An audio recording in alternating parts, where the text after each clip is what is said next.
no referendum currently up and coming, and it's been something that probably 20% of the population has been talking about for the last 50, 60 years. And whilst it's a lovely romantic idea, practically it's pretty fucking stupid. Yeah, it's all about money at the end of the day, isn't it? Well, if you're going to have a country, you need to be able to have a country that can function. And there are a lot, and there's some great things about Scotland gaining independence, and there are some horrible deficiencies.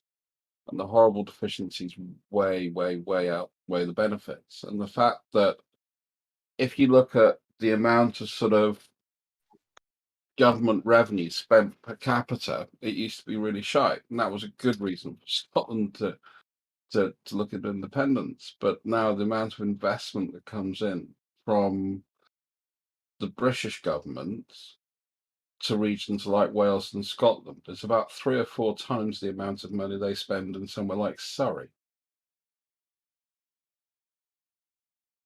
So there are some pretty fundamental issues there. I'm Scottish, and I don't mind the idea of an independent Scotland, but it doesn't make physical sense.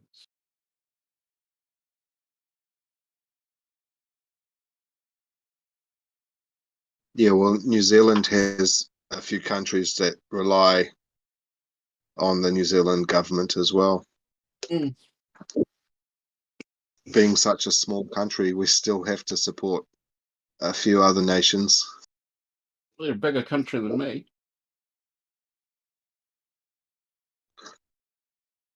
New Zealand's got a lot more land than the UK. Yeah. But a tiny little island. We just punch a little bit above our weight. Just Yeah, there's a yeah.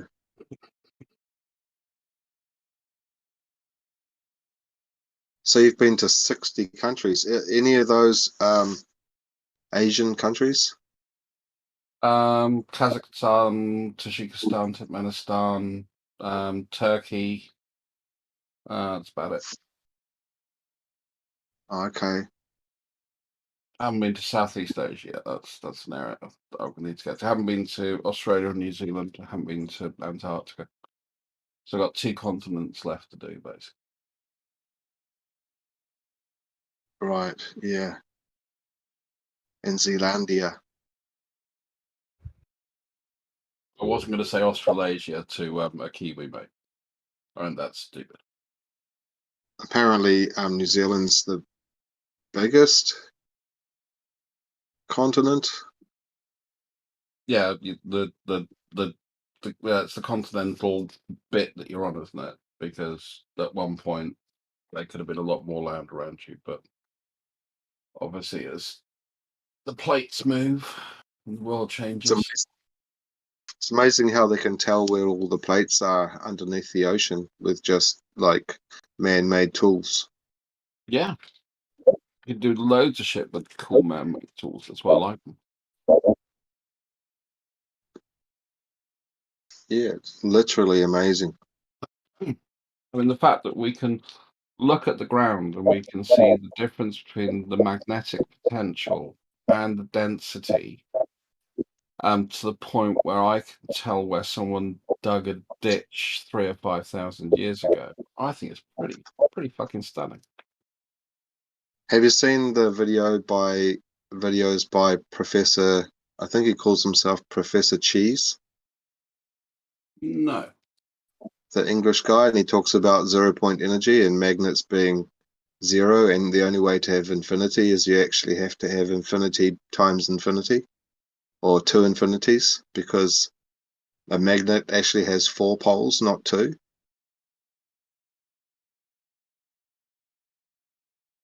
Not quite.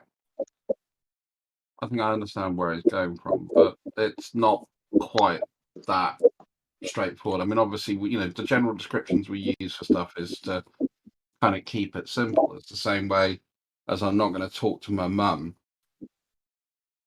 about enterprise resource planning and supply chain management and how an integrated B2B system using XML is the way that we transfer automated just-in-time ordering processes to ensure that production line consistency can be maintained, as well as keeping costs to a concerned and an actual understood level.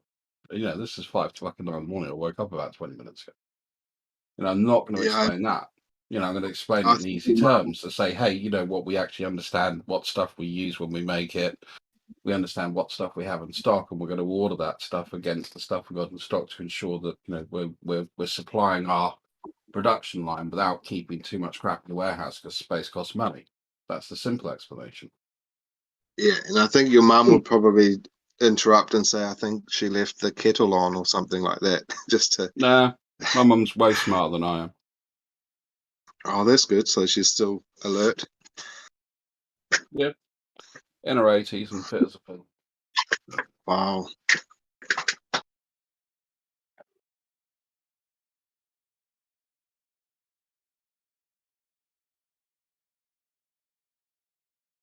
In her My family, 80s. I'm kind of considered the fairly average one. Should get her on the show sometime.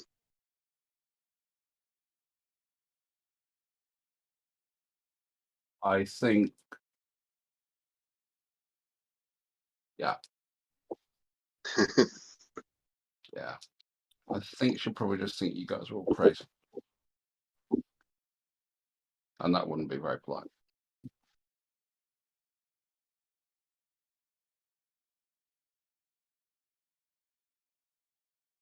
But what we can do with tools and instruments is incredible. That's one of the things I always find a bit weird is, you use stuff every day that you have no idea how it works. Yeah, like just try and think of a household item you use every day and you don't really know how it works. I Must don't be think there one. are any for me. Yeah. I'll try and think of one. Electrics, I'm pretty good at. Okay, what's the mechanism inside the microwave that cooks your food? Sure, no problem at all. So what you have in a microwave is, first of all, 240-volt into a transformer to step it up to about 30,000 volts. That will then feed into a magnetron. Magnetron is actually then expressing your microwaves out through a waveguide. The waveguide is what directs it at the food. Two ways to do that is either by a moving waveguide, which can oscillate those microwaves across the food, or a rotating turntable to ensure that the microwaves are evenly spread across the food. Cook it at a reasonable level. And then they came up with an idea that you could start putting metal in the microwave as well. Hey? And you still can't figure out that the Earth is flat. Or maybe you're wrong. Or maybe I'm not. Or maybe you're not. Yes, I am. No, you're not. Yes, I am. No, you're not. No, I'm not going to butt heads. I'm not here to control what you guys think. That's what a dick does. And I try not to be too much of a dick. It's hard sometimes because I can be quite a big dick. Yeah, when you're thinking with the wrong head, right? Gets you into trouble. Indeed.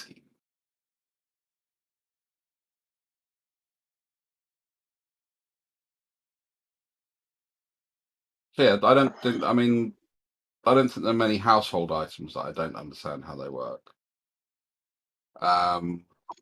Mechanical, not so good on that.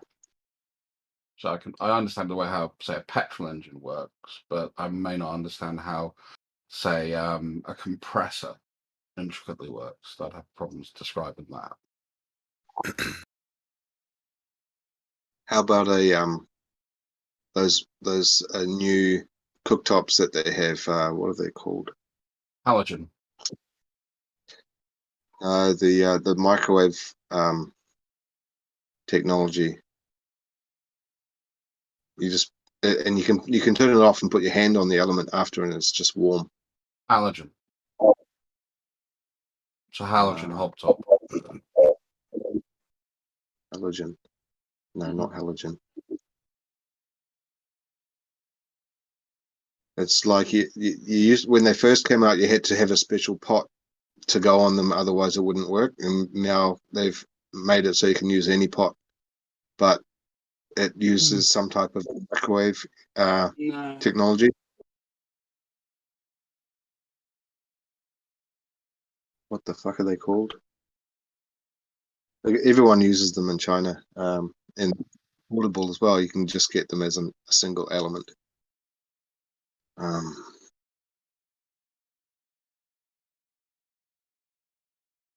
Think of it later. How you doing, Geo? Geo.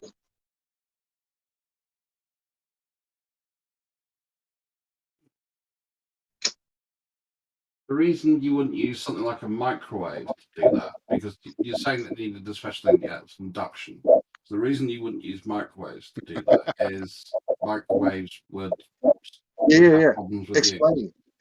Explain what's induction. You know, how does that work? Oh, I'm gonna go and have a cigarette. Gravity. Yeah. Induction? No, induction is just a word that means to conduct energy from one place to another, but it's kind of like you're using. Oh, I need a cigarette before I do. And actually, you're just trying to trigger me off to a silly explanation on something.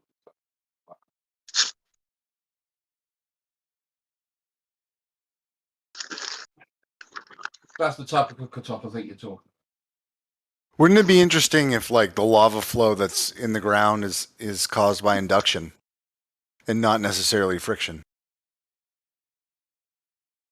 I've always like had I've just been thinking about that. It always kind of interests me. Well, I don't think it's caused by friction. It's not my understanding of it. Well, I mean, pressure, however you want to call it. You think it flows in the ground like they tell you, like in the cartoon diagrams? I don't know, man. I saw Sonic the Hedgehog with all this Masonic symbolism, and I believed it.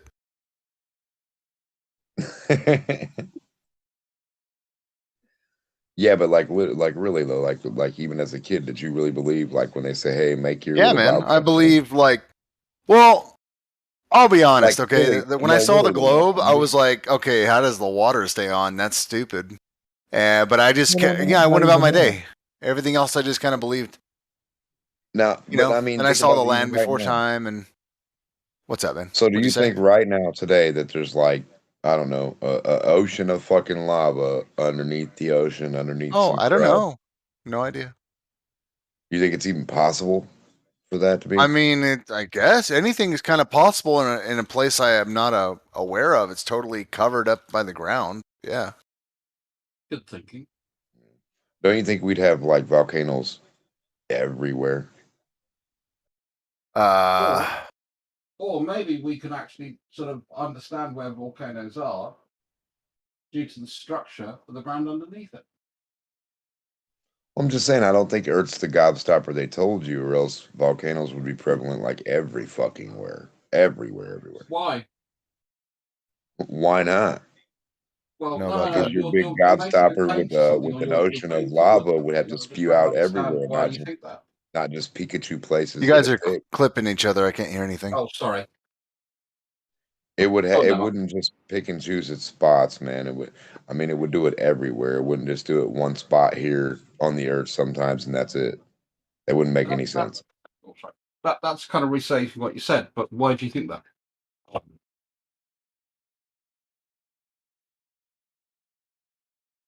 It makes more sense that certain places have certain material that get excited and then turn into lava and then pop the fuck up where they can, if they can.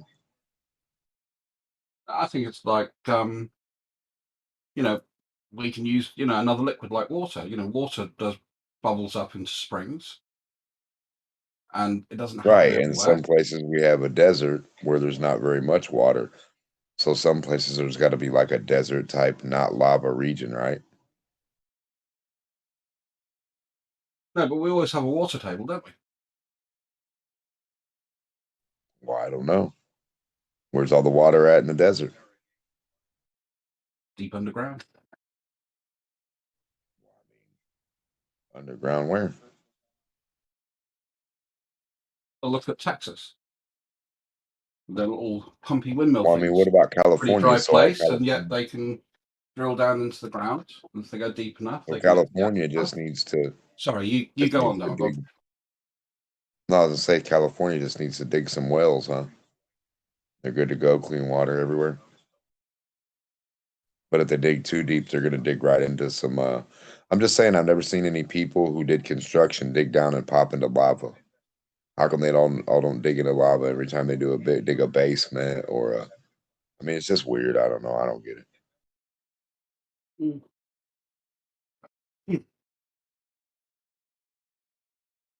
I mean, if Earth was a level gobstopper the way they show you, people would all find the same materials everywhere around the fucking planet at the same depth, pretty much in a certain aspect. It wouldn't be as spread out as it is now, where you got nothing here and something there and something here and nothing there, and a little bit of everything here and a little bit of nothing there. Why wouldn't that be the same on a flat Earth?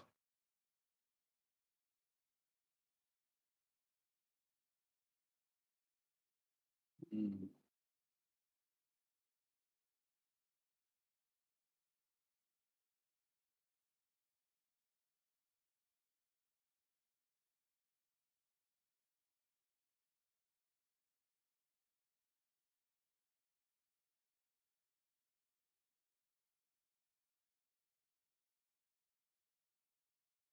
Well, you think shit in a spin cycle would like divide itself up in a certain way and then keep itself that way, divided into certain levels, like that gobstopper idea, and then that's how everything would be perfectly. Go down 10 foot, you got this layer. Go down 100 foot, you got this layer. Go down 1,000 foot or a mile or two, you got this layer. The great Earth gobstopper. Ever heard of the Deccan Traps? The what? The Deccan Traps. It was a big up in Siberia. It's a big eruption, basically where the Earth split. We had a huge amount of Is it a big fire? No, Is there a huge fire amounts there or of just rock no? being spilled out. Oh, just rock. So is it like lava coming out of there or just like, Lava, gases. and where is it at? Deccan Traps up in Siberia. Siberia. And it's super cold there, right? It is now.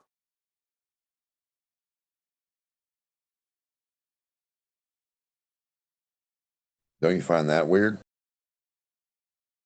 No, change is the only constant.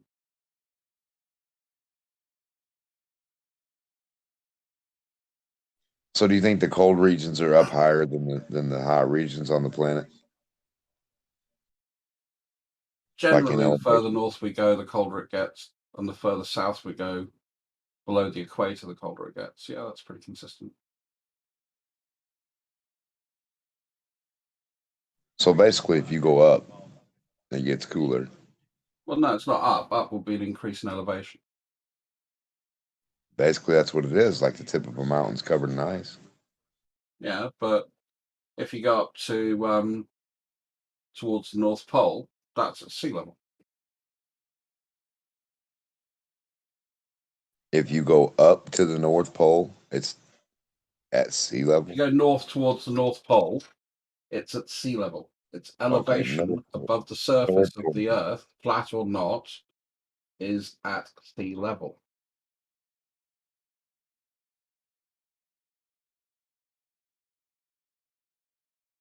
So whether you're talking about a flat or a globe, that thought doesn't hold true. Yeah, you're right. The higher you go, it gets colder. I don't have a problem with that. Right. But the further So how north can you go, it gets colder as well. And how can you be sure you're going north or not up? Because I'm not standing on a big mountain and my feet can get wet. Well, yeah, it might not be a big mountain like that. It might be a little gradual mountain that gradually goes up. So you're saying that water can gain elevation? I thought water always finds its level. Well, I mean, if it's frozen, it sure the fuck can, and snow falls on it, right? that would lead me to also believe that it would be impossible for your land to ever be what you just claimed. If snow keeps building up on it and building up on it and building up on the direct North Pole and it's cold as fuck there, how would anybody really know? And it should be a mountain anyway, right? Think about No, that. because we What see would stop it from the being a ice mountain? break away, and we can see how thick it is. And it's Pieces of not ice that break off thick. the It's not earth. like it's like 2 or 3 miles thick. Well, no, it's probably 8 miles tall. No, because we can see the edge of it, and it's still really, really cold at the edge of the ice. Really cold. And if I go towards the equator, it gets warmer. No human's ever been in a direct North Pole, so no one's ever seen that. No, but I've been pretty far north. I've been up as far as So sort what? of, Trollheim. Yeah, on the edge of some crust of some snow. So how do you So, know that that portion, just like the fucking bank of and a I've been to beach? Canada. It's Okay, pretty cold there listen, in the a beach winter. is okay, Goofy. A beach is lower than the fucking elevation of the other land. The first part that hits We're the talking about water, the the part water. We're the talking water about the rolls. sea. I'm not talking about the land. Listen, the part that the sea rolls up, that's what I'm talking about. It's the same way everywhere. So So on the the flat sea, Earth, the the sea big ass changes cold water. elevation. Where? No, the big ass amount of water that's everywhere that makes up that frozen Antarctica that probably used to be seawater, uh, rolls on itself. It stacks up on We're talking itself. about the Arctic, not the Antarctic. I'd South steer away Pole. from that because you don't Yeah, think it's landmass. yeah, just like any dirt starts out right going under the water to support the water to hold it. Then eventually the dirt goes on up and out, and the water stays, right? So therefore, the land is going to go up and I'm just talking about being on the sea. I'm not talking about being on land. well, all land is that way, whether it's sea land, No, sea beach, on the sea. or So you're dirt. saying the sea changes its level. I don't think you comprehend what I'm saying, buddy. I'm saying I'm the not dirt. talking. You're trying to move it towards the land.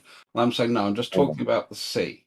I'm moving it And if towards I'm on the everywhere on sea, the the planet. further north I go, Everywhere on the the colder planet. it gets as I go Everywhere on the towards the planet. North Pole. Everywhere on the planet I'm going to happens. drop them up because you're kind of falling all over me, and it's You're kind also of saying 9:20. you're saying foolish stuff.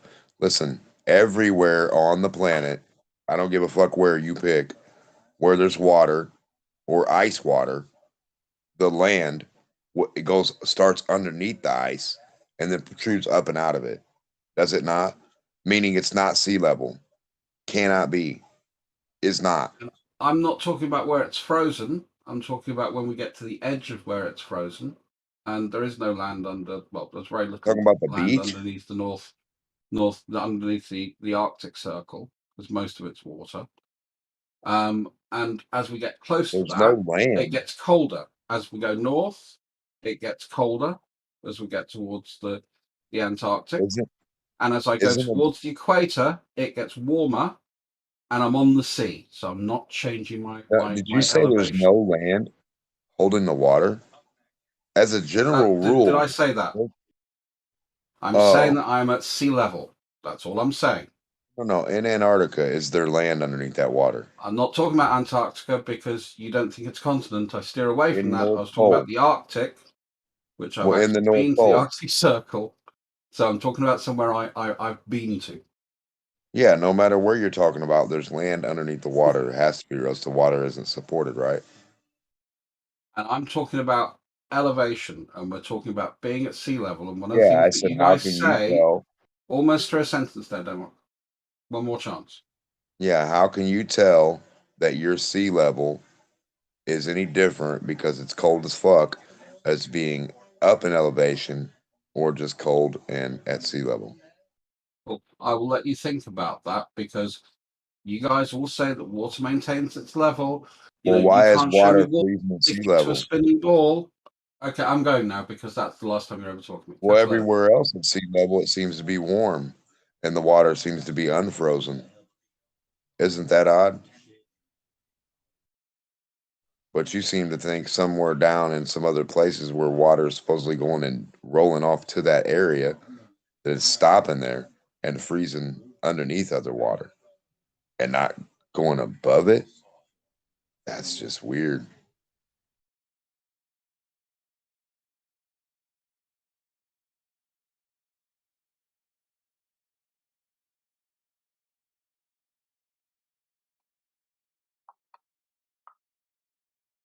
When I see frozen lakes, I see snow build up on those motherfuckers.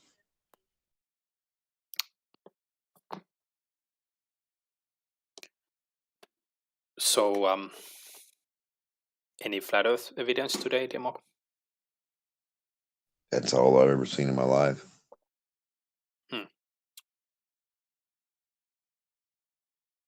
All I've ever seen is no globe. Well, that certainly is a worldview that you can have.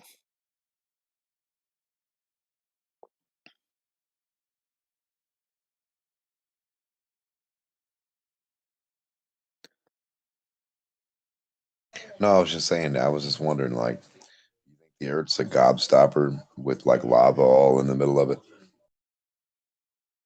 Gobstopper? Yeah. I am unfamiliar with that phrase. Well, just like a big, hard fucking piece of candy with like Yeah. with different layers to make up what it is.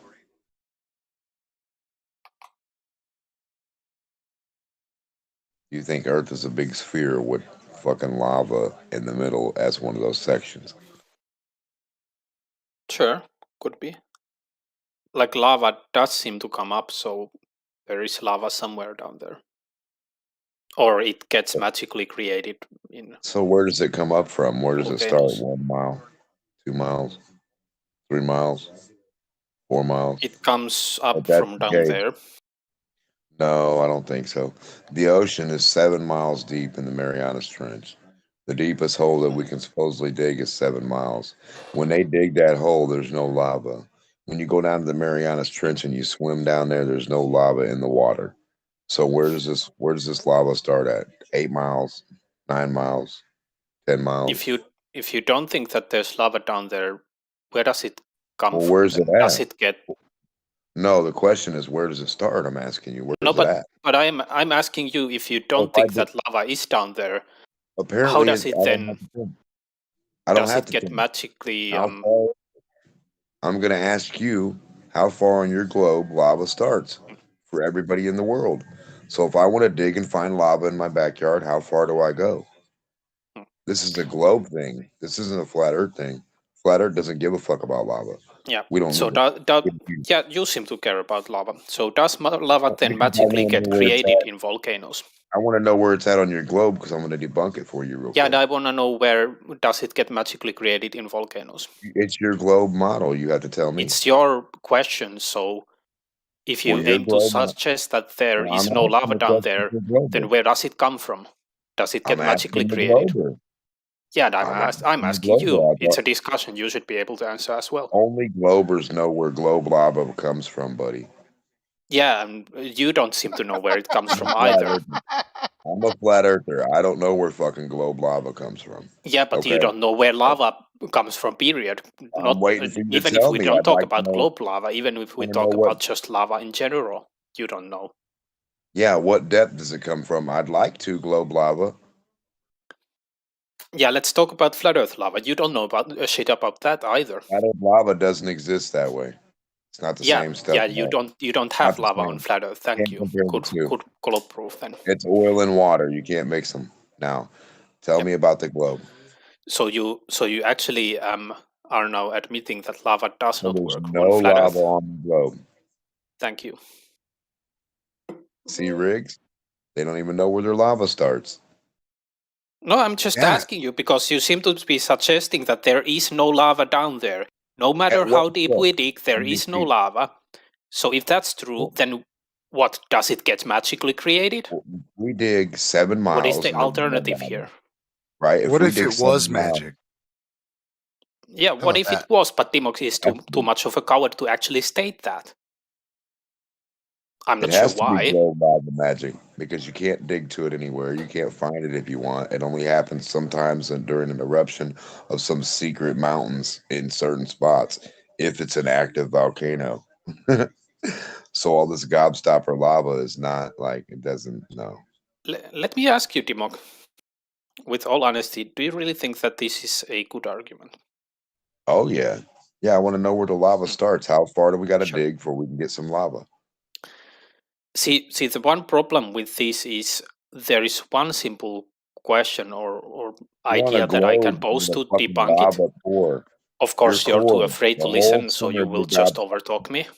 Yeah, because you don't The get only- that your gobstopper is covered Yeah, in lava. I understand, Dimok. It's painful. So The the only question I need to ask is, found. have we dug Can't all find the way lava. down? How far have we actually dug? The deepest borehole that we dug was the Kola Super Deep borehole. How deep was it actually? Not deep enough to get any lava, apparently. It actually did get more fluid down there, like it got sort of mud-like or mud. It was gray mud. It got hot enough so that it wasn't actually exactly like solid. Boring. So you could say that it was nearing to a lava state. Every sample they've ever taken from the core has been gray mud, buddy. They never took a core of lava. They've never took a sample of lava. What the fuck are you talking about? Tell me when they dig down and get a sample of lava. So you're now in contrast with reality, because you're now saying that they didn't stop this digging. They didn't stop this digging because it got too soft down there to dig through. New York and get lava, please. Yep, you're just babbling. You're lava babbling, globe. sir. Well, I just want to know where all the lava is on the fucking globe. And I'm trying to answer. You're running away from the point. So how deep is the Kola Super Deep borehole, Dimok? You're supposed to give a destination, a fucking distance, a duration of feet. How deep is the Kola Super Deep borehole? You're asking me a question after I asked you a question. How deep is the Kola Super Deep borehole? How deep is your lava? How deep is the Kola Super Deep borehole? As deep as your volcano of lava. How deep is the Kola Super Deep borehole? I don't know. I didn't dig it. Oh, you don't know. How deep is it, Dimok? They'll say about 7 miles. How deep is the Kola Super Deep borehole? Okay, I'm going to guess. 7.4, 7.6 miles, something like that. It's about 12 kilometers. I don't have it in miles, but I can do that as well. Sounds about right. Oh yeah, 7.6 miles. Yeah. Convert it. Why are you asking me something you have the fucking answer to? Just tell us, you dipshit. Hey, because man, I'm showing that you don't know shit. And here's the critical point. I'm trying to make a point here. The deepest borehole that we've dug is 7.6 miles. So the only thing you know that in terms of lava not existing is, well, okay, 7.6 miles. It doesn't seem to exist. But do you have any idea how much farther we could dig? How much more earth is down we have there? Equipment, you have no idea. So you're claiming that there is no lava down there, but we have only dug like a very, very minute distance. And you're saying, oh yeah, they didn't find lava there, so it doesn't exist anywhere. They're never gonna find lava. We can use your argument against you. The distance that they dug was so slight, it was so small. No. You have globe schematics that are set up and taken. And you didn't even know how deep they have dug. This is critical to your point, Dimok. No, your gobstopper is written on the wall of every classroom. So go to your gobstopper chart. Yeah, your gobstopper isn't written anywhere, Dimok. It's a stupid idea. That's why it isn't anywhere. Your gobstopper doesn't even work. Our gobstopper does. In your social studies book, they've got a gobstopper. So how deep did they actually dig? How deep was the Kola Super Deep borehole? To no lava. How deep was the Kola Super Deep borehole? As deep as your lava starts. How deep is the Kola Super Deep borehole? Lava deep. How deep? Told you 100 How times, deep, dude. Dimok? How deep is it? Your lava. How deep is it, Dimok? I'm still waiting for you to point your lava out, stupid. I'm still waiting for you to answer how deep is the Kola Super Deep borehole. That's how you tell us how your globe has lava and where it's at, and you explain it's your lava science, right? By keep asking how deep a hole is. So you cannot answer the question then, Dimok. I gave you the answer and you still cannot answer it. How deep is it, Dimok? Someone else told you how deep it was. I gave you the answer. Why aren't you not able to give it back? Broke Siri. Nobody fixed you yet? You didn't go to the shop. 7.6 miles, Dimok. Repeat after me. 7.6 been miles. refurbished? Repeat after me. 7.6 miles. You guys are funny. Paper Repeat is after not me. bad. It's funny. Bro, Thank you. he's like broke Siri, isn't he? He's like a It's like a broke broken old DVD. Yeah, like you dropped one on the ground and stepped on it a couple times. You need to take it back. Well, I sort of do have a tactic of reflecting back to people what they do. No, you have so a tactic of being broke. if Dimok acts like a broken Don't make DVD, any that's what I sense. act You're back. broke. Just keep Yeah, but repeating you're not broke making ass sense. shit. You're acting like a broken No, DVD. I asked You're a you where the broken lava Siri. started You're on a the broken globe. Siri, Dimok. You're a broken Siri. Can you You're a even broken hear? DVD. You repeat the same shit over and over again. You're a broken DVD. That That's didn't make any ridiculous, sense. Go ahead, Papers. Both broken of you DVD. like Go silly. ahead. Yeah, Of this course is it's pretty silly, dumb. but It started I'm just because I showing how asked you silly if the Dimok is. globe This is has how he acts, lava, and then you if we guys could figure hold it him out up where as the the Come lava flat on, Earth you guys prophet are or making my something. penis Like soft. he is awesome. Dimok is so awesome. This is the flat Earth proof that he has. Shite. That's what's supposed to happen. So, How So you how find deep is this the lava. Skola super deep borehole, Shut sir? the door, Rig. How deep You is it? guys know anything about lava? How deep is the Let's talk Skola about Yeah, super that. deep man, I borehole? know that it has How different deep is the Skola ideas. super deep borehole? Dude, shut the fuck How up. deep is the Skola super deep borehole? Shut the fuck Maybe. up, How please. deep is the Thank you. Skola super deep borehole? Let's fund the museum. God damn, he's like actually, I don't know. Yeah, Damn go it. ahead, mate. Stop it. You're setting a bad example for the people who aren't smart enough to get it. Dimok isn't smart enough to get it. That's exactly why, by the way, why I do this. I show how bad Dimok is at his shit. I reflect it back, and of course it's silly. But then maybe it should give you guys a pause, or Dimok at least a pause, that, okay, maybe what I'm doing is silly. If it sounds silly when someone does it to me, maybe it's silly when I'm doing it to them. Ever think about that, Dimok? Ever think at all?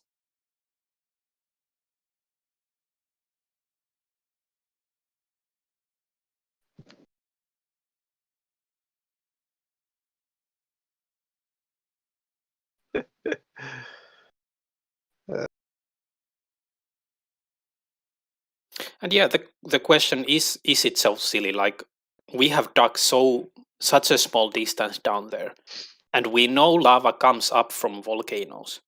Unless you pretend that it's somehow magically created, then it has to be down there, you moron.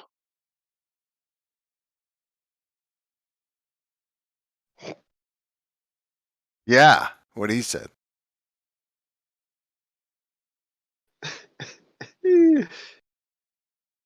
Like, the only tactic is to make up the stupidest question that you possibly can, and then just repeat the question over and over again, pretend that repeating it makes sense. That is when it's a called stupid reality. question.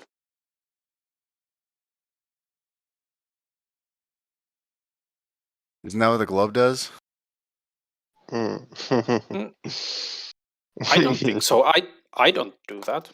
No, The not you, globe like is- the model itself. Yeah. How does it do that? How doesn't it? I mean, if it's wrong, that's all it does. It's wrong. It's wrong. It was your claim that the globe model does it, and you cannot say how it does it. You can only repeat how doesn't it do it. So you cannot show me how it does it. You can just say it does it. You sound like my old math teacher. Well, Everybody maybe made that's a fun good of thing. him. Well, everyone is making fun of you as well. Okay. Maybe you inherited You know, his name was Ahmed, and Ahmed, Ahmed, and he kept saying, "I'm telling you to be quiet. I'm telling you to be quiet. I'm telling you. I'm telling you." So you didn't listen in school, and this is supposed to be surprising. He wasn't talking to me. He was talking to the guy smoking weed in the back of the class. Of course, he gave up on you already. Even the weed guys were better at getting it than you were. Okay. Well, I passed pretty well, so I'm all right. Now you're failing, though. Why is that? Now I'm what? Now you're failing. Now I'm Why? failing? Yeah. I just got out of school. I got the highest grade in the class. You're funny. Yeah, but you're still failing because you think the Earth is flat, and it's not, like demonstrably so. Oh, damn, you got me. I did get Got me. Oh, you got me so good. Earth, not a globe. What else are you going to do to me, baby? We can do this all night. Baby. Come on, baby. Do it to me all night. Do it to me. Come on, baby. Give it to me. Give it, baby, one more time. Give me that lava, baby. Romantic. Give me that lava. globe lava. David. Lava. Give me those hot globes. Lava. Globe lava.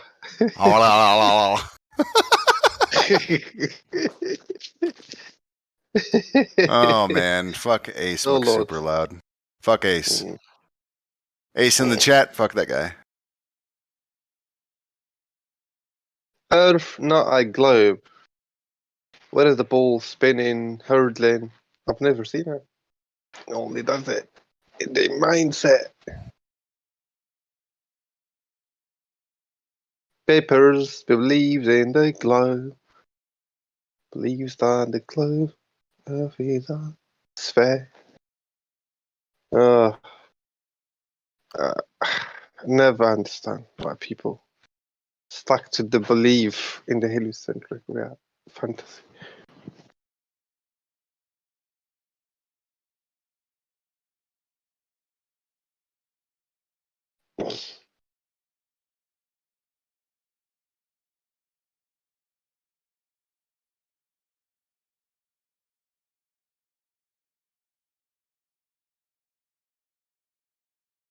The belief is the enemy of knowing, right?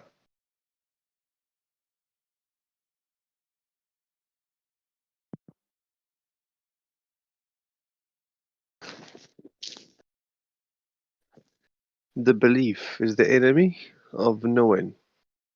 Is it true, Papers?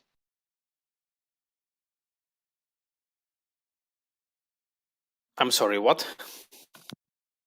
The belief is the enemy of knowing, right?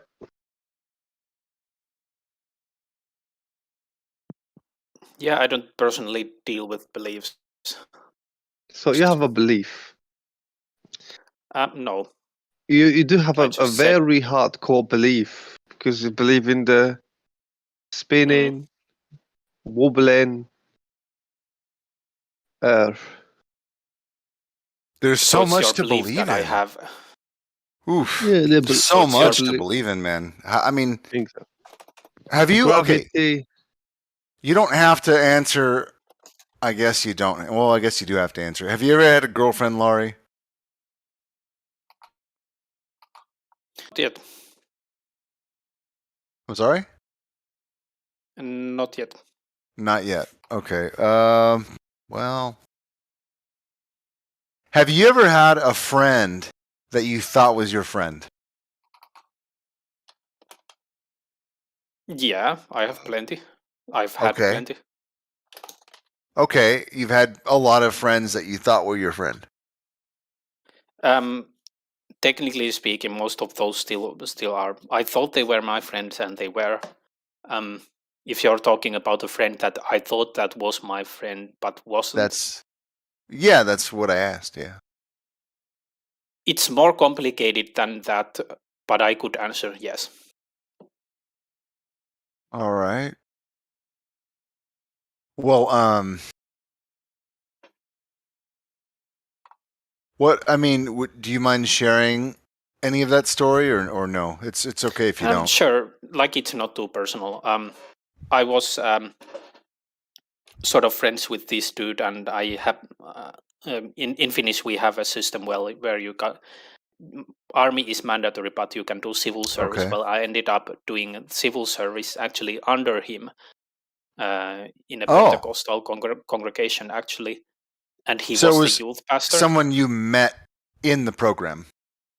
Yeah, it was sort of someone I met during my studies, and we were sort of studying together. I Gotcha. didn't know him that much personally, but we sort of, were studying in the same school. But then when I was doing my civil service, he ended up being the youth pastor I was working under. It ended up that he had narcissistic tendencies. So even if I still sort of consider him a friend, he was not the sort of a friend that I thought he was. Right. So he would act a certain way to basically use you. Sure, yeah. And then he would be different when he was not around you. Yeah, and he would show a different face when the leading pastor was around, and then when he wasn't, he was completely different. Well, I'm sorry about that, because man, especially when it comes to religion. I mean, are you religious? Yeah, I'm Pentecostal. Okay. Then yeah, that sucks. Sure, that really sucks. Sure, I mean, you go to this person for, I mean, trust has to be there already, and he just took that position and used it because he could take advantage of people who put their guard down. Sure, yeah, that's exactly how he was. Okay, that's exactly what they're doing with the globe. They know that everybody wants to be adventurous and to be adventurers, and so then they just take advantage of it, and they lie to everybody. And right now they're going to use it as a money, as a jobs program, and as a way to funnel money out of the system. So like right now, Elon Musk is the richest man in the world, and I promise you that's going to continue, and it's going to continue because they need to push more space to steal everyone's money to go somewhere they're never going to go. And that's just currently like what. I love that. It's just currently what they're kind of doing with it. I mean, it served a different purpose before.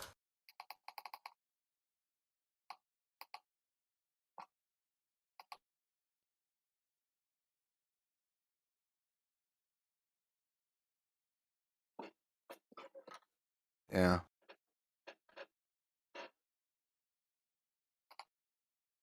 Well, maybe it can be a teaching occasion. Maybe it's gonna what? I'm half kidding. I just went back to the experience that I had with that narcissistic person. That was actually one of the most teaching years. So even though it kind of sucked from a certain perspective, I wouldn't trade it off for any price, because when I realized what was happening, it made me grow as a person, like really much. Yeah, for sure. And I mean, I'd say at least most of the people who have like a deep mind, like they grow from learning about the globe deception as well. Sure, if there's such a thing, yeah, you could make that case. I mean, can you imagine how much Sure. the way you view reality changes, and something like that goes on?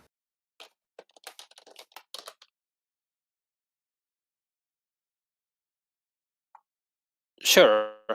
Like, obviously, it would change a lot of things.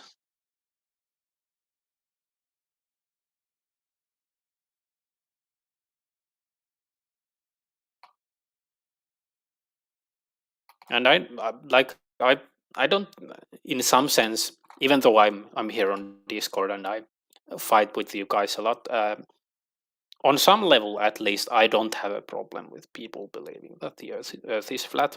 I just haven't seen it personally. We don't all believe it, man. Sure. I could maybe modify that sentence and take the believe word out.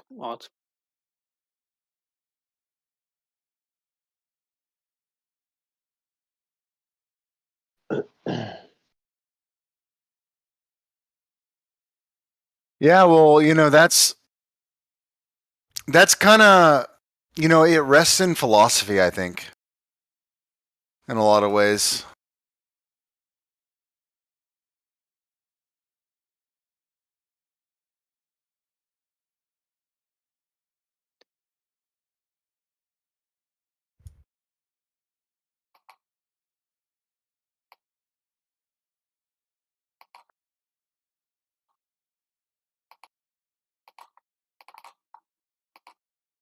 I mean, do you believe that the motion of the Earth is something that we detect, or you just kind of like, you're not too sure, but it's good enough? Like when we detect the precession of a gyroscope or like a pendulum, you know, do you think that that's distinctly the motion of the Earth, or you're not sure? Yeah, I do think that that's the motion of the Earth. There's the pendulum thing, and then you can Do you test it with think? scales. Yeah, but wouldn't it be more consistent?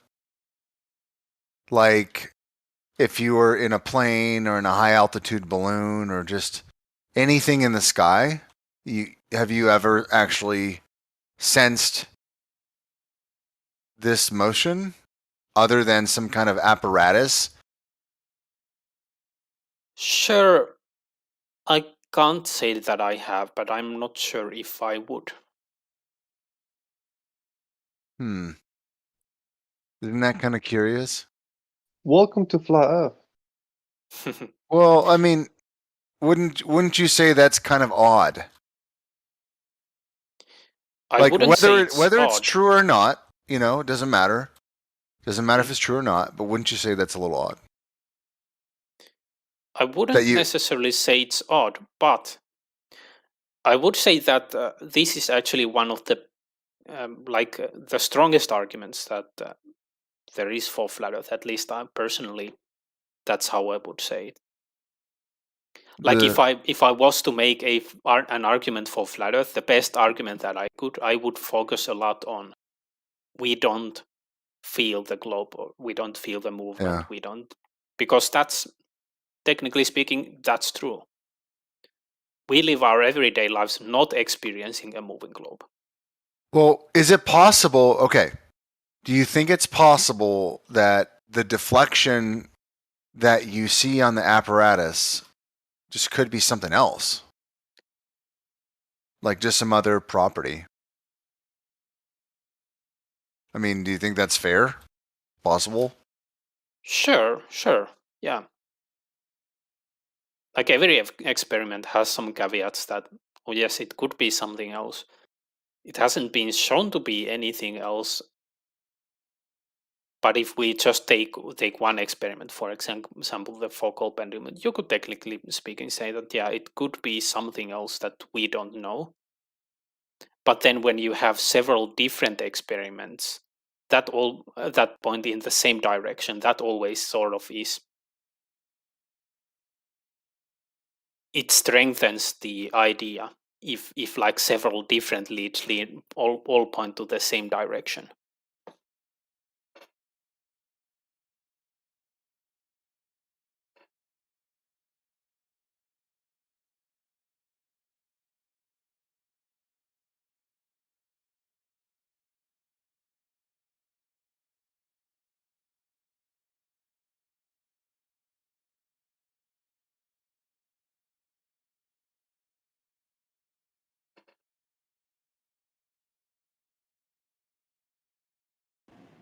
Well, we checked it, Lori.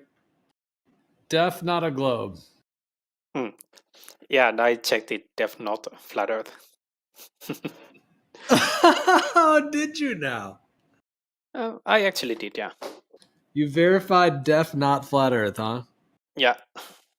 With a little FS for sure action on that? Yeah, I've been here since 2015 or something. I've had plenty of time to check it.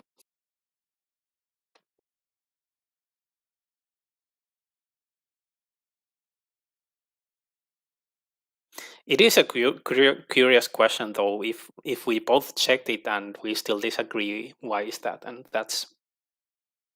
we could spend hours talking about that one. I think it has to do with supporting evidence. Like you're more like your idea of supporting evidence would be just other manufactured evidences of the globe, and our idea of supporting evidence is corruption and alliances and secret societies and the stuff that they're legitimately rolling out and telling us, like advertising. Like the propaganda that they put out to kind of laugh and like, what do they call it when someone's smiling when they're taking advantage of you? Duper's delight. Like there's just too many coincidences. I mean, I understand the idea of a conspiracy theorist that is kind of like a whack job that just assumes truth when they see something. I was never that person. Yep. But I have known those people, and I can't stand them, to be honest. But like a lot of what I understand about flat Earth actually came from like the alignment of just the way history has rolled out, or at least the way history has been told to us, leading up to today, and also my understanding of the different types of like media manipulation, like CGI, like stop motion, like different techniques they used back in the early 1900s to modify films with color and insert different sleeves to get different effects and stuff. Like all of these methods, NASA and supporting agencies have actually used. And I just find it kind of dangerous that people aren't noticing that they're using sometimes practical effects, sometimes CGI and stuff. Like all this stuff I can tell, like I can see it because they look a certain way and they always have. But for some reason, people are very trusting.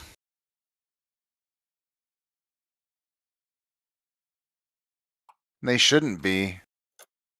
They absolutely shouldn't be. I mean, the NASA and space, it was all pioneered by Nazis, really.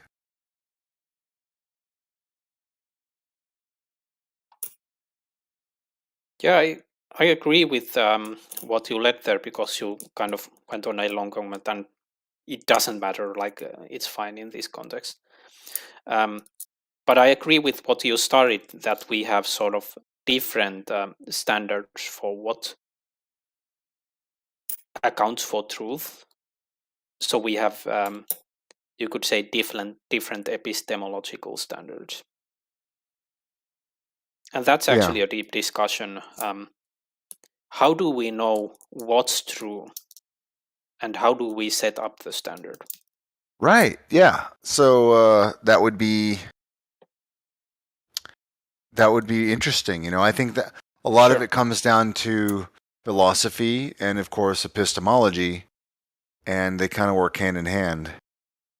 And I guess the problem with the globe is that it kind of tells you how to philosophize instead of someone actually growing their own philosophy and learning on their own.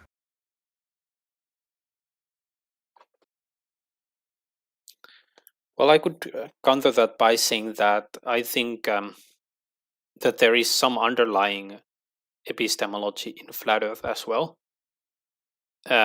Part of that might be what people come up with, but part of it might be traced to people like the old flat Earth guys. I don't remember their names currently, but you know, the old guys who wrote about flat Earth, like Carpenter and people like that. Robotham. Yeah, Robotham. One, for example, that zetetic method. I think the current flat Earth movement Zetetic. Mm-hmm. Yeah. There, you know, what sort of in surprised that me is direction, yeah. there's so much literature and so many people like that used to believe in flat Earth and like write about it deeply, have many arguments. They would make maps and you know, like it's really interesting how this has always kind of been a thing. You know. But Sure. there's a lot of people in like maybe Gem Panda server, they say, oh, well, this is just some YouTube craze that started in 2015 and that you're all just YouTube idiots. You believe anything that you watch. And I just, maybe there's a couple people like that. I probably met them, but that's certainly not why I'm here. And that's not why they're here. You know, like flat Earth is historical, you know? Yeah. Yeah, I don't think it's a question of intelligence. Like, obviously, there are dumb people in all groups, so there by necessity have to be people in flat Earth who are dumb. But I don't think the problem is, or if we can call it a problem, I don't think it's a matter of intelligence predominantly.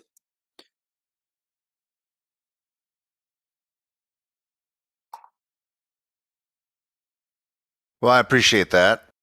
I wish everybody understood that, because there's people like this. What's his name? The Flurfer, Nerfer, or whatever. He just keeps coming back, and we get a lot of people who harass us for trying to understand more from the ground up, literally, and instead of learning the globe from the top down. Yeah. Yeah, I like to maybe be a bit more gracious. And one thing that I don't like, for example, because in the flat Earth side, we have some people who might even have some issues. I'm not saying that that doesn't exist on the globe side, but for example, let's, BJ. It's kind of obvious, and I don't want to get into personalities, but the way I sort of feel free to even go in that direction is he has sometimes mentioned it himself that he sort of knows that, he thinks differently. I don't like how Globers, pick on him for that. I may not agree with the direction that he goes into, but is there really a need to be like, oh yeah, Pete drinks his piece and he does that? Why? I like to, for example, with Pete, I like to sort of give him more leeway. Yeah, he may not be thinking like the rest of us, and he may not know that himself, but is there a reason to put him down for it? I don't think so. And I've actually seen some quite pathetic behavior from Globers in that regard.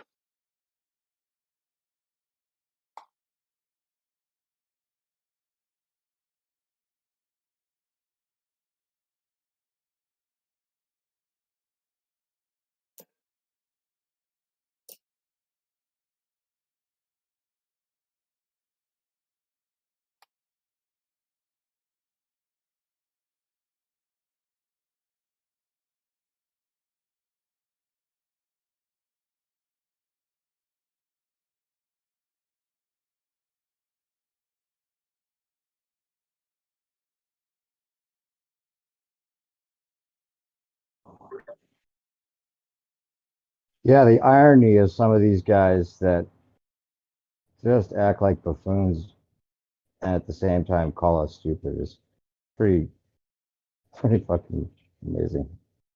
I mean, I'm no angel, but I mean, at least I know when to tone it down. Yeah, they're so lowbrow though with it sometimes. It's just like this. The irony is palpable.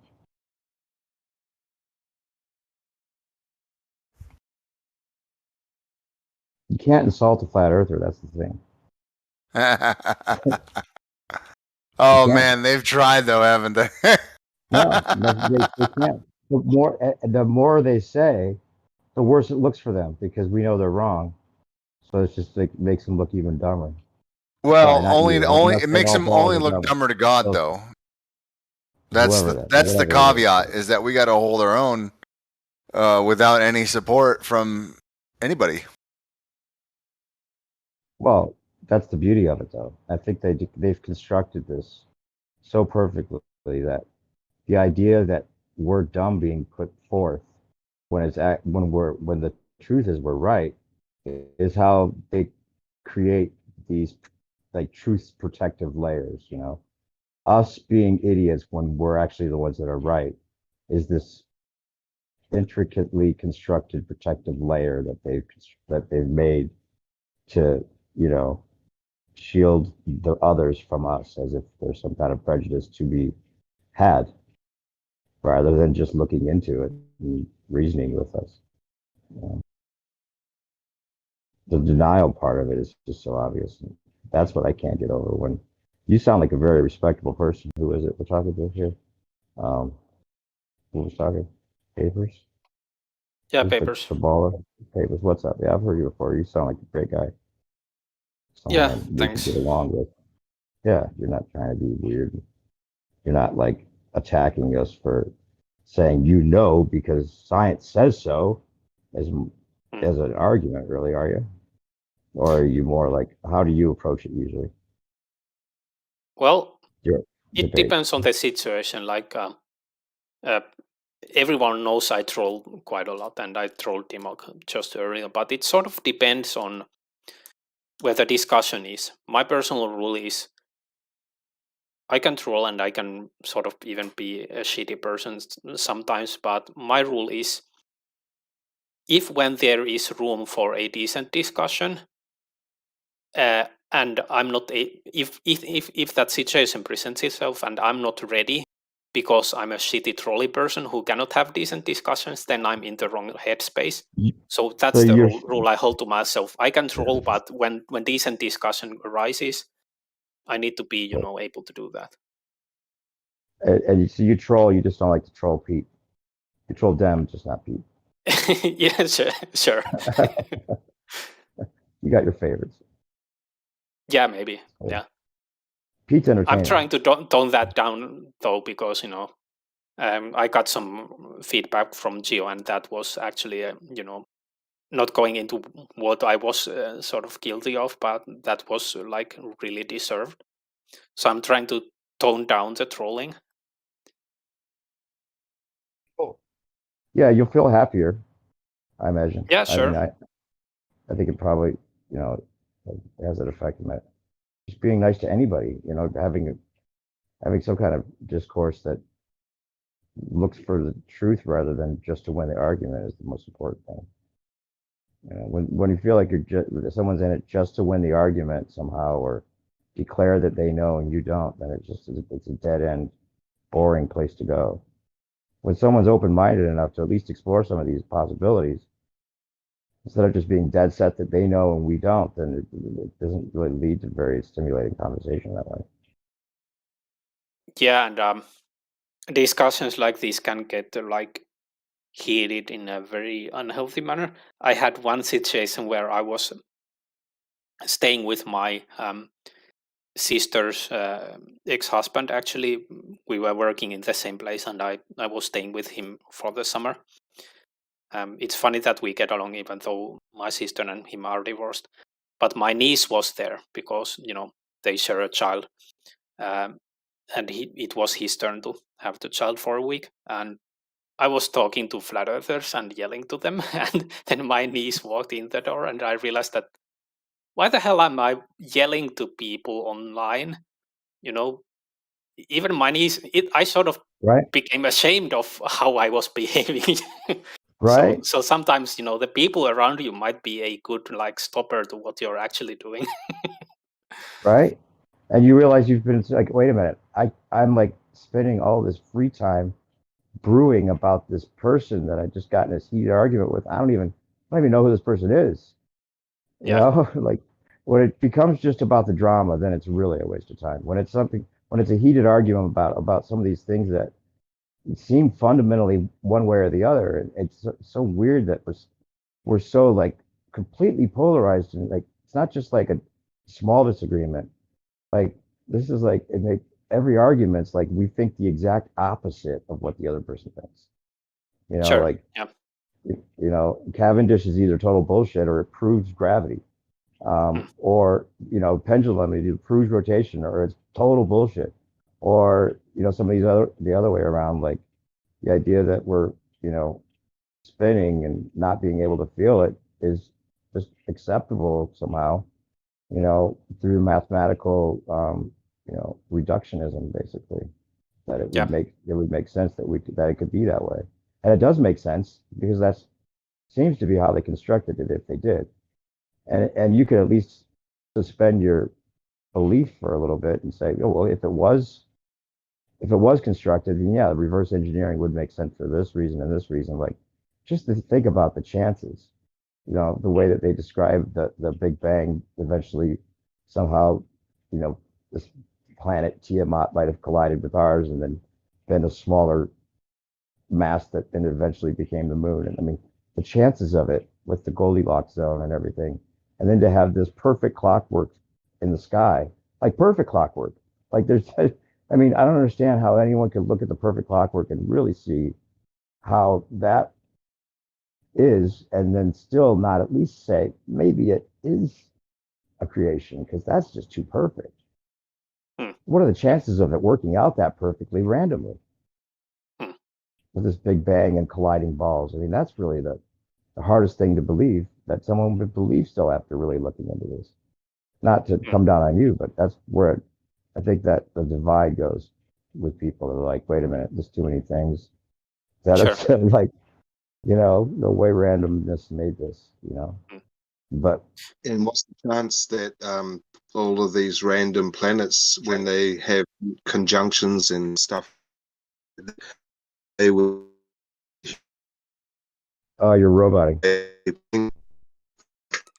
Yeah, you're breaking up, Power. Hear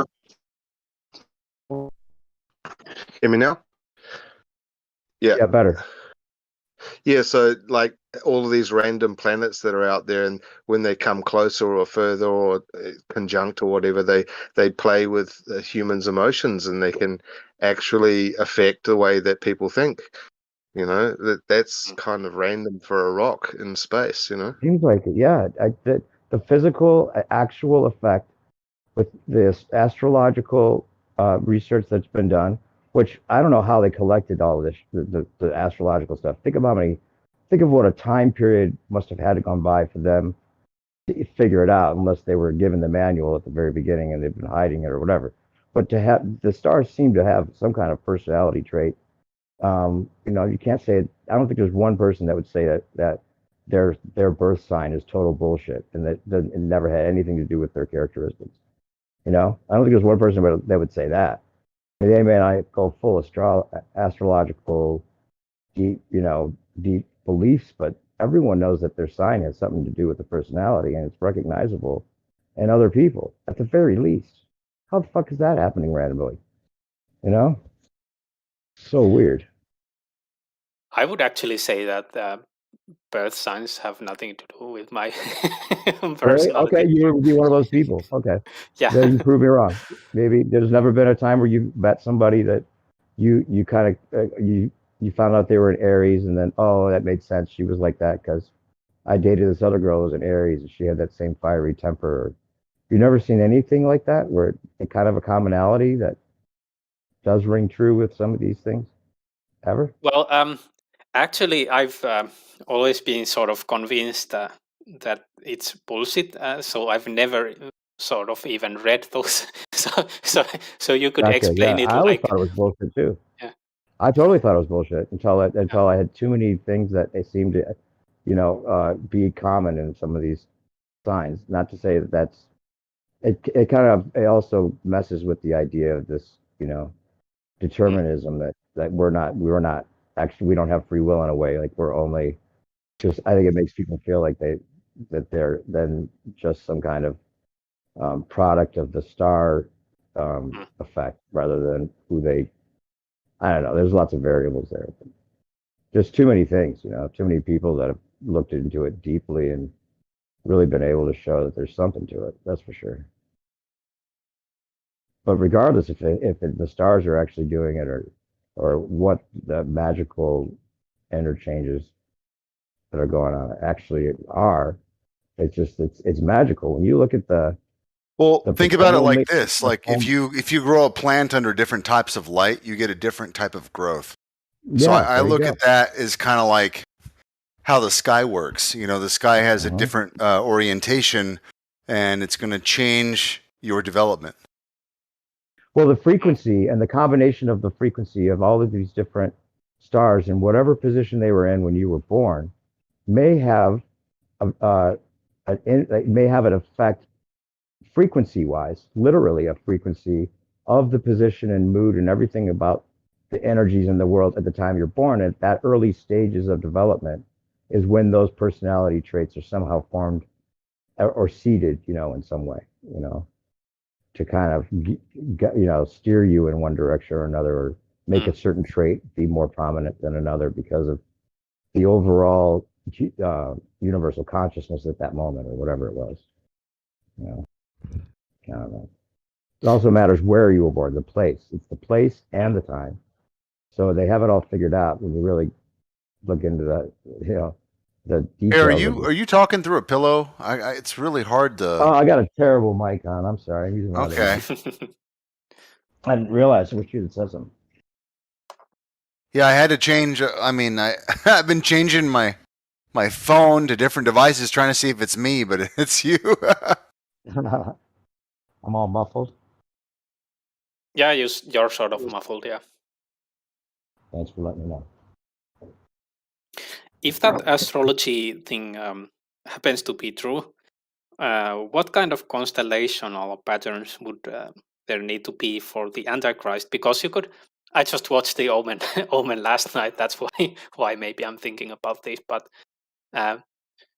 you could sort of like explain the coming of the Antichrist. Like there are some evil patterns in the skies, or like evil constellations, and they all align, and then a certain place and the Antichrist is born. Yeah, I think the system, they know how the system works. There's the patterns and there's events, and, you know, I think they're keeping track of these changes and stuff. I don't know if evil necessarily is I don't know. I Yeah, have I'm a not hard sure time if with, that's like, putting- necessarily a category. Yeah. Yeah, but how would all You're robotic. Yeah, you're roboting again. How how would any of the this theory work with the heliocentric model anyway? Yeah, I was just talking to my friend about this idea that, you know, about putting the stars so far away, and that you know, the King's Dethroned really does a good job of explaining how this whole thing might have been developed. They had to put the stars infinitely far away so that they could be fixed. But even still, even if they were as far away as 6 trillion times 430 light years away or whatever, that the idea that you would be moving along with the sun that moves 500,000 miles per hour, which would create a 12 million mile displacement every day. Every day we're 12 million miles displaced from our original, place and time, space time, right? Wherever we were, and those coordinates have changed by 12 million miles just in one day. Then you add up a week, 2 weeks, a month, a year, 1,000 years. Like, how is it even possible for? Maybe you could answer this. How do you maintain the idea that we'd have no parallax shift with our relation to the stars and the stars' relations to each other after moving millions and billions of miles away from our original position in relation to them? Even with them being that far away, it's hard to think that, oh, it's just because they're that far away, they don't seem to change at all. Doesn't that seem a little odd? Just logically speaking, how could it be that we don't have any parallax shift? Their answer is that it's just they're so infinitesimally far away. But then we have the P900 that shows it doesn't look like they're that far away at all. So how? I mean, it's just like a no-brainer. I don't get how people can hold on to it after they've looked into it. How do you hold on to that idea? I like to bring it back down to Earth and just try and imagine at 460 meters per second that the Earth is spinning underneath my feet. Yeah, all of it. It's so unbelievable. And nobody actualizes it either. Like nobody thought growing up, oh, I'm spinning right now. I'm spinning, but I can't feel it. None of us took it literally. Really, you know? It was always been a theoretical idea, but then at the same time we accept it as reality, or we were meant to at least, until we really thought about it. I don't know. Then the mathematical people that really get into the math of it, they're convinced because the math says it must be right. And puts, I'm sorry, I'm not trying to control you, but it seems like there's like what they call the left brain, or what cathexis called the left brain prison. He's got a great talk on his channel. If you don't know who cathexis was, he was fucking really interesting dude that used to be around and talking on a philosophical level, and he used to call himself a flat earth apologist. And he would always say there's enough evidence to lead one to believe that they may live on a globe, you know, but nothing about our experience tells us that's the case. Well, I think Star Wars in consciousness of. Yeah, can you hear me now? No. Yeah. Right. A little bit roboty. Maybe try again. Maybe join. Come back and join. How about again? That should be better. Yeah. So I mean, I think Star Wars played quite a big part in the way that people think as well. Oh, for sure. Absolutely. I was a big Yeah, I used to be in a Star Wars and Star Trek and fucking all of that stuff. Yeah. I took a course in college called Where No One Has Gone Before.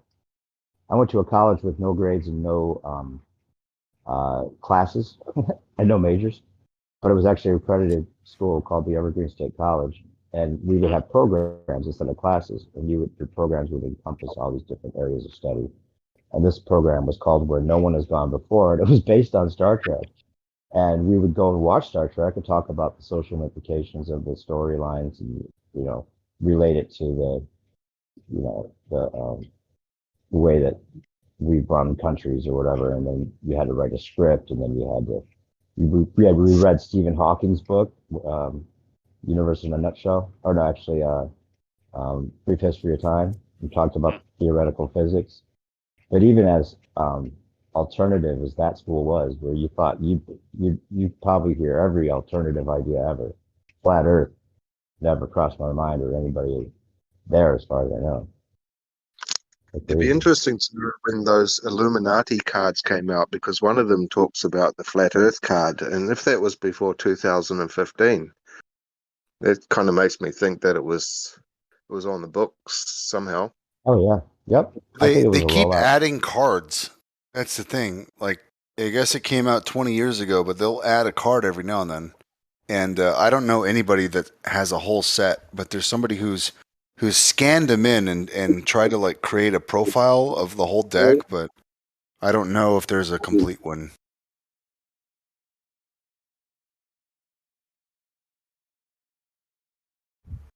I didn't mean to interrupt. I just filling in. Oh, you ever seen those mind maps? Like the ones that Matt was talking about on his channel? I've been looking at those for a long time. Before he made that video, but there's those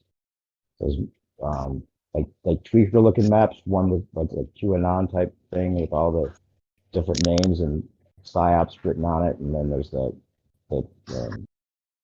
one that talks about like all the things we've been going. I mean, the accuracy of all these things that are put down on these things that are planned for the future is crazy. I mean, they definitely write the script like for 30 years ahead or something like things. And there's people that are privy to some of this, and they can make these maps. You guys know what I'm talking about? He's like, I think your voice is getting worse. Like I'm actually looking up on Amazon to see if I can send you a mic because it's so shit. No, it's not that I don't have one. I'm just. Oh my god, it's way better. Okay, way better. Oh, really? Yeah, it's the way I had them on. Way better now? Oh yeah. Oh yeah. Okay, I'm gonna sorry. close That was this probably window. I'm not buying torturous. you a mic anymore. I've got my Bose on. I'm good.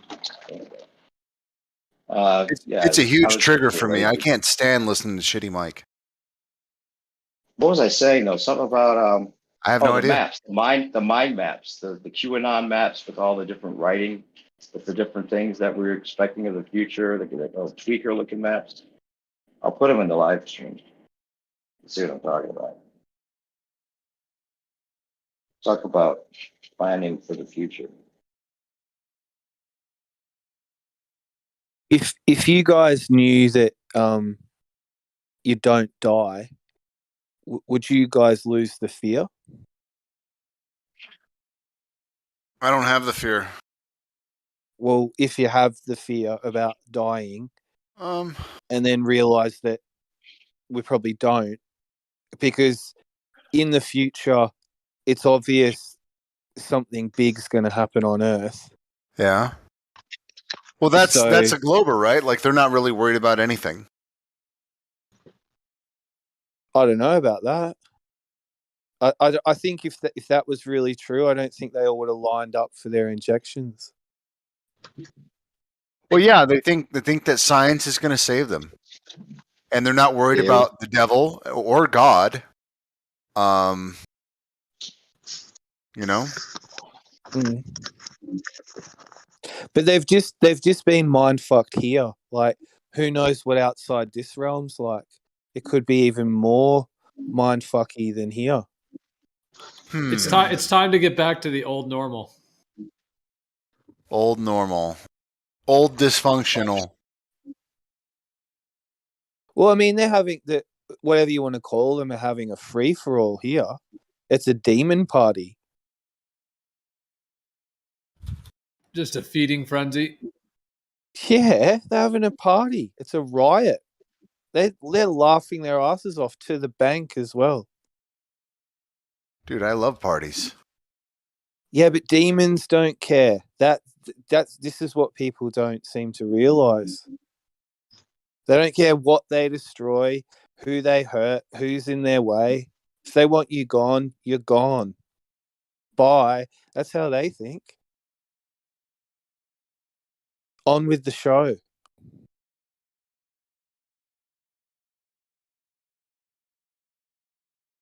Anyway, sorry. It's just one of these things that I privately think about all the time. And yeah, I'm just sort of preparing myself, I guess, for the worst. Because I'm sure the worst is coming. Yeah, well, you had a monologue. You're lucky you're not married. Merle. You're not married I with recorded children. one of your. Stop clipping, all three of you. Sorry. Go ahead. I yield.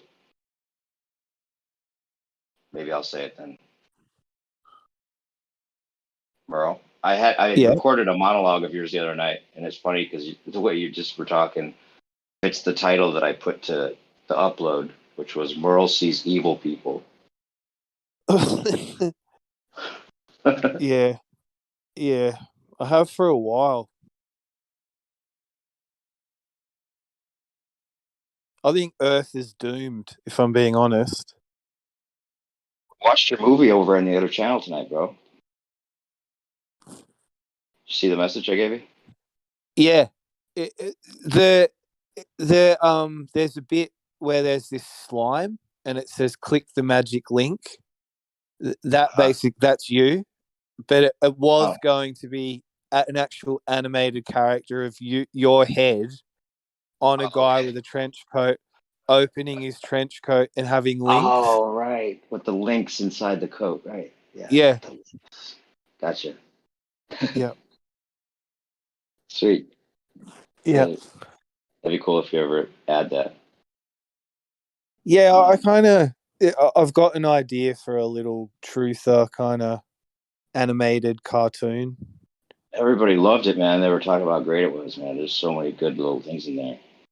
In fact, pertinent to this conversation, I was just thinking about it when we were talking about all the the creation of this and how flat Earth has been around for so long. And a lot of those clips you have, they were telling us from the very beginning that it's fake. They were showing us how they faked the planet's rotation and stuff in those early clips. Yeah. It sounded like the same woman that narrated a funny thing happened on the way to the moon. Yeah. It's her, isn't it? Probably is her. Probably is her. She's like a Like BBC kind of voiceover artist. Yeah, like here we go. Here's how we're going to fake space, and then eventually you're going to think it's real from the very start. Yeah. Yeah. Where'd you find that? I mean, I had never seen that before.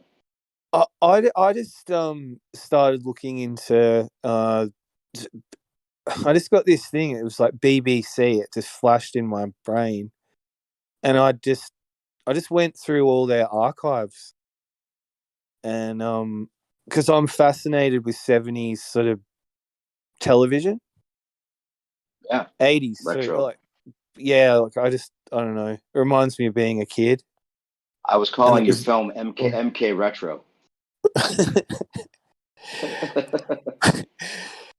But yeah, I think I mean I was bringing that up with Jem's room for a while, and but I'd just talk about it. I wouldn't say, oh, you know, have you seen this, or are you aware of that? I'd just sort of say very straight sort of facts that I think are real. And anyway,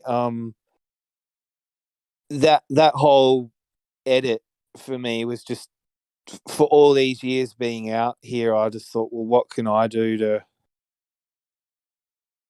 I don't know. I just didn't want to be one of these people who've been accused that never tried to do anything, or didn't care, or didn't ever try to hear it from their side. And, you know, I don't know how many times I've been told I don't understand planet Earth and how it all works. So You're not alone, Mel. There's a lot of people out there. You could ask 100 people and they wouldn't know the speed of the Earth or how far away the sun is. No, it's a thing that most people don't even think about. Yeah, I was just saying that we never literally thought we were spinning. No one ever walked around their whole life going, "Oh, I think I'm spinning, but I can't feel it. I don't know why that is." We just always kind of assumed it was a stationary Earth, like it seems. I know a lot of people subconsciously sit by the window in a plane and look for the curve. Right. I know a lot of people who've done that without even realizing it. They're just looking out the window like, where is it? I don't think I ever have. Like, I never did look for the curve when I was, I never thought of it that way, like, for some reason. Even though I kind of accepted the scientific explanation of what it must be, I never literally everything. That's why everything made so much more sense when I realized that it's not spinning. The reason you don't feel it's spinning is because it's not spinning. I've been on hundreds of international flights before I became a flat earther in late 2014. And I never once thought about looking for the curve, ever. Never occurred to me. It just doesn't seem like there would be a curve. Maybe because there's none. Intuitively, it never seemed right. I think what bothers me the most, like going into this topic, is that I'm pretty definite that if somebody asked me if I'd ever seen the curvature of the Earth before this whole flat Earth thing ever came into my mind, I would just say I don't know. Like, I don't think so. I mean, I wouldn't expect to see it. That's probably I'm pretty sure that's my answer. I don't think I've ever seen it, right?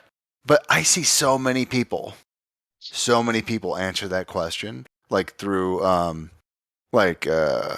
if someone's, you know, like Witsit or just somebody out there advocating, they ask somebody for the first time, and there's so many people. They're instantly defending, instantly remembering things that they clearly don't remember. Right. They have to make something up. It's startling. It's actually kind of like scary because I know that I was in that position, and I wouldn't have said that. I absolutely wouldn't have just been like, yeah, I saw it. Yeah, of course. Whew, no way. No way. What's weird about it is we all have friends, close friends probably, and family that we were excited to tell this to because it's just only the coolest thing you could ever find out ever. And they don't even want to look at it.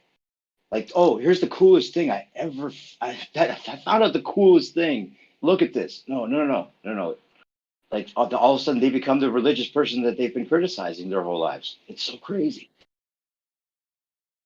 Yeah, we probably need to find out what blood type we are, eh? Could have something to do with that. Or what star we were born under or whatever.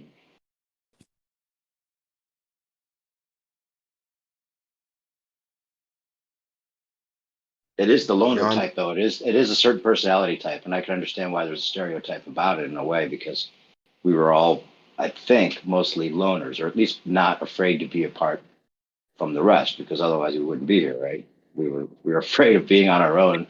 We would have avoided becoming a flat earther at all costs, maybe. Well, I had a letter sent to me from the government saying that I'm really selfish because I'm not donating my blood and I'm AB negative. Oh my God, are you serious? How was it worded? Yeah, it's that's the tone of the letter, and they were saying that I need to give blood, and no matter what, and because my blood's so rare. Yeah. Wow.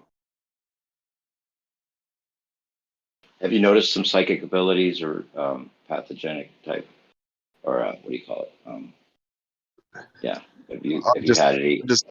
I've just noticed that I don't know how to explain myself totally well, but I can still read through the bullshit, and that's why I want.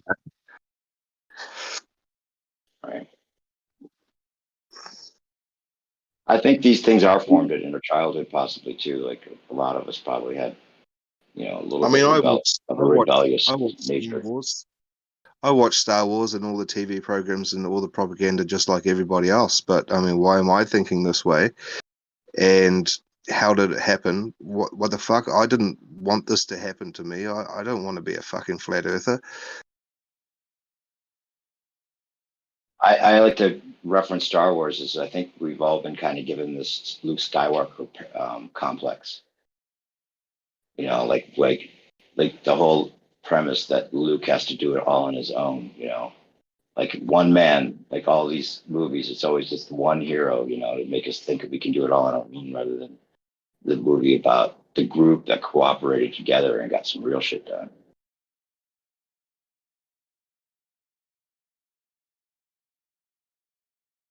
Why always have just one guy do it all? It's like maybe that's intentional for psychology to think that the only way to do it is be on your own, and it separates you because the whole economy is set up to be like make your own money. Don't ever it's all a big competition between every individual rather than some kind of cooperative effort. All of those things are kind of put down. Seems subtly.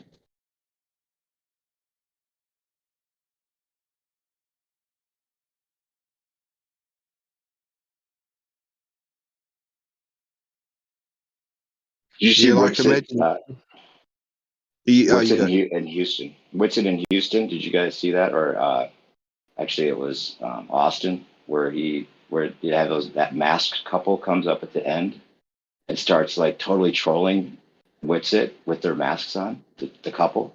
It's hilarious. Go to the Austin hangout at the very end. They won't leave him and Kai alone.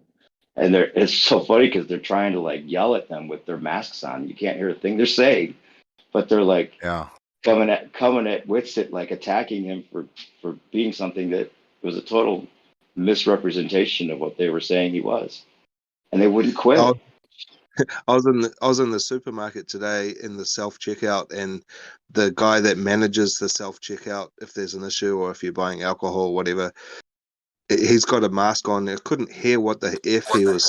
I couldn't hear anything he was saying, and I just said, "Speak." And he took his mask off in front of everybody, and he said what he wanted to say, and everyone freaked out, man. was scattered like fucking rats. Oh, really? So everyone's that masked up there that they can't. If someone takes off their mask just to say something, they freak out. Yep. Wow. Heavy indoctrination. They bought it, huh? They drank the Kool-Aid. We should change topic. Yeah, sorry about that. Keep the. You know, I You guys- noticed you that guys- there's so much talk about the jab or whatever that, like, it's not really being censored on YouTube. It's Yeah. being censored on Facebook, but not really by Discord or YouTube right now. It's kind of strange. You guys ever watch Media Bear's stuff, his parodies of all the stuff, the mask stuff? He's like a modern day Weird Al Yankovic. He's that good. The singing and everything, the video production quality. You know what I'm talking about? No. I'll put a link. You're gonna laugh your ass off, dude. These videos are awesome. He's the guy that did I wear my mask. I wear my mask in my car so I can. I actually really don't like Weird Al though, so you know. Well, no, That's this is better because it's woke. It's like all about what we would say if we made those. It's not cheesy. You'll like it. I guarantee you.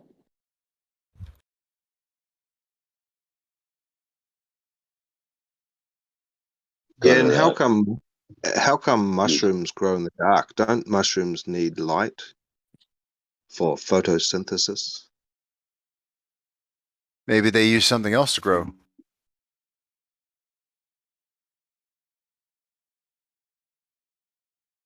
Maybe mushrooms don't like to have their pictures taken.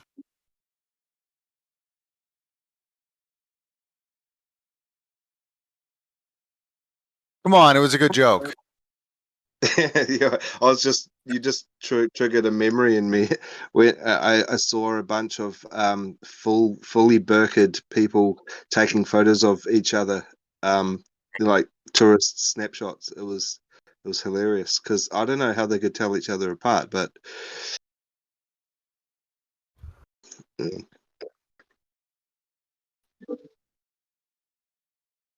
Still a good joke. It was good. I was spacing off. I didn't even hear it. I said maybe mushrooms don't like to have their picture taken. Hope I was roboting through that. Womp womp. They're not fun guys. Oh, he did it, guys. He went there. I did it. I went there. Yeah, but like this is to Merle. Like, think about your position. You're a single young man, and you don't need to worry about much. You don't have any responsibilities as such. And if it is going to be Armageddon, I mean, you just need to worry about yourself, where you are. You don't have like 10 kids that you have to drag around and a dog. You're all good, man. Do you have Merle. 10 kids? No, I was just saying he's all good, man. He's fucking free. He's free as a bird. What do you think, Merle? There's like it's hard to feel really upbeat right now just because of everything that's been going on, and it kind of like affects the universal consciousness to such a degree. Very apprehensive about the future for good reason, it seems. I was talking to no one. Merle's not even there. But it would be good to know from Geo what he thinks of mushrooms, because I know he knows a bit about them. Why they can just grow in the dark. There was something they were talking about on here the other day. It was fun. I didn't know anything about all the mushrooms being connected through this kind of network. They're the largest organism on Mycelium. Earth. Yeah, that's crazy. What if they just grow off the light that we don't see? It's a different spectrum.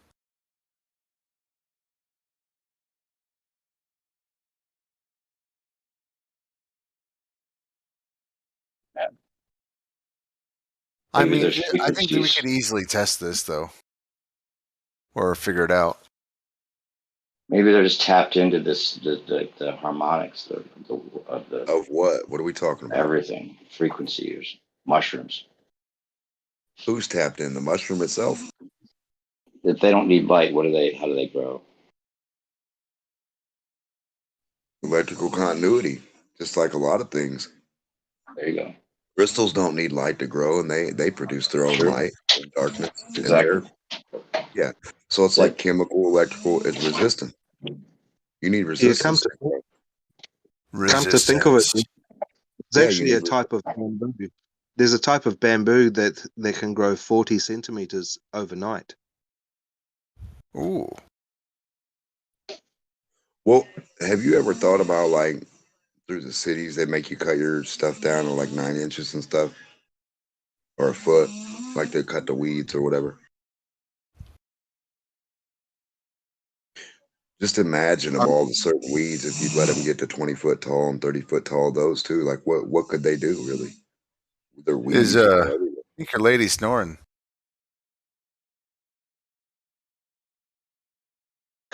Someone was snoring, eh? Get back to the weeds. Sorry. I could hear that over you, and I was like, oh, okay. Yeah. No, but this one guy got a tomato plant to grow 40 foot tall.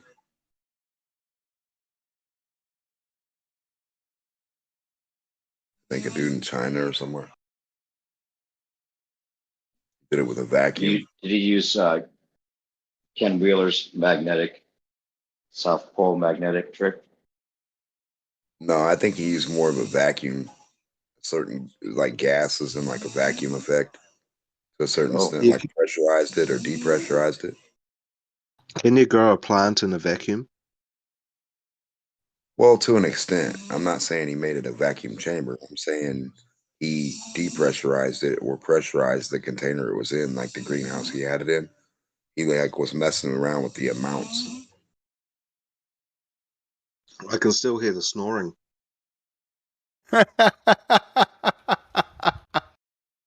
Yeah, me too. Just pay attention to the amounts. The amount of vacuum strength. Not a zero chamber, not anything perfect, just a minuscule little bitty baby fucking pulling a little bit of air out at a time.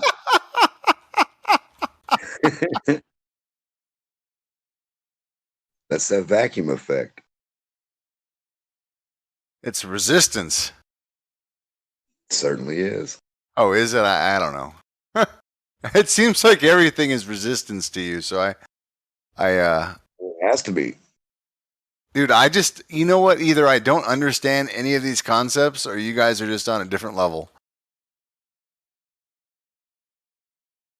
You don't understand that to go anywhere or to do anything or to grow or to just for anything to even have a reaction or an action, you have to have resistance or movement.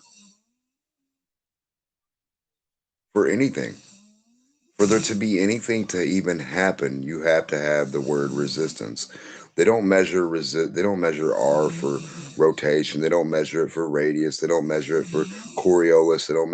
They measure resistance. That's the only thing they ever measure for anything in reality. That's it. Rockets, anything. Going in the water, the resistance for pressure, it's just all resistance. For you to run, your feet have to resist the ground.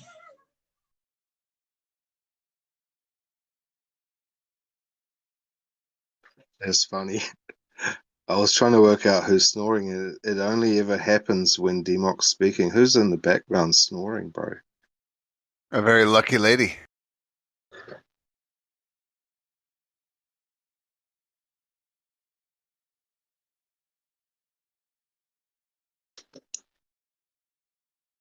Nothing wrong with snoring, but it's kind of hard to think. I just can't think, eh? It's like when my dog's itching itself and scratching. You know, it's like, fuck, stop it.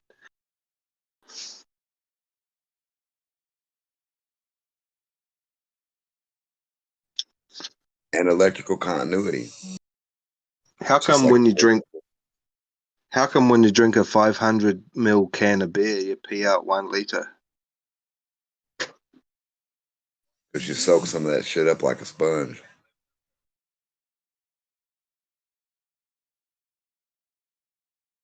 Did you know the more you cry, the less you pee?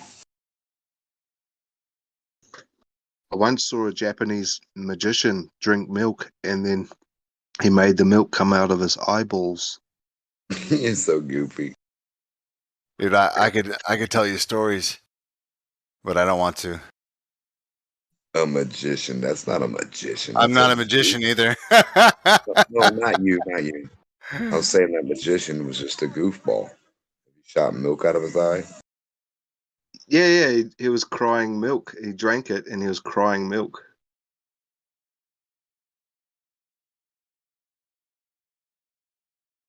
Or another guy that I saw on stage, and he could hold a candle by his ear, and he could blow the candle out with his ear.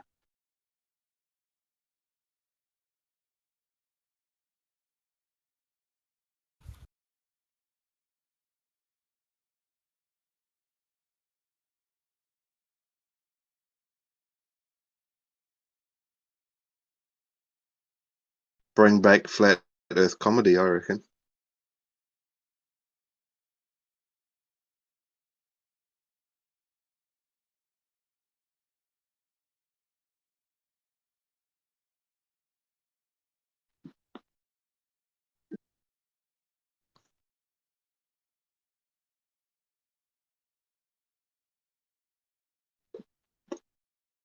Biodiesel.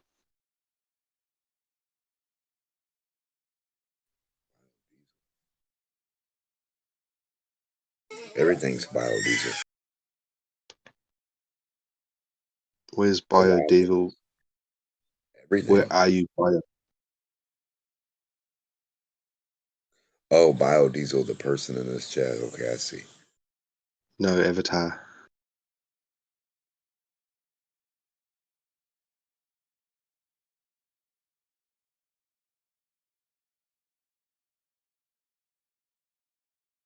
I absolutely hate this team. I hate this team this game gave me. I hate them. They are horrible. Ugh. Change games. No. They're just so bad.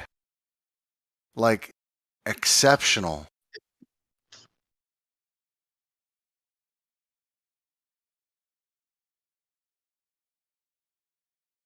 It's okay. It's okay. Multitask. They can't all be that bad. So.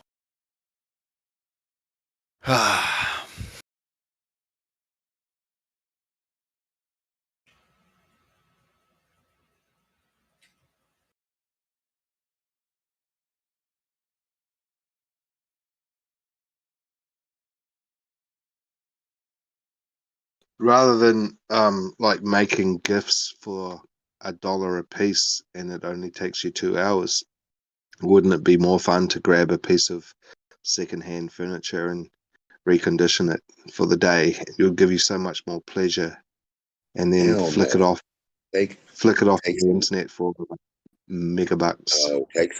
take some jugs or some sodas or some little bottles with the cap still on them. Take the sticker off of them for Pepsi or whatever the brand is. Put a little a sale on the top. Sell it for $5 to a little kid, and he'll have so much fun as with a sailboat.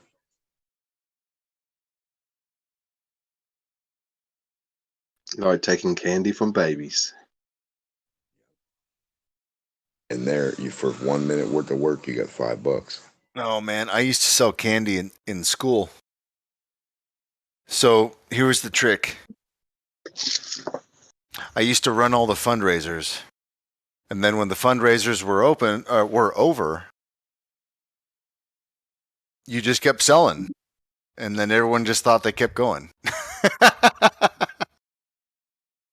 Everyone heard that that the fundraiser was going on, so they'd let you go before class to all the different classes and sell candy to all the adjacent classes.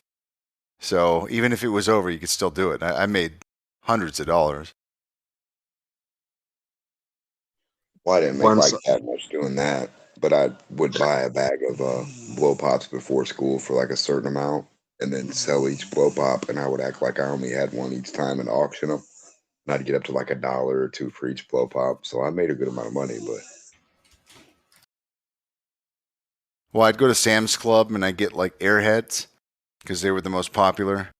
And you get that box of Airheads for like $7. Came out to, I think, like $3 or $4 per Airhead. And I would sell them for 25 cents. People would they'd gang up and buy a bunch of them. And they loved Rice Krispie treats too. The single ones. But the I blow pops, once- at my time, the blow pops were the thing, man. Everybody's just the bubble gum and the sucker couldn't beat it. Plus, you got in trouble for having bubble gum. So once on a Thursday afternoon, I spread the rumor that tomorrow, being Friday at school, was going to be International Egg Throwing Day, and then the next day, everyone came to school with a box of eggs and chucked it at the teachers. And it wasn't even true, but it was so funny.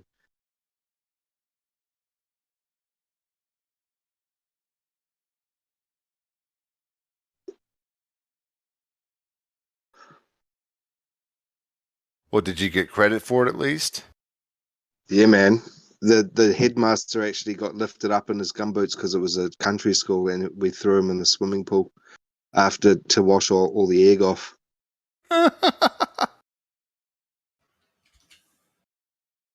I actually won it. We won a competition once in a rodeo, egg throwing competition, because you used to do gumboots and catch the lamb, and there was an egg throwing competition, and yeah, there's a raw egg, right? And myself and another guy, we ended up throwing a raw egg 100 meters and catching it, because every time you throw it, you have to move back like 2 steps or whatever. Yeah. A lot of fun in the countryside.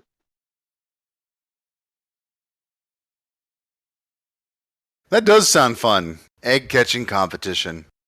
Now that's good. That's good fun right there. It's not easy. 100 meters. No, that sounds like it would splat. Did you have to catch it with your hands? Yeah, you catch it. You just throw it and catch it. 100 meters. Yeah, you couldn't use a pillow. You couldn't use a Damn. boiled egg.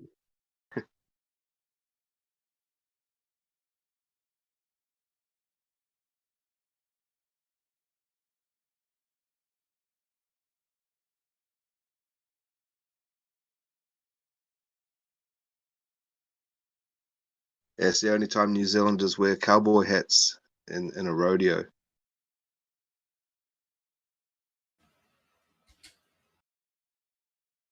Now they're banning rodeos because it's cruelty to animals.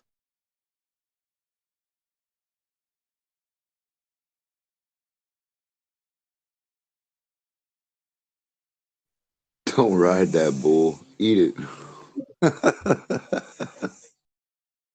Banning rodeos. Yeah. Sounds so stupid. Yeah. It's nuts.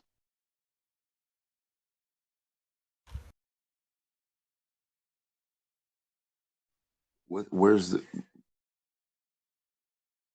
What's wrong with people? having an animal chase you is being cruel to it? They know the animal can kill you too.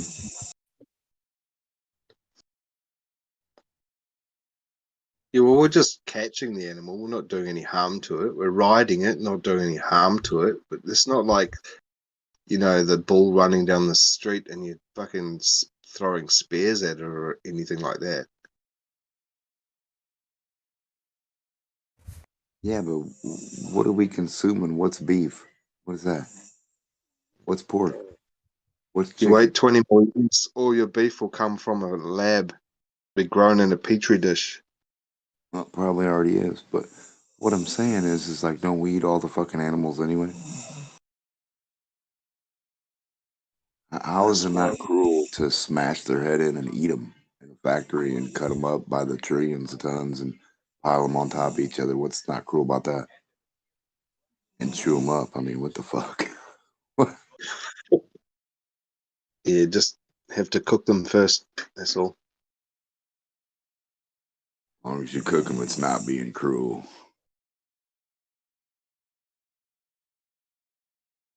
Yeah, I went to a vegan shop the other day with a friend,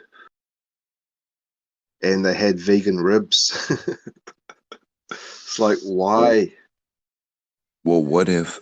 Yeah, that is weird. What if at a rodeo they said, okay, after we get done riding these cows, we're gonna eat them with barbecue sauce.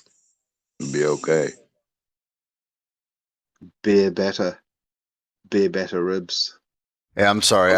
I thought I had my audio cut out, so I thought they weren't going to do rodeos because of Corona. So never mind. It was probably Heineken. Save the day.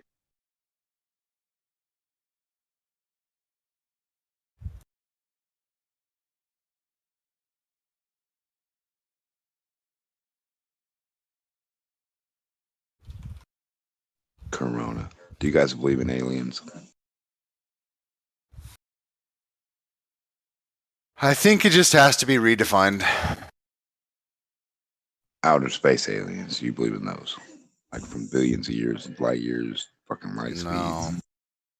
No, that's some bullshit. Well, supposedly there's some aliens that are like close or whatever, for whatever that Yeah? means. That Are might they be able sleeping to- next to you? No. No, I saw it. I saw it on this alien documentary thing. I didn't watch all of it. I was watching a little bit of it, and the main head alien's name is, guess what? Kosher. Very close. Very close. It's Corona. Oh. And I was like, what the fuck? I was like, hold on a minute. How does that, how can the, and I think that was even before the shit came out. And I was like, this is kind of weird, right? What a weird coincidence that this dude would say that. And it's like a main dude that's supposed to tell you all kinds of species and different kinds and, you know, a lot of shit about aliens. And he's like supposed to be, you know, high up in the alien shit.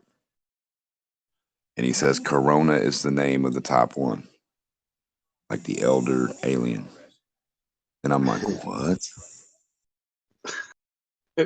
Could these motherfuckers be talking about a virus? I mean, you know, saying a virus is the alien. I mean, what? Don't lie. I mean, the snoring, yeah. That snoring, man, it's really bothering you.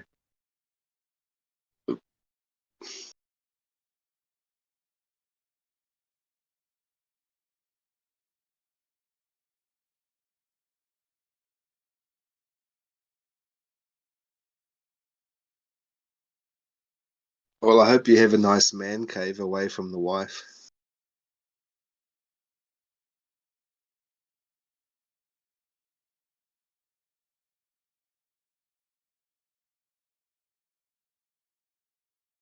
Hell no. Damn parasites.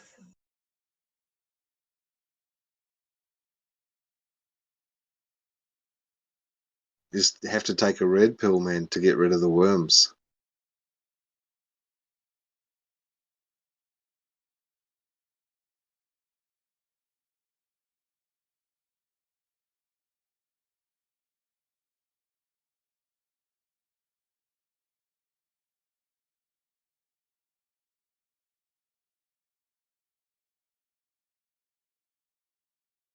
I wonder what brought the movie about forward, and here's a Who, the little cartoon. Wonder if scientists haven't like figured a way out.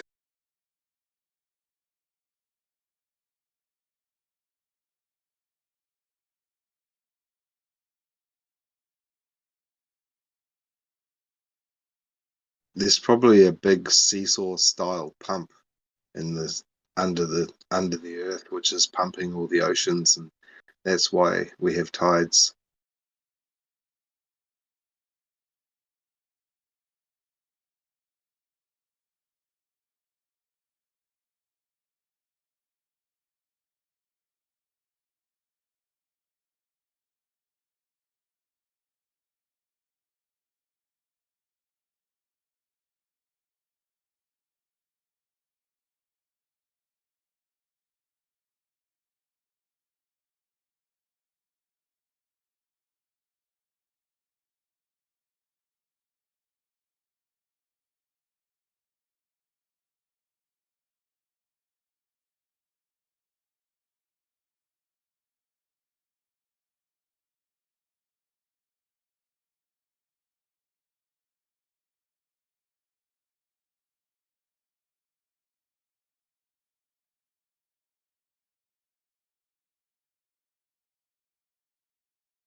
Solid ass grease, lard, just sitting there like solid, white, pure white, like snow. Are there any redneck flat earthers? Hell yeah. Like moonshine makers, like the ones in the Fucking hillbillies, right. like Well, the yeah, hillbilly, certainly, certainly. like Jethro. 100%. Yeehaw! I think there's all kinds. As long as you've But I was got the thinking about a internet. thing of grease, a big pan of lard, and it reminded me of like being in Antarctica. So if I'm in Antarctica, it's solid. And then, like in the pan of grease, the heat from above and around the room and around the pan doesn't really bother it. But the heat below the pan is what actually affects the fucking grease itself and like the actual solidity of the grease. And it like certain parts can be like boiled out and like liquid, and then other parts that aren't as hot or near the flame will still be solid, just like an Antarctica type idea. Water, I hope, not near the I hope heat, it's. solid. I hope you're using blood, not grease, man. Well, really, butter is what I was looking at, but still, basically same shit.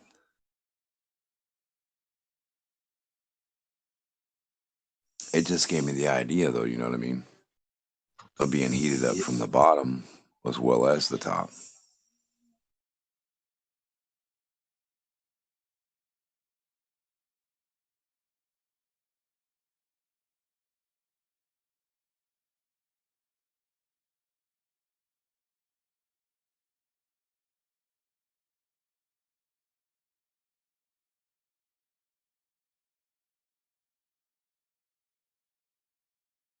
It's interesting. Does what can conduct electricity? Can oil conduct electricity just like water?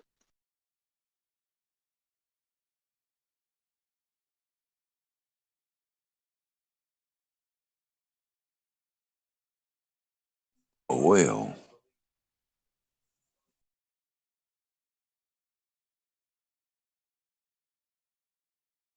I'm not sure.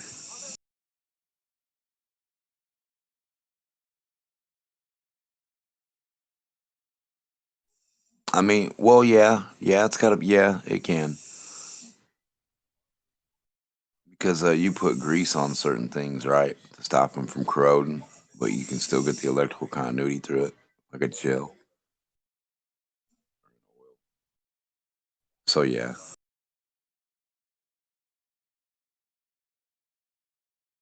heat sure transfers through it.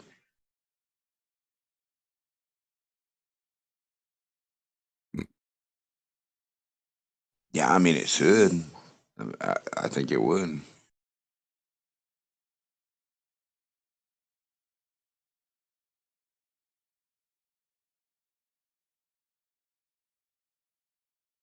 Could probably be an insulator in sorts too, though, right? Well, that's why you have rubber-soled shoes, right? In a dangerous environment.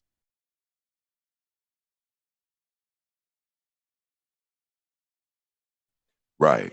But then if you take that tube or the plastic and rub on it a lot, you can get get static or kinetic energy from that static electricity from rubbing copper and hair. I mean, plastic and hair.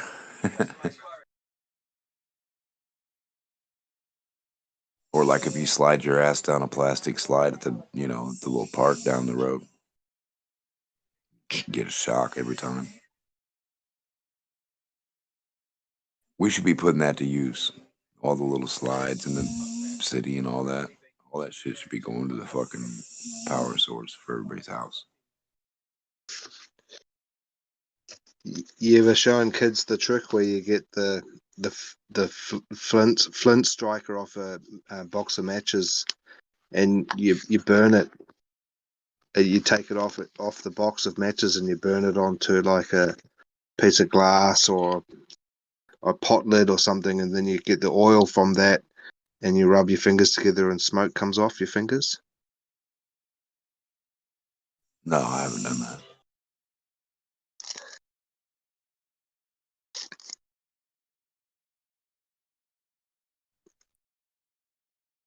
It's kind of what they're doing to us with the ball earth theory, man. Smoke and mirrors.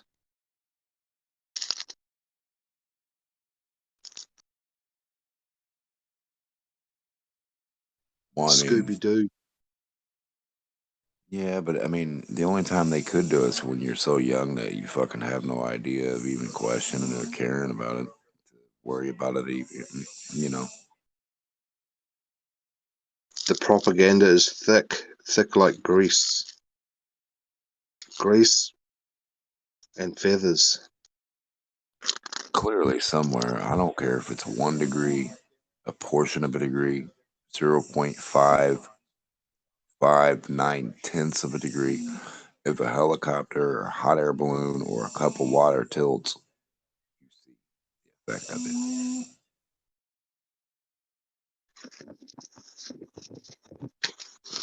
Well, that 460 meters per second really concerns me, man, because that should be measurable. 100,000,000% measurable. Every foot you walk and step in front of the other one should be another degree of tilt. I know it might And sound they weird say and radical, but it's they true. say the conservation of momentum, right? And you're taking off with the Earth in a momentum. But what if you go in the opposite way? Are you conserving the momentum? You go in the opposite direction of the spin. Where's the conservation of energy, conservation of momentum? I don't see that. There wouldn't be. You'd be like fighting going up a hill. Exactly. So what the fuck? Are there two different types of Coriolis going on? If you had to turn around and walk against something spinning 1,000, I don't even care if they say the atmosphere is in lockstep with the Earth. The atmosphere is in lockstep with the Earth in one direction only.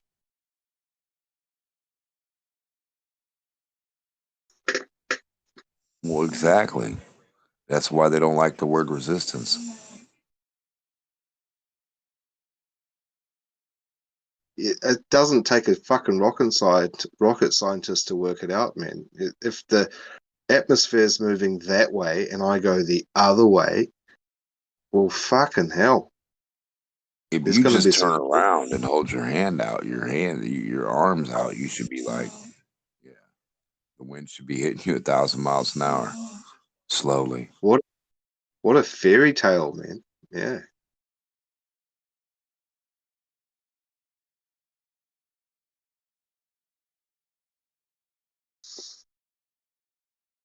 You're going through space real slow. Don't worry about it. It's You're so going light slow that speeds, real slow. it's 460 meters per second. Every second. Do they understand that the dots in the sky and the dots everywhere around us would be lines if we were spinning? Does anyone fucking comprehend this, or am I the only retard? It would look like a fucking line. Like, Like if you're looking at something and it spins, like if you put dots on your wall and you spin the fucking walls around you, it's going to become spinning lines. It's going to become lines everywhere. All you're going to see is lines. You're not going to see dots sitting still. You're going to see fucking lines. You're gonna see spaghetti, bolognese, Exactly. and the meatballs are the asteroids, right? Well, I mean, you would see like maybe maybe everything would be white. You know, maybe it would all be filled in, you know. If you're on a spinning, rotating thing surrounded by light dots, what the fuck do you think is going to happen? You think they're going to sit there with you? The light's millions of miles away. You think they're going to sit with you while you're on a fucking rotating object and they're not going to look like they're a blur and lines everywhere? No, they have to be close. Yeah. It just doesn't make any fucking sense. I don't care. Oh, it just makes me laugh. It's just unbelievable. Yeah. We took time-lapse photography of these stars. Do you see these lines? Well, I don't see them in reality. So how the fuck did your camera pick those up? But my eyes only saw a star sitting there as a dot itself, no lines. But now your equipment shows lines. It's because they're moving really slowly, and we're not.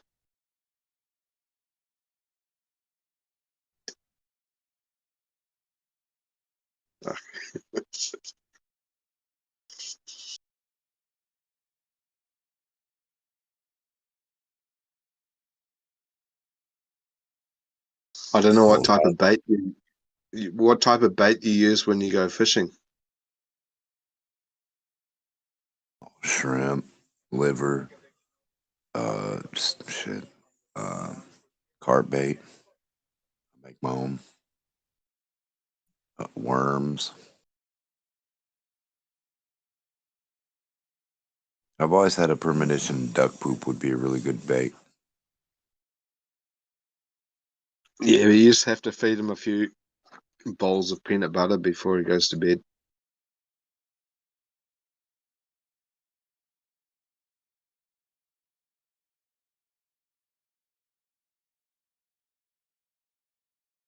Said fish bait, right? Or like Crocodile Dundee, Dynamite, TNT. Ooh, hell yeah. That's the best bait. But I'm saying, like, if we put a camera in a room and the camera was the earth and the room was black and we had dots on it and we spun that camera around, wouldn't those dots become lines?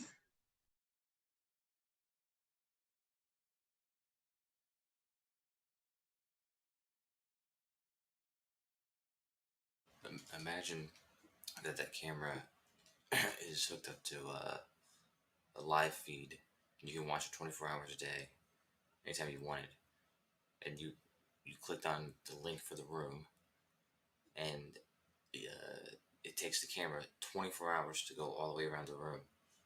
Any given time that you look at the camera, you're going to see basically a still shot of the wall.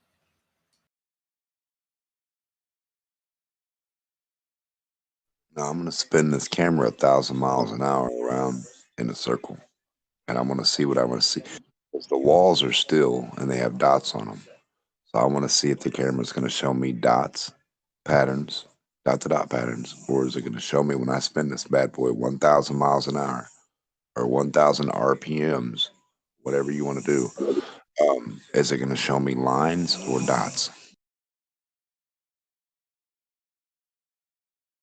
What's more accurate, having a 360 degree camera to take a panoramic shot, or a panoramic view, like option on your camera where you could just physically move around and take the shot? What's the difference between these two things? Do you know? Yeah, one is a camera set in. One is a camera like with lenses all in 360 degrees. It takes a shot in real time, and a panoramic mode on your camera, you have to take individual pictures over time. and then collect them together. Yeah, because I was wondering, I was looking at a street view of a spot in the middle of Antarctica today. It was like the most inner shot that you can get of a street view in Antarctica. And I was analyzing the shadows that came off the people. And there was one particular shadow in the middle of the 360 degrees that was going the opposite way from all the other people's shadows.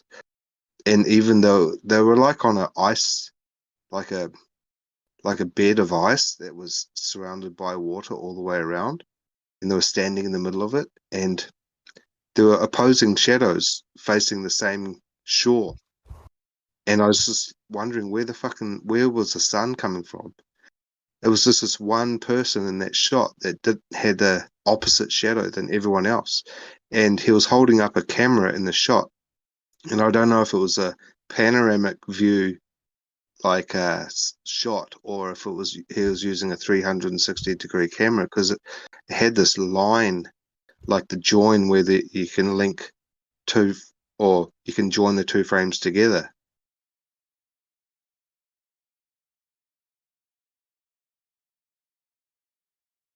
Do you still have the picture? Because the thing is, I looked up in the sky in that street view and I couldn't see the sun at all, but they all had these really prominent shadows that were obviously coming from the sun or caused by the sun. But this one dude had a shadow in the opposite direction. It was like, I can't remember the coordinates, but it was like one of the most central shots that you can get on a street view in Antarctica.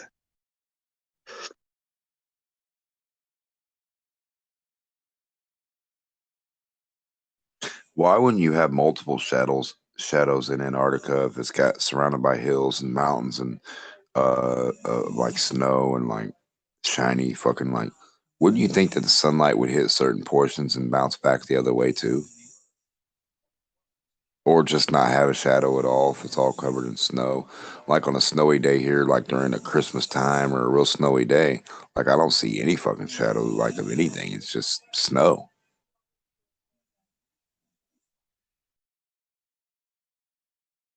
Like the sun doesn't even push through enough to make a shadow like that.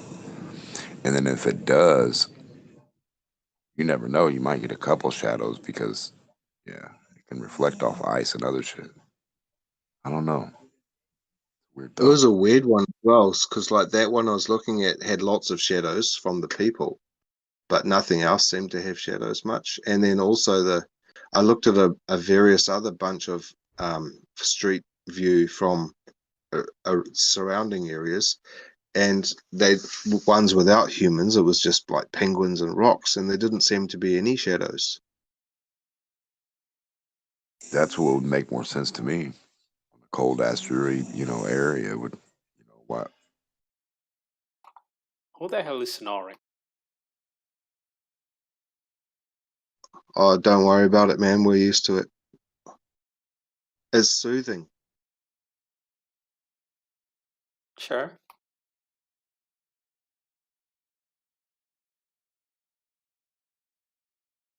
That is a good question, though. On like a sunny day that's like kind of warm in a snowy area, like do you get any shadows off the actual snow or ice itself anywhere? If like there's a hill or ice behind you or anything, like can the sun actually shine up that shit and make another shadow? I wonder.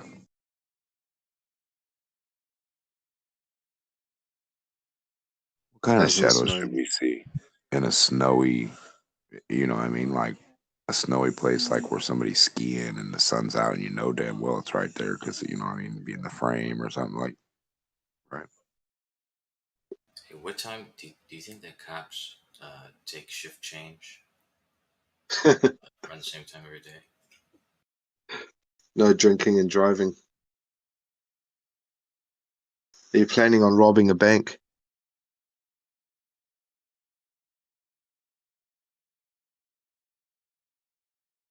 No comment, but I'm going to assume it's 6 o'clock.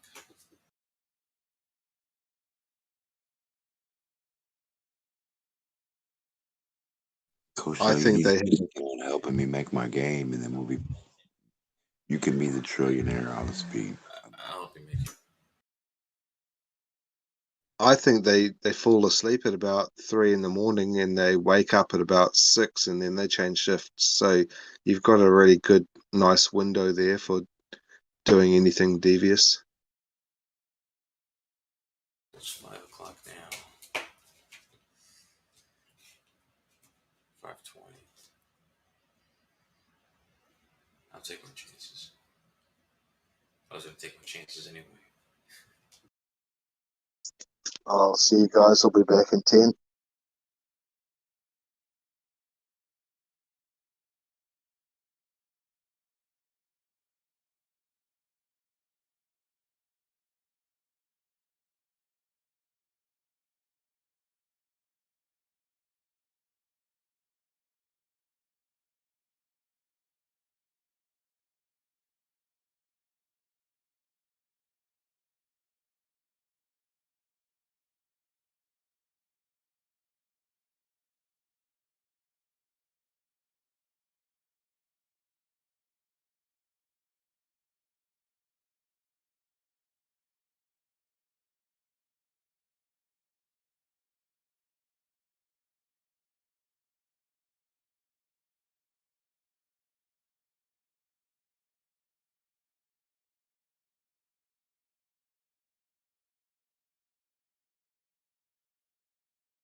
Hey, if you have a fishing rod that has about 1,000 feet of, no, let me start over.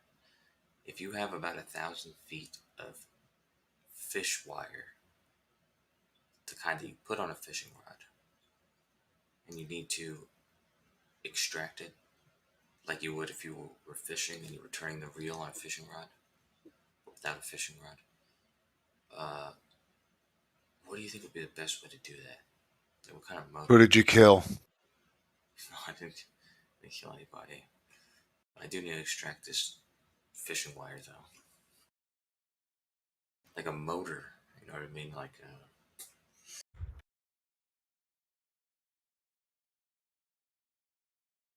I still think you killed somebody. what would a fishing wire have to do with that? I have no idea, but you sounded very murdery.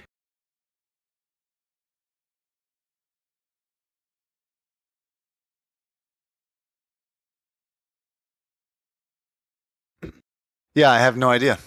That's a predicament. What about like a Got that Norman Bates sound to him. If I attach something to a power drill, like a long, let me think. Coach will say, "Yes, mother." Shut the fuck up.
Hey, Travis, I don't know if you're listening, but thank you for that link. Appreciate it.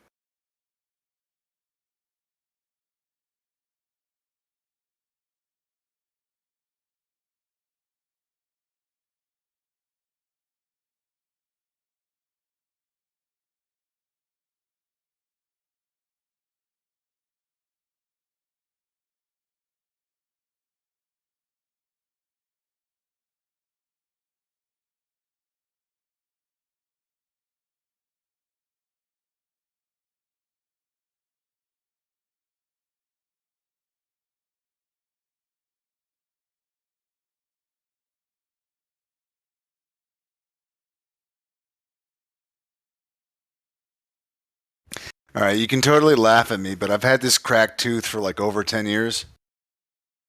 And it finally started bothering me. So I cleaned it out really good. And then I got some floss. And then I just tied a knot around the tooth just to keep it tight. And it's not bothering me. It's pretty good. It's pretty good. Works all over again. Should get some glue. You know, I thought about it. Some epoxy. It was definitely on the list of things to try.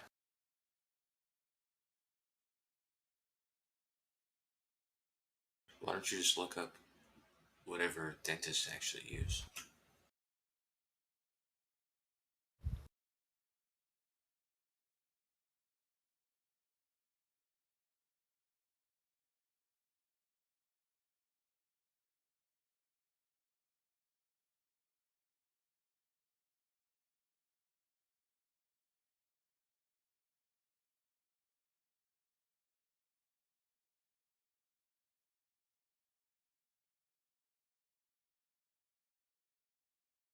Yeah, my friend said it might dissolve, kind of like mouth stitches, but I don't know.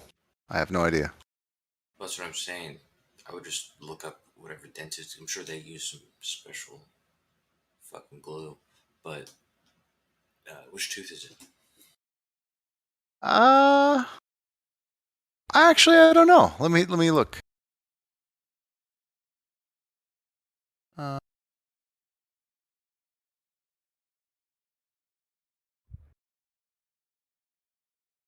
I expect it's not in. It's in the front somewhere. Otherwise, it would have bothered you a long time ago. Okay. Let me look at this list. Upper jaw, lower jaw.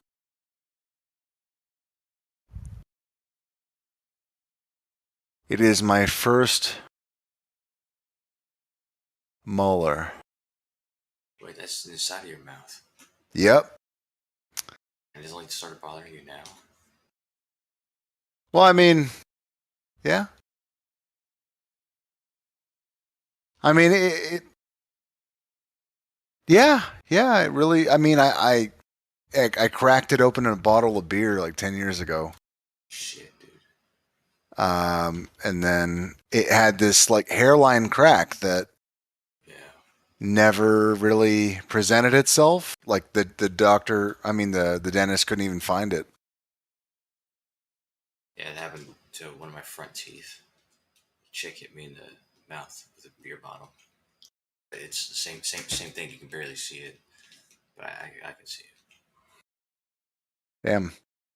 So yeah, I've just been trying to like plan what I would do with it, and I don't know if they have any good treatments that I believe in, but I was able to just wrap something around it. It seems to be working for now.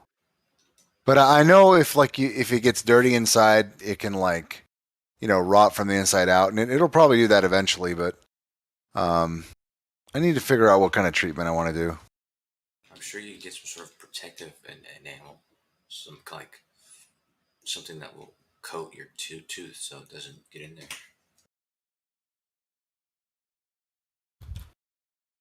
Yeah, well, I mean, nothing's really getting in there now. I can have like cold liquid and I don't even feel it anymore. So, I mean, whatever I'm doing, it's working. Yeah, but you gotta walk around the fucking floss, right? Well, I mean, I just tied the floss tight, and then I tied it again, and then I cut off like a centimeter out, so I've got these little ends of floss like floating around that tooth on the side, but you can't see it, and I don't feel it really. Well, how often are you gonna change that? I don't know. Like, I mean, I could do it every week, every couple days. I don't know. I mean, I just did it, so I have no idea if it's even if there's any efficacy or even, you know. Yeah, I would do some surveys and find out how it smells after a couple of days, because I wonder if it's going to smell good. Yeah, I know what you mean. I know what you mean.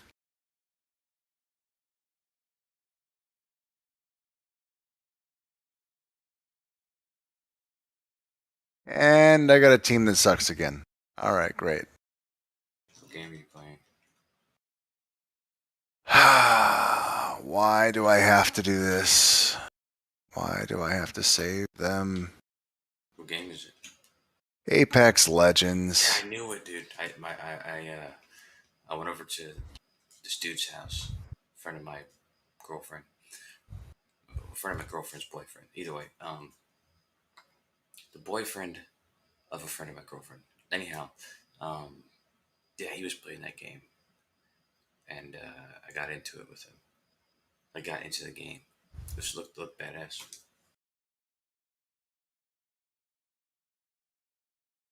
But I noticed that it does depend on your team. Like you can't just be a good player. Like you have to make sure you have a solid team. So you only got 3 people to a team.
I swear to God, this guy on my team is from the Philippines.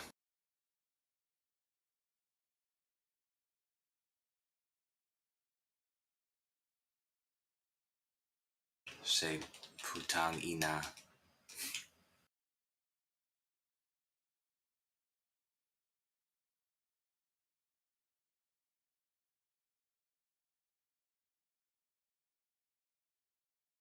Hey, Kosho, do you speak Spanish? No. Or just enough to get you in trouble? No. Yeah, I guess. Say putang ina. I have to. No, I'm not talking to him. Like I'm in the lower ranks. When I rank up, I'll start using my mic.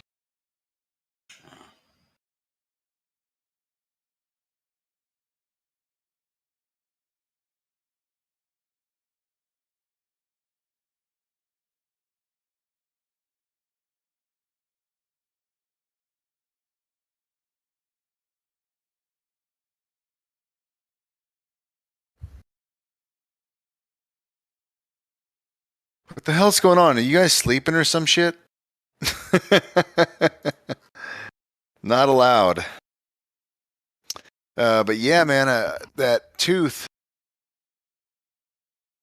Yeah, it's a bitch. Let's see. Yeah, the incisor, lateral incisor, the canine, and then the first molar. Yep, that's the one.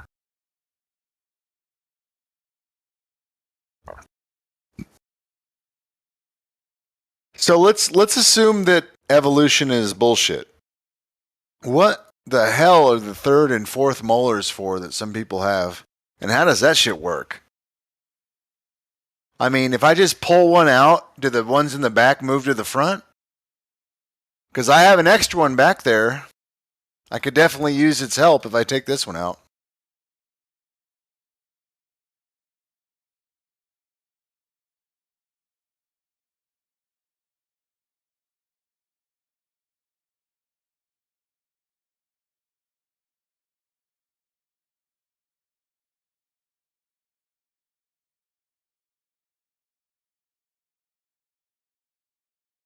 I mean, that would make sense. Take one out, another one moves to the front.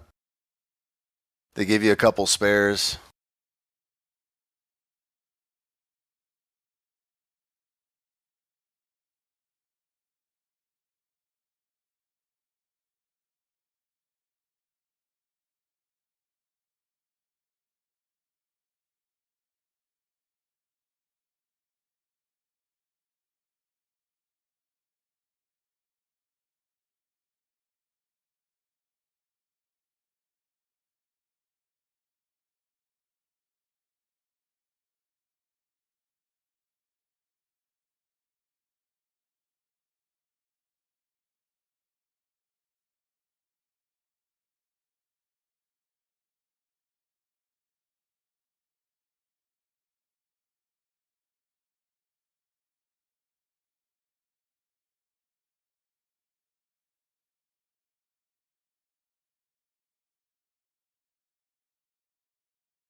I used to enjoy watching the Jeranism's investigation into the shadows at the South Pole. Yeah. Made me wonder, you know, because He's like done a lot of stuff that's made me wonder.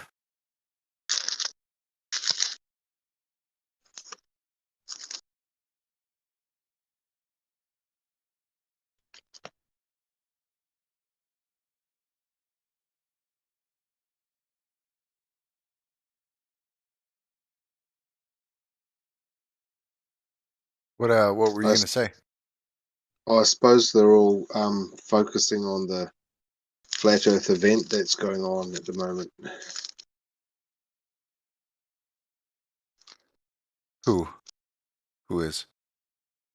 Like, isn't there a Flattoberfest or whatever? Yeah, but who are you talking about? Who's focusing on? Like all the dudes, all the main dudes. Oh, the content creators. Man, maybe, I don't know. I don't know if content creators get enough time to do anything else except for create content. Well, some of them have to. Yeah, it's quite good to see the evolution of Discord, and that you can see a lot of opportunities coming out of the way that we communicate.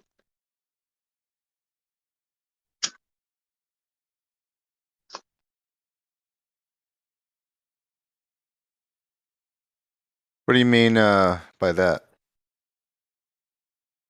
Kind of like the evolution of Discord, how it will be in the future, kind of like how, you know, every major platform started initially with a new paradigm, like Facebook and what's the other one? It's gone now, MySpace. Right. And then you get like WeChat and Viber and WhatsApp. There's probably a million others. Line, Viber. Did I say that? Yes, it's kind of like this type of platform could be bigger than Facebook. You just need to keep adding on to it, right?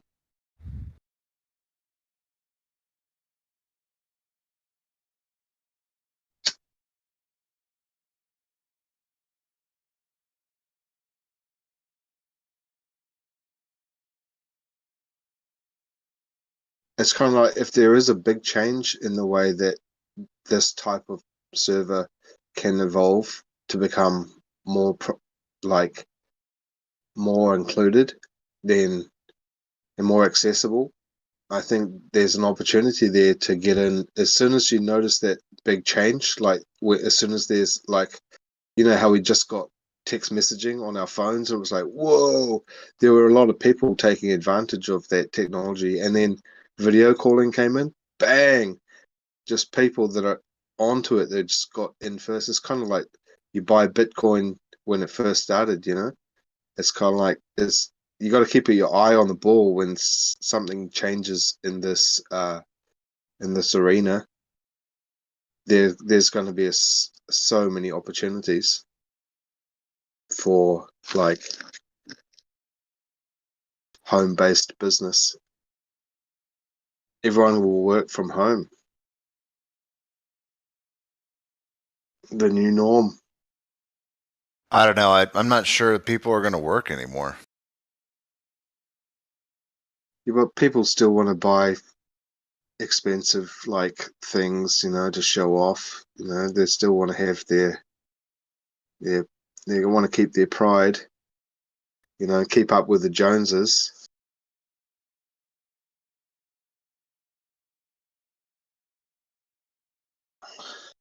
I know a lot of people like that. They just want to keep up with the Joneses, you know.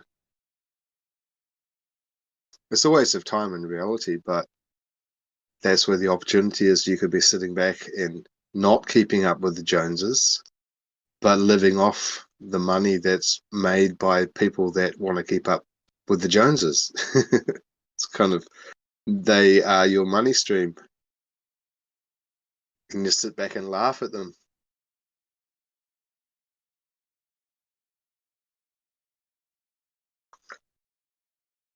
Because while they're keeping up with the Joneses, you're actually living your life. And they're just stressing about what's the next material thing we can add to the collection. And you can't take it with you when you die.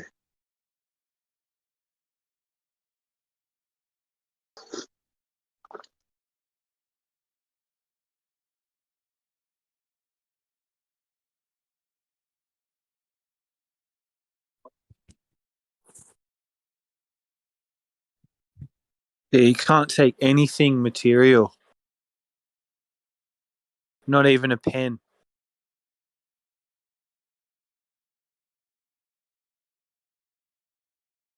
Not even that Pineapple book you wrote. Not even that diary entry where you were talking to God. Can't take that either. You can only take your light. Yeah, everything's in question, Carlos. What is essence really? I mean, when are we going to have smell-o-vision, man? They talked about it for years. We're going to have fucking Yeah. smell-o-vision. I still don't see Yeah. it. That was like in the 70s, they were telling me, Yeah. you're going to be able to smell. Sensorama. Yeah. Where is it? Yeah. It came out, it just never caught on. Well, they didn't want it to catch on. It's like It came hologram out, though. TV. Hologram images in Japan have been used in many devices for the last 20 years easily. Yeah. And it hasn't caught on to the rest of the world, and people don't even talk about it. Like it's like having a toilet in your house. You have a hologram answering phone. You know, someone buzzes downstairs and you can see them like in a hologram. Yeah. You remember those phones that came out that not that long ago, and you could have a projector on it? It was called a projector phone. No. You could play a Sounds video. interesting. You could play a video on a bus using your data, and you could have your projector on the other side where the camera is, and you could project porn onto the back of some bald guy's head.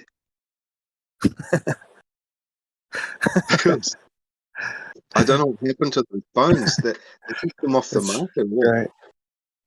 It was fun. Yeah. I used to do that all the time. Yeah.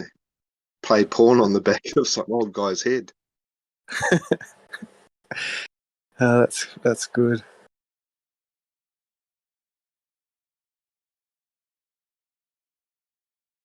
Some technology goes backwards. They give you a little taste of it and then they take it away. Well, like New Zealand is actually stomping ground for, new innovation and testing because we're so excluded.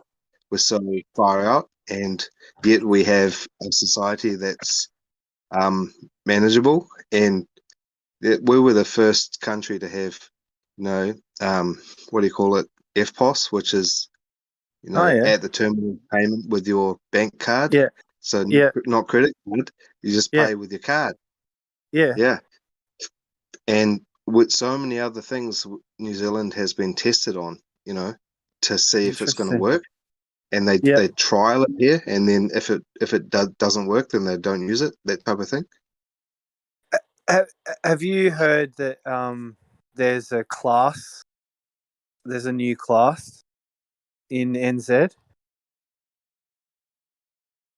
A new class. Yeah. Don't, there's like that's- a class system, like poor, hard, working class, middle class, the rich. This is a joke, right? Okay. No, this is from Horseface. Jacinta. Oh, okay. Is that what you call it? Yeah, I call her Horseface. Have you seen the GIF of her? She's doing like a X-rated porno blowjob thing with her hands and stuff, and it's actually not her, but they used like that deep fake technology that put her face on it, and it's the funniest. I don't know where to find it. It's so funny. I've seen her in different modes. Like I've seen her even like at home, just being really, like lovely, like a nice hostess. She'd make you a cup of tea, show you around New Zealand. Give you the tour. Who's Horseface? She's the Prime Minister of New Zealand, Jacinta Ahern, I think her name is, something like that. All right. Yeah. Jacinda Ardern. Ardern, there you go. Yeah. But she's got a very horse-like face.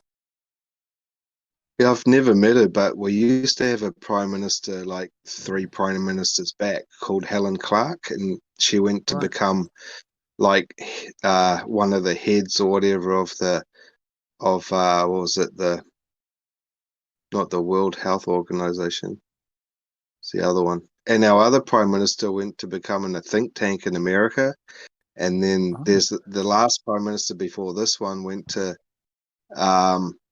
just shares in Air New Zealand, and he like runs the ANZ Bank or something. Mm-hmm. Your ex-prime minister actually speaks Chinese, eh?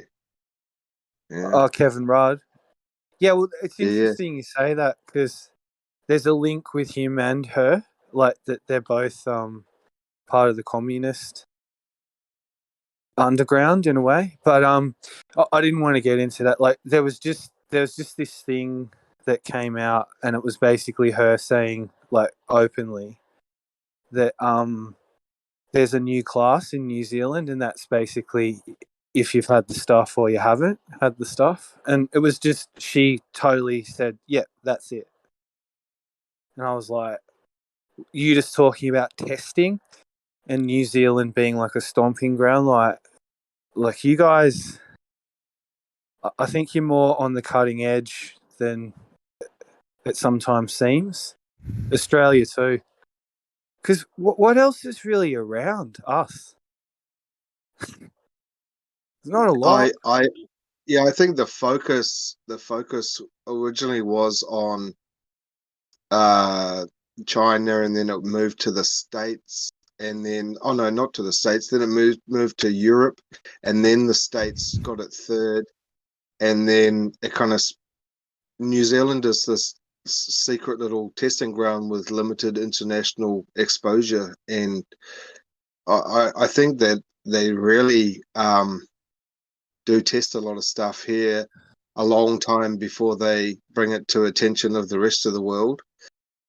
And it's kind of maybe their little test that they're doing has been going on much longer than before 2020. Oh, definitely. And definitely. It's this massive underlying control. They're just hypnotized, I don't know. They're going to make it so that you can't go to a restaurant at the end of next month unless you've, done the job. Yeah.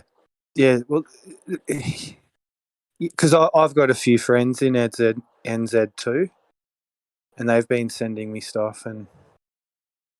But the weird thing is, it's a double thing because New Zealand's probably one of the best places on earth to be. I can't for lots of reasons, mainly the actual place itself. Like, wow, I'd even move there. Well, we've got such a really good social system that you're never gonna have to sleep on the street ever. That's good. That's good. That's just what it is. If you see a homeless person here, it's because they choose to be. It's not because they have to be. What do they get treated like? Do people look down on them, or is it sort of? People look at them like they know, everyone knows that they choose to be in that way, but it's the mental health issue that they look at.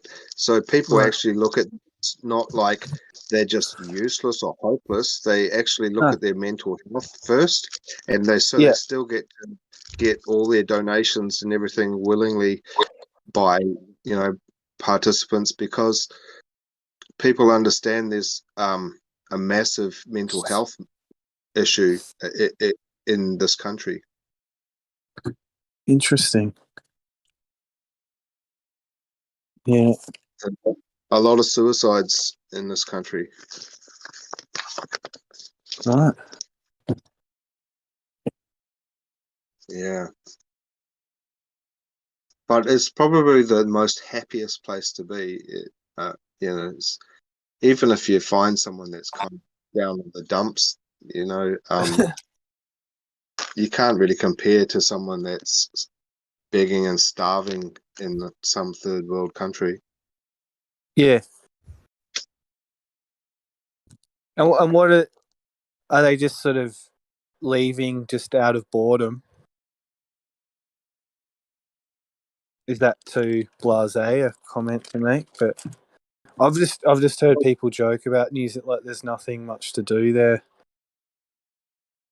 I don't know if that's true though.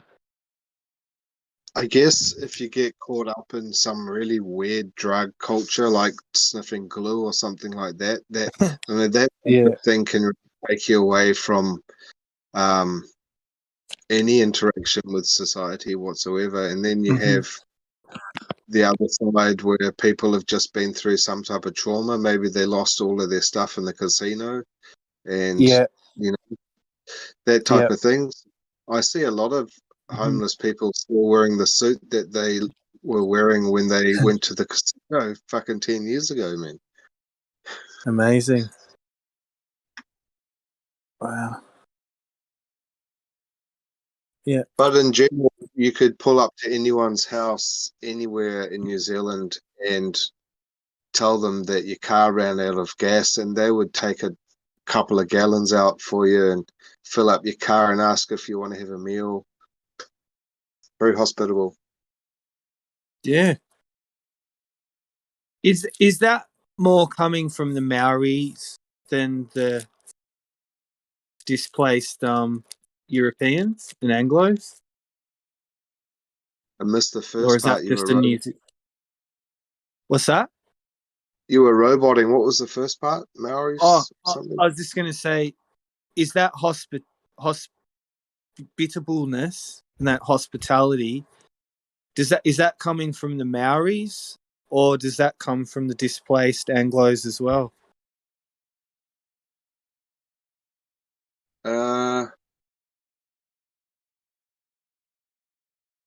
I would actually say it comes from the Maoris. Yeah. Mm-hmm. Yeah, definitely. Yeah, I would say. Australia used to be like that too. A lot.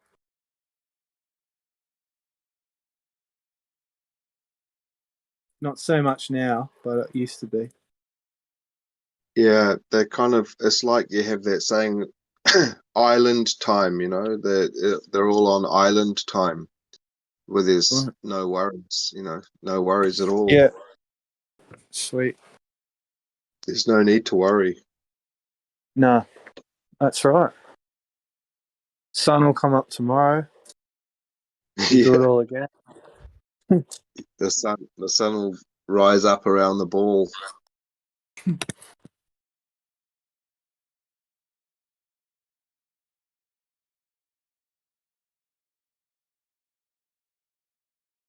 I reckon the hiding shit in Antarctica, or like all that stuff that I used to watch with journalism, and he was talking about the shadows of this and that and the 24-hour sun, and it just didn't all equate. Nothing worked out. Right. Yeah, I mean, over the years, there's been talk of people going down there.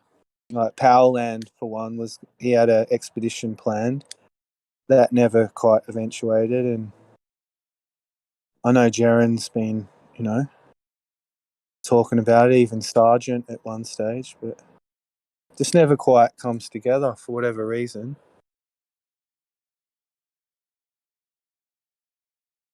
And it's always being sort of made out how treacherous it is, and you know, you got to be careful when you go and take on the tundra. But yeah, there's got. I mean, it's what is it? What do they call it? Deduction, logical deduction. That there's something Well, there. every time you have a debate with a baller and they about Antarctica, how can it be?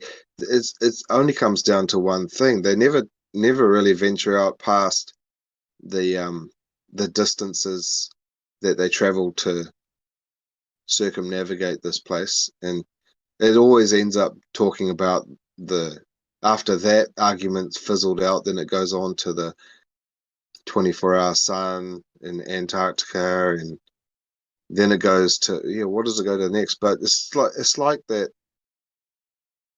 never-ending story.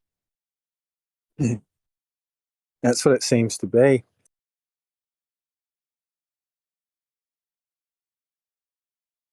Yeah, I got no idea how old this place is.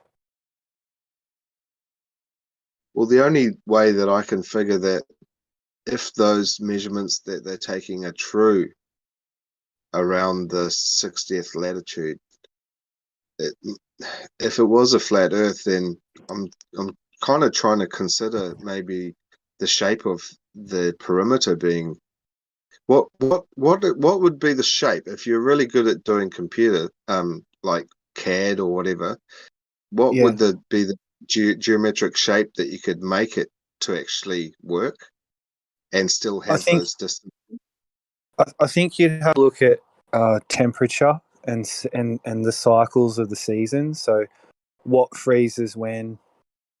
What, you know, when is it thawing? When is it freezing? And then one thing curved would always go on about, like, not just tracking the sun, actually knowing its path. So I think once we know how the sun interacts with the earth and how the earth, it could have thermal combustion fucking systems under the ground. We don't know what's under the ground. There could be a machine with organic matter on the top of it, right? And all underneath. I mean, we don't know. We don't know what the container is. You can say it's the ice wall or the ice shelf, but there's more to it than that. Well, I think that's what they've done is they've found out what the container's made of. Mm-hmm. And they know how to manipulate it. They know how to latch onto it. They know how to touch by it. bombing it. Blow up some bombs. I think that they know very well what it's made of, and they're using it to their benefit. But they just make up this fairy tale about all these different layers and names and heats and temperatures and pressures, when really it's just they know what the barrier up there is made of, and they know how to use it. You reckon they know up there too? You reckon they figured it out?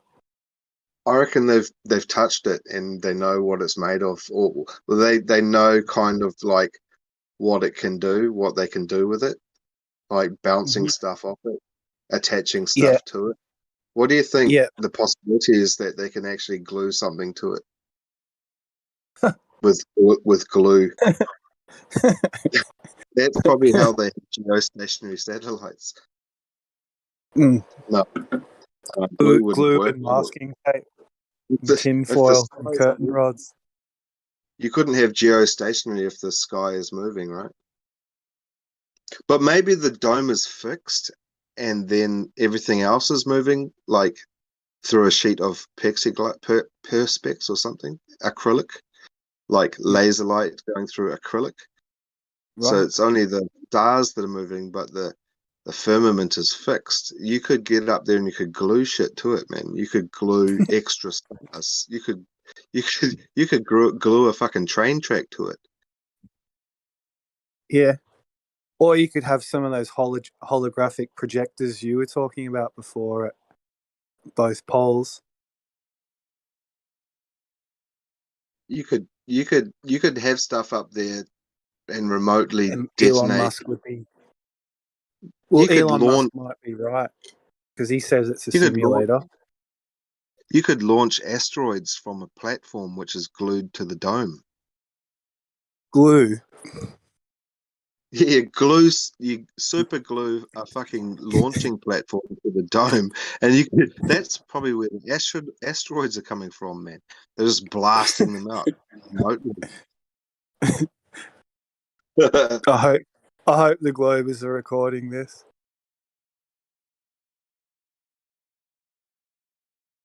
Yeah.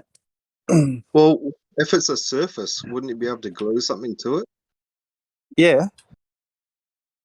You wouldn't Yeah. have to worry about how hard it is. Oh, it's so hard we can't breach it because it's rock hard. It's harder than the hardest thing that you could do, harder than a diamond. Yeah, but you can glue a diamond to anything, right? So some military guy saying, I think the Earth could have a ceiling. Let's find out.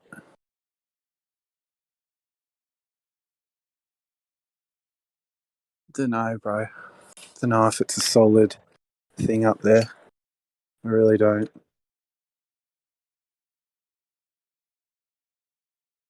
Why not? Yeah.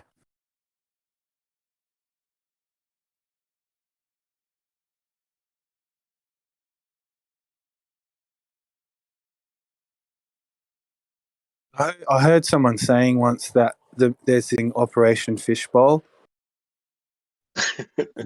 they put a crack in it. Operation Fishbowl.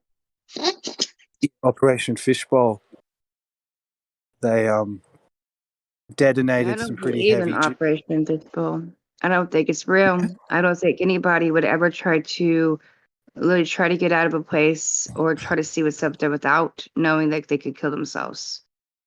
Yeah, I Yeah. think that's all an illusion, and I actually think, yeah, we're just seeing something very magical. Maybe that's where God opened up a certain area and let the waters in at one time and flooded it. I don't know, but I don't Mhm. think Operation Fishbowl is any truth to it. I think it's for us to look like idiots and to believe it. You know what I mean? Yeah. Yep. But I'm not saying there isn't a dome or there isn't some kind of firmament, there isn't some kind of barrier. There's something. Yeah, it's definitely something.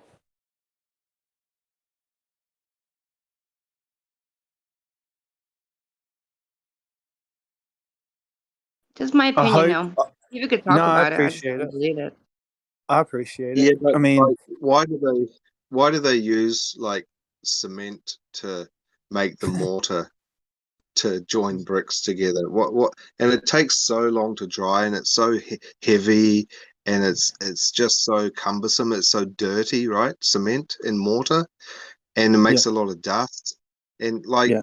Why hasn't someone just come up with a glue that they could just squirt on with a fucking Star glue. Star yeah, glue. you could just glue a house together, man. That's how you do it. That's how I'd do it. Mm.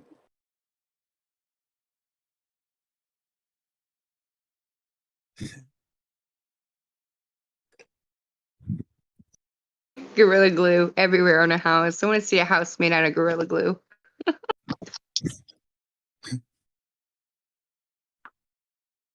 No, but I did get what you're saying. We'd have to have some kind of bonding, right? At this point in 2021, glue, where it should be able to anything like that. You can't break that stuff, you know? I agree. It shouldn't be so hard either. It's something better.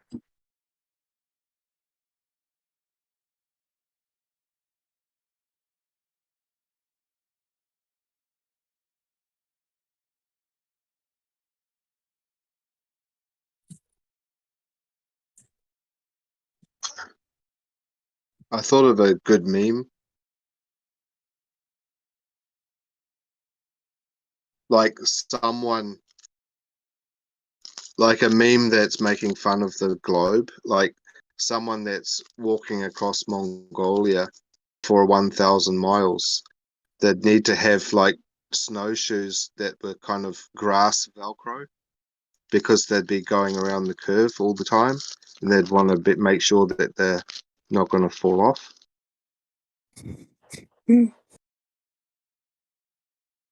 Look, mum, no hands.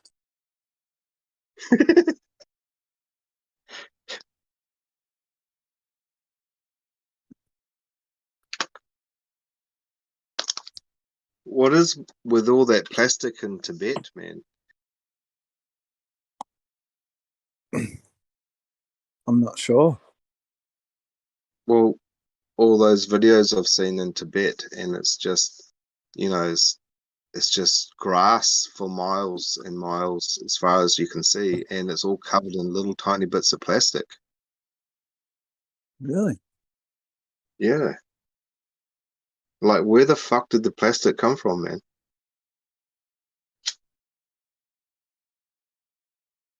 Blew off the dome.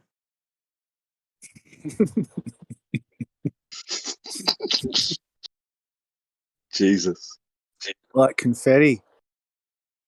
Hey Merle, did you hear Eggshells do his flat Earth impression yesterday for like an hour and a half? Yeah. He went again. That was so good, man. I was proud of him. I Yeah, was him, too. I loved it. him versus That was Pete. digging it. Yeah. Come on, writing, if you can hear us. You're so close. I'm just saying, you know what? I believe it's flat.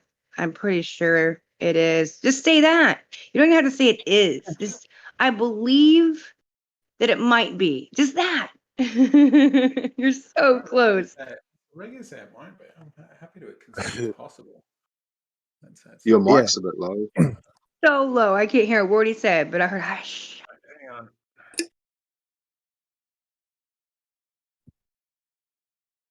That should be better. Mm-hmm. Much better. We were talking about pumpkin soup with cumin and grated cheddar cheese and a bit of parsley. Yum.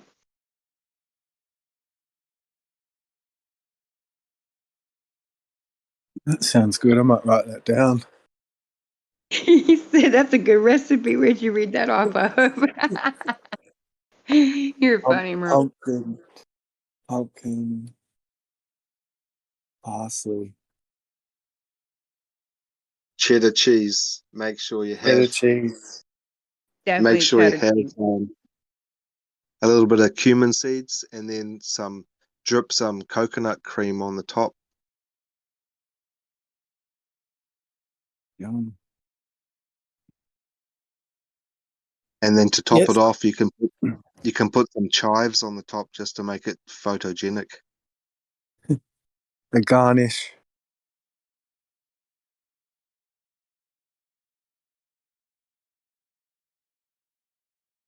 Yeah, MasterChef was all about that.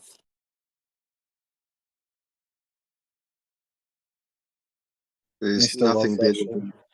There's nothing better than a meal that you can go and pick from your backyard and bring it inside and cook it.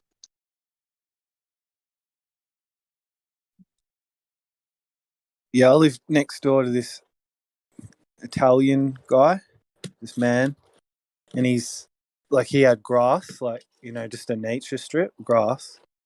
And he's turned all the grass over into dirt and made like these channels, and he's got tomatoes and potatoes, and he's got it all going on in his front. I love Yeah, that well, guy. I'm a bit like that TV sitcom that was called what was it? The Good Life. Yep. Yeah, 'cause we just turned our 1,000 square meter suburban section into a massive garden. We've only left Cool. the back half with a trampoline and stuff, but the other half we've just planted everything you can ever need. And our neighbors in their square boxes look at our property surrounding us. They can all view our property, but we've got the flattest piece of land, so they can all see our corn crops and our beans. It's like a farm. While meanwhile they're going down to the supermarket and buying their ready-made meals, you know. And mowing their lawn. Yeah, they fucking mow their lawn. They should be turning their lawn over and putting seeds in it, man. I know. If everyone did that, I know you can't live off it permanently, but it'd be interesting if everybody started growing their own food. It's not even that hard. Now, people are so out of touch with nature, is even if they're living right next to nature, they're still out of touch with nature.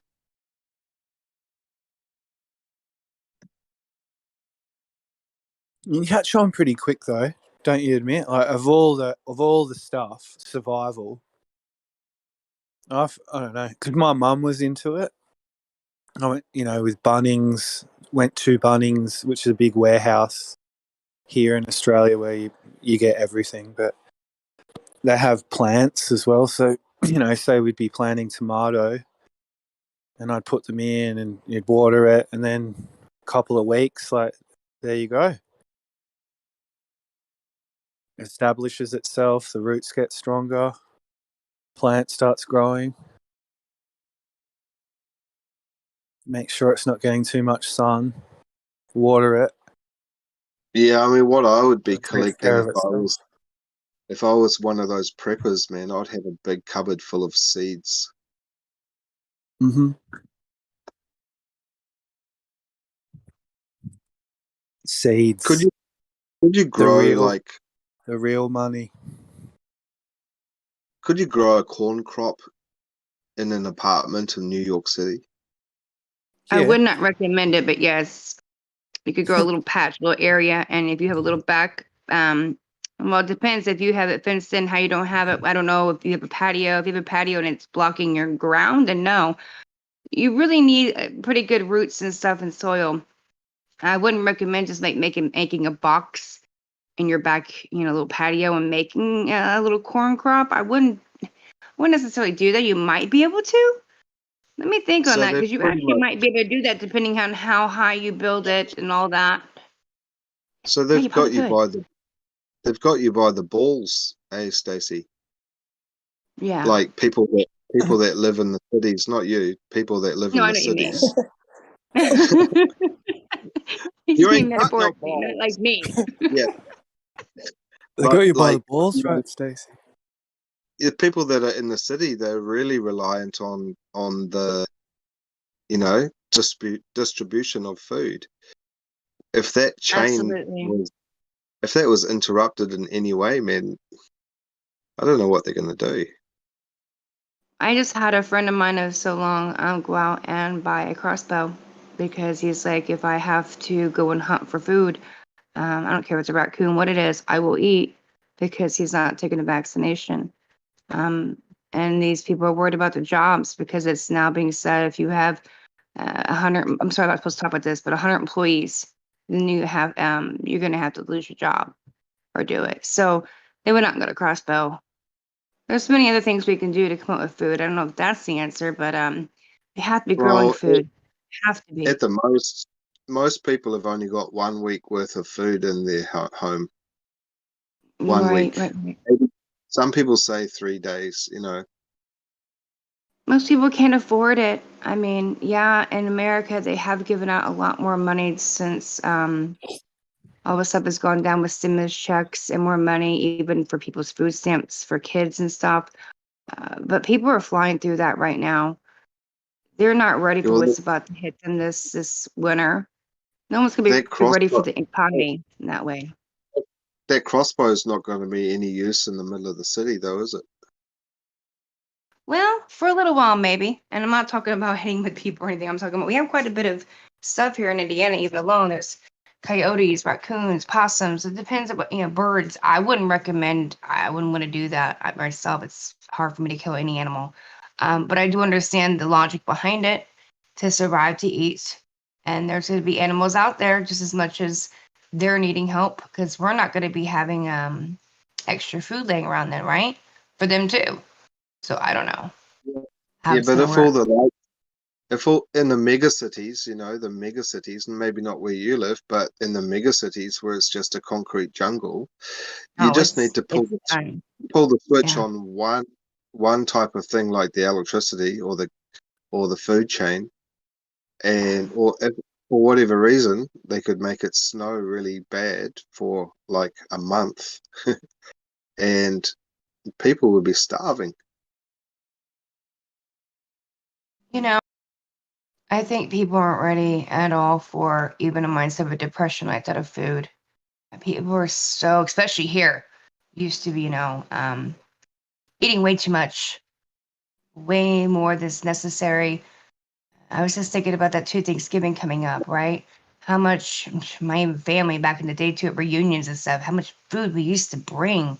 And Halloween's coming up, guys, too.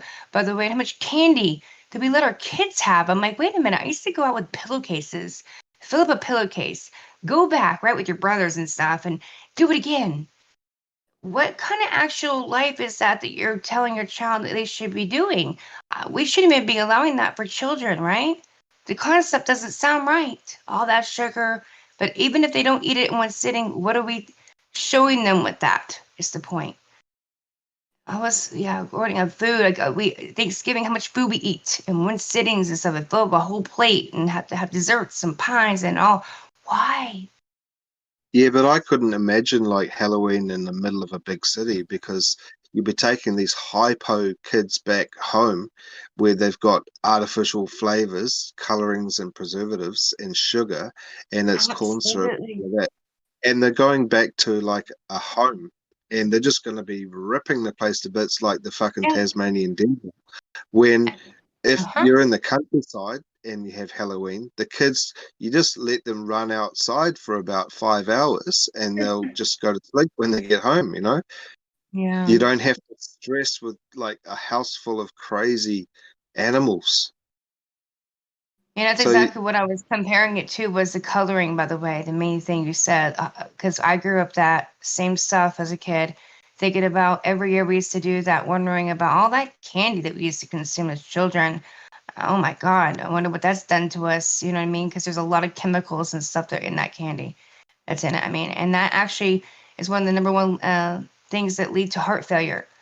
So it's like, what are we doing? And diabetes and everything you can think of, but cancer and all this stuff. But we're throwing candy at our children on these stupid holidays that are man-made, by the way. And Christmas is no different, no offense. And what? Valentine's Day? Like it's any different? Easter? Like it's any different? I remember my big ass basket, right, full of candy and chocolates. It's like when did we get into this sugar thing? Where everything that we want to consume is that. An abundance of it too, right? Not just a little bit. But all that stuff that's in it that we feed our children, that coloring and stuff, they don't even allow it in other countries. It's crazy. well, You're most people smart. that grow up with like the Christmas holidays and Easter and all of that, they don't take the time to step back and think that they basically think that everyone on earth is thinking the same thing, but it's not the case. At Christmas time, you go to China and they don't even recognize the day whatsoever. It's just another day. Mm-hmm. Exactly. Absolutely. We build these traditions based on whatever we, or we were told or how we were raised ourselves. And then we carry them on or we make up new ones. But in reality, most of them we've been carrying on for quite a while. What's the point in some of this stuff? Now, I understand it's for entertainment too, because we're bored as humans and we want to connect. But do we have to connect in these ways over national holidays that they're making money off of us by as well, on top of us, killing us at the same time? But we're so sabotaging ourselves because we're doing it to ourselves. In the name of what? Love, entertainment, and holiday spirit. We can have all that without. You know what I mean? And we still have holiday spirit. We don't need all that stuff. Not the candy, not all the pies, not that kind of routine of life. And still hang out and connect over what, maybe one pie everybody sits around? One?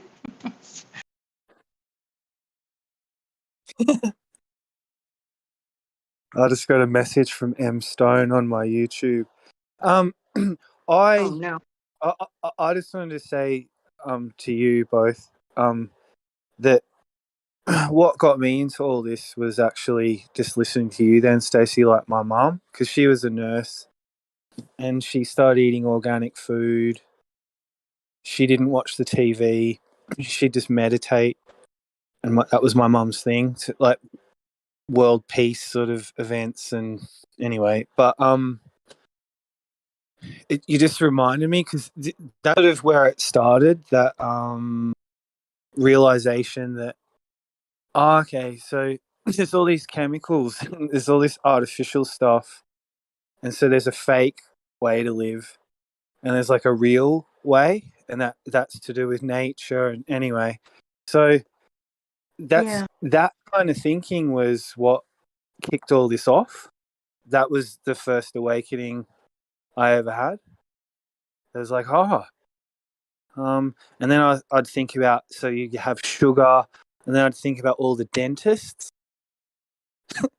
and all the kids and their teeth, and it was like, and then I started seeing all these correlations, and I was like, oh shit. So that's sort of where it started, to be honest. But it's funny, it feels like it's gone full circle. You know? This is the same lesson. You just got to stick with it.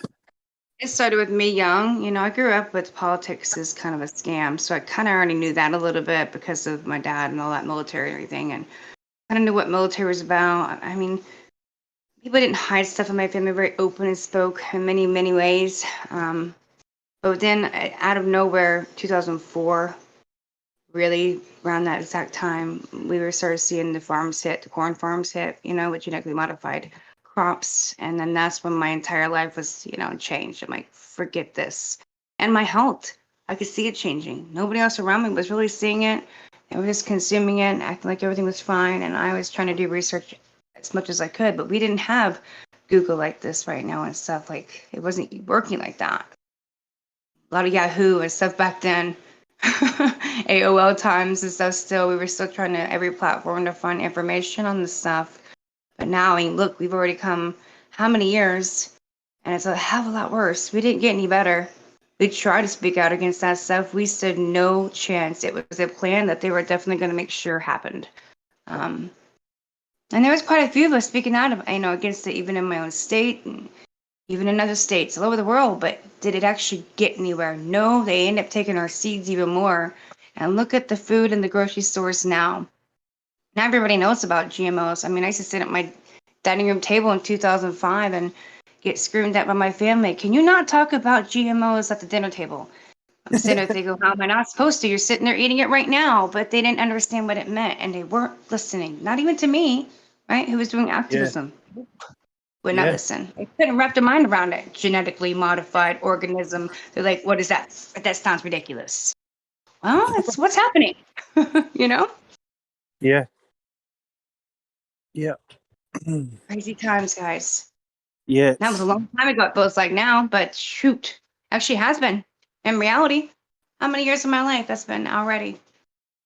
Wow.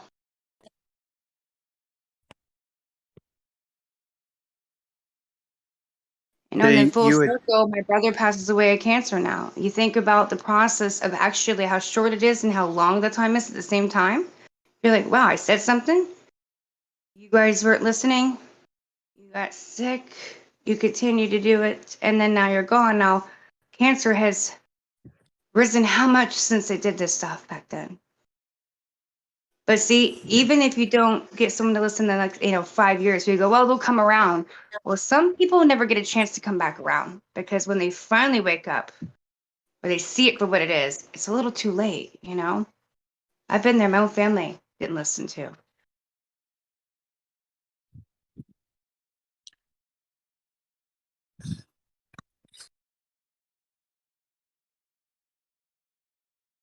It's probably one of the biggest ones you could tell people. If they don't know, you have to let them know because it's something that could take someone out very quickly.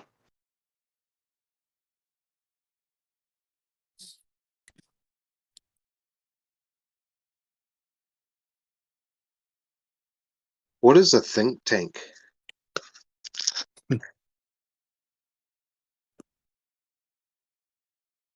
Kind of like this. but depends on the setting and who's there and where it's being held. But Australia's ex-Prime Minister Kevin, what's his name? Rudd. Kevin Rudd. He went to the States, and he's like one of the top ponchos in a big think tank. That's what he does.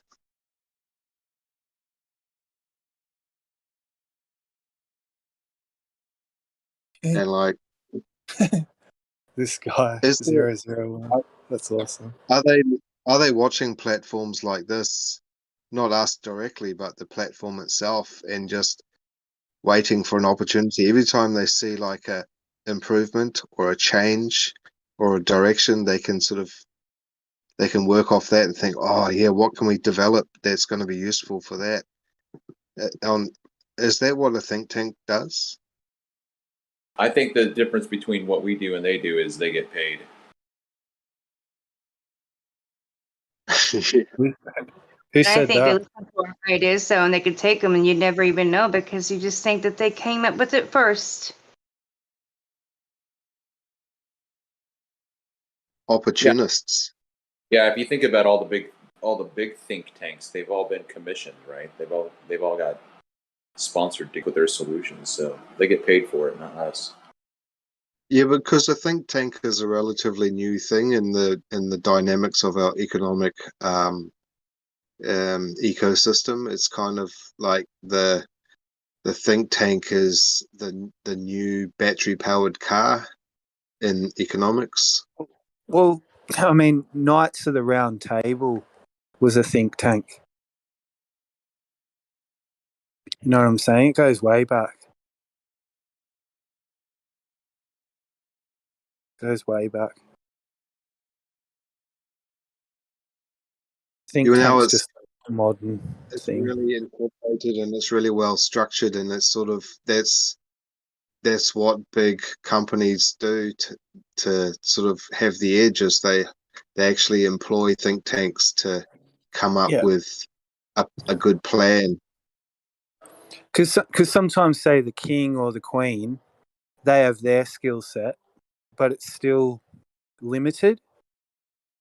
You know, and so you'd have a philosopher or a psychic, someone who's an accountant. You know, you'd have all your bases covered, and depending on, you know, who you had on your council, they'd be your advisor, and you're like, we're dealing with this. What do you think about this? How should we proceed?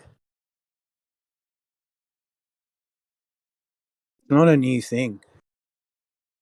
It's always been discussions.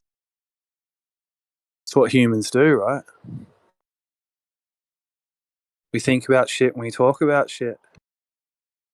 But now they've really monetized it. They've really made it so that it's actually like an occupation. It's actually something you can go to university and say, I want to work in a think tank. Mm-hmm. Whereas before it used to only be for the privileged ones, but now it's for anyone that's got the brains. Yep.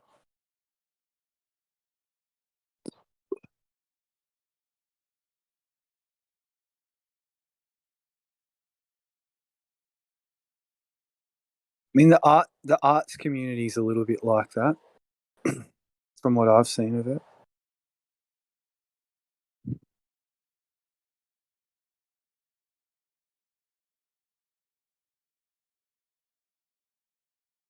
Well, do you think Google is a think tank? Yeah. I mean, not everyone, but a lot of people are looking for the next big thing, right?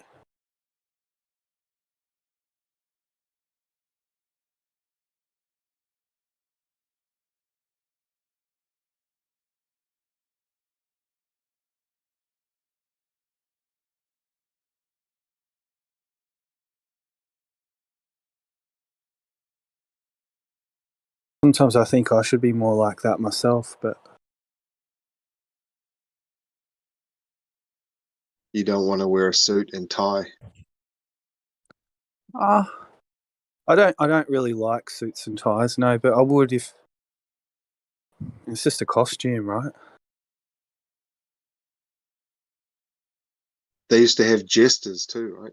Jesters and soothsayers and magic woman in a cave and witches and what's that other dude? Yeah, I just remember the soothsayer being a really big one.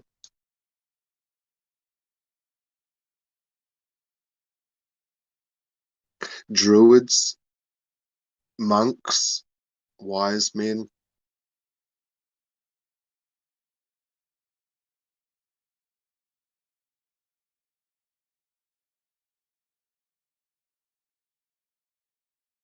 Teachers.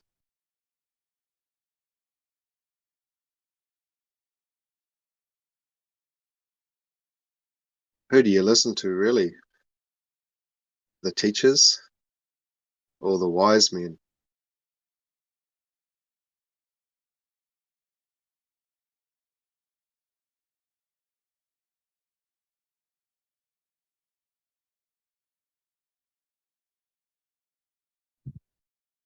I think we're definitely being controlled and ruled by teachers, not wise men.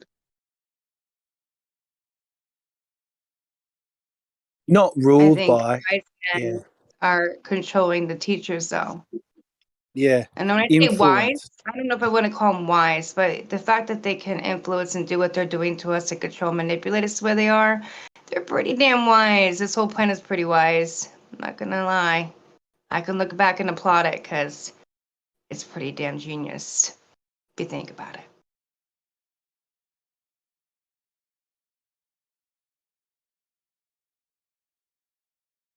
Because wise men understand karma. Knowledgeable men don't necessarily understand karma.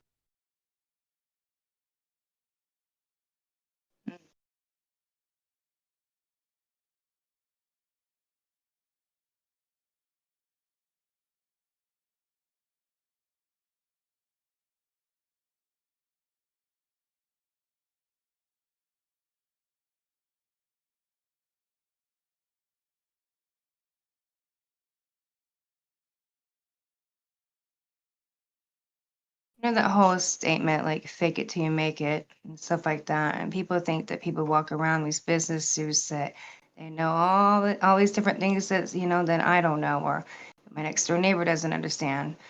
No, it's usually not like that. A lot of times all it is to run a business is what? Problem solving, time management, managing your people if you can. It's not that hard. I did it at 17 years old, not knowing anything, and just problem solved along the way and ran a hotel. It's not that hard. But for some reason, we keep thinking that it is, or these other higher up people are smarter than us, right? Most of the time, they're stealing your ideas anyway. I mean, my mom worked at Indiana Bell and retired from that company, and literally they stole her idea, the calling card. They admit it. Should have won billions and we went to sue them. But nope, because my mom waited too long, was 6 months past the stipulations for being able to sue them. Because you can only go back for like 7 years. She waited too long. But she was too worried because she had 2 children to take care of and didn't want to lose her job going against her, her business. Her job, that she's employed by. Indiana Bell, of all places, you know what I mean? Not going to stand much of a chance, but you can. It was proven that she did come up with that idea, and they took it from her. And all they gave her was a lunch. $10 lunch. It happens all the time. They steal your ideas, they listen to your phone calls, anything you have to say, and they turn around and say, oh, we came up with it. That's how these people stay in business. That's how they stay at the top. Is you guys, us. Hey, you want to check this out, right? So I came up with this idea back in 2008 when I still had little kids. Okay. And I thought it was a great idea. So I called it the piggy pack because I had 3 boys that were all 1 year apart. And when I gave one a piggyback ride, the other one wanted a piggyback ride and so on, right? Well, you can only give so many piggyback rides because then your hands get tired. But then when you're given the piggyback ride, your hands aren't free. So I thought, man, wouldn't it be cool to have a kid carrier on your back where they could just step up onto a platform and it's like a backpack, but they've got this little spot to step up on. And you can just squat down, they jump up on, hold onto your shoulders like they normally do, and then off you go.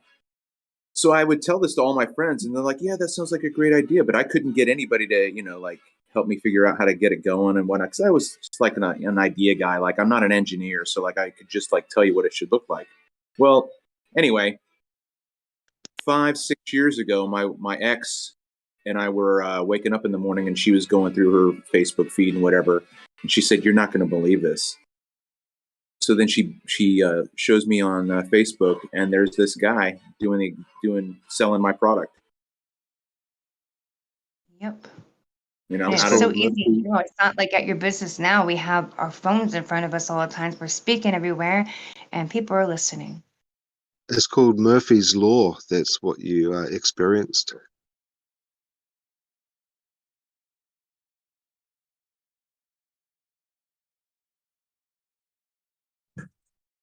Wouldn't that be like the number one reason you'd want to listen if you were a businessman, is to keep, all the ideas in your field and like, what I mean, in your area, your court, so nobody can come up with something new and take you out of business? Just keep, listening, taking people's ideas, controlling it all. Isn't that Einstein, or some people call him Bernie? Didn't he used to work in a patent office, and that's where he got all of his ideas? Not to say that he wasn't a clever guy.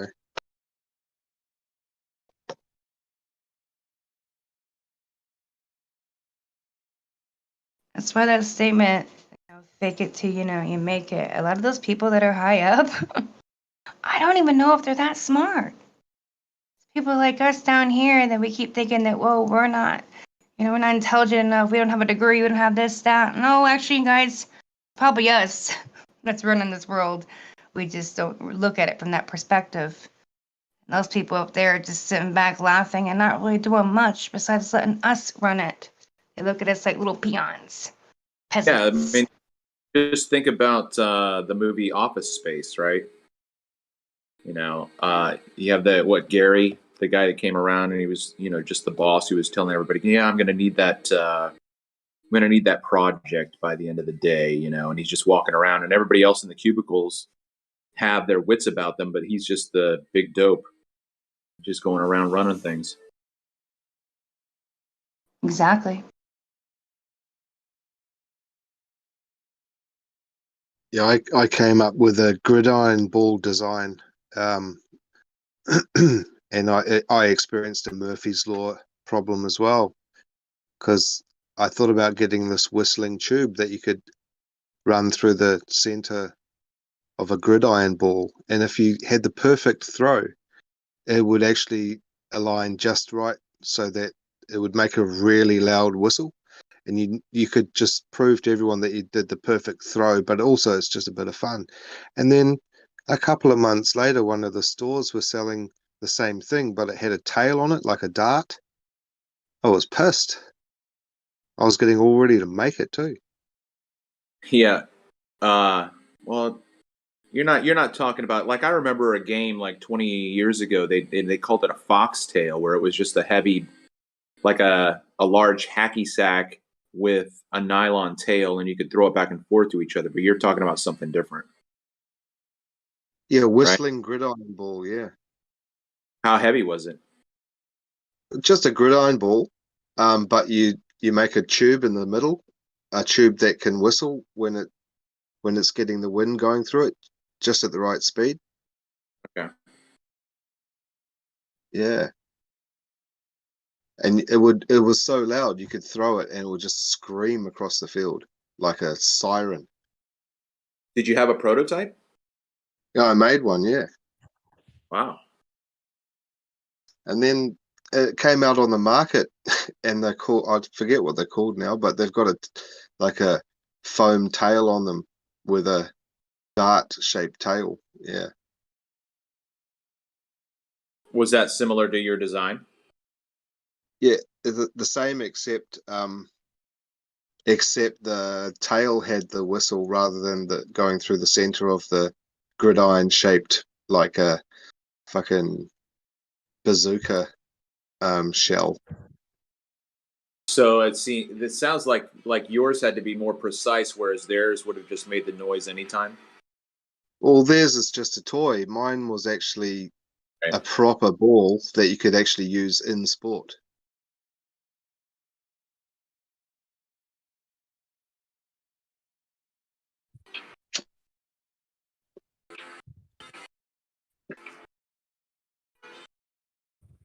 I think there's actually a ball that you can get, which is a whistling ball, and it's designed in such a way, it's like the size of a golf ball. You can throw it really far, and it makes a siren whistle.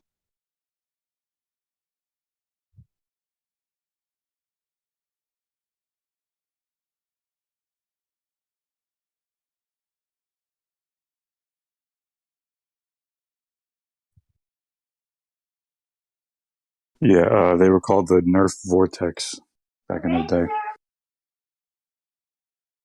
Oh, right, yeah. And they're like bright purple or pink, yeah.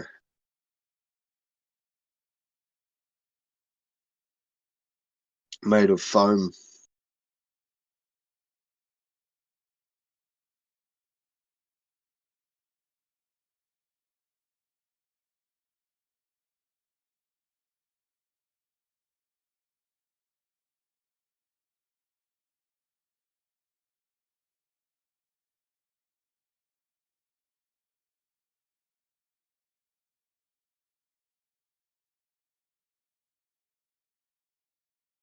What's the coolest, best fun?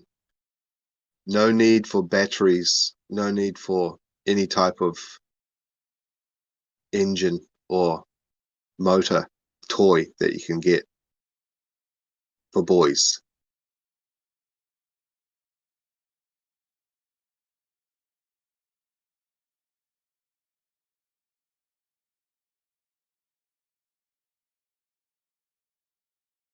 Because I'm looking for a present.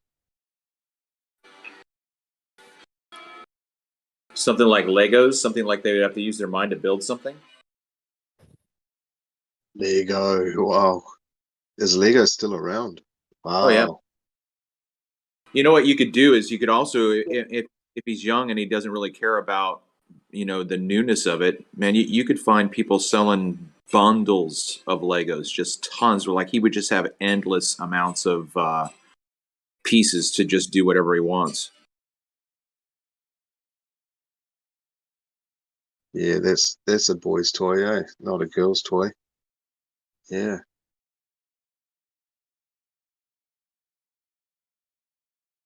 It's kind of hyperactive though, so I was thinking something more outdoors. Well, I mean, you can maybe combine hyperactivity in terms of just having to be busy and get him a whittling knife and a book to show him how to whittle stuff.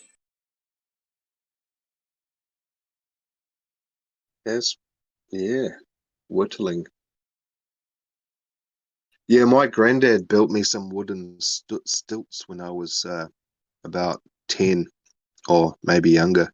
You ever had to go on wooden stilts?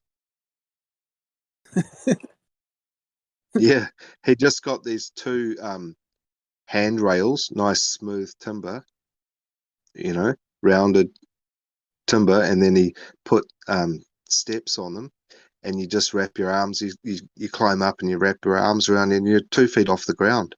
Takes you about 10 minutes to learn how to use them. We were going down and up and down steps. We were going down to the beach. We're going everywhere on these stilts like nuts.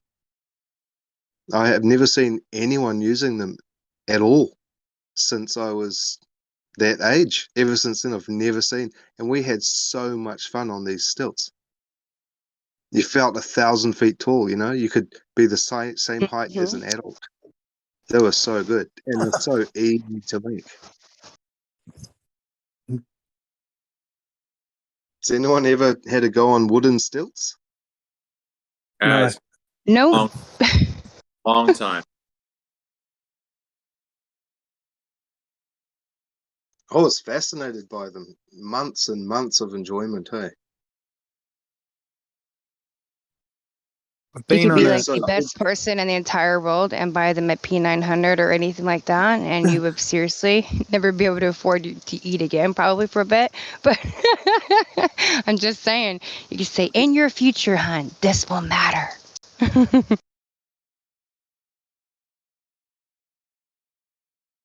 I'm just messing with you. That stuff is expensive unless you can find one for a halfway decent price. And how old is this person? They young?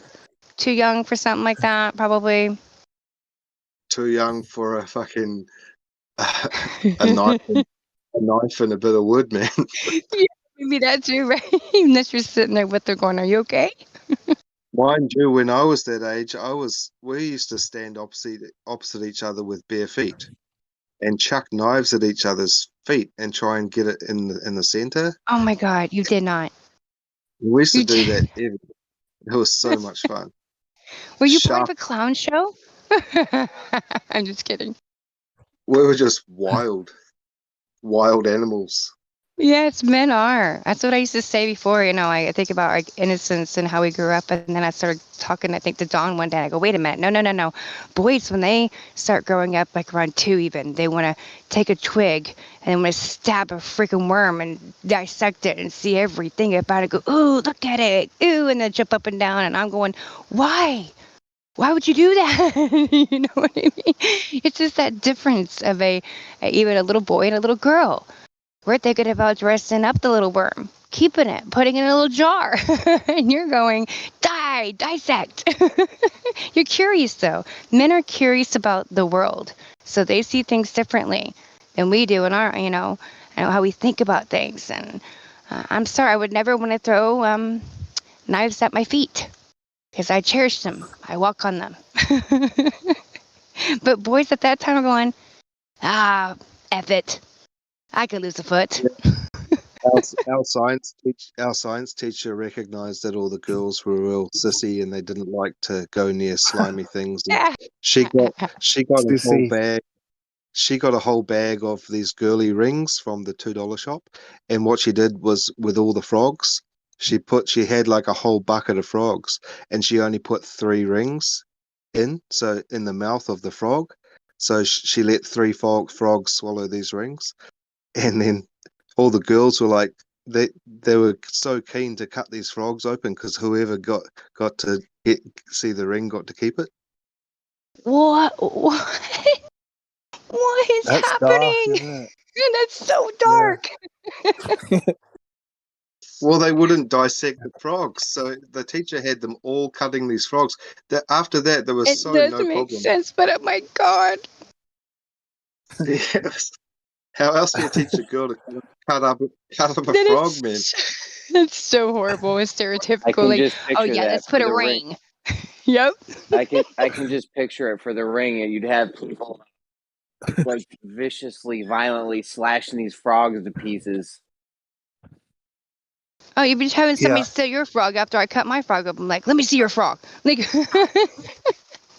even the boys would be wanting to cut those frogs open more. They're like, oh, you got a ring in here? Okay, slice open. But see, that shows you that if there's self-gain, right? Like, hey guys, here today. Now you can do do this and you can have this. And then but the day before they're like, everybody suspects goes, no, we don't want to do that. But if we give you something, right?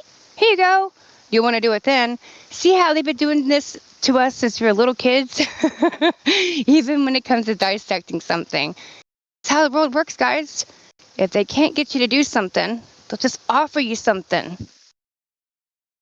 Free. Is it free? It's one of the oldest. It's one of the oldest things. It's the carrot or the stick.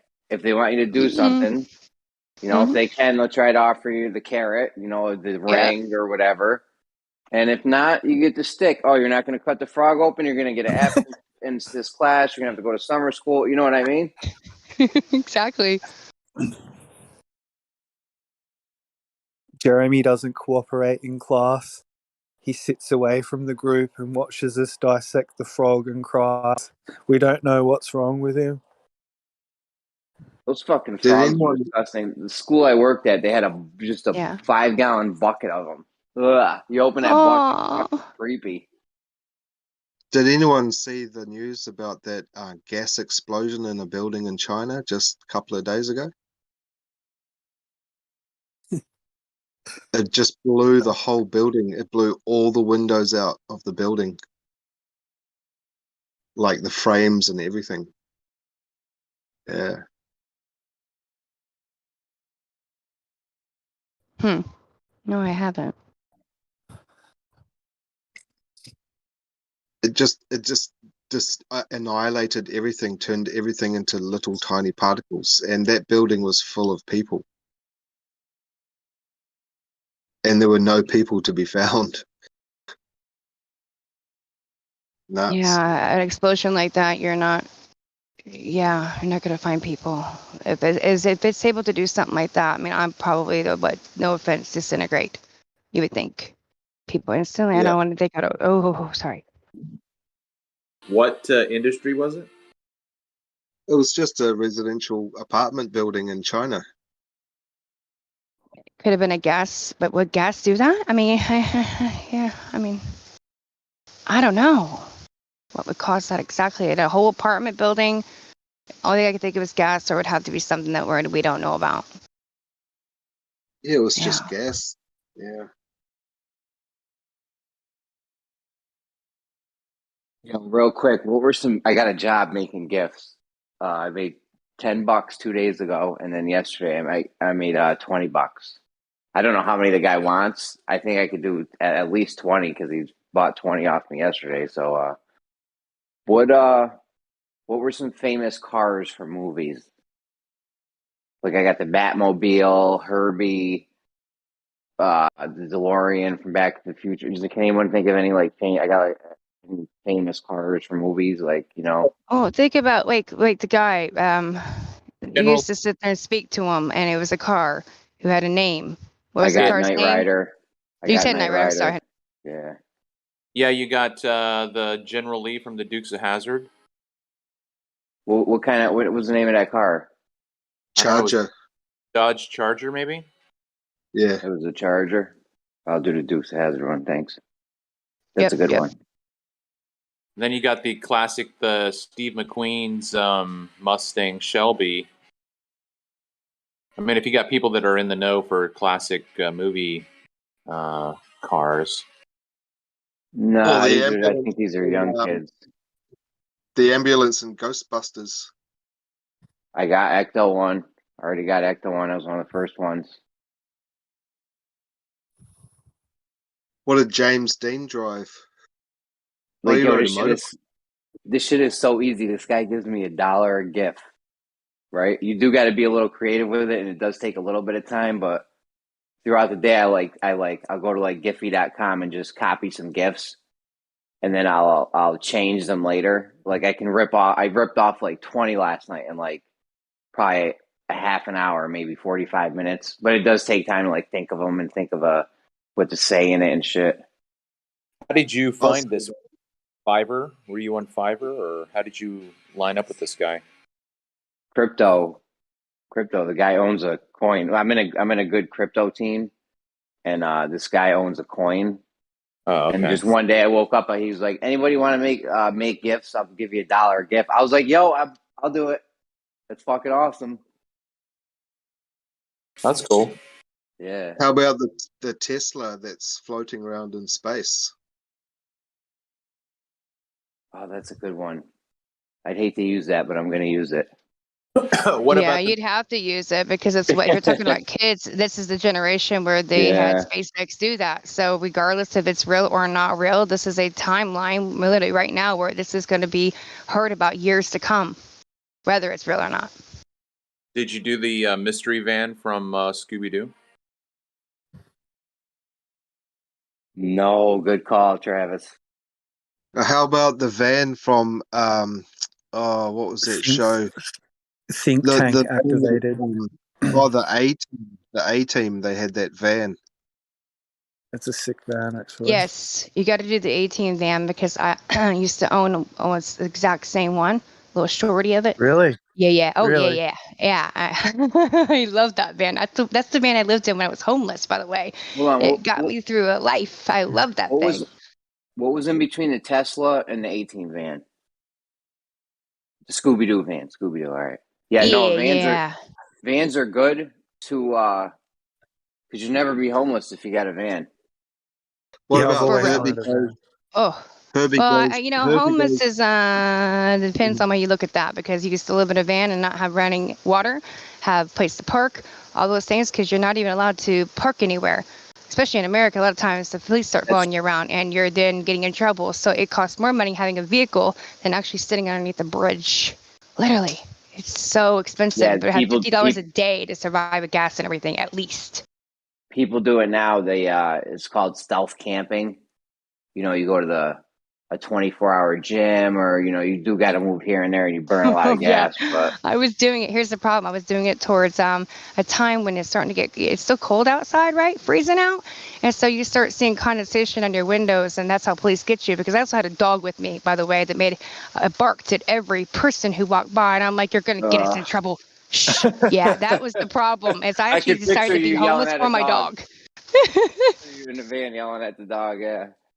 Yeah, it's not easy. It's a big pit bull. It's like, "Arr, arr," and then at that time when you're homeless, there's no one that could take in Indiana your dog for you. And that was one of the things that I wanted to work on, because my brother became homeless shortly after I came back too, when he had 2 dogs. He said, "What do people do for something like this?" I said, "We need to start an actual shelter for people that end up becoming homeless or whatnot, that we could take in their animals with them, because it's not fair that we don't have a place where people can go with their dog or their cat or whatever and separate it, because that's why a lot of people will end up on the street, or they'll end up literally in their vehicle, because there's no place for their animal, and they're not going to leave their children. That's how they feel like they are. They're like children to us.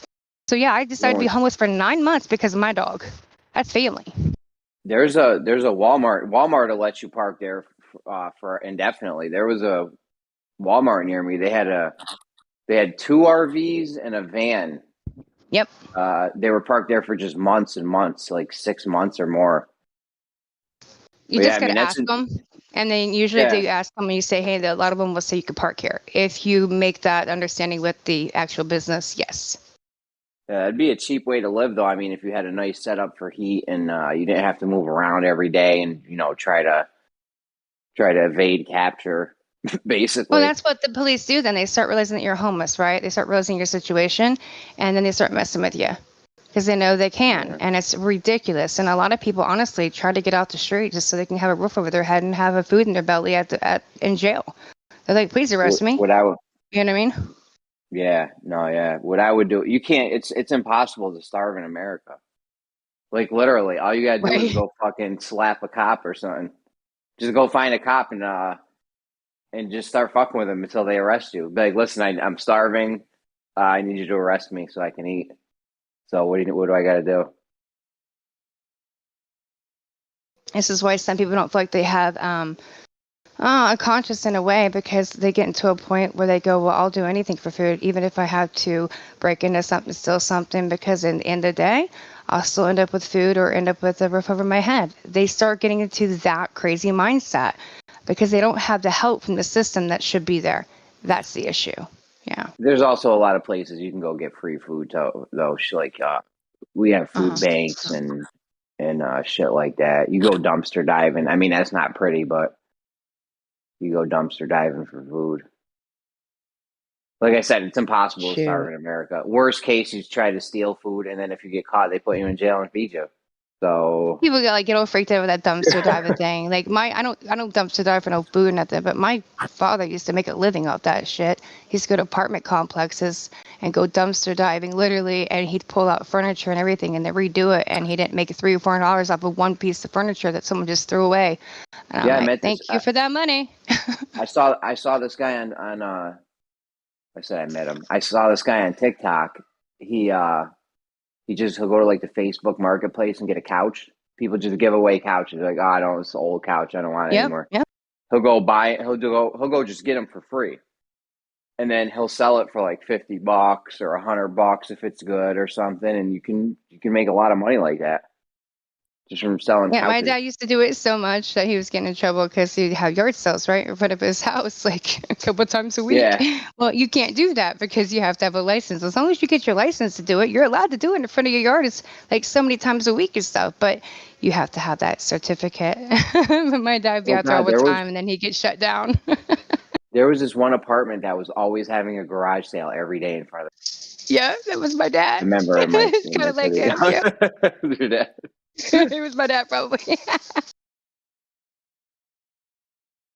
But my dad showed me how easy it was to make money. My mom I grew up with my mom's house where we had everything we needed. My parents used to come in and think, your family's rich. And I'm like, no, my mom works her ass off for these, for 2 children.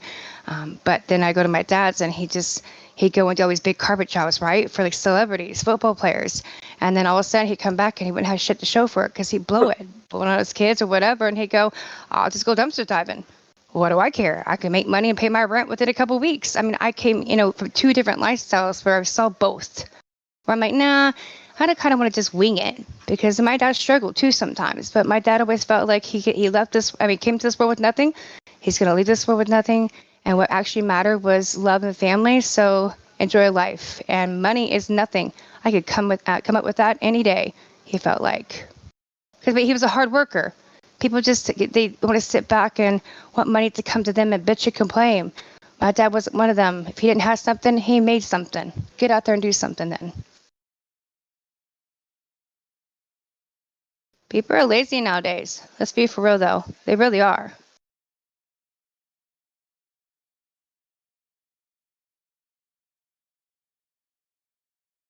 Like, look, Somebody Jeremy, you said a second. hustling. You're making money off of gifts. Like, oh, what? Off of What? nothing. That's $1? me. I turned Okay. $1 out Yeah, see? of 15 cents and shit on some Tupac shit. I know what Somebody you mean. said Remember back earlier in the day, the where you can lick envelopes? If you lick each envelope, you get like a penny per envelope. I thought, I could do that. I sit here all day looking, and then I'd be like, well, that's too much. I'll get water. And I used to do it with my family. Sit there with rags and go across the envelopes and see how many you could put out. You send out 300 or 400 envelopes, you make how much money in your pocket. That shit is legit, though. They do exist, by the way, those things like that. But it wasn't that much money. If you're making $1 per gift, you're making pretty good. But that is a lot of your time. How much do you think you spend on one, time-wise? I mean, the time thinking about it and making it is nothing. I can make it in like a minute. Okay. Yep. I probably spend some time thinking about it. Like I've spent like 10 minutes. Yeah.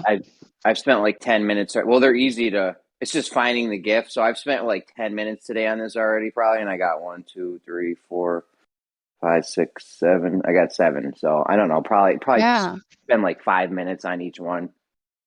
That's not bad, hon. That's pretty good Yeah. turnover when you think about it. And even if it took you a half an hour in the beginning, it's art at the same time. And you're trying to come up with ideas about once you start getting these, so you can probably bake them out pretty quickly. Now and you then got that's where the money comes in. Now you got to hold back on him and have him come to you for some more, and you go, yeah, let's talk about that.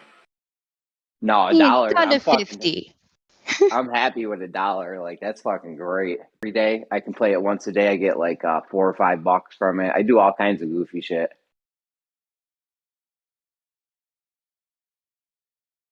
All crypto shit. How about that Aston Martin from James Bond? Yeah, I was gonna say that. Yeah. So, somebody said earlier Herbie. I already had that one. I think it was Merle. Or Chitty Chitty Bang Bang.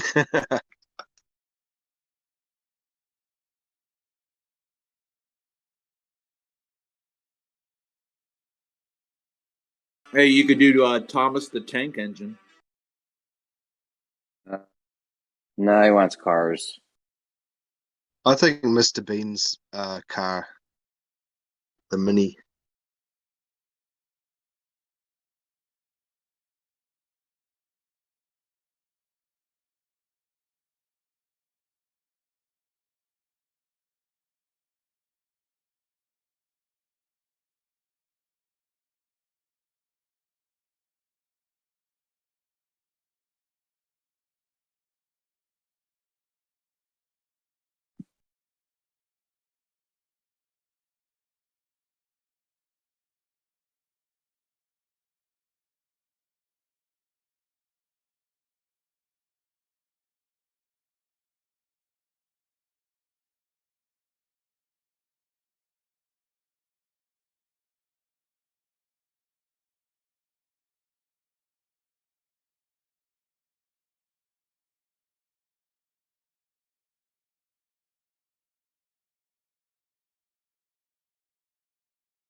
Yeah, I haven't even gotten started with the rig. I'm gonna knock out like 50 of these shits. I'm gonna see how many he's gonna buy off me.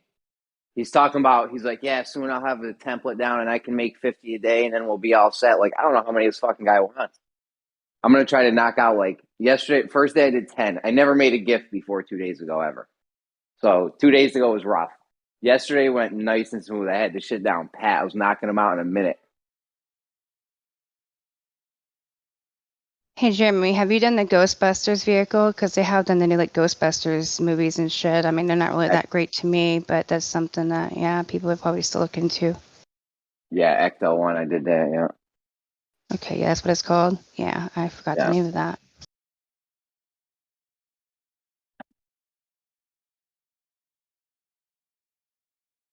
Because there's a goofy thing like with in the crypto world, people always say when Lambo, meaning like, hey, when's the coin gonna take off so I can buy a Lamborghini? So that's why.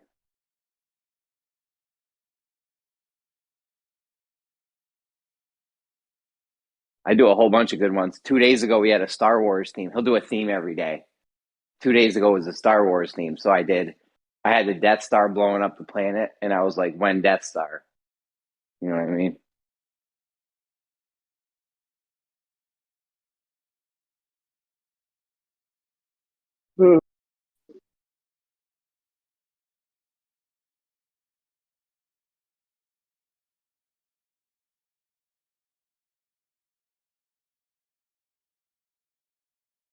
It's getting chilly out, guys. Better fucking bundle up, close your windows. My wife don't let me turn the heat on until fucking November 1st. So we're close.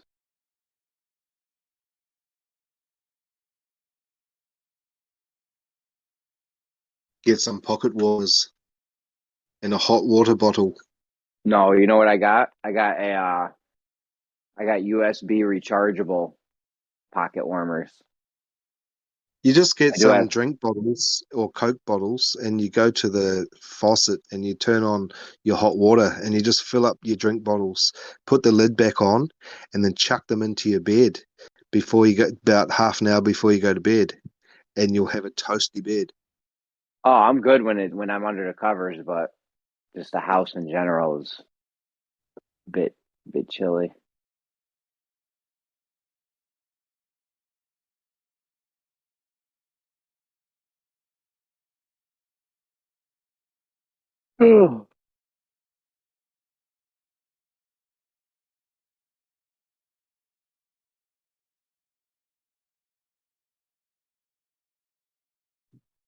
What's up, kiddo?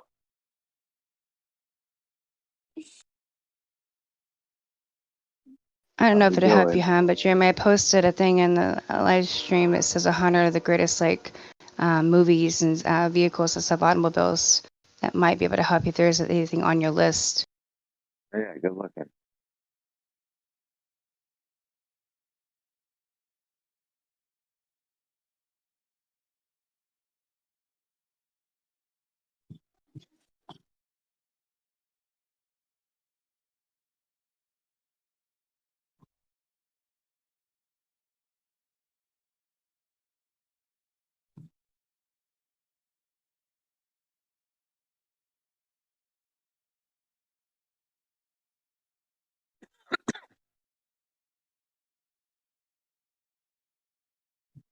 Whoa. Yeah.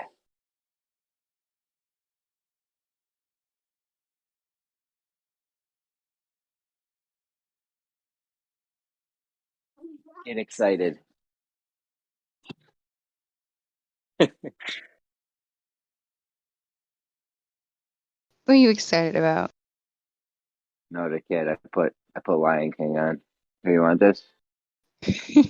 Not interested.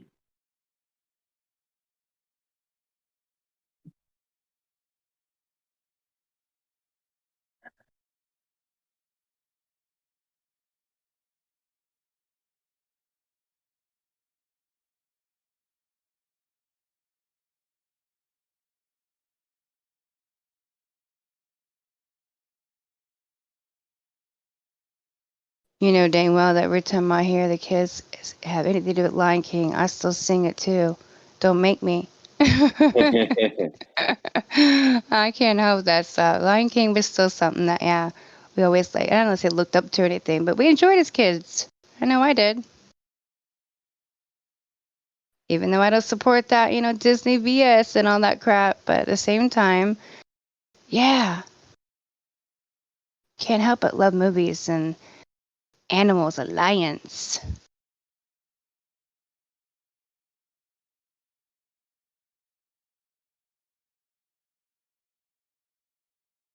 I used to love growing up The Land Before Time. It was like my groove as a kid. Dinosaurs. Of course, that's why they did it, but, to us, it's all about dinosaurs in space when you're a kid. That's all I hear about even now from the kids. Dinosaurs in space. But yeah, I still love a little dinosaur movies, Land Before Time and all that. They made the dinosaurs out to be the coolest things ever. And they talk.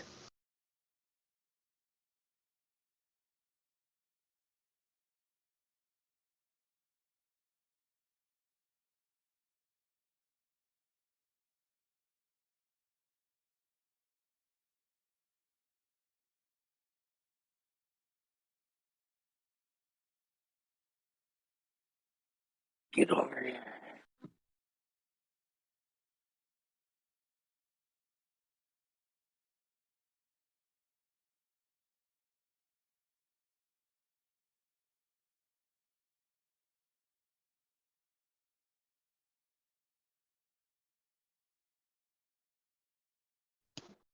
You think of it, it's really a really messed up thing. We raise our kids, right, to look at dinosaurs like, hey, look, they're talking to you. Even the chickens, they're talking to you on the farm and all that. Old MacDonald had a farm. And we turn around and we slaughter these animals later on with these kids and stuff. Oh, you're eating that chicken. And then we turn around to Land Before Time. Those dinosaurs, yeah, they probably would have killed you back then. Like, it's ridiculous upon ridiculous, the stuff that we do. If you think about, if you got rid of media and stuff, and these are real tribes back in the day, I wouldn't teach my kids about dinosaurs that they'd be friendly. I would have taught them that, hey, watch out for yourself, and not told them any bullshit. I would have taught them about Santa Claus, Easter bunnies, or any crazy lies. I would have kept them knowing exactly what they need to know for their safety and what the world is and the truth. That's what you would teach your children, just like animals do, right? With other animals, you don't go around like manipulating with their mind and telling them like this fairy tale crap. But that's what we do to our kids. We make movies out of it and stuff and lie to even ourselves. It's kind of dumb. I saw a great fucking TikTok. It was like the ultimate vegan thing, and the guy went to a restaurant. He's like, "Oh, the baby back ribs," and they're like, "Oh, okay, come this way." And they bring him into a room with a pig chained down and give him a knife. And the pig's so cute, and he couldn't do it. And it's like it was a funny ass TikTok. It's not funny, but I heard what happened on the tour, right? In the Globe Light tour, when they were heading back and they're on the boat on the big ferry, and they're sitting there all around and having literally Rudolph the Red-Nosed Reindeer's playing Christmas songs, and they're sitting down, right, with all the kids and everyone, and they're feeding them reindeer stew at Christmas time with Rudolph the Red-Nosed Reindeer playing. Now, how messed up is that? You're sitting down with all these, Christmas spirit, and the kids don't even realize that they're eating Rudolph. That is a messed up mindset that we're doing to our children. Why would they even do that? Doesn't that seem like just awful?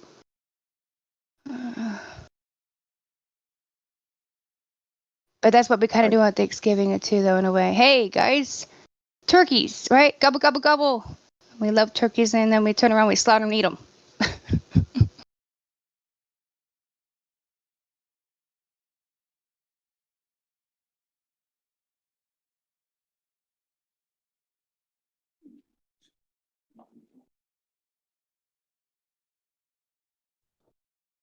I feel so much comfortable when some people aren't around. That's all I'm going to say.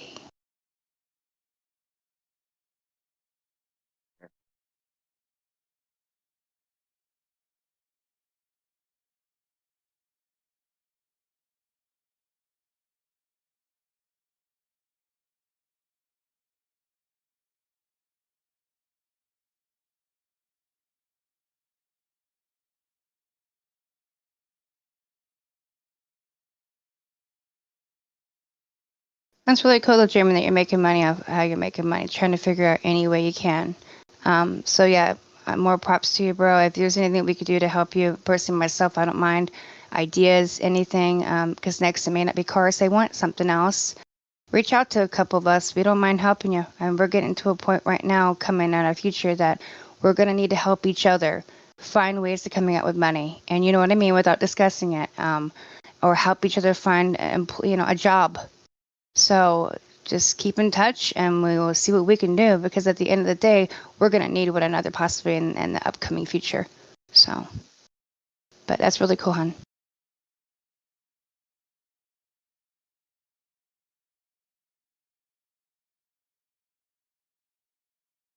Yeah, I mean, if that was a big help already, just getting those the few cars you guys gave me was awesome. I got a bunch more cars and You guys ideas. gave him cars? The theme is it's a car theme today. Oh, dude, listen to me, dude. I'll make you gifts all fucking day. Did you see the gift I made for Travis for free? That's what I do, man. I do shit like this for free. I told you, I give you 75 cents a gift. Look at this old man in here fucking coughing out his lungs. That boombiotic chronic. I keep telling Jeremy, it's not caring if he doesn't share, though. So he's just showing me how much he doesn't give a shit about us. Yeah. He smokes pussy ass weed anyways. Even though he lives all the way up in New York, he comes from Mexico. I don't know if there is any of that. Well, actually, I do know that stuff still exists, by the way, because I was in El Paso, Texas, and some Mexican was like, I could still get you some of that. I was like, really? Yeah, it was cheap. It had tons of seeds in it. But hey, at least you could still get seeds that way. You could barely even find that shit anymore. It's like, okay, thanks. And actually, it did give me a buzz back then. It wasn't bad. And I paid, well, I didn't pay. Someone else did. I'm not going to say who, but $5 for it. That was it. So I was like, you know what? Sure, I'll pay a little bit for this just to have something too. Yeah. But it does exist. It's dirt, though. Let me tell you, it tasted like shit. Looked like it. No, I'm so used to that new stuff. Yeah. Of course. No, I don't want to go back to that crap. No way. It'd be crazy to smoke that stuff. Whenever, when I was growing weed, I had gotten, good weed, like regular good weed. And the dude who's like, hey man, this is good shit, but it's got a lot of seeds in it. I was like, oh yeah, and it had a lot of seeds in it, but I saved like all those seeds. I probably collected like maybe 50, 100 seeds, and I grew. Well, I eventually got like six successful plants, and then I had clones from those. But it allowed me to learn. I went through like a learning process because I went through and I like took care of each one of those seeds, and I did like I planted like 12 at a time, and a lot of them died. You grew a little baby kosho. I grew some really good weed. Yeah, cannabis. Oh yeah. Say, look at my little babies. That's right. That's what I should have called it. No, but honestly, that's why I took care of them. That's why it grew so good. It's because cared for it. No, I like it be raining or something like that. Because I was like let them in red soda cups at first when they were outside. Yep. And I'd be at the bar and I'd be like, oh, I feel like it's raining. I have to go back and fucking take care of them, otherwise it would have gotten destroyed. And a lot of them did get destroyed, like I said. So it was kind of like a learning process. Oh, But he has to leave the bar and go back home because your children need you. Exactly, yeah. I can nurse my babies, and I don't have the smell anymore back then either, and but it was some of the strongest smelling weed. That's what everybody would say. And I eventually sold 3 grams for $90. That's crazy. I mean, the guy was an idiot. The guy who wanted that weed, but still 3 grams for $90 was a hell of a deal. But I mean, a hell of a sell. I would never pay that.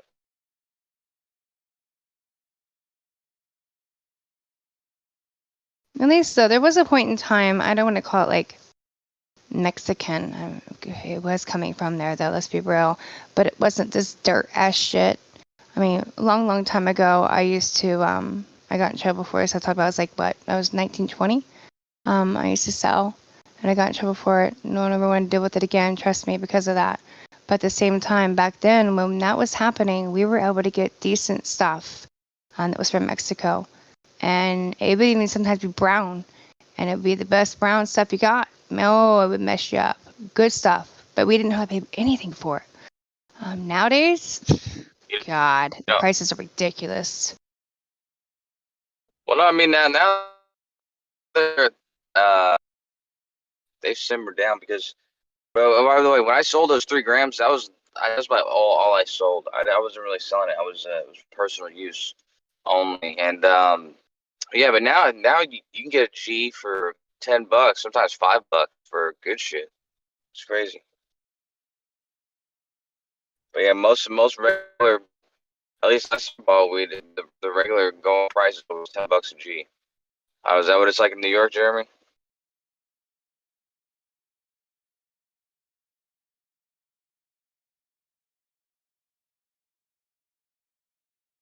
Am I roboting? No, I heard you. He's probably What'd you busy. say? What'd you say, Coach? Oh, I wasn't roboting, and you were there the whole fucking Yeah, I didn't hear time. any. I heuld you say, "How about that, Jeremy?" or something. Jeez. Listen, asshole. Listen, dude. I'm asking you how much is the prices in how much you pay for weed? All right, babe. Don't call me babe. Right. What is your I'll set an problem, alarm. dude? Hold on. What is your deal, man? Set an alarm for you, Coach. We're talking about weed for like 20 minutes. This guy's like in love with me all of a sudden, calling me babe and shit. No, my wife. My wife got home from work. She works nights now. Oh, I know. Different. Yeah. Okay. What were you saying about trees? I was asking how much it cost. How much it cost up there? Oh God, it depends. If you go to the dispensary, it's like fucking $700 an ounce. But if you just like get it off of somebody you already know, or something, it's like on a street. It's probably like $200 to $250 to $300 if you want to get crazy for some decent Actually, I'm gonna stuff. smoke a bowl. I'm gonna smoke a bowl right now. Man, I just got back into it. I mean, the stuff got so much better since the 80s. Like, I don't know, or not the 80s, the 90s. Since the 80s? No, That's the 40 90s. years ago. The 90s. It used to be all that brown brick Mexican stuff with all hundreds of seeds and stems. It was like probably at least a third of it was seeds and stems. Okay, well, how much do you pay a G for? I don't know, whatever normal, not normal weed, but I'm saying like the weed that you normally get or good weed. You know, how much you get Who's for a buying G? a G? What are you gonna do tomorrow? I'm trying to get the prices, idiot. You know, how much do you pay for a G or like an eighth or something like that? Yeah, but that brown stuff back in the day that had a ton of seeds, by the way, I know what you're talking about. We weren't paying shit, man. Nobody was even paying $200 for a quarter pound. Okay, so I was Yeah, making like a killing off of that stuff back then. That's a long time ago, though, guys. I was 20. I'm 38 now. 18 years ago. No. Yeah, a long time. It's like $20 for a half ounce. Coach, I don't even know, bro. I don't buy it like that. Like I'm not 16 anymore. Okay, listen, dude. Do some math, you fucking motherfucker. I'm asking you My a quarter. I don't know, a half ounce. I'm like, you know, whatever the price that you pay. I'm trying to get a fucking idea of the cost. It's normally, I depends think, on around depends. even Michigan and all those areas. It's like even still in the street, I think it's like 40 to 45 an eighth. Yeah, but that's Yeah, I not the think shit. it's around Coach that has. price. What do you got? What are you trying to sell? Some mids or something, or some funky funk? No, dude, I'm talking about good shit, dude. Even So the the best of the funky best funk. here. Yeah, it's usually 35 a quarter. So that For was the even best 30 of a the quarter. best. Well, I mean, yeah, Yeah. for that's the best of the best is anybody's shit though. I mean, if you're not selling the best of the best, and you know, people aren't gonna buy from you. Because I mean, you gotta remember, like the people I get it from is in San Marcos, is a college town, so there's like a lot of people selling there. So it's usually it's never not 10 a G or So if they're less, selling, or you're saying it's always 10 a G. or less. But you usually that's the normal price. Somebody asks for more than that, you're like, what the fuck? So there you go. Do 10 a G. In Canada, they legalized it. You gotta buy it. My bad. Go ahead. I was saying in Canada they legalized it and it's all like standardized now, and you have to Party be poet, what careful up? not to smoke too much. Like you take like a hit or two and you are good to go. And so What like up, party poet? an eighth will last you like a month or two, maybe. Yeah, that's how I do it. I got a little. That's not party poet? No, dude. Yeah, it is.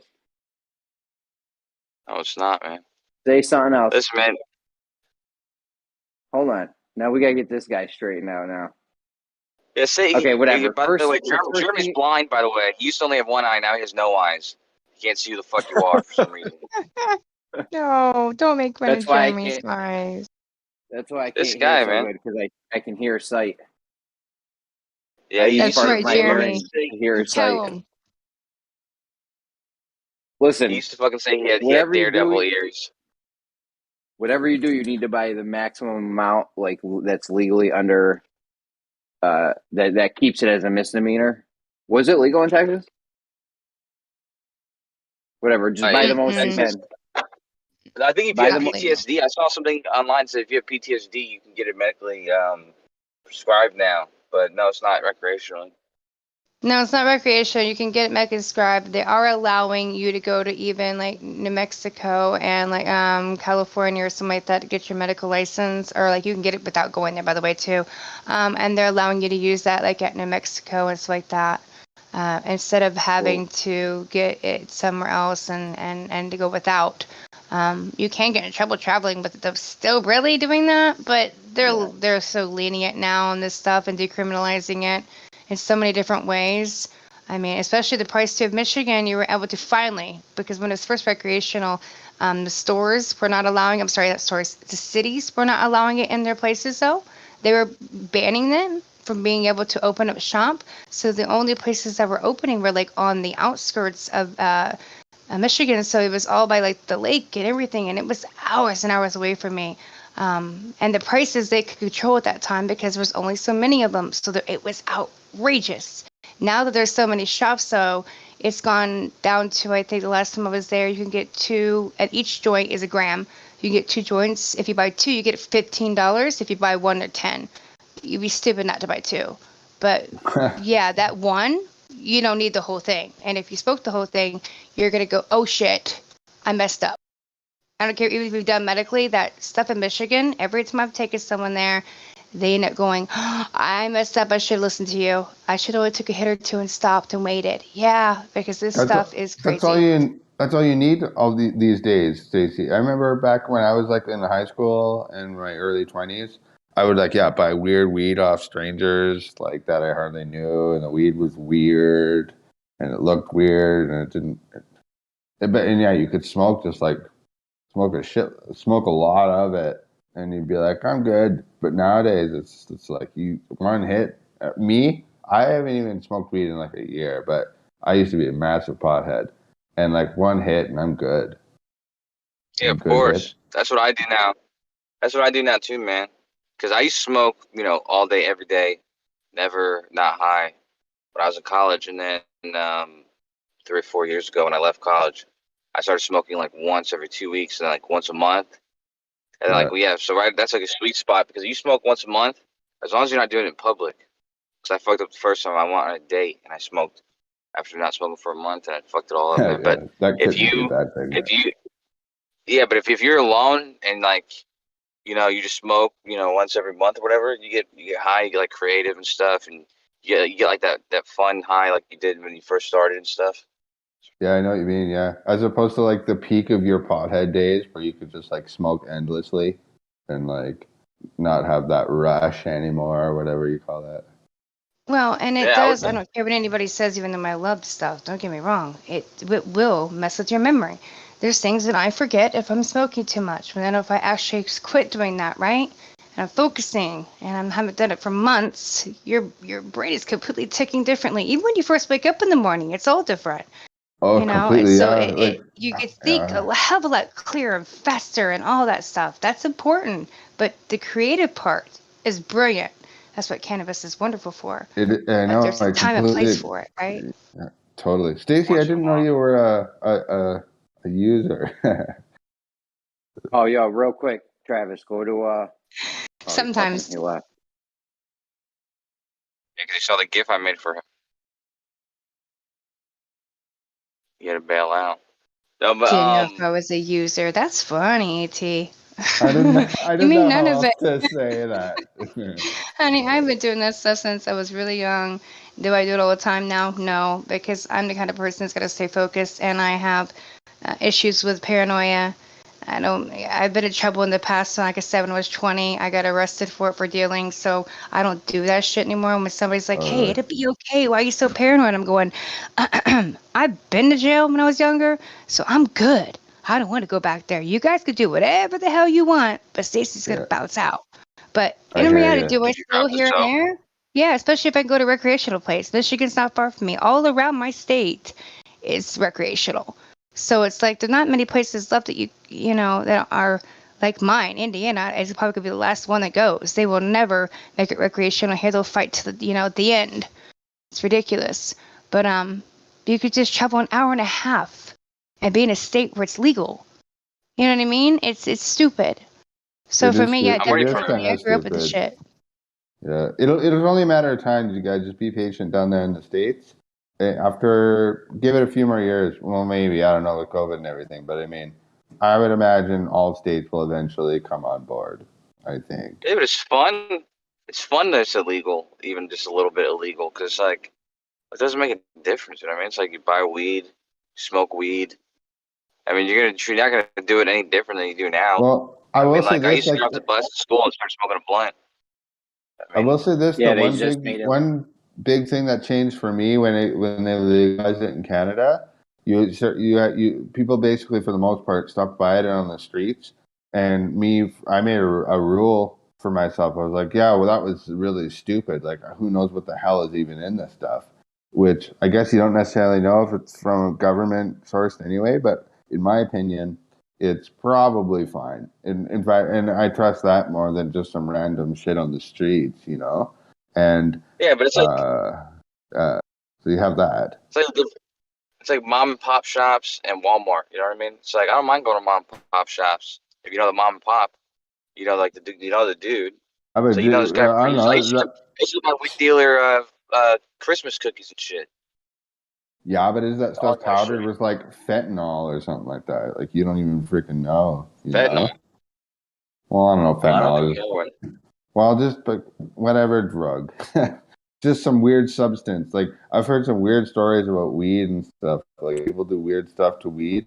I don't know. That was, and so like I prefer to just buy it from something that's it's like I don't necessarily want to buy something that's like governmentally The last one we got of controlled. these pods. What the fuck? What are you doing, dude? His wife leaves for work and he starts burping and farting in the mic. What are you doing, man? Is that you, Jeremy? You sicko. Hey, no, yeah, ET. Yeah, the first time, I smoked out of a bong when I was 15. And me and my buddy went to like this older dude's house, his friend. And I think I know for a fact now the guy was fucking with me. But I told him I never smoked out of a bong before.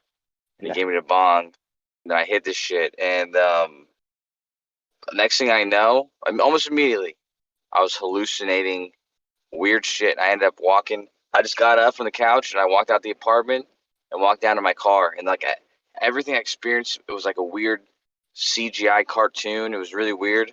And then I crashed. Well, I don't even remember crashing, but I crashed my car into like 3 other parked cars. And I woke up and like there was like the ambulance, all those other people. And I ended up having to go to the hospital and all this kind of shit. And yeah, so I was like, because I never tripped like that before that, not even really since, except for DMT. So I was always wondering, like, did he give me like salvia? I think he probably just gave me salvia. Like he had salvia in his fucking drawer and he put it in the bong. That could be. Just A to lot of fuck with me. people put a little salvia in weed for like a kick, which is a horrible idea in my opinion.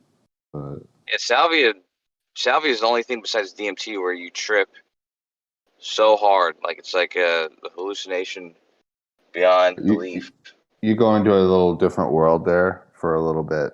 Yeah, I've For had like that. 10 minutes in. Well, yeah, one time, man, like, I know we don't really know each other, but I might as well just say it now that we're talking about it. One time, some guy that I didn't really know, but we were hanging out that night, I smoked some of his joint. And the only reason that reminded me of this story was what you said. Everything, like, turned into, like, a cartoon. Like, the sun, we'd been partying all night and drinking and stuff, and the sun was coming up, and then all of a sudden, everything turned into, like, literally, yeah, like you said, like a cartoon. Like, everything was all, like, super like red and orange and yellow. And I was just like, what the fuck is going on? And then I just passed out, fell down the sidewalk. And they didn't have an ambulance like in your story, but I woke up and these guys were picking me up. They're like, dude, what the fuck just happened to you? I was like, I don't know what's even going on.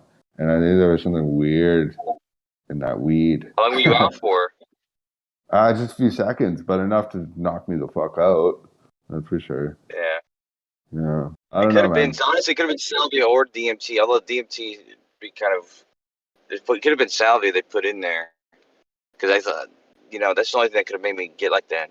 The only time I smoked weed and I got anything close to that was my friend's dad, who recently shot himself, unfortunately. But before he did that, he was smoking a lot of fucking what do you call that? Like shatter, basically, like really. I've heard of that. That's like super dense weed, isn't it? Like oily. Yeah, it's like super dense. Yeah, it's like super dense oil, so dense, and he, for some reason, he has to have it like as dense as it can possibly get, and it's like so. Yeah, so anyway, and they would always egg me on to smoke a little bit, so I was like, oh, fine, I'll just take a hit, and I took a hit, and I couldn't even fucking function. It was so fucked up. I was like, I couldn't function in public. I couldn't function at all. Oh, totally. It's strong shit. No, forget public. Sometimes it's hard to even be around people. Have you ever been on mushrooms or something, and go out in public or something? It's just like almost impossible. It's like really weird. This was harder though for some reason, but yeah. Absolutely. Yeah. That was the past though. That was the past. Yeah, me too. Yeah. The girl I'm look dating back now, at she's those. straight edge. So. What was that, Kosha? So the girl I'm dating right now, she only drinks, so she's Oh, never cool. done any drugs ever. Oh, the girl you're dating. Oh, that's a good thing, dude. You don't want to date. I mean, I don't know. I'm a single guy myself, but I mean, I want to date some old burnout, druggy girl again. I've done that before. You don't want that. Yeah. Yeah. Good luck. You said what? I just said good luck. Yeah. Oh yeah, with my girlfriend. I mean, honestly, I think I need more than luck. I'm ready and hot shit right now. I'm in the middle of doing something illegal to try and get back in their good graces. So I'm not going to give you the details. I wouldn't say that online on Discord or whatever. They might be listening, Well, I mean, I can't get in that much trouble, and I already have plausible deniability. I have it all set up. It's all good. But yeah, she is a very difficult person to deal with. So I'm building for her a fucking wall right now, and it's a whole thing. So cool. But we're probably ranting, you and I. So I'm gonna be quiet for a second. That's fine. Yeah. Hey, well, I don't know. Maybe you are. I don't really care right now. But I mean, do you still go to those Flat Earth servers? That's how I know you. I recognize your name, Kosha. They used to talk about you in 24/7 a lot for some reason. Yeah. Man. Well, actually, that's the only reason. If I'm being honest, the only reason I stayed in this community, was because I felt. I mean, Gio remembers because he was the first person to bring me back in 24/7. But to be honest, I was honestly heartbroken when I was banned from 24/7 from my friends. Like my friends, the person I was good friends with there, he was suspicious of me being an Israeli agent all of a sudden, and then all the rest of them thought were accusing me of being an agent. And really? so yeah, the only reason I stuck around was yeah, you were a bit of I don't know what I want to call you. I don't want to call you a celebrity, but I mean last year I spent quite a long time, probably more than I should have, in 24/7, and your name would come up a lot. I saw Stacey in here earlier. I don't know where she went tonight, but she used to bring you up. She'd be like, "Oh yeah, I go over in Kosha's server, blah blah blah." or whatever. Stacy was always, me and Stacy were always cool. But that was Stacy's fucking after. cool. That was after though. I was in there. I was cool with them for 2 months. I made friends with GeoLove, with other people. We would shoot the shit. I wouldn't even argue with Flat Earth. We would just be talking. But then after I was banned, I I snuck in, and then I'd sneak in late at night so I can hang out with my friends or whatever. But then it turned into a thing where I was sneaking in. I mean, every night I had to make a new alt. 3 times a day, I'd have new alts because they would ban me on site. And that's kind of sad. I'm sure that the security that they have now, the whole system they have now on that server, I think was built to a security to keep me out. Well, And then Project, eventually other it people. was Project AKI, wasn't it? AKI. Yeah, the Anti-Kosher Initiative. Oh yeah, something like that. One time I was in there, and I was in there in alts and stuff, and there was a guy who was called Rabbi something or other, and I think it might even been Rig. It might have been Rig, or it might have been somebody else. But there's a guy called Rabbi whatever, and then somebody was like, "That's kosher. I know for a fact that's kosher." And I was like, "What?" And then they banned that guy Rabbi whatever. And then I think it was Rick who said it, or whoever said it. He's like, "Man, that guy's he's good, man. I was talking to that guy for 3 days. He was totally chill, and I was kosher the whole time. Holy shit!" I was like, "Oh my god!" I was like, "That wasn't me at all. It was some random dude." But they would ban people all the time just because they thought it was me. Even innocent rabbis. I will admit I am a secret agent for the Ordnance Survey. I knew it. I knew it. I know they're pretty paranoid over there, to the point where it's like I sometimes question their level of mental health for some of those moderators over there, like really weird behavior. One of the moderators, I'm almost convinced, is actually not a flat earther and is only a troll. But I'm not 100% sure about that. That's hilarious. I'm not going to ask you Yeah, well, who, but he's admitted as much. He's admitted as much to other people offhand, and he's also, he admires trolls, and he trolls people real fucking hard too. You know, that's even more amazing and possibly even more mentally ill. I mean, like, imagine being a moderator of a community when and having an opposing belief system that everyone else has. That's weird. Like, yeah, but you have to think, like, to him, the belief system doesn't even come into it. It's all about the abuse he's allowed to give. Because in this community, it's true for the Glover side somewhat as well, although we keep each other in check, and you guys sometimes keep each other in check. But in this community, especially in a 24/7 server, as a moderator, you can be very disgusting and cruel to somebody. If you imagine that you're not even really a flat earther, you're just a person wanting to fucking be cruel to people and not look like a jerk, not look like a bully. yeah, like people totally. actually applaud you for it. Oh yeah. So you can definitely see how people who are sick like that would. It is sick, yeah, and like you're gonna find people like that all over in any community, I imagine, or anywhere in the world. You know, there's always gonna be sickos out there. But it's really sad to see when you're trying to do some research into the basically truth, and then you have like one of these little weirdos in the situation who somehow got into a moderator role or whatever, and just basically ruins it for everyone who is just curious. It's like 99% of people are not like that, you know. They're just there to learn or talk about stuff. And then you always got that little freak out there, you know, mixed in with the wash or whatever, and ruins it for everyone. I haven't been in there in a long time, especially not in the main part of the server. But I'm pretty sure this dude is just still a mod there. He's one What is of the main name? mods. Is this your server right now? This Earth Awakens? I've only been here for a few weeks. This GeoLove server, man. GeoLove, like I said, is the first person to ever bring me back. Ace McCloud banned me. I like that guy. Everybody. Yeah, I like GeoLove. that Yeah, he dude, was always man. cool. He's always cool, man. Well, which tell me then, we might as well. We're getting all. We need to get all dramatic. Meme Warfare is the dude I'm talking about. Meme Warfare? Or Meme War Vet. Is that like a new name, or has that always been his name? No, that's his name. I think that's his. I think that's the only name he's ever had. He's Huh. he's not in there as much as other people. Sometimes I mean back, like when I was first in there, he was not in there at all. But then he was in there a lot here and there. But he's got a family and a business and stuff. But he's one of the main mods.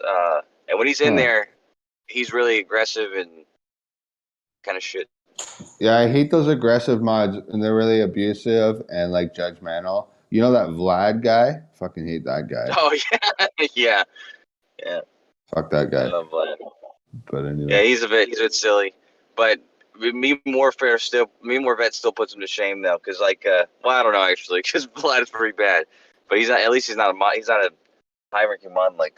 So I'm not the only one who Morbid. thinks Vlad is a little bit No. shitty. Yeah, Vlad's like that to certain people though. Some people he's not like that to, but definitely to me because I'm Jewish and he hates Jews beyond Oh belief. God. Yeah, but that's another story. But no, being Yeah. more vet. I one time saw him degrade a kid. It was like a teenager because they were homosexual or whatever. But he was Wow. getting on him so horribly and like said these disgusting things about him. And this was a kid, an admitted kid. And I'm like, dude, what the fuck? He's allowed to sit there and scream at these kids like that? Yeah, that's pretty messed up, eh? Yeah.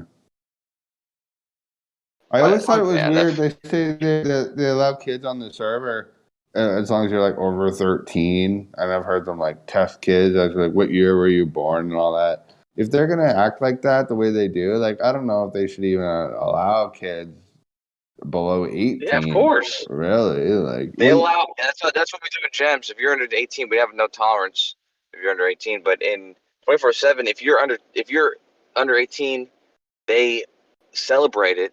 And if you're under 13, there's people who even celebrate that. And so it's like even if they know you're under 13, they just say, "Hey, just don't say you're under 13. Just don't mention that, whatever." Because I know there was 8-year-olds in there and shit. I've They're seen that following the happen. Jesuit mean, though, aren't they?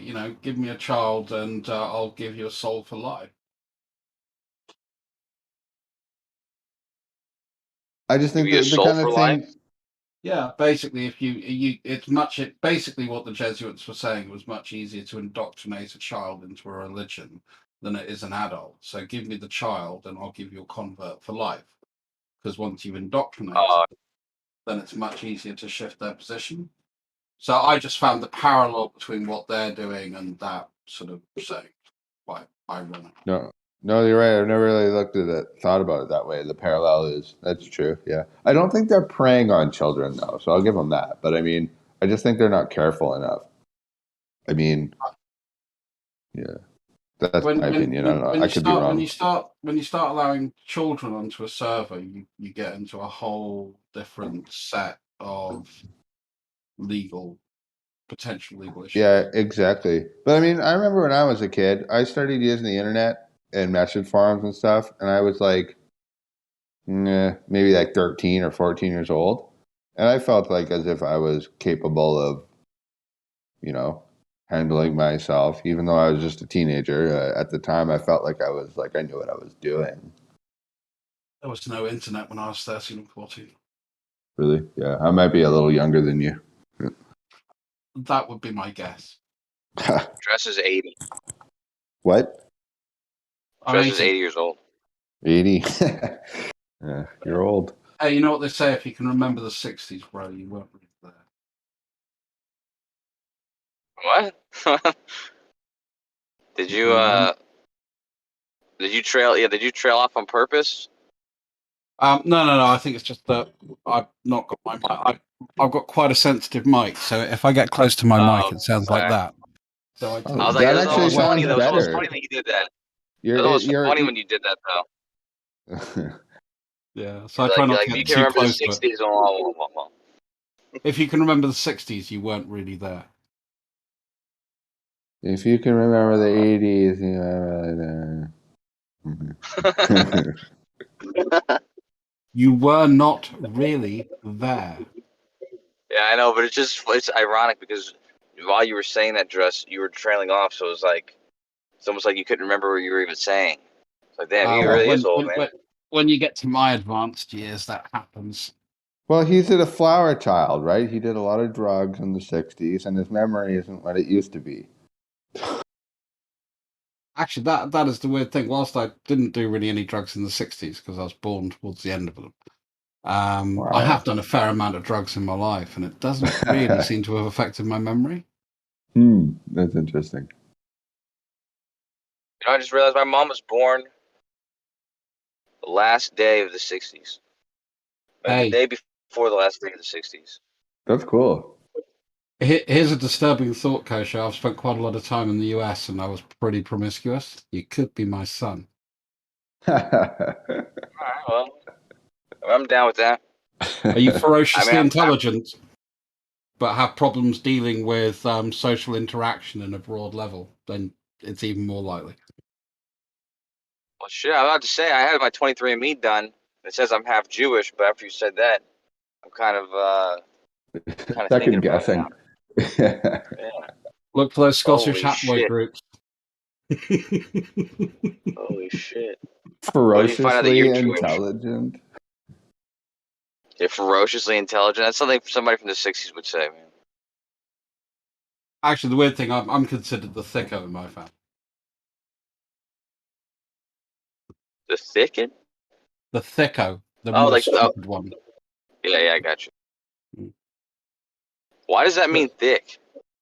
Wait, so if you're ferociously intelligent, what is the rest of your family then? Redonkulously, ridiculously smart. Okay. I mean, I've got a couple of PhDs, couple of them that teach at university. My uncle used to teach maths at Wellington. I'm the same. I never went through a university, but I have a brother and my mom both have PhDs, and I'm like, weird how I never went through that. Like, I'm not stupid. I mean, I don't have a PhD. You know, I've got a BA. That's about as far as I went. But all I can say is, when it comes to Christmas and Trivial Pursuits, I used to kick their butts, and that used to annoy them. Oh, I love Trivial Pursuit. I forgot about that game. I'm gonna do trivia. I'm gonna start doing trivia again. I need to be at my computer at all times to do it. But I might do a round of it today. Actually, you're cheating. That's a total cheat. The whole idea is it's supposed to be in your mind. No, he runs a quiz. I used to host trivia. Oh, really? There should be more. That's cool. You should come today. Yeah, there thing I should be like a about sorry, go on, Mark. No, I was just going to say, I think there is a board game. I think it's Flat Earth Bingo. Oh God, Flat Earth Bingo. I did make up chemo bingo. Really? Yeah. You guys can help me then, because I have a bingo for that bot in Gem's room. I just haven't put it up, but I have to keep updating it because there's always different groups of people in there. But Chemo's always in there, and Lemon and people like that. I even have ones for you, Dress, and ones for you, Merle. I love Lemon. That guy is awesome. I haven't talked to him in a while, but Lemon is the shit. Let's face it, Kosho, I wouldn't put too much effort on my bingo game in Gems, because chances are it's not going to ever get filled. Oh no. Well, Chemo's got a lot. I mean, Chemo's got a lot of go to regular things he does, routine things. Why? What's on your Chemo bingo? Let me pull it up. My problem with Flat Earth, Liz, I forgot all the little factoids, if you want to call them that. And then I had to take a break, so I took a break from Flat Earth research because I couldn't take it anymore. And then when I came back, I forgot so many things that I couldn't learned. take it anymore. The research. I can relate to that actually. Yeah, for real, man. It's intense. I know that one of the things on my bingo card was, which is surprisingly hard to spell. Is that sound he makes? Yeah. Oh, that slurping noise he makes? Yeah. Yeah. I gotta put that in mind then too. It's a good one. But you know what I was starting to work on, but I haven't got far at all because I need a whole catalog. But I was gonna catalog all the big and littles, all the big names in the flat Earth over the time. Like Pete Shea would be a big one. Merle, you'd definitely be. But it's like it was gonna be a card game, and like you'd have special skills and power levels. But like I don't know, Merle's special skill, I don't know. Probably be something like psychedelic related. Oh, that'd be good. That'd be like psychedelic. That should be like a category of players, like psychedelic ones. GeoLove could be one too. Like Magic has like dark and all these other, water. Quantum Eraser. He can be like a power card. Oh yeah, of course. Yeah, Quantum Racer would have a card. There'd be Glover cards too. Have you ever played Nuclear War? That's a card game. That would be quite a good rule set basis for it. Nuclear War. No, does it have another name by chance? Let me go and see if I can find it because I think it does. I think this would be good as long as it's educational, NASA. so I can go through it and remind myself of all the facts that I learned over like the last year and a half or 2 years. Because, man, it's impossible to keep up with everything and remember it all. Do you guys suffer from that problem? Because I do. I can't remember it all. Yeah, information overload is actually a thing. Yeah, it is. Good you know way what? to It put doesn't, it. Yeah. it doesn't even matter how much you know, because both sides just when they get cornered, they're just like, nah. You know, like you Both could sides quote. don't do that. What's that? Both sides don't do that. Some people on both sides do that, but there's some people.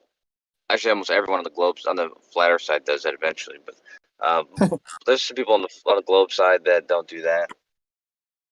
All right. Well, let's see. Okay, was Niels Bohr an authority on atomic theory? Oh yeah, sure, yeah, absolutely.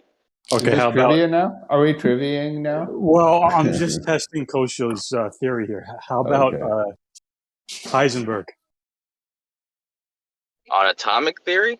Yeah. I'm not certain about that. I would say, yeah, I'm uncertain about that one.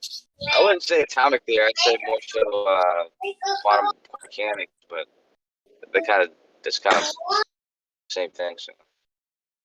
Okay. Well, are you aware that Niels Bohr said that isolated material particles are abstractions? They're not real in the physical sense. Sure. And so did Werner Heisenberg.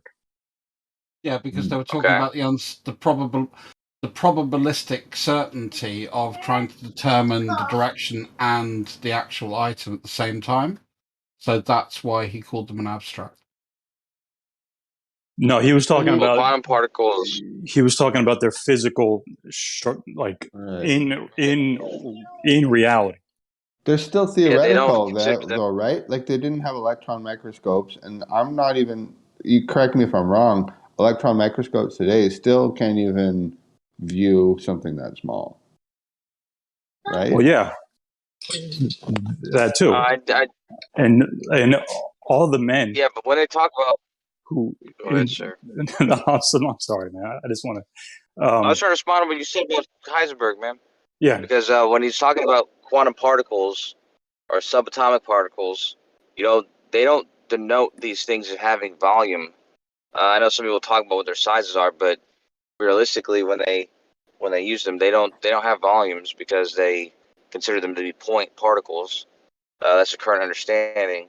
And actually, those point particles, they understand them to be just part of the quantum field. They're just in the structure. of different waves of the quantum fields. They don't exist, so they're like placeholders. Yeah, they don't consider them. Well, no, they're not placeholders.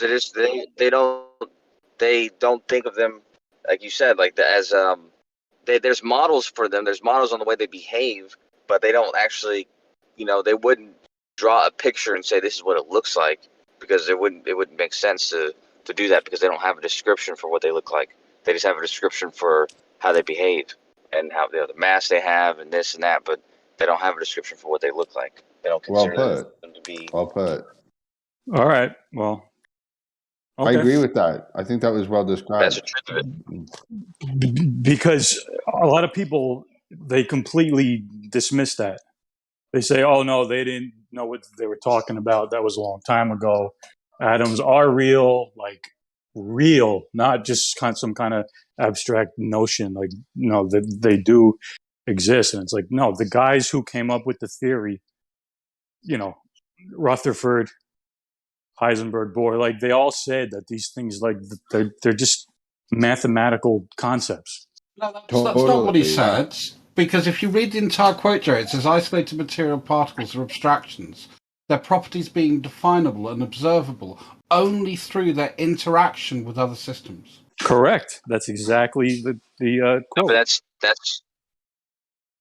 that's what we're saying though, Jerry. Like, if what can be described, what can be explained by them, or like let's say you take an electron for example, you can describe all of the properties that we claim electrons have in the electron model of in quantum mechanics, but they don't describe it as being this size and looking like this, or so they just put the description has nothing to do with what it looks like in reality. The description only has to do with the properties it has and how those properties interact with the rest of the world. So other systems. Wasn't it Bohr's that critiqued Rutherford's model of the atom? And I'm not really very good on this stuff, but Coach, correct me. Well, Bohr's model of the atom is one that people use for like in the classroom. I think wasn't Rutherford the one that had the pudding, or what are they called, the pudding model? I'm not sure if that was Rutherford, but yeah. And then Bohr had the sort of orbiting electrons thing. But both those are just like they're not solid descriptions, because they were just a way of visualizing them that they later found out wasn't actually the way the atom behaved. Like Bohr's right that the electron is orbiting the atom, but not like a planet. Salvador Dali and Picasso tried to draw it together. Picasso? Yep. They were influenced by all those ideas coming out of science too. Jackson Pollock got it almost right. Yeah. What do you guys think? Like, where does modern day science lie? Like, I know you're always gonna have mainstream science, but like actual, like the smarter scientists in our day and age, do they still believe in this idea of like atoms and electrons and all that stuff? Do you think? I think. You talk about mainstream science? Well, yeah, but the actual science, though, not the idiots that you read online where they're like, "I'm a scientist." You know what I mean? I think they definitely believe in electrons and all that stuff. Yeah, I saw something that the other day that showed this scientist had created a crystal structure that was made only of electrons. Seems impossible to me. I kind of believe it too. Like, I mean, I'm like more of a musician artist type. I'm not a very scientific mind, but it makes sense. Like, if you think about like nuclear bombs, for example, like they made all these crazy math equations and everything, right? And so, like, that makes me believe they're kind of onto something there. I know that's absolutely. That's actually the best example. That's usually my go-to example. That's the best example, in my opinion, for it probably is the nuclear bomb in Hiroshima and Nagasaki is direct evidence that we at least have some idea of the basic structure of an atom and its components. Otherwise, we wouldn't be able to do something like that. Cool. Thanks Can for I throw in a very quick curveball for all our friends here? So one of the interesting things that I found out recently was Oppenheimer attended Bohemian Grove 3 or 4 years before his defining of the atomic bomb. I just thought that would be interesting. No way. Ooh, nice curveball. How long Nice was curveball. Bohemian Grove going? That's crazy back though. I didn't back know to that. about back to certainly the 1860s, 1850s. Wow. Did you know? Was Oppenheimer? Sorry, go ahead. Well, I was going to say that Nixon, he's quoted as saying that what went down at Bohemian Grove, he said the most goddamn faggiest thing he ever seen in his life. He did say that. Yeah, There's it's a whole load of guys that get together and their main activity is drinking huge amounts of alcohol and pissing outside. Yeah. Dude, there's a picture online you can see with Nixon and like there's like 3 presidents all there and a bunch of other like elite types. They're all sitting there at Bohemian Grove. That's like a pretty famous picture. I don't know how to find it right now, but I think Nixon, my favorite Nixon is one of them. Yeah. My favorite quote on Bohemian Grove was by Oscar Wilde, who said, "I have never seen such a well-fed set of bohemians in business suits in my life." And I thought, spot on, because he was expecting to sort of see some arty kind of, and that's what Bohemian Grove started at. It was supposed to be for sort of like artists and writers to come together and sort of do stupid shit. And it's kind of morphed into basically, let's go away for 2 weeks and go and piss against trees. But you know, back in the 1800s though, when the Rothschilds ruled the world, they would throw those types of parties, and it would be full of artists and that type of shit. And like, there's several songs that Chopin wrote that was specifically for the Rothschilds.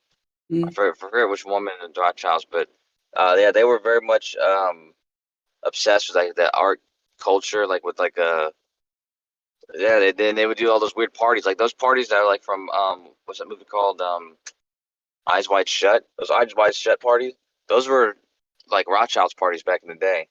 I don't know Oh, if that's those still go real. on in that same way, Of but yeah, course they back in the do. 1800s, they were definitely doing that. Yeah. But it's That's a no very different to real people like the thing. Medicis back in Florence in the sort of 15th and 16th, 16th and 17th century. Same shit, different century. Rich people like their art, and artists are poor.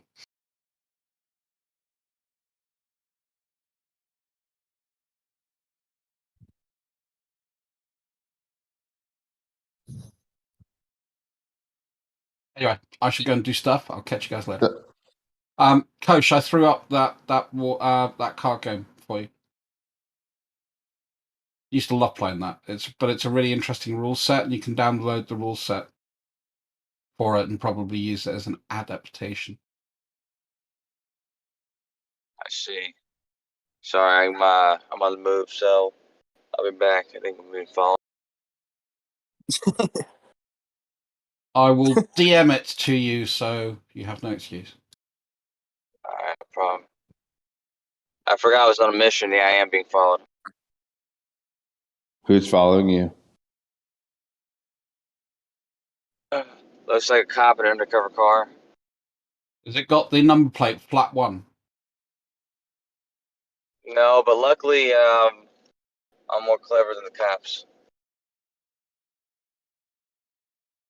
I've been being followed a lot lately. Because my girlfriend, she sends like private detectives. I thought that like she was joking at first, and then I thought I was being paranoid when I thought they were following me. But then they actually were following me. Oh shit, this guy's okay. These guys not joking. But anyways, yeah. She basically confirmed it by accident. She knew exactly what car was following me, and I never told her. So that's when you know that something's up. Yeah, this car's fucking following me. You just call the Well, cops. Be safe. Catch you later.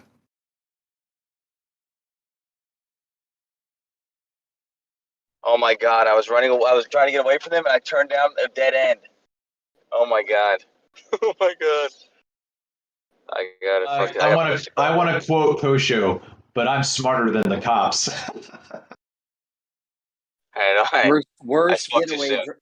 Worst getaway driver Oh shit, here it ever. comes. Here it comes now. Yeah. No shit. Yeah, here it is. Oh my god. They just passed me. This is intense. I think they were following me. I'm just gonna go. I'm gonna go. Damn. Kosho! Coach. Oh, hey Travis, I made something for you, man. I already tagged you in it, but shit. What? I didn't see it. Hey, Well, hey, let me just. listen, get your video recording, get his badge number and his name. Don't answer any questions. Just ask questions yourself. Just, is there an emergency I can help you with, officer? Well, that's why I have all my lift. I have like my lift sign on, so I have plausible deniability. But Yeah. yeah, my seats are down now, so that's not a good sign. But Where did you tag me? regardless, What are you talking? In the chat? yeah, I'm gonna post it again. Yeah, because it never gives you like Skype will show you that you have a tag somewhere, and then they'll take you to where you were tagged. But I don't think Discord does that. Like if you get tagged like 3 hours later, you don't even know. Yeah, there's a thing. There's a thing in the top right corner. I didn't know about it for a while, but it'll show you like an inbox, and then you click on each thing, and it takes you right to them. But regardless of that fact, it's a one-time load. It looks like. But just based on conversations we were having about the like the moon. Right. I was trying to explain it, and you said it'd probably be good idea to just make a picture or something like that. So I made this short. Oh shit! I can't go this way. I made this short animation. But Jesus Christ! Give it a second because I thought it was done loading. I'd start over. I'm looking at this animation right now with the 20. I'm looking at the animation right now. Is the one that's got the 29.5 days and it's showing the. Yeah. Yeah, but what about when the Terminator's at the bottom and it's going from bottom to top? I made a video of that one too, but that was a long time ago. I'm gonna pull it up. Hold on. Well, that's all refraction. Crazy shit. No, right it's there. not refraction. Really? That's Actually this gift I made. This gift that I made and video. Oh shit! There's no dent. That I made before. They're both explain that bottom up shadow thing. Hold on. Except it's not a shadow. Yeah. So in this gift, you show this shows the moon's orbit, and that it sometimes the orbit is 5 degrees above, below the plane. Like I don't know if you can see it very well, but it shows it going down under the plane, up above the plane again. So yeah, so when it enters into an eclipse during that lunar eclipse phase, that can occur when it was coming from up above the plane, entering into the intersection of the planes, or it could be coming from below the plane and then getting into the intersection. So it can happen either way, where the shadow is at the top or the bottom, according to our model.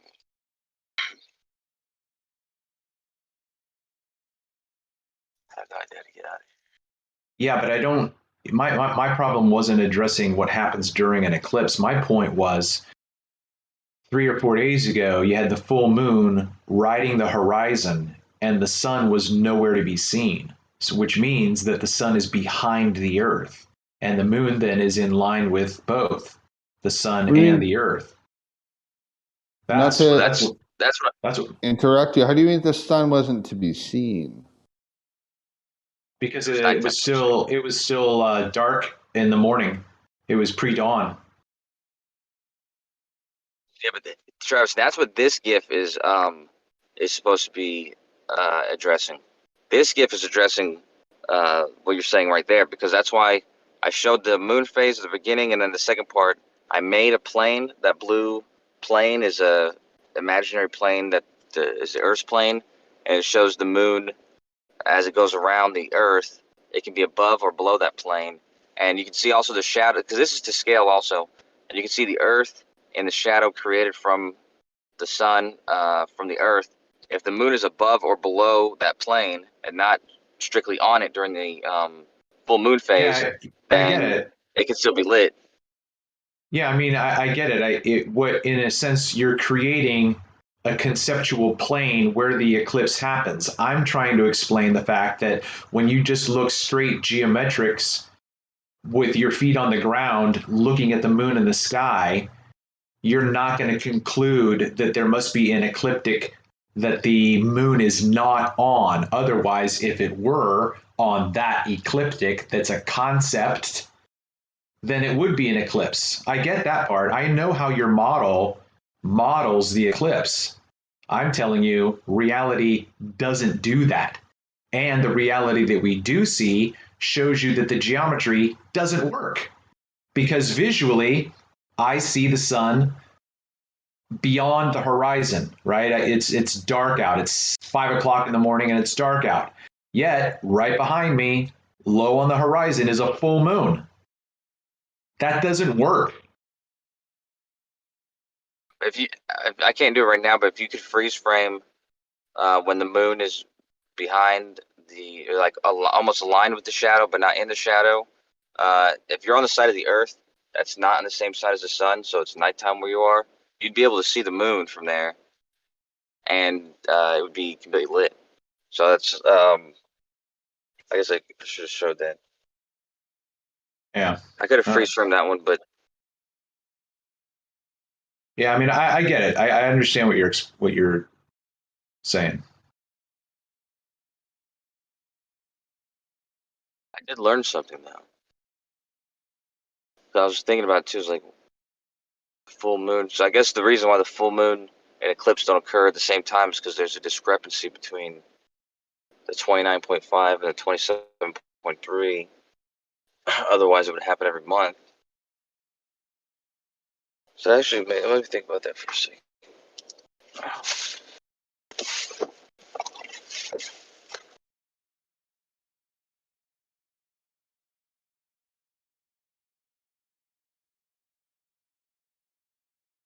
Hey, Vlad, if you want to do a mic check, I unmuted you. Is this the Vlad from 24/7 or a different Vlad? We're trying to be a better vibe. Okay, my bad. No, you're good. You're good, man. Okay, cool.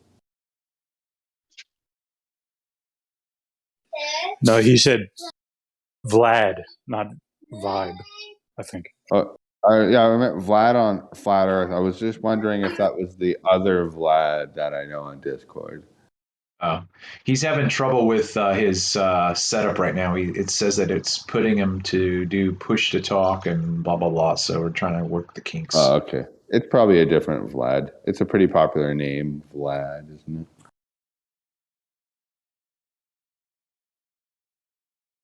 Interesting, you guys. I couldn't completely keep up with like the angles and everything you guys were talking about with the moon, but I love talking about the moon, man. That is like one of the most interesting things. Like I think that anyone could talk about. It's so interesting. Yeah, for sure. Does anybody know on the top of their head? Go ahead. Do you know the channel Vibes of the Cosmos on YouTube? I personally do not. I'll put it in the chat real quick. It's pretty good. He does a lot of moon as a map and reflection stuff. Okay, thank you. Yeah. Sure. Yeah, I watch. It's so weird. Every time I get into the moon thing, like it happens in phases in my life where I like get really focused in on moon stuff, and I'll watch a bunch of YouTube videos and people talking about it and whatnot. And it's so, it's such an unknown. Like it's like shrouded in mystery, as far as I can tell. All right, so here's the channel.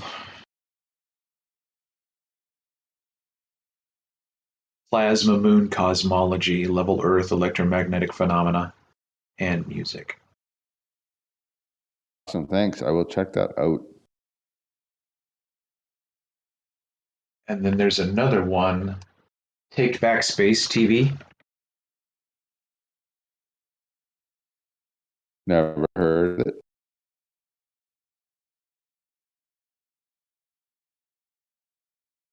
He does a lot of telescope work and live streams.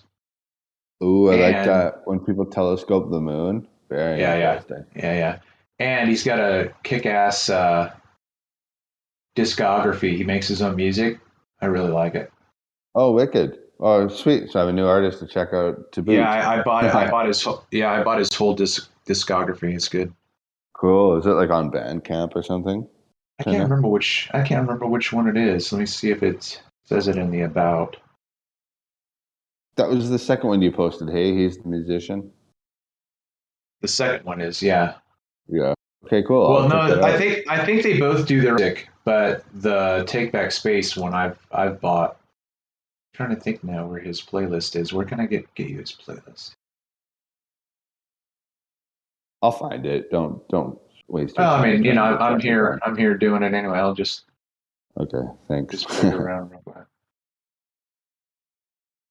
Yeah, like I love that stuff. Like when people, because most people don't really want to like spend a ton of money on a camera, right? Especially one of those like telescope cameras, or people like attach them somehow. I've never done it myself, but I know that people do it. And then they zoom right in on the moon, and you get some like incredible footage. And like NASA doesn't even give you that kind of stuff. And this is just someone like, I don't know, in their proverbial backyard, you know? And it's pretty incredible. Like, I don't know what it is. Like some people say it's just a disc. I'm not so sure. It looks spherical to me. I don't know. Oh, you know what? Go to if you go to his YouTube channel, on his banner, he has his Flickr account and the Bandcamp, so it should take you right. It is Bandcamp, cool. And that's the first artist you're talking about, right? Yeah. Yeah. No, okay. no. It's the second artist, Take Back Space. Oh, Take Back Space. Okay, cool. I will check that out. I'm actually not on my computer right now. I'm using my cell phone, but I'll send you a DM with the. Hey, that'd be cool. I appreciate that. Yeah, in case I forget or something. Yeah. Thanks a lot. Appreciate it. Yeah. I love checking out new artists. I don't know about you guys. I realized within the last month or so, it's like I just listen to the same like 50 albums over and over. I need to like spread my wings musically, you know. Same music over and over. You can't live like that, you know. You gotta explore new territories. Have you checked out Conspiracy Music Gurus? No, I really actually don't like conspiracy music stuff. No. I always find it to be really cheesy, and I don't like it. Listen. He's got a completely instrumental album that's called True Solfeggio, and each of the songs I think is either 7 minutes long, precisely, or like 7 minutes and 4 seconds. But each song starts out with a different bass tone set to 432 megahertz. Yeah. And then so that plays the entire song underneath his arrangement. You'll like it. You have to check it out. Ooh. Yeah, I don't listen to his parody stuff. It's only good for me like once, just to listen to it once. I'm like, that was creative, but I wouldn't like make an album out of it. I see. But he went for it. Yeah, and he did it. Yeah, his True Solfeggio is really, really good. I burn that one up all the time. Well, dude, that's awesome. Now that you've already DM'd me, why don't you just send one more, if you don't mind? Yeah. I'll link to that. I would listen to it, actually. That's cool. Thank you. Sure. Okay, cool. Well, I got some new stuff to check out, so looking forward to that. Concerning the moon, though, guys, I don't even know who's all even in here anymore. But, I mean, doesn't that look pretty freaking spherical? Yeah. I mean, it does. It does give it that texture for sure.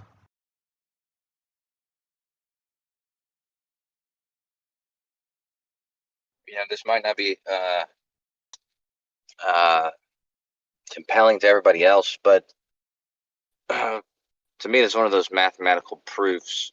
Just because mathematically or geometrically, a sphere is the only shape that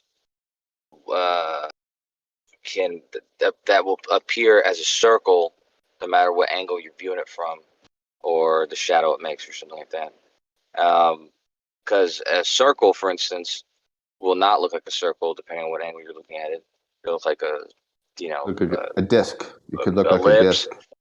Well, it look like an ellipse. It's an extreme ellipse. All sorts of stuff. And some other shapes can look like a sphere from certain angles, but from other angles they won't look like a sphere. Or a circle, they can look like a circle from some angles, I guess, but when you turn around, they'll look like something different. But a sphere is the only shape that no matter what angle you're viewing it from, it'll always appear as a circle. Interesting, and it's hard to argue with. Yeah, well, and like you said earlier, other shapes can as well. Like for example, lighting. If you take lighting into consideration, you could take a cube, and if it's got some weird glow effect, it could look like a sphere as well. If it's got some weird lighting thing going off, like if you had a sphere, let's say you had a sphere with a light bulb in the middle of it and it was transparent, if you stepped far enough away with a camera and took a picture of it, it might look like a sphere, but it's actually a cube because of the lighting properties and whatnot, right? I don't know, just kind of adding to your point. You're right. That's what I'm saying. There's other shapes too where you can, like you've seen people do optical illusions where it's like that. You could make almost anything, look like a sphere from a specific angle, but only from that specific angle. Yeah. So how do we apply that to the moon then? Like, what do you guys think? Like, I don't know. Hold on a second. Okay. What do you guys think in this survey? Like, I'm new here. I only heard about this place from like a person. I was invited here like kind of privately. But what do you guys think about like the moon, for example, since we were just talking about that? Like, do you guys believe that there's this massive spherical object up in the sky? Or do you think that's not actually what it appears to be?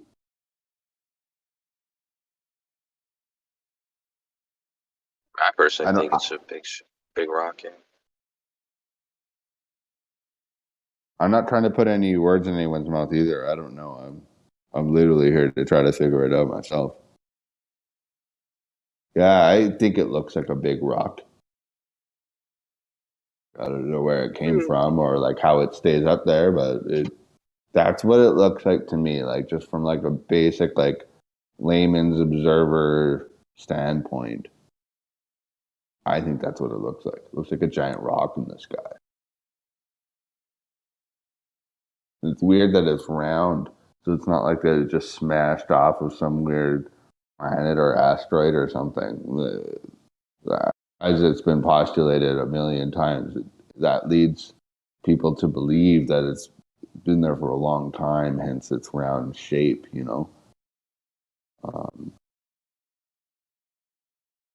Yeah, obviously. Yeah, they claim it's from a collision. But why would it be so spherical? Like some people even say it's a little oblong. Like people say that about the Earth. Even still, though, that would take so long to do. Like imagine if you just had a rock, like it's a weird shaped random rock that you found in the desert, and you rolled it around the ground. How many years would it take for you to have to like roll it around before it turned into a sphere? Many, right? It'll probably take a long time, but I think these were fluid objects when they were forming. So, Like liquid. Yeah, it was certainly liquid. If the story's true that it was collided from, protoplasm and whatever, early solar system rocks and stuff, then when they crashed, definitely both the Earth and the other object would have been almost completely molten just from the collision alone. That's so interesting, dude. Are you talking about the story about how they say the moon came to be in our atmosphere anyway, or within Yeah, the like moon how formed. Yeah, they the say moon. it was an asteroid that crashed into Earth? They say, right, and No, part no. of it broke It off was, it or was, it something. was, it was a planet. It was a Planet. fairly big planet. Yeah, not as big as Earth, but big. Almost as big as Mars, basically. And when they look at the reason why they think that is a compelling hypothesis, because the moon, they've learned, has a lot of the same composition as the Earth, as the surface of the Earth, but it's almost primarily material made from the surface of the Earth, and less of the Really? material that's made in the core of the Earth. And we have an abnormally large and active core, supposedly, compared to other planets. Like, we're more dense than you would expect, and so they think that the collision that occurred, we transferred. It took some of our crust away, and it supplanted some of its core into the Earth, basically. So Well, that's that's why we crazy. look to So report. hold on a second though with that idea, and I'm totally down with it, and like I'm okay with it. But like, would that mean that the moon was actually like a chunk taken off of the Earth, like cut out from the Earth, like it is Earth, but it got Oh, broken parts off? of it, yeah, yeah. Like they would have crashed, and the collision would have been destructive. Uh, to the point where parts of the Earth were gone forever and attached to the moon, and some of them gone forever, and parts of the moon, or whatever the moon was, are inside the Earth. Oh, okay. And so what you were saying earlier, it was a different planet. So you would say, would you agree that the moon would be a composite of some other planet mixed with planet Earth, and Yeah, that's what it is? that's the current. That's the current hypothesis. Yeah, Yeah.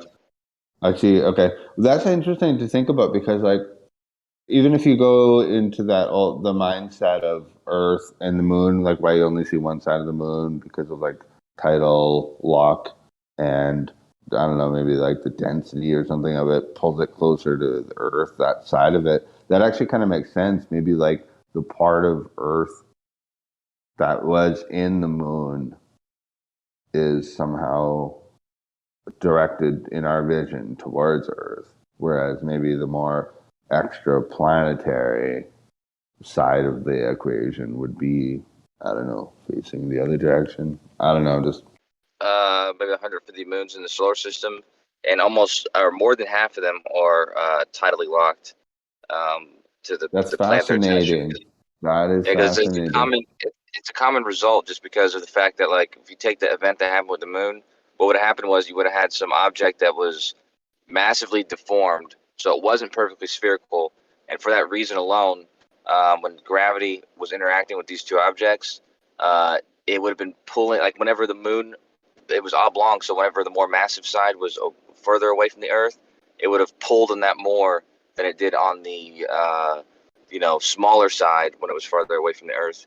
And so basically that tugging of the more massive dense side of the moon would have helped form it into a sphere, and it would also kept correcting it so that when it was when it was basically stable, it would have been facing the Earth almost completely as it's rotating. That's so So cool. But I mean, like, my first question then is like, how is this? How are these turning into spheres then? And like, because the first thing that comes in my mind is like an incredible long amount of time, because it would yeah, have to be basically, I don't know, brushing up is a horrible term, but I mean, it would have to be smashing up against all this space dust basically for such a long amount of time that it's eventually a sphere or a you have to think of it. spherical type shape. You have to think of it not as it smashed against stuff, but as the gravitate, like the same reason why the ocean is heavy at the bottom of the ocean. It's more pressure, because the more material you have, the more pressure acting inward because of the mass. And basically, I'll give you an example of two. There's two asteroids in the asteroid belt. The two biggest asteroids. One's called let's call it Vespa. That might not be the name, but the other one is called Ceres for sure. and Ceres is fairly big, and Ceres is so big that it actually is spherical. It looks like almost a perfect sphere, just like all any planets or That's moons look like. fascinating. How big is it compared to Vespa, Earth?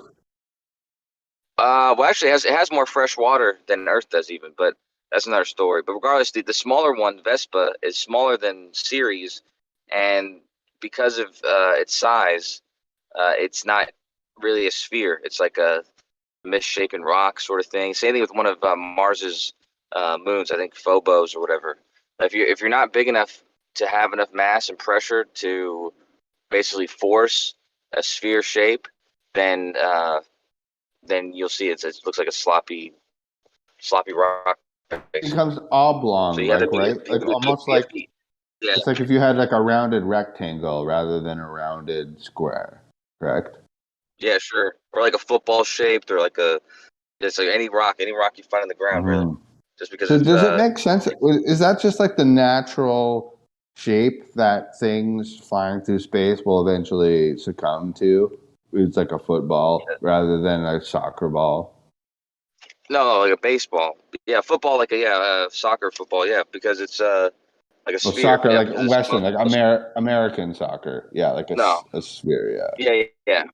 Because spheres are the most efficient shape for several reasons. Like if you have any force at all, including an outward pressure or an outward explosion or anything, like a bubble, you blow a bubble. These things form into spheres because you have something emanating from a point and acting in all directions at the same time. Like if you send a signal from a radio wave, it's going to go outwards in a sphere.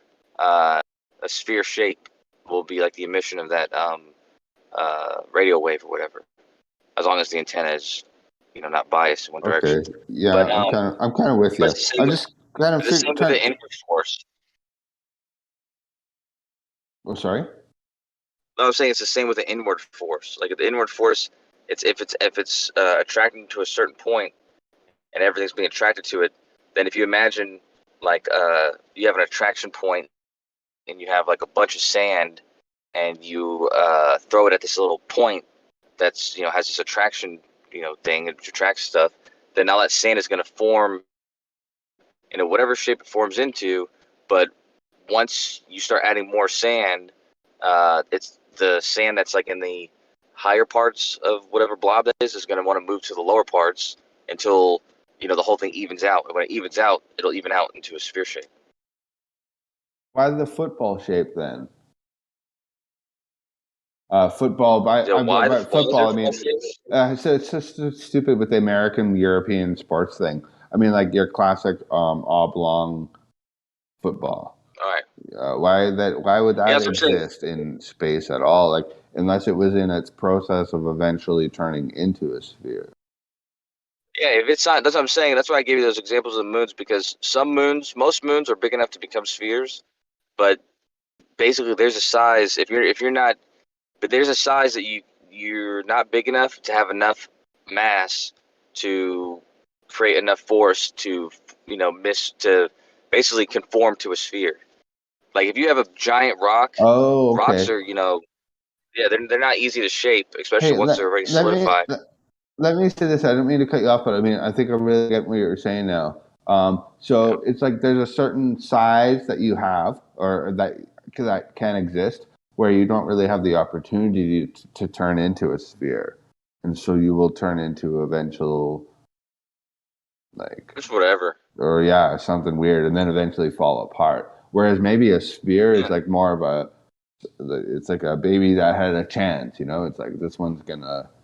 Sorry, that's so stupid. That's like this sphere is maybe a rock that can survive for a long amount of time, where this football-shaped one is one that's gonna maybe turn into dust and not really live that long.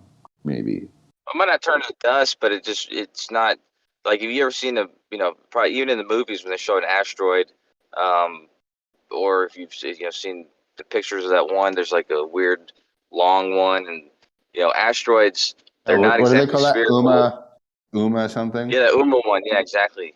It looked kind of weird. It was like long and whatever. But yeah, if it's not big enough to have gravity help urge it and can form it into a perfect sphere, then it's going to be, you know, whatever object, whatever shape it happened to solidify into. Right. Until So they it's become almost just something. kind of basic physics. Like I'm not a physicist by any means. I don't even really understand basic physics, to be honest. But I mean, it's just physics, right? Like it's just Yeah, most stuff. that's just the Most way of it that stuff is. is Newtonian physics. Yeah. Okay, that helps me think about things. Thanks a lot. I still think Yeah. the moon is weird though, and like so now that we went through that whole deal, spherical objects in space, if you believe space is real, which some people do and some people don't. Pretty crazy though. Still, I'm trying to figure this out every day, just trying to make sense of it. Like I'm not a scientist or a physicist, so that's a bit. It's a kicker for me. Like it's a handicap for me. But I mean, that doesn't stop me from trying to figure it out. You know what I mean? It's cool shit either way. Even if it's not true, it's still cool shit. Actually, it's cooler shit if it did happen. Though it's not really that cool if it didn't happen. But I agree. Scott Beach's uncle, he supposedly went to the moon, actually specifically for that mission. Like the Who's mission. uncle? Scott Beach's dad is an astronaut, but his uncle is also an astronaut, and he was Edgar Mitchell. He's actually a pretty cool dude. Like he started the Are you talking about like remote a viewing. Discord member? No. Oh yeah, Scott Beach. Yeah, he's a member in these Discords. Yeah. Oh, I don't know him. You've talked to him before because I'm in jams, I think, but just perhaps you don't remember. But regardless, That's a shame when you talk to someone who has a really cool story and then you don't even. That's embarrassing. Well, a lot of people don't know that his dad was an astronaut, though, because it's funny because I always get surprised.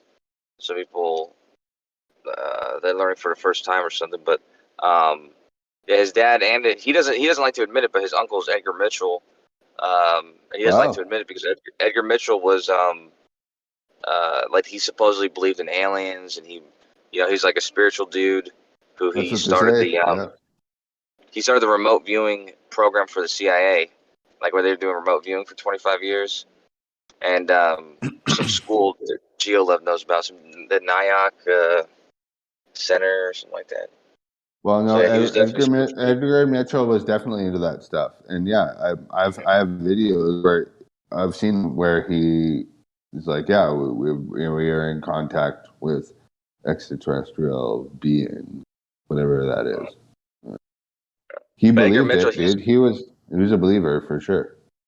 The mission that he was on when he went to the moon was specifically to go to a crater to bring back rocks, specifically for research in that hypothesis I was telling you about the composition of the moon, the composition of the Earth and the sea.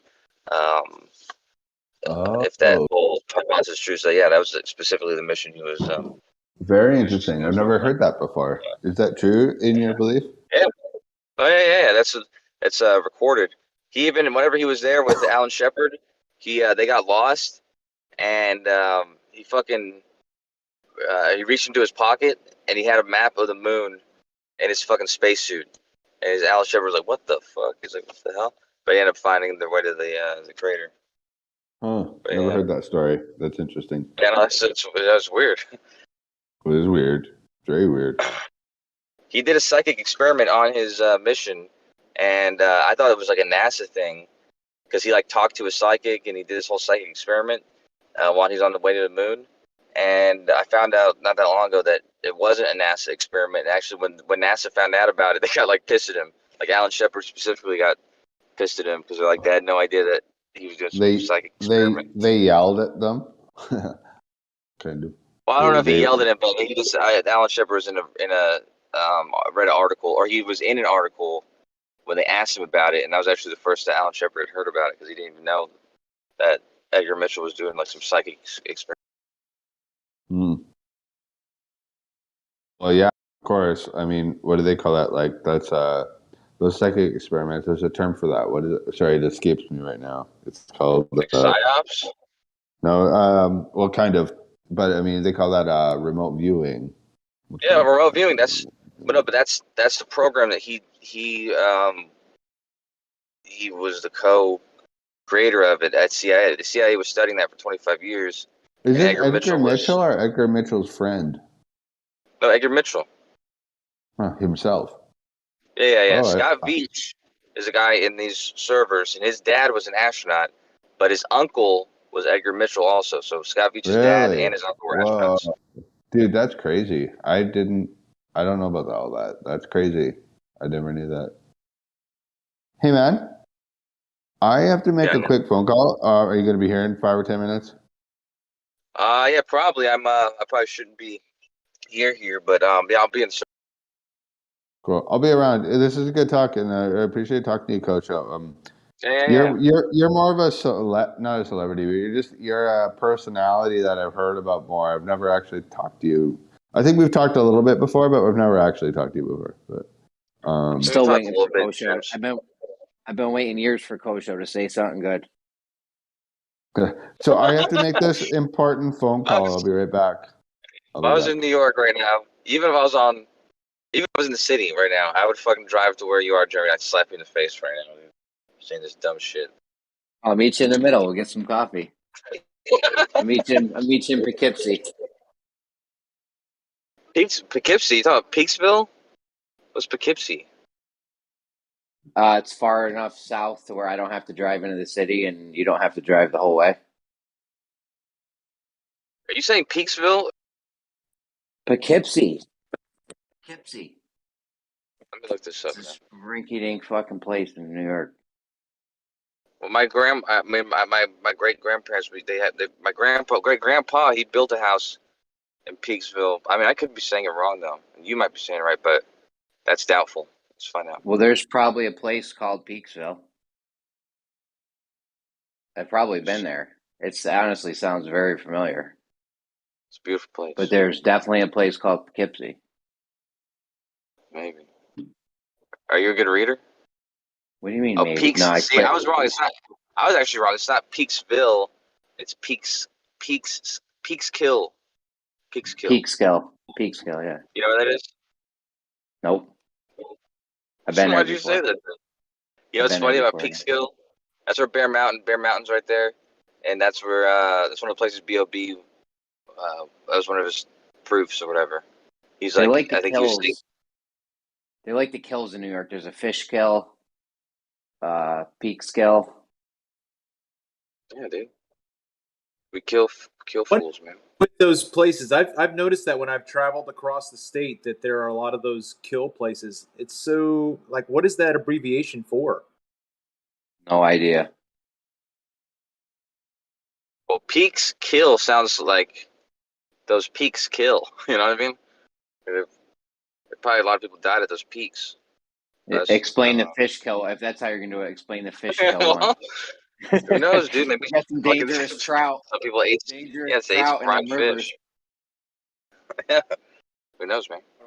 The bass will fuck you up. No shit. You said this Peaks Poughkeepsie, wherever you said that place is a dirty place, or what? Poughkeepsie? I mean, I wouldn't move there. There's probably nice parts to it. It's it's downstate, man. Everything downstate's fucking filthy. It starts to get nice though once you get up north.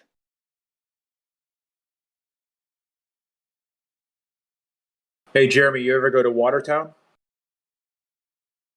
Yeah, I don't think I've ever been there, but I know it's a big army town, right? I just remember hearing it from a live a live concert album back in the 70s. This guy referenced it, that he went to Watertown, New York one time. Yeah, I mean, I used to date a chick from there. I don't think I've ever been there before, though. I was at Woodstock '99. Oh yeah. When they redid the Woodstock, yeah, that was just fucking. The concert was awesome. Terrible sleeping arrangements. That's crazy. You saw Green Day? Remember Green Day? Korn, I think, was also there.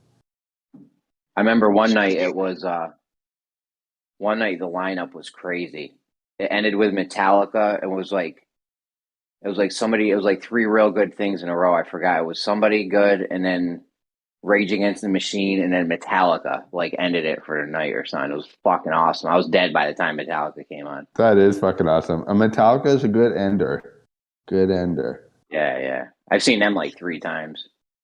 Me I've seen them too. at a Lollapalooza, the Woodstock '99, and then I saw them in Buffalo. Oh, very cool. Scott Beach says he's seen Iron Maiden 16 times.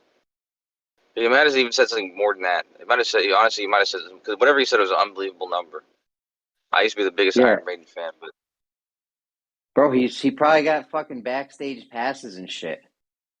He's in why the would he he's in think he would the know? because he's in the elite satanic demonic lineage and shit with all those elite people. He wasn't in the elite. What are you talking about, man? He didn't become a rider until after his dad passed away. Bro, once your dad's an astronaut, you're in. Well, Yeah, but he 16 said his family wasn't making that much money. 16 is a story. lot They're of probably times fucking loaded. to see a band. 16 is a lot. It is a lot, yeah, of course. I think honestly he might have said something more than that. I just remember it was an unbelievably large number. I was like, what the fuck, dude? And then we had an Iron Maiden contest to see who knew more. I'm not gonna say who won, but I was looking up this He won. whatever. But yeah, I was looking up this kill. Yeah, he did beat me. He asked me like a question about some lyric or whatever. It doesn't matter. But yeah, so this word kill, it's common in New York, like Travis was saying, but it's actually Dutch for like stream or for river, like a small river. So it's like, Catskill or Peekskill. It's Oh, I forgot about Catskills. I love the cat. I used to go to the Catskill Mountains every year.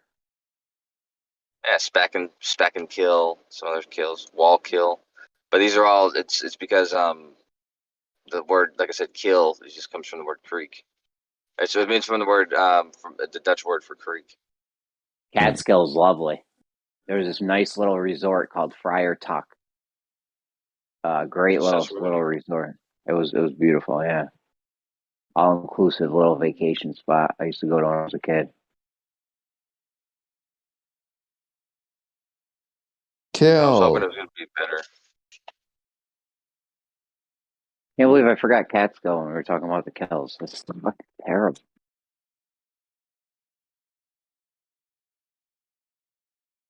I have so many good memories from that place. They shut it down though. What a shame. I don't know what you're talking about, but it is a shame. And because you think it's a shame, I feel for you. I hate that kind of stuff. Thank you. Yeah. I hate that when like you have a really good memory of something and then it's gone forever. You're You like, can never do it. It's gone. Yeah. Oh, it sucks. I hate that. But we talk about Mandela, because sometimes we talk about Mandela, and I told you I still do study dreams. I have a hypothesis about dreams, what dreams are and stuff.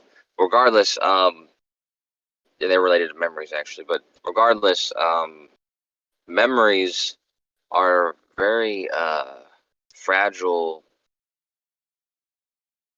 They're not good sources of evidence, really, for anything actually, because people don't realize this, but a memory is only as strong as the connections that make it.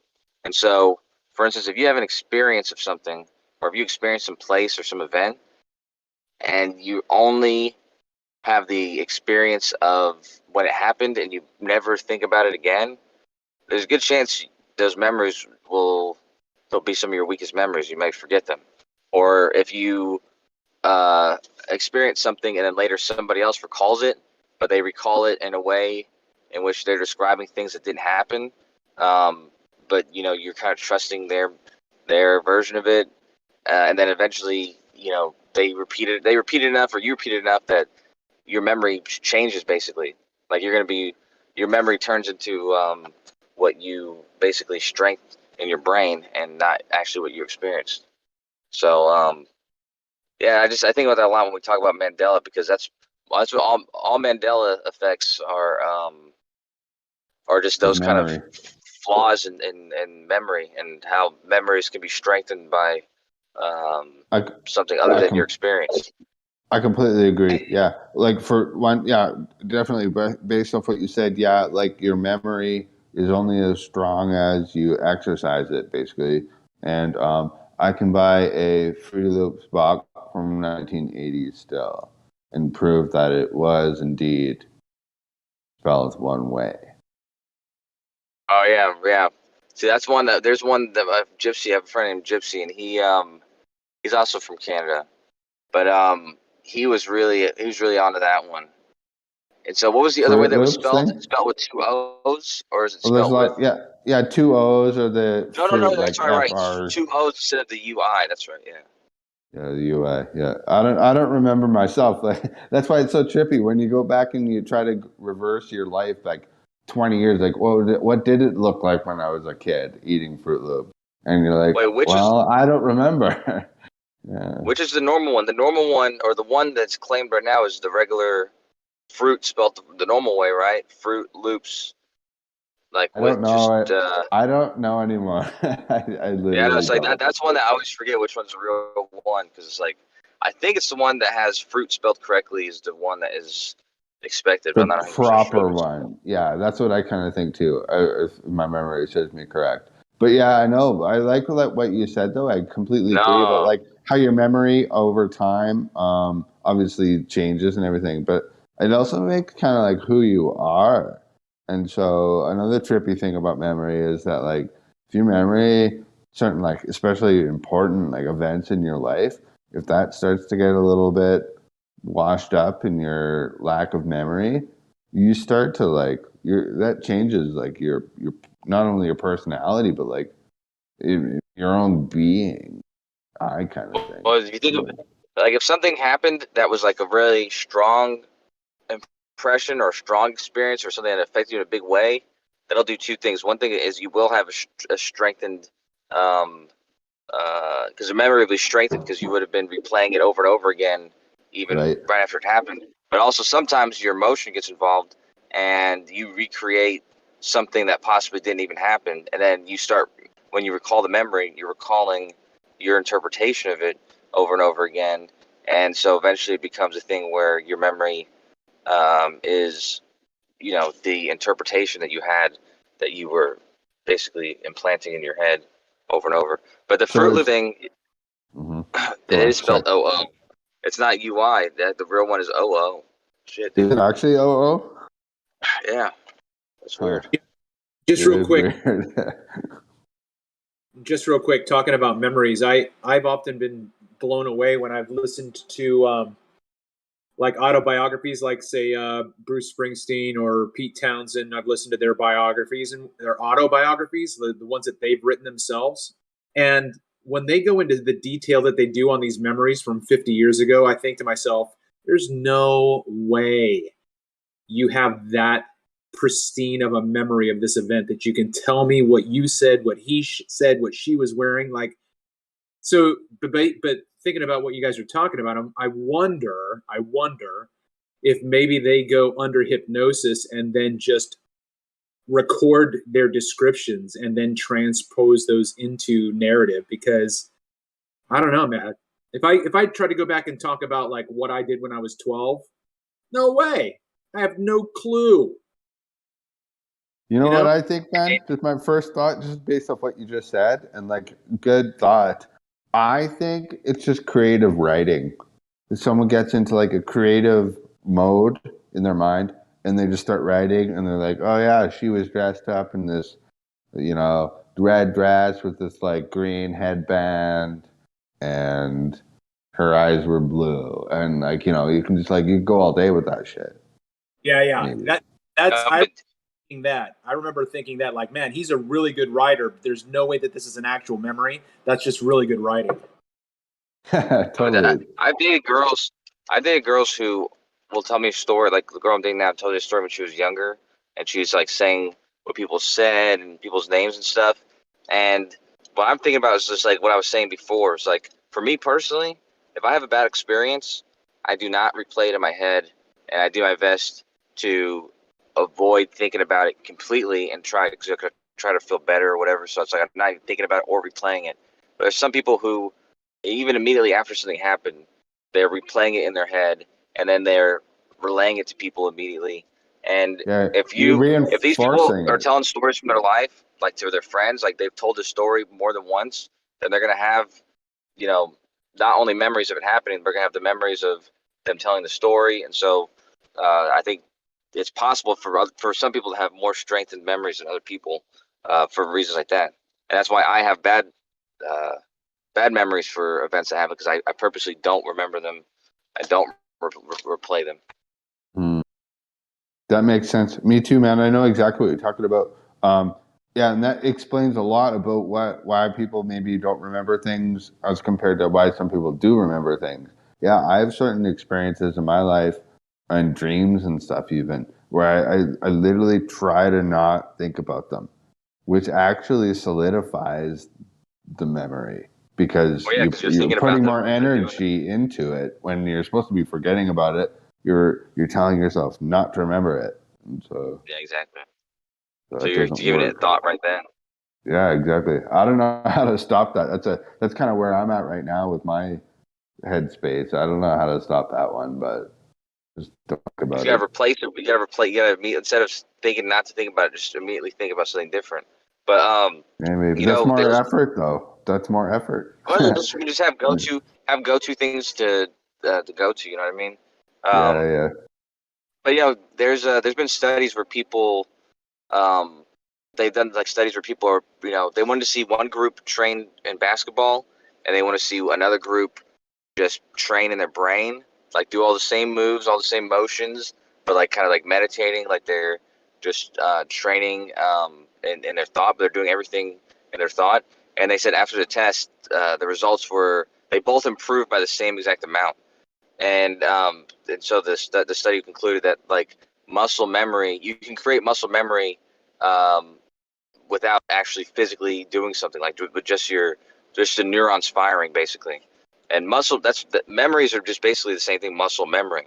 That's why that's the same thing what muscle memory is, because it's like your neurons. If you fire the same neurons, or you make your body do some certain motion, which is the same thing as firing neurons, because you're sending a signal to the muscles, then the connection strengthens and becomes like a reflex almost. And it's the same with any memory. Like if you exercise a memory of something, then that memory becomes strengthened in the connections to your neurons in your brain. Totally. Yeah. So I think I play guitar, and that's like totally. It's what you just said is like it's totally. That's how it works. It's just like your fingers just start flying all over the guitar fretboard, and you don't even know what you're doing, but you know how to do it. Kind of. It's just like with muscle memory, that's an amazing thing about neurons. Yeah, but that's what I'm pretty sure it's not my hypothesis, by the way, but I agree with this hypothesis about with dreams, because people always claim they don't know what dreams are, and they don't know why we dream. And of course there's other reasons. There may be some supernatural stuff going on, but I think the core purpose of dreams are your mind's way of storing or transferring memory from short-term memory, like the stuff you experienced the other day, into long-term memory. And I think it does it by the same process of strengthening your connections, because I don't know if you ever studied any mnemonic techniques where you're practicing like memorizing something, and it's easier if you have different sensory connections to it, or if you think of something like really crazy when you're trying to remember some phrase or something like that. That's why you remember some, like, what's the one for guitar? It's like Elvis. What is it, like something Elvis Oh, I know what you're eats saying. You're trying to waffles or say, something? yeah, every apple goes bad eventually, or something like Yeah, that. something like that. Yeah, but you remember these things and you use these mnemonic techniques because it has pictures in your brain, and there's connections that are Oh, that's what you mean by created. mnemonic. Sorry, mnemonic. Yeah. I Yeah, got you. yeah. Yeah. But no, but right, yeah. So is basically what I think dreams are doing. Like dreams, they take the things that you experience that day, and they give them these crazy abstract scenarios, and they attach them to these weird things. And what that does to your brain is it stores certain memories into memories that'll be long lasting instead of ones that you'll forget the next day. Well, I Because you don't mean, have it's there's just not enough space in your brain for everything. that's a freaking crazy idea. Like, do you think that's done intentionally? Like, the mind does that to make a point to remember it? Because, like, I've always wondered, like, why, and I'm sure everyone does, like, why are they so freaking weird? You know, Oh, yeah, and exactly. and bizarre. Like, it's like that's not mine. That's not me in my mind. Like, I live my day 16 hours a day approximately, like everyone else. But when I'm sleeping, it's like this weird ass shit comes out of my head, and I'm like, where did that even come from? And like, why does that exist? Why does it exist? Is what I want to know. There's a lot of weird stuff that happens in your dream, and there's a lot of other probably purposes and aspects to your dreams that aren't only about the transferring it from short term to long term. But if you think about it, a lot of the stuff that happens in your dreams, especially if you're doing something over and over again, like if you're reading a book, or if you're just doing something in a short time span that's like repeated over and over, it's going to show up in your dreams. Totally. Oh, absolutely, dude. I'm so glad you said that, dude. Ha! I've been thinking about this for years. When you think about something, you dream about it eventually. And I've known this because, like, okay, I'm a still fairly young male, heterosexual male, and I'm attracted to females sometimes. And sometimes I find some girls that I find very attractive, and I think about them sometimes. And I find that the more I think about them, the more they appear in my dreams. And I'm like, whoa, that's crazy to think about. Absolutely. And then the dreams are so real sometimes. I'm like, this is weird. I think that's what your brain's doing. It's taking because you don't. By the way, you dream constantly the entire time you're sleeping. So that's literally 33% of your entire day. Like I know. 66% is experiencing stuff, and More than 33% that, is dreaming. your whole life is a Yeah, third exactly. of it. Yeah, You're sleeping. So Crazy. 66% you're experiencing stuff, and 33% you're dreaming. Mm. And so I think if you hold on, Coach, you don't hold on. remember most of your dream. Most people don't remember Listen, most of it. You know. if you could make yourself lucid dream every night, that would be the best thing ever, because that would be a third of your life you spent having a massive amount of fun. Like, I don't know why there's not more technology into lucid dreaming. Like, that is huge. Or just more Did I tell you the research. app? I completely agree. Yeah. The app that I'm making, dude. Well, I'm working on it, at least. Honestly, I would need more money because I need to do the research to do this. But I have volunteers I've already been researching with. Basically, you've probably all seen Inception, but I was doing these because I was studying dreams for a long time. But like all my girlfriends, after they're sleeping, I'm still awake and stuff. And my friend Taylor, she talks in her sleep like every night, and so I would just like fuck with her sometimes, and then I Bro, all your eventually. girlfriends are, hold on. Let me just say before you finish the story, all your girlfriends are always sleeping because you've just chloroformed them, and that's why you're still awake. Shut the fuck up, man. Anyways, how the fuck did I tell you anything, man? But she sleeps a lot, dude. I'd be at her house and she was sleeping for fucking 16 hours, dude. She sleeps a lot. But anyways, she talks in her sleep a lot too, almost every time she sleeps. And I've been studying dreams for a long time, so I know the different brain states and when the REM is happening, and that she's gonna. Dreams are almost exactly like movies. Like you have the beginning states are all leading up to the REM state, which is like the climax, and then after the climax is like the calm part again, and you can easily. It's best to wake up right after the REM state. But anyways, yeah. So she would talk in her sleep a lot, and I would fuck with her and like try to, to wake her up a little bit or talk to her, but like in a joking way, and that would always wake her up, and then she would not remember what she was dreaming about or whatever. But then eventually I started to try to like correspond to what she was actually saying, so that I could easily enter into her dream without her becoming disturbed, like by the fact that I was talking to her. So like she would say something about being at work and she's talking to somebody, and then I would do my best to pretend like I was there with her, or I was responding to her, or I was a part of whatever experience she was having. And then she would start responding back to what I'm saying. And if I did this correctly, like I did it a few times correctly, and I'm in there, like going along with what she's saying, but eventually I can switch it, and I start influencing what's happening in her dream more than she's, describing it, and I start like I can make her like do whatever. So it's like Yeah, it's but an that's not what you induced want to lucid happen. dream. What you need to have.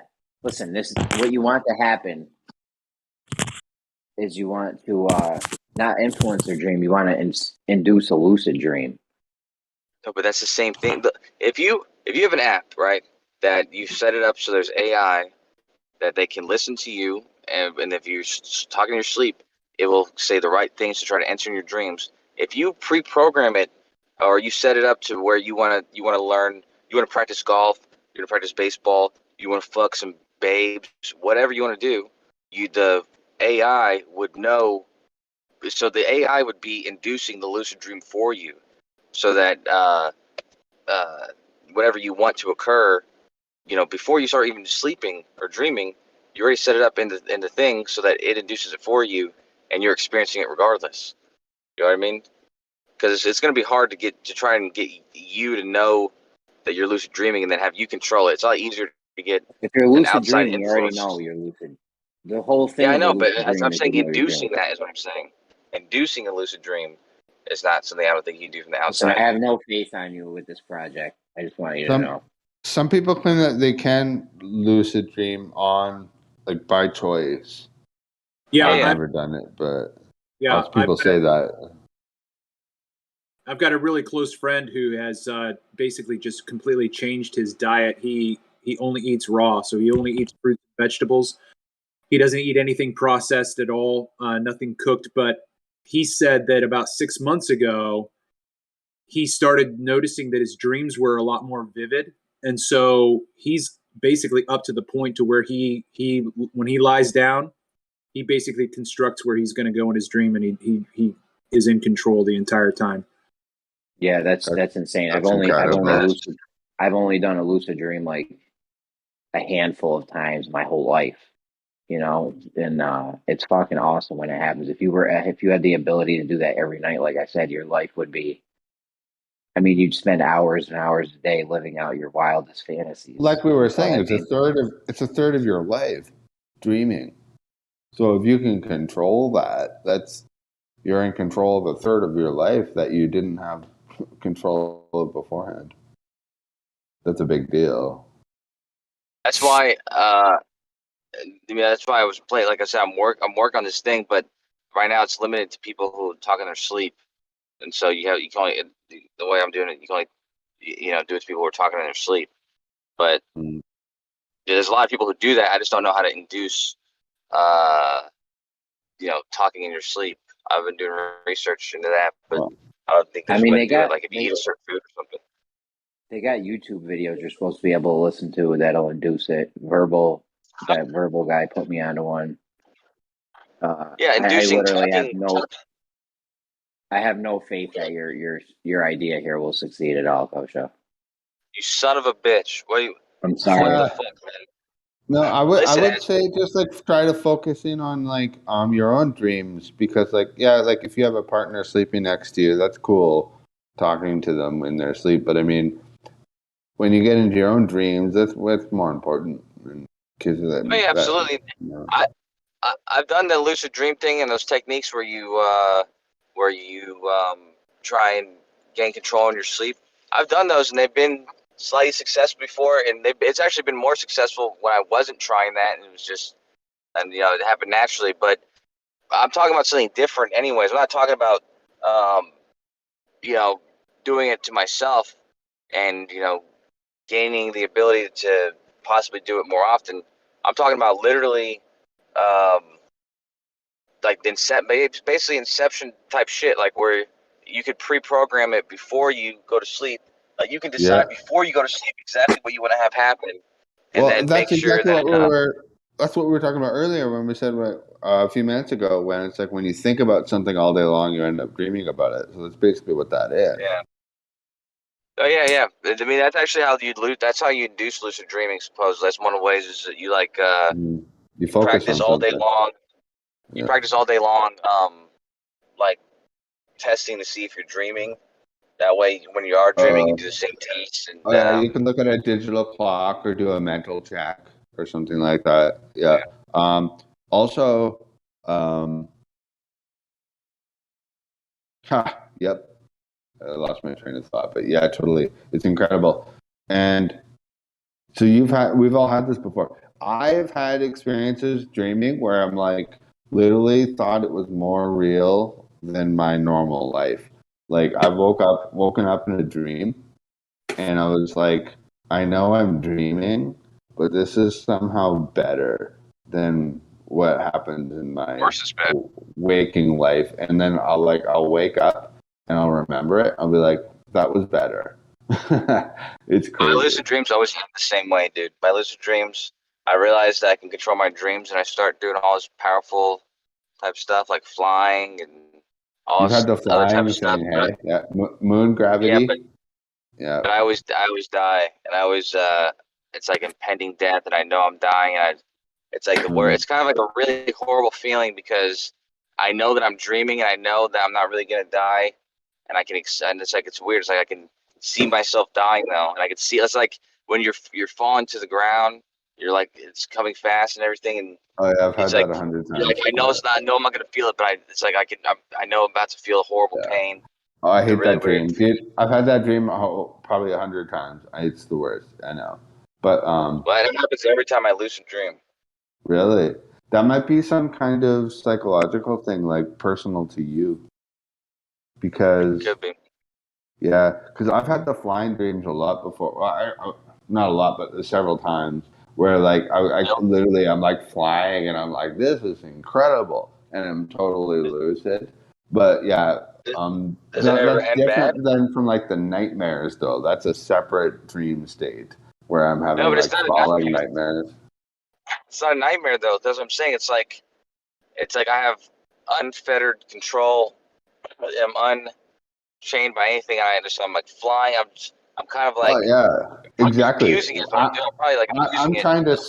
separate them. Like I've never, okay, me personally, I've never mentally have those things confused. Either I'm having a great, beautiful, lucid dream, or another night it's a complete nightmare. They've So when never you're been flying, mixed for me. Yeah. when you're flying in your dreams, you can completely control it. It's not like a learning curve or anything. No, I've had it. I'm not there yet. I don't know. Understand it, man. You're right. There is a learning curve. I've had it where I'm like bouncing. It's like I call it moon gravity. I've heard other people say that too. Yeah. And you That's can what I mean. kind of That's exactly fly, the but learning you curve. jump around. Mm-hmm. Yeah, and you're like, oh, I can fly. So you start doing a little bit, and you're like, you try to do it again and more, and you gain it back. Right. And And you then know what the trippiest part is, at least in my experience, once you understand what's happening, boom, it's over. At least as far as my mind understands it. especially once I gain control and start flying like uncontrollably, it's so weird because I don't have experience of gaining altitude and then like becoming above the trees and above the power lines. But in those dreams, you have a very familiar relationship with those Well, how lucid is it? strange. Like, have you ever had the experience where you're like, I'm gonna go up now, and you jump, and you're way up in the air, and you're like, you Yeah, can see over like buildings and stuff. I've had that. that's what I'm saying though. But when I get up there, I realize that I'm up there. I forget how to come down safely and stuff like that. Yeah, we're on the same level then. Yeah, like we kind of know that it's happening, but we have no idea how to control it, maybe, or something like that. Like, Yeah, and then like I said, like once I try to start to control it, the dream completely ends, and I feel like I just wake up into normal life. So like, I don't know how to navigate that. Weird. It is weird. Hey, give me a second. I forgot I was on a mission. So I need to continue this mission. Just give me 3 minutes or 45 seconds. I will be here. I love how Jerry pretends he doesn't have any faith in shit I'm saying or doing or whatever. He's fucking talks so much shit. I'm not pretending. You fucking dickhead, dude. I'll tell you what, I'm gonna make no matter what. When I do this, I'm making this thing. You're not allowed to use it ever. You're not allowed to use it, or your family, nobody, you Bro, I don't talk in friends my can't sleep. use it. I don't talk in my sleep. You just ruled out almost everybody with Well, I your haven't act. done any research. The whole goal is to. I'm supposed to study. I'm supposed to. That's why I want to. If I had enough funds to do like actual research, I could like hire people on Craigslist and actually do research and see if I can induce talking in your sleep and all sorts of stuff. Right now, I have a couple people who already talk in their sleep, but and they've volunteered to do this, but you know, it's not enough. Not enough. But anyhow, oh, god damn it. I don't really think you really need to like research people talking in their sleep. All you're doing, and when you do that, is you're bringing them back into this world, this realm, so to speak. They're already trying to go into a different one. Really, there's no like I don't understand like what's No, for my the method, goal here. I know for my method though, the way that I was influencing people's dreams. Let's say somebody wants to become a better baseball player, and so they want to practice hitting the ball in their dream. I would have to first, I would have to influence. Some people listen to audio tapes where like they're just like trying to tell you something over and over again, like, yeah, you're a great person, blah Yeah. blah blah, and that maybe that works to some extent. But what I've seen that definitely works is when someone's actually talking in their sleep, and you have a conversation with whatever they're saying, and I know then what you're talking you about. So start influencing that's when you were their bringing dream up by the talking. hypnosis. It's like hypnosis, like you Yeah, brought up exactly. earlier. It's exactly like hypnosis, but like because hypnosis is just inception as well. It's just you know, because you get put into a brain state. I forget what thing it's called. Delta, beta, One delta, of those. One of or those. Yeah, I theta. can't Yes, remember which one. theta brain state, theta waves, and your brain gets put kind of on this. It's like that state where you're half awake, half asleep, and like the TV's on and I was stuff just happening gonna on the say, like when TV you're watching a starts movie affecting or you. something. Yeah, Mm-hmm. exactly. Yep. Okay, give me 3 minutes now. Hold on. Okay.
I got 25 fucking gifts queued up. I'll be able to make them shits in an hour later. Maybe 2 hours top. I do a lot of shit in between, so. In an hour, I can make Hell one in yeah, fucking bro. 20 seconds. Bro, it took you fucking 30 minutes to make that fucking one gift the other day. I did it on my phone and I was doing 5 things at the same time. I was building a fence in real life. I think that's what part of your problem is. You need to calm down and focus on one thing and just finish something. Scott Veach told me that. You got way too much on your plate. Scott Veach said the exact same thing. I think that's actually, I have ADHD. That's the problem, and I do multiple things at the same time. Yeah, And me too. I got a little bit of that too. Yeah, I hear you. It just means they're a multitasker. That's one way to put it. You made him go away. Oh, he's back. Yeah, he's a that'll be- multitasker. Can you guys hear me? I can hear you. That's $25, bro. I'm telling you, I don't know how many gifts. I'm telling you, Coach, if you want to make an extra $7.50 a day, make me up 10 gifts. The easy few bucks a day, bro.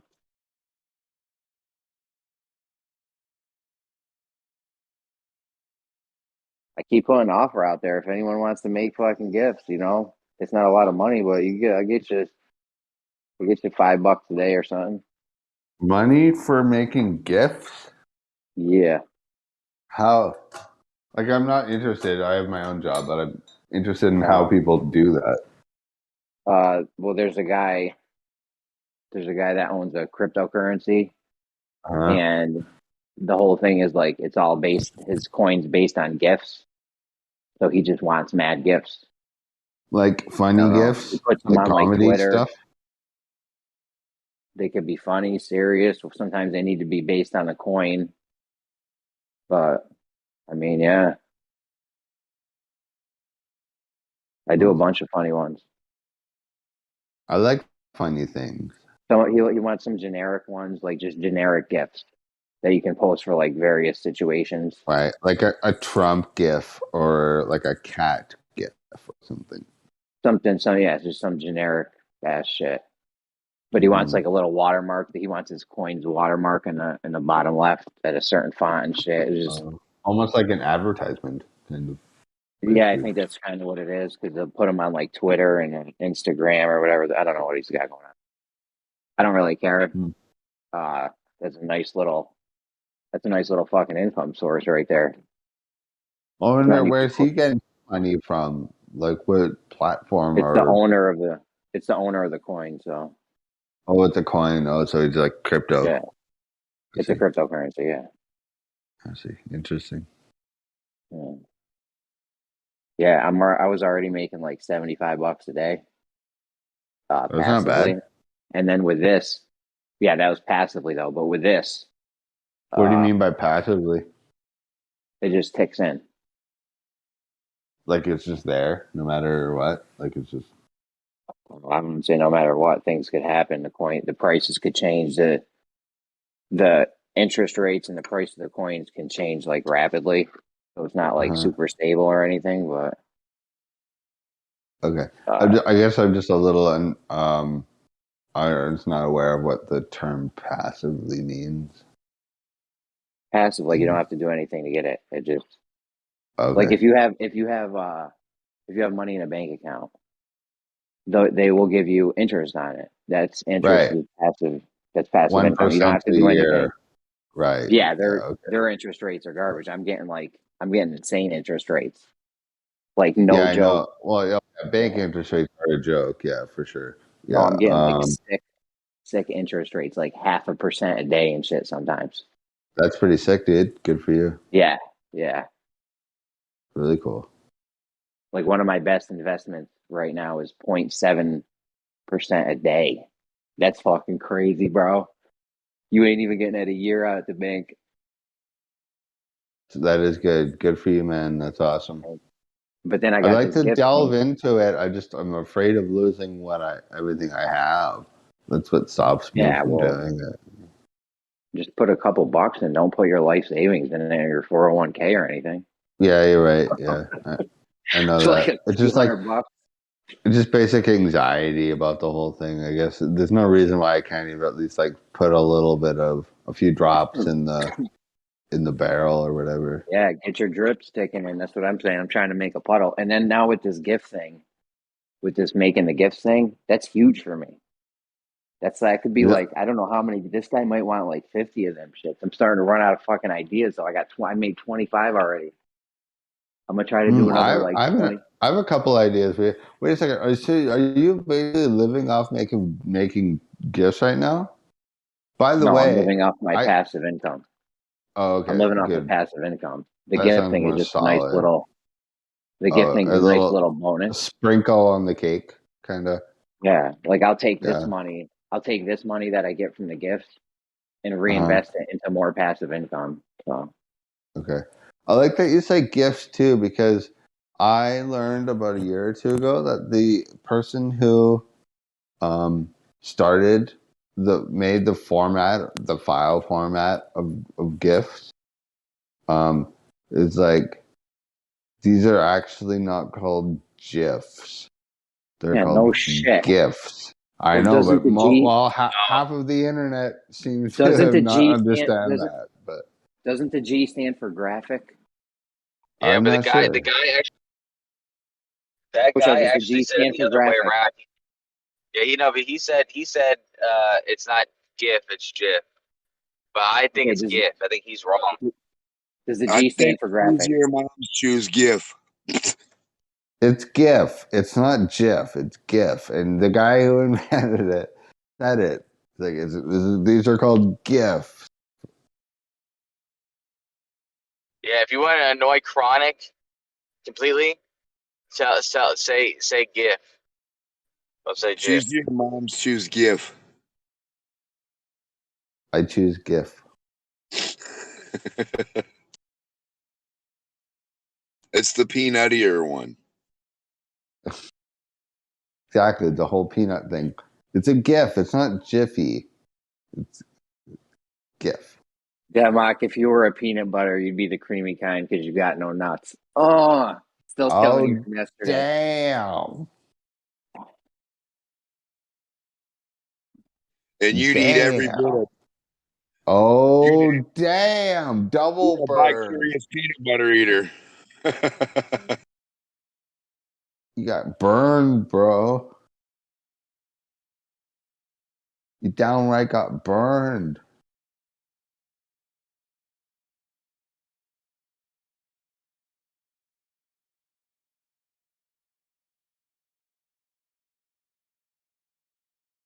What are some like iconic cars? Like I did like the Jetsons car, the Flintstones, Oh, Knight are you Rider. trying to come up with Back to more the gifts? I Future. forgot my They did. idea. Are you coming up with more I, gifts right now? Are you trying I to? did the Yeah, DeLorean. Okay, Yeah, what it's Back about to the this one? Future, the Batmobile. I did the Fucking, dude, I Batmobile. did I did Speed Speed Racer. Racer. I did Herbie. I did Speed Racer. I did I all did those. the Ghost Did you do that one from the Ghostbusters. 1980s time travel movie? Herbie and Yeah. what was his name? Did you do that one?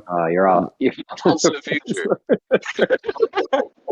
What's that one called? That's The good. DeLorean, right? The DeLorean? Yeah. Did you say That's the Kirby one? though? Did the Transformers. Herbie. That's Herbie fully loaded. I did the Jetsons. I did a monster truck. Hey, man. Mystery. Wait, I have a question to ask you. Kitties? So are you mixing memes with GIFs? That's kind of half the idea these days, isn't it? Memes and GIFs? GIFs, I mean. GIFs No, and memes. I just make it. I make the GIF. Tomorrow is car themed or vehicle themed. Does it have to be? Is that like the rule? Hear me with the great bank where I give the guy what he wants, bro. He says it's a vehicle themed. Oh, Wow, what a little whore. he Listen to says this little slut. auto, and so that's the rule, right? Kind of. I give this guy what he wants, man. Just give him anything Yeah. he wants. Well, What's up, I mean, y'all? I'm in business. What up, Invisible Don? Jet, Wonder Woman's invisible jet. Oh. Gotta Jeremy, use that. if you're making memes on the daily. You should take like these new science articles that are dropping with the sensationalist fucking titles and thumbnails, and like you should make memes out of that shit. Oh, it's all clickbait. Fuck. Those are all clickbait, bro. Oh shit! Not it, yo. Earth is in a fucking giant magnetic tunnel. Fucking mirror. Dude, there's new Earth shit, is a dude. They're coming card. out with it. They're giving you the answers to flat Earth on the daily now, bro. There's new shit coming out every day. Anyway, sorry guys. No, I hear you. Those even Kosho and Gem and Veach and all those guys, they'll all agree that all those articles and shit, they're all clickbait. The titles. The Ninja Turtles had a vehicle. Not the new ones. What was the name of it? What was the name of their vehicle? Do you know it? I think it was the Ninja Turtle van. Pizza One. Was it Pizza One? Yeah, something like that. Yeah, little van. Yeah. This sounds like bullshit. You're gonna have to rewatch the whole thing. Wonder Woman's fucking invisible jet. You got to use that one.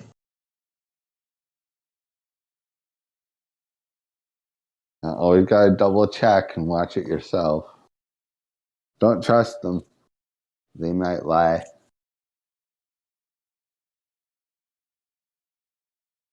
Who else can I think of that had a weird ass vehicle? That, like, I mean, you guys pretty much covered most all of them.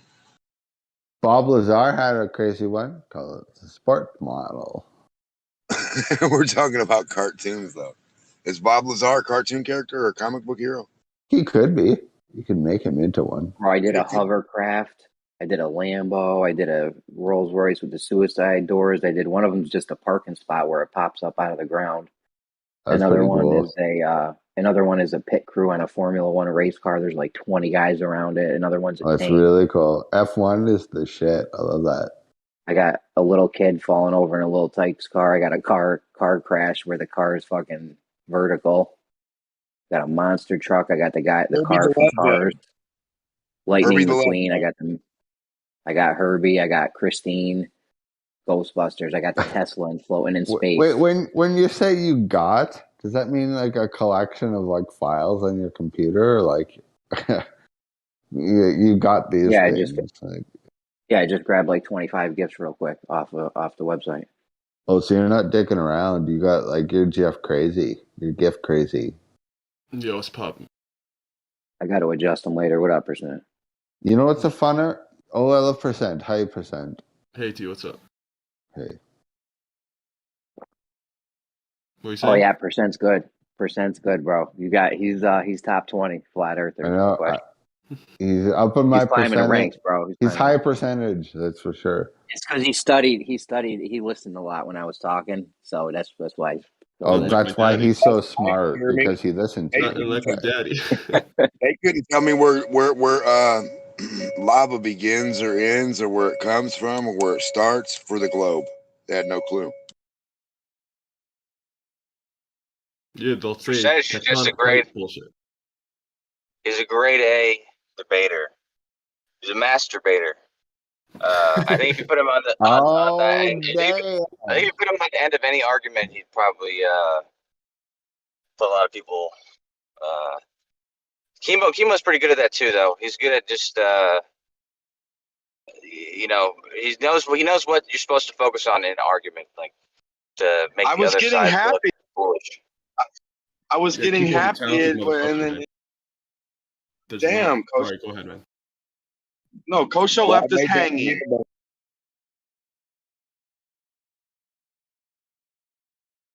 Say what? You left us hanging, apparently. Hey, before we move on really quick, when we were talking about the GIFs, whoever that GIF creator guy is, look into the come on, do something meme. There's a lot of potential there, I think. Come on, do something. And it's this little character, and he pokes this thing with a stick. You just Google, come on, do something. I don't know that one. Yeah, you'll find it. It's funny. Because you know those meme generators where you can like put in your own words? Yeah. It's really funny, in my opinion. And anyway, that's it. That's all I have to say. Never heard of that meme. Jeremy. We had to make it really creamy for you because you don't like nuts. You don't like ifs, but you really like butts. That was terrible. That was good. It was so childish and bad. It was good. It was good. You really like butts. Roasted No, you ifs harder and than nuts. I That roasted was you harder funny, than marshmallows. What do you roast? Yeah, right. Chestnuts. You might as well have your nickname be Jello. Hello. That's so stupid. Say hello, Kool-Aid man.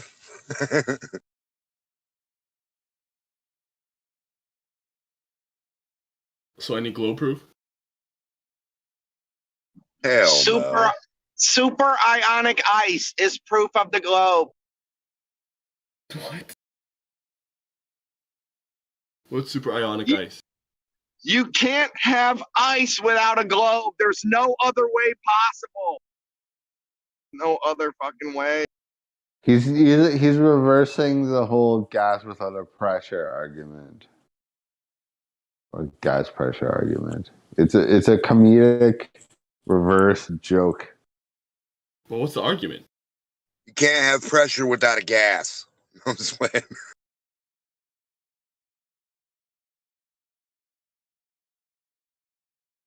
You can't have gas Whatever. without a Did y'all Say what? You know, Where? water is the most common compound in the universe. No. No, helium. I know that And water. it's claimed, there's claims, but then at the same time, what happens? Why do the molecules come apart and then the atoms? Well, what makes up water, and what does water break down to? Good question. Hydrogen and oxygen. Hydrogen being the most common element, oxygen being the top most common elements. No. Regardless, the In a lab, how do you compound that they make. I think it's the third most common element in the universe. But No. In a lab, you produce liquid like you produce drops of liquid. How's that produced? Okay, hold up. Back to the real, because I couldn't remember. Listen to this. What about this liquid light bullshit? What about the liquid light, Kosho? Isn't that the most? Isn't that the most common? The light.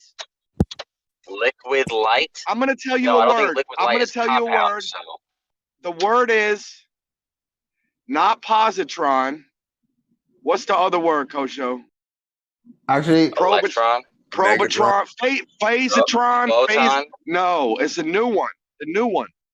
Actually, Are you talking about protium? Light can bioluminescence. You ever heard of that? Liquid light. Google liquid light. It's quantum bullshit. It's quantum. What do they call them? Terms or you're talking about bioluminescence? Bioluminescence, an organic creature which is made of mostly water can glow. There you go. Are you talking about sonoluminescence, where when they make light out in a water by breaking this speed of sound? Nah, man. I think he's talking about hard light, basically protium. That everything's made up of hydrogen, like the isotope protium. A glowing jellyfish. Okay, Google this. I'll put a link here in a minute. But Google liquid light similar to black holes. Okay, so they're gonna start telling you this black hole shit does not have to be real. It could be new special. An eddy current. Like an eddy current you see from the light, in which you get a black spot in the water when it. Yeah. What the fuck? Yeah. Bro, it's fucking coming down. Right. Dude, quantum mechanics is gonna bust open the sky, dude. It's gonna bust it open. No, it's not. They're just telling you it's all bullshit. They're telling you the same effect that you get in a fucking stream is what they thought were black holes in space. I've thought if they were going to do something like that, like rip open a tear in the dimension, space. Why wouldn't they have done that already? You would think they would. Like, whether they have a plan to do it in a few years from now? Like, oh, I think they probably would have already done it by now. Okay, I Probably how googled they it. would have got here. It's I probably how googled they it. would have got here. I put It in says- chat. Yeah, it says, thanks to technological advances, scientists now have various ways of manipulating matter. Oftentimes, these result in discovering new types of matter that possess unique properties. One of these is a so-called liquid light, a strange matter which researchers from the CNR Nanotech Institute of Nanotechnology in Italy and the Polytechnique Montreal in Canada recently formed at room temperature for the first time. Liquid light can be categorized as a superfluid, derived from the ability of particles to condense in a state known as a Bose-Einstein condensate. Basically, it's light that demonstrates liquid behavior, particularly the ability to flow out of its container. Ordinary light is thought to be composed of waves, but more recent findings show that light also has a liquid property. They're talking Superfluid about ghost- hydrogen and helium under the fucking perfect zero. They're talking about hydrogen and helium as a superfluid when they react Superfluid that way. Bose-Einstein Superconductor. condensates follow the rules Yep. of quantum physics Exactly. instead of classical physics. Usually, they are only able to exist for fractions of a second in near absolute zero. Yeah, near they can only absolute zero sit for like temperatures. 3 But seconds and shit. Yeah. Yeah, but this work published in the journal Nature Physics proved that it's not always necessary. The extraordinary Right, but observation in our work is that we have demonstrated the superfluidity can also occur at room temperature under ambient conditions using light matter particles Using called a vacuum. polariton. Yeah, using the fucking vacuum idea or fusion. Yeah. You found it. Post the link. That was it, guys. Polaritron. Polariton. New shit. Yeah, and polariton still has to do with magnetics because polarization and the polarity. Yeah, definitely. That's badass though. They're just describing fucking helium. The dark matter bullshit they're looking for. What It's all they're the same shit. describing- Listen to this. What they're describing is the answer possibly to their stupid ass question. And why does Now the listen angle to this, polarity? though. Let me Hold get on it out. one second. Hold on 2 seconds. This is They were talking about- important. My helium shit goes with all of it. Listen to what this can do, dude. If light can like flow out of its container and it's liquid, when they're talking about what's the angle to Polaris, this is the answer to the question if there's bullshit going on. It could just be a globe or whatever. But I'm saying if there's some bullshit, dude, this is the type of shit that's gonna let you know. It's gonna bust open this shit. Yo, why do you say it after me, dude? I was trying to say something, man. I didn't hear you at all. I'm sorry. I was saying, maybe I muted myself possibly and I didn't realize it. I thought the Mach was talking over me the whole time, but he wasn't probably. But anyway, I was saying I read this paper. It's the same one that Cedric was reading, and as I was reading it, I was realizing that it was being described in these wonderful ways by the people who wrote the paper. So usually when this is the case, as it usually is in these types of articles, you have to suspend your jubilation for this exciting stuff, because this is what these articles do. They always report on the most exciting claims, but it's those claims that have to be put to the test, and it's when those claims are put to the test that you can actually be excited, because of course the people who are claiming it are going to say all these crazy things about it, but usually when somebody makes an extraordinary claim, and so far they're the only ones who have substantiated it, you got to kind of wait until other people have verified that what they're saying is actually what they found. Because I've actually read 5 articles, and then the papers 5 separate times where people were claiming they could do superconductivity or superfluidity at room temperature, and they've always been not true. So I don't know if this is the Good. You need corroboration. Yeah, but You I need think corroboration. Yo, I out in posted the space. actual research paper, and you could see the And different. where did they get the idea from if they haven't tried to produce any of this shit and have us all? No. I mean, where did they get fucking into this, making up cartoons or what? No. These guys are reporting what they did. They believe what they did. They have a paper in Nature, as is the state rep percentage. But that's what I'm saying. This is the stage when people are making a claim. Next is the stage where people peer review their claim, and they test it. They do whatever they're doing, and then in about 3 months or so, you find out if these people are actually full of shit or not. Yeah, but this was in June 2017.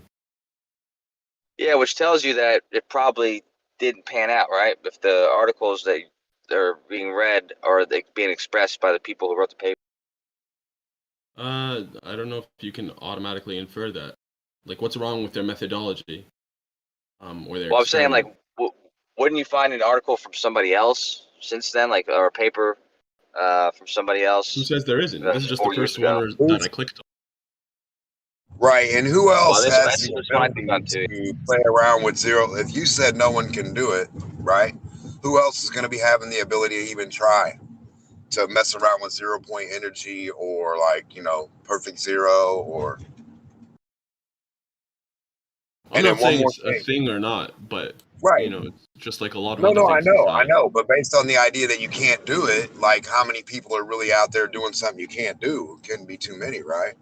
Anyway, the idea that light and liquid act the same, it always has in a way. So gases act like that too. They, magnetics, it's really like magnetics more or less. But what they're saying is light can permeate the same effect as liquid when liquid can produce an eddy current and you're looking through a clear stream and you see that little swirl, but it makes a black shadow from just that condensed portion of water right there that's being condensed into itself in that swirl. Makes Hey, sense? what university? Yeah, that did make sense. Yeah, of course, because that's they can do that with helium for sure. They have to get they have to get all the helium atoms to basically they share the same quantum state, which is actually flawed. They condense into itself. No, it's not flawed. Helium does go Well, no, into it's itself. regardless. What's the word I was looking for? It's Pauli exclusion principle. But regardless, or Pauli exclusion principle. But regardless, percentage. What was the name of the universities for that other paper? Because I found a 2021 article about it. It says University of 20. CNR Nanotech Institute of Technology in Italy and Polytechnique Montreal. Yeah, because it's saying another university too. This is 2021. It says University of 20. At liquid light at room temperature. University of 20? Yeah, that's just what it's called. It's a 20 like with an E at the end instead of a Y. Oh. The article I'm reading is from Tech Explorist. That could be an Italian name. That's weird. Twent is Netherlands. They got another fucking moon rock, man.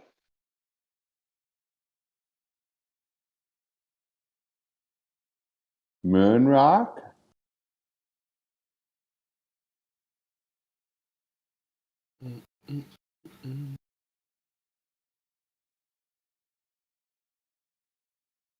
Hey guys, quantum physics gonna bust this whole simulation open, boys.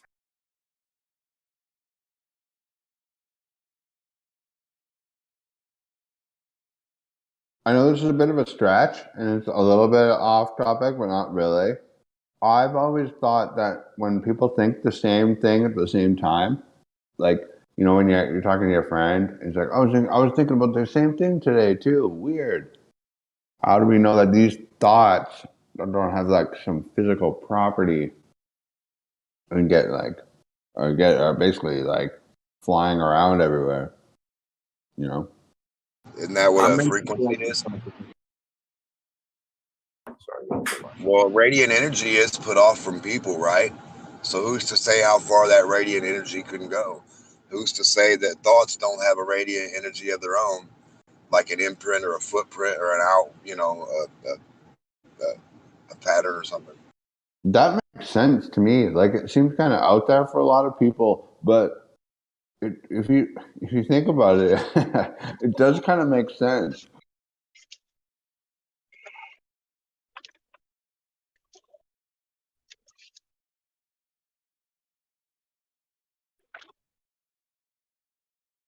Most things happen from the source out. So if you're the source of the thought or someone else or, I don't know.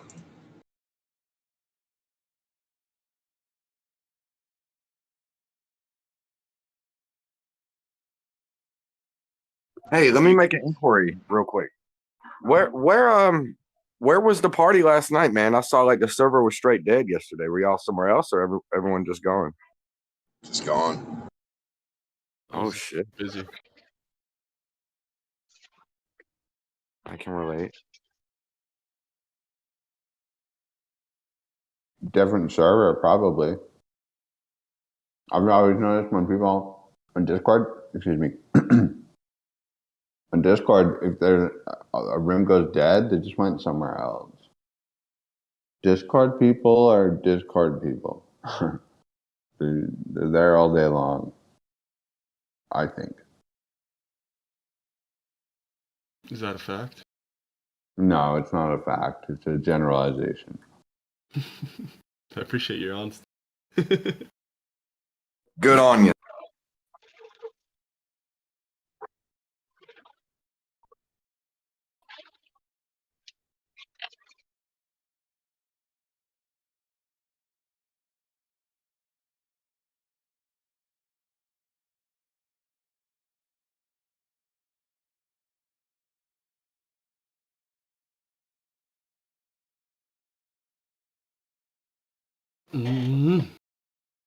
Atina, Cloud. Good, Machipa.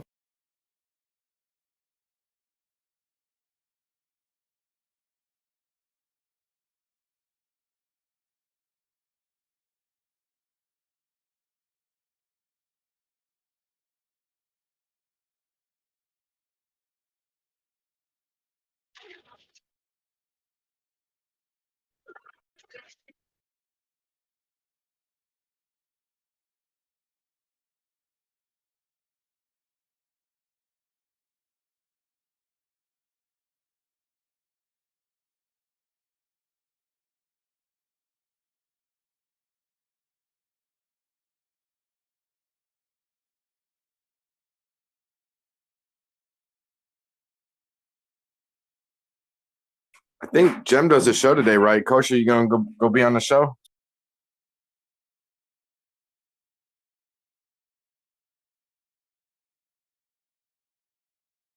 Hell no. He's gonna be on it. Aw, hell no.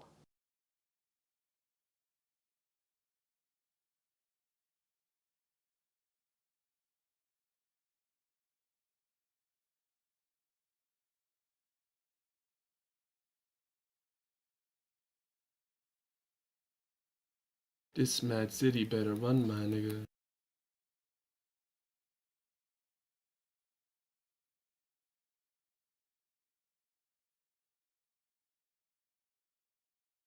When you hop on that, make sure your color be calling your mother. Did the governor collect all our taxes except traffic? Shit ain't a threat.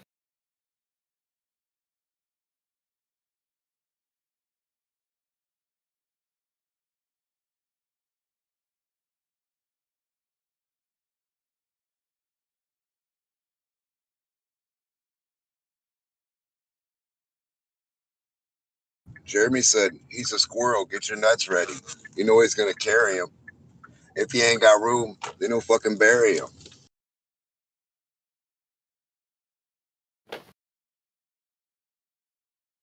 Bury 'em? Yes, squirrels bury their nuts to keep them for winter. Good places. But They like bury the the element, good ones. the element, bury 'em. Yeah, if he ain't got room, he'll fucking bury him. And if he wants to Yeah, swallow you're him, nuts then about bury him. burying. Yeah. It's a double entendre.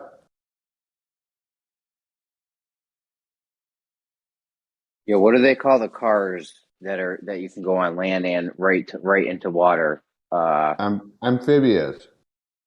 Amphibious vehicle. Yep. So you're talking any fucking car, huh? Not just like some cartoon comic book shit.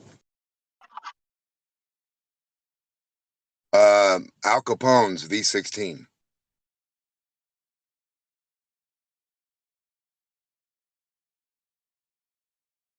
Right? Yeah, bro. Any car. I got a little toddler girl in a pink Hot Wheel doing a wheelie. Inspector Gadget had a car, didn't he? Gadget Oh Mobile. yeah, good call, Democ.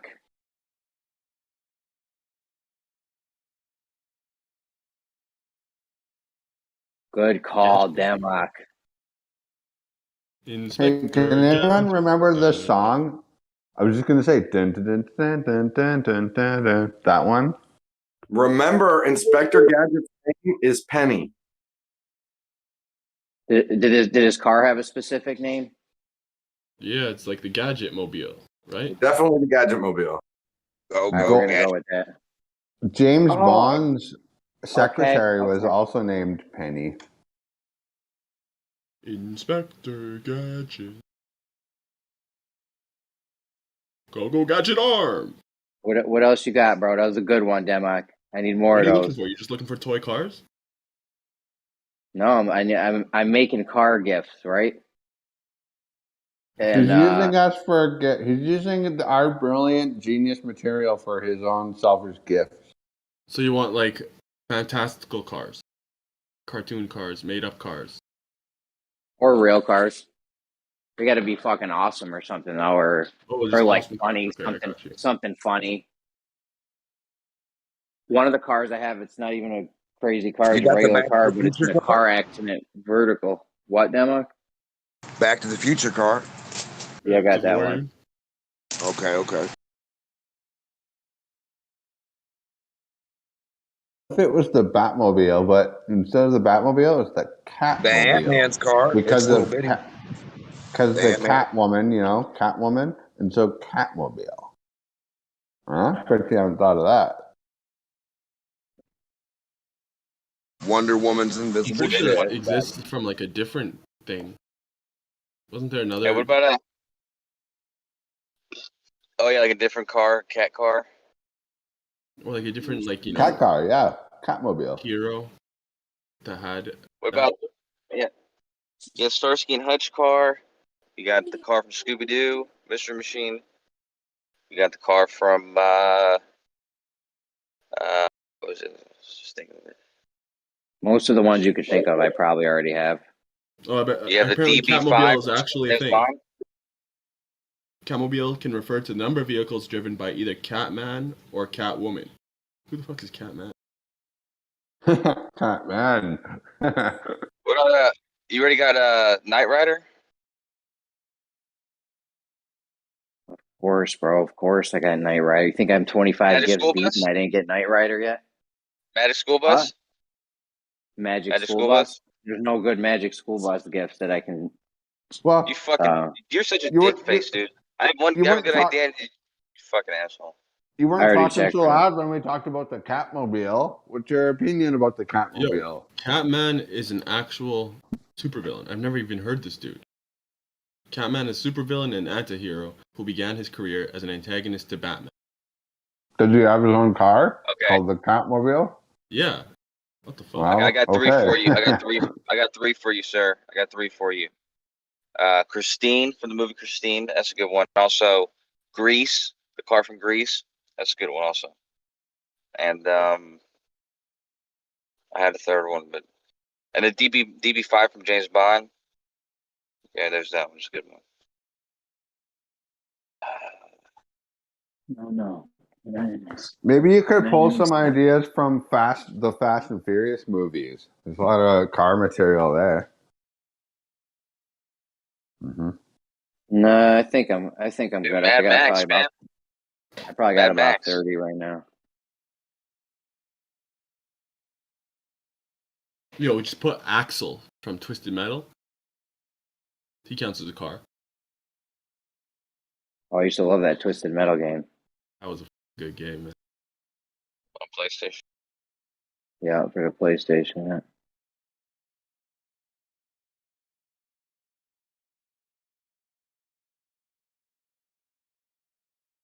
Axl Rose from that rock band. What rock band was that again? Axl Rose. Guns N' Roses. Welcome to the jungle. Yeah, Guns N' Roses. Thank you. Maybe you can make a car out of that, or a gift. Welcome to the jungle.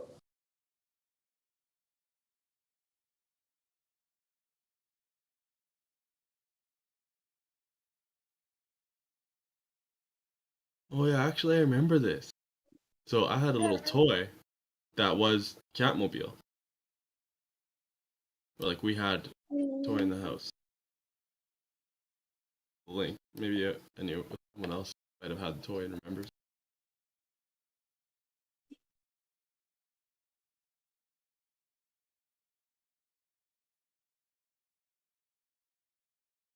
Anyone used to have that toy? As you move it, the tail would go back and forth. Oh yeah, dude. I remember that toy. I think that's from McDonald's. Yeah, it might have been. Dude, I used to have that fucking thing, or I remember it. What the fuck?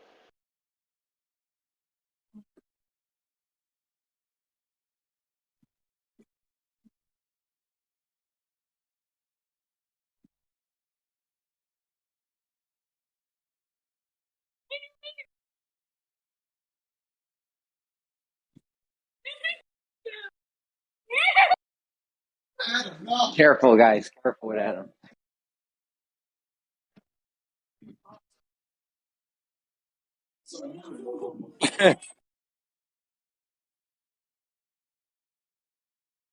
Dude, my old roommate. He was a scammer, by the way. I don't know if you guys remember the guy scamming me, but yeah, from Back to the Future. Wait, you got like what's that? Herbie or whatever? Yeah, no, I'm just kidding. No, yeah, he saw Herbie from Herbie earlier. We were talking about Back to the Future and E.T. said Herbie. He said the movie from the '80s where where it's going back in time. He said Ooh, there was Carrie, Herbie, Put Robin's Herbie, like little, Carrie. the little Remember thing Carrie? that attaches to the Batmobile. Robin's one. Put that in there No, too. the car that came out and killed people. Sidecar, Carrie. Carrie, the one that killed people. The car. That's what I said. Yeah, Christine. It's Christine. Christine. Okay, yeah, whatever the fuck. There was a couple of them. Yeah, that one. There's a car that was like self-aware that killed people. Yeah, Yo, Stephen you King. definitely put in Bumblebee. They say he put it in Transformers.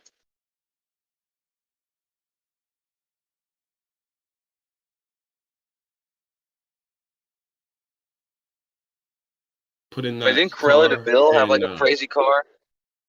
Yeah, Cruella de Vil had a car too, like that. Put in the car in Titanic, where they smash. Here's a good one. Make a GIF about, it's like, hey, The why won't they? Cannonball Run. They had a whole bunch of cars about the Cannonball Run. There was nothing but cars in that, and the Death Race. Remember the old Death Race with all the cars with the spikes on them and the bullets? And Oh yeah, the main the car in the Death Race. You hear me? There's lots of cars in that. One more. What the fuck? We don't need another hero. The cars in that one. The Mega Dome, the Dome, whatever. Oh. You know what I'm talking about? Tina Turner. The Thunderdome. Thunderdome. So bad. Just try to be a little quiet. Your mom's sleeping.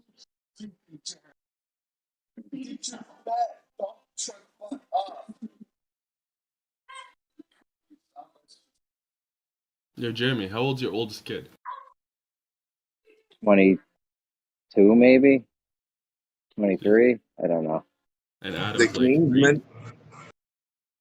The Kingsman had a car. Secret Service.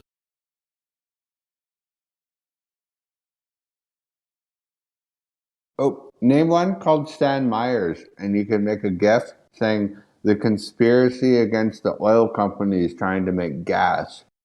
Stan Myers made a car that ran off water. They Yo, killed put the him. Monopoly car. You know that little piece they use in Monopoly? Put that race car. Don't stunt my brilliant idea. I'm Oh, sorry, dude, I man. have a It must have perfect been such a gift. good idea that just like. What did you say, Kosho? Say again? You said something. Oh, okay. You know, I had the perfect gift, dude, because I made this one time ago, but I have a gift where it's like of the Starman. It's like the Starman that's Tesla in space, and I put like this chick, like this cartoon babe next to him. In her Oh bikini. yeah, you definitely, Jeremy. You definitely got to put that Tesla car in space. That bullshit. Yeah. Put it in there too. Oh, I already got the Tesla in space. Absolutely. All right. Ryan, don't do Did that. you Your get the mom's sleeping, bud. Did you get the? Yeah, I put her to bed. Did you Did you get that one from Greece?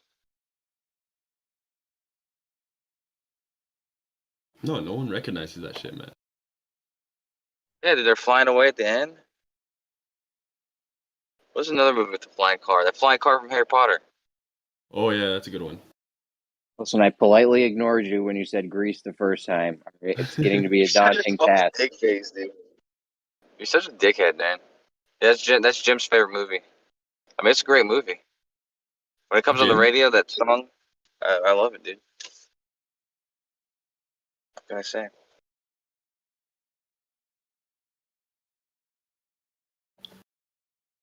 It's a classic. Good call with the Monopoly one. You guys are good in here. You gave me a couple ideas. Did you use any of mine, man? No, you have terrible ideas. Did you use any of mine? I don't think so. God I already damn had it. a lot of Did you stuff see the though by ones, the time Jeremy? Did you see the gifts I posted? Yo. Posho had a clean start because I told him he started with me at the beginning of this. You got in late, so a lot of your ideas I had already Did you see the used. gifts I So posted, Jeremy? I told you I do not communicate with you via live stream text one. That is not how we communicate, bro. I don't even look You're at a that punk, room. man. Yo, do you You're have that fucking little punk. type car? Yeah, I got Wait, a kid tipping over. I got a kid. The red and yellow one, or like the girl's pink one? I got a kid tipping over in that car. Wait, I have a new idea. Maybe you can still use this before it's too late. Imagine a small car and a bunch of clowns run on it.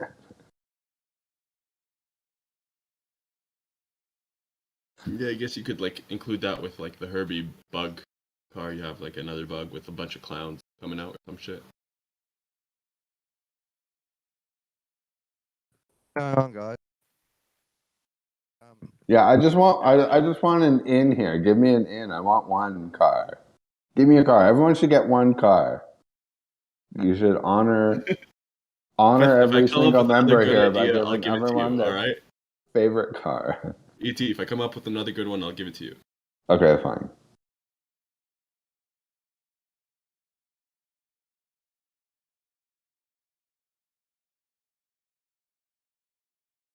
A message from Mel saying Jeremy's making money from gifts now. $1 a gift.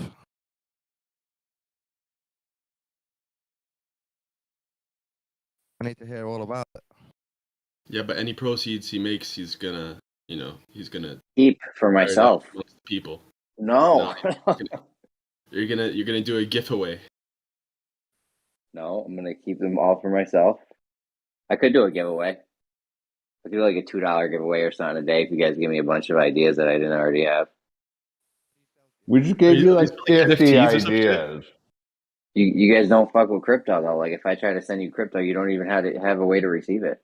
Yo, is this for like NFTs or something? No, he should have NFTs. I don't know what he does with these. He posts them on Twitter or Telegram or something. Who's he? The guy that owns the coin. He owns a cryptocurrency coin. I don't know how it works. There's some guy online. He's paying for gifts. Yes. Wow. I like the good old fashioned handshake, you know? And be like, you're gonna give me $10 next week. And we shake hands. Yo, I got an idea. Call it a deal. No, he pays me daily. Deal. I got paid. He gave me $10 2 days ago. I only made 10 gifts or something. Then he gave me $20 last night. Yesterday, I made 20 of them. Yo, I got an idea. I don't know if it falls within the guidelines, but ET, here's my idea for you to give. Or should I just message you or what? No, fuck it. So the No, I was idea just screwing around. Jeremy's the gift idea is master here. piggyback ride. Okay. Little experimental. I like it. Wait, what are you gonna do? Piggyback ride. It's good. You should There's use no it. cars with the bicycle I know. moon scene. It's forward thinking. It's You are the innovative. It's car. experimental. You are the car. It's a piggyback ride. Think about it. I No like how one you will said think it's about forward this. thinking. It's instead of avant-garde, it's avant-car. It is avant-garde. It's experimental and avant-garde. I would jump on it. Take the opportunity. That's hilarious. Pun intended. Jump on their back.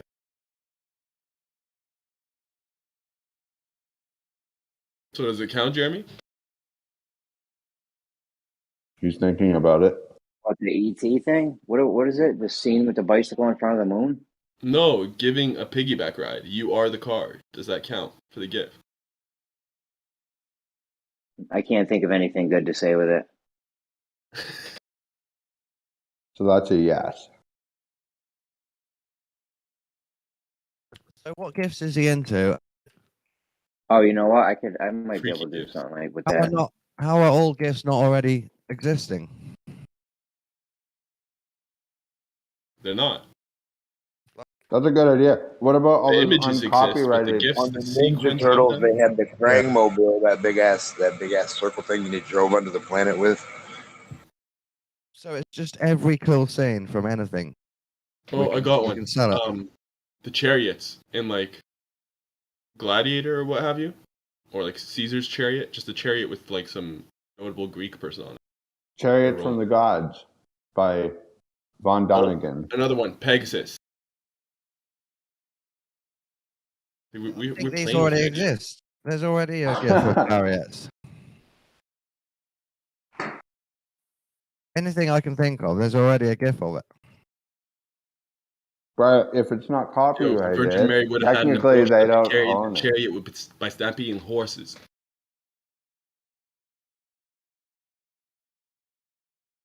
Yeah, I used your piggyback.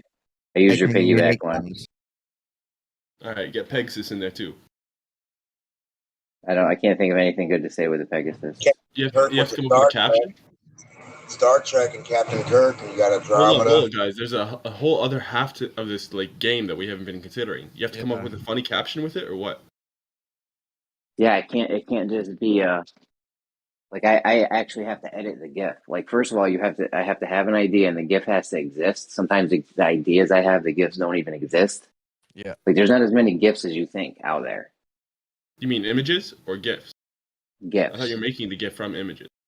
No, I'm taking a GIF and editing it to say like something clever. Oh.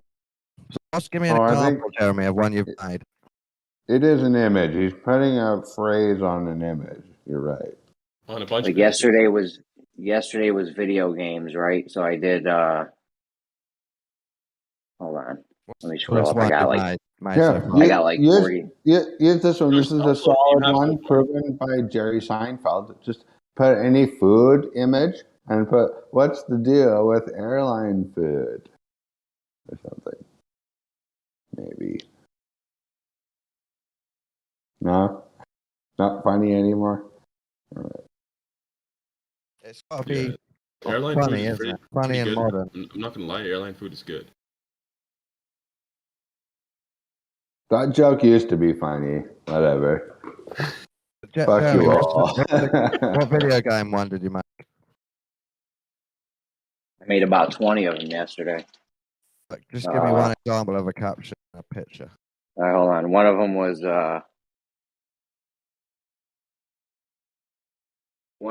NBA Jams, right? With a guy on fire dunking it, breaking a backboard, and I put gift coin as a slam dunk.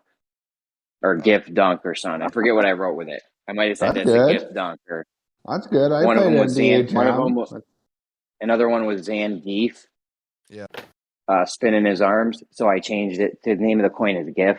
So I did like a play on words. I did Zangief. Oh, they were okay. You've got the theme, the gift coin.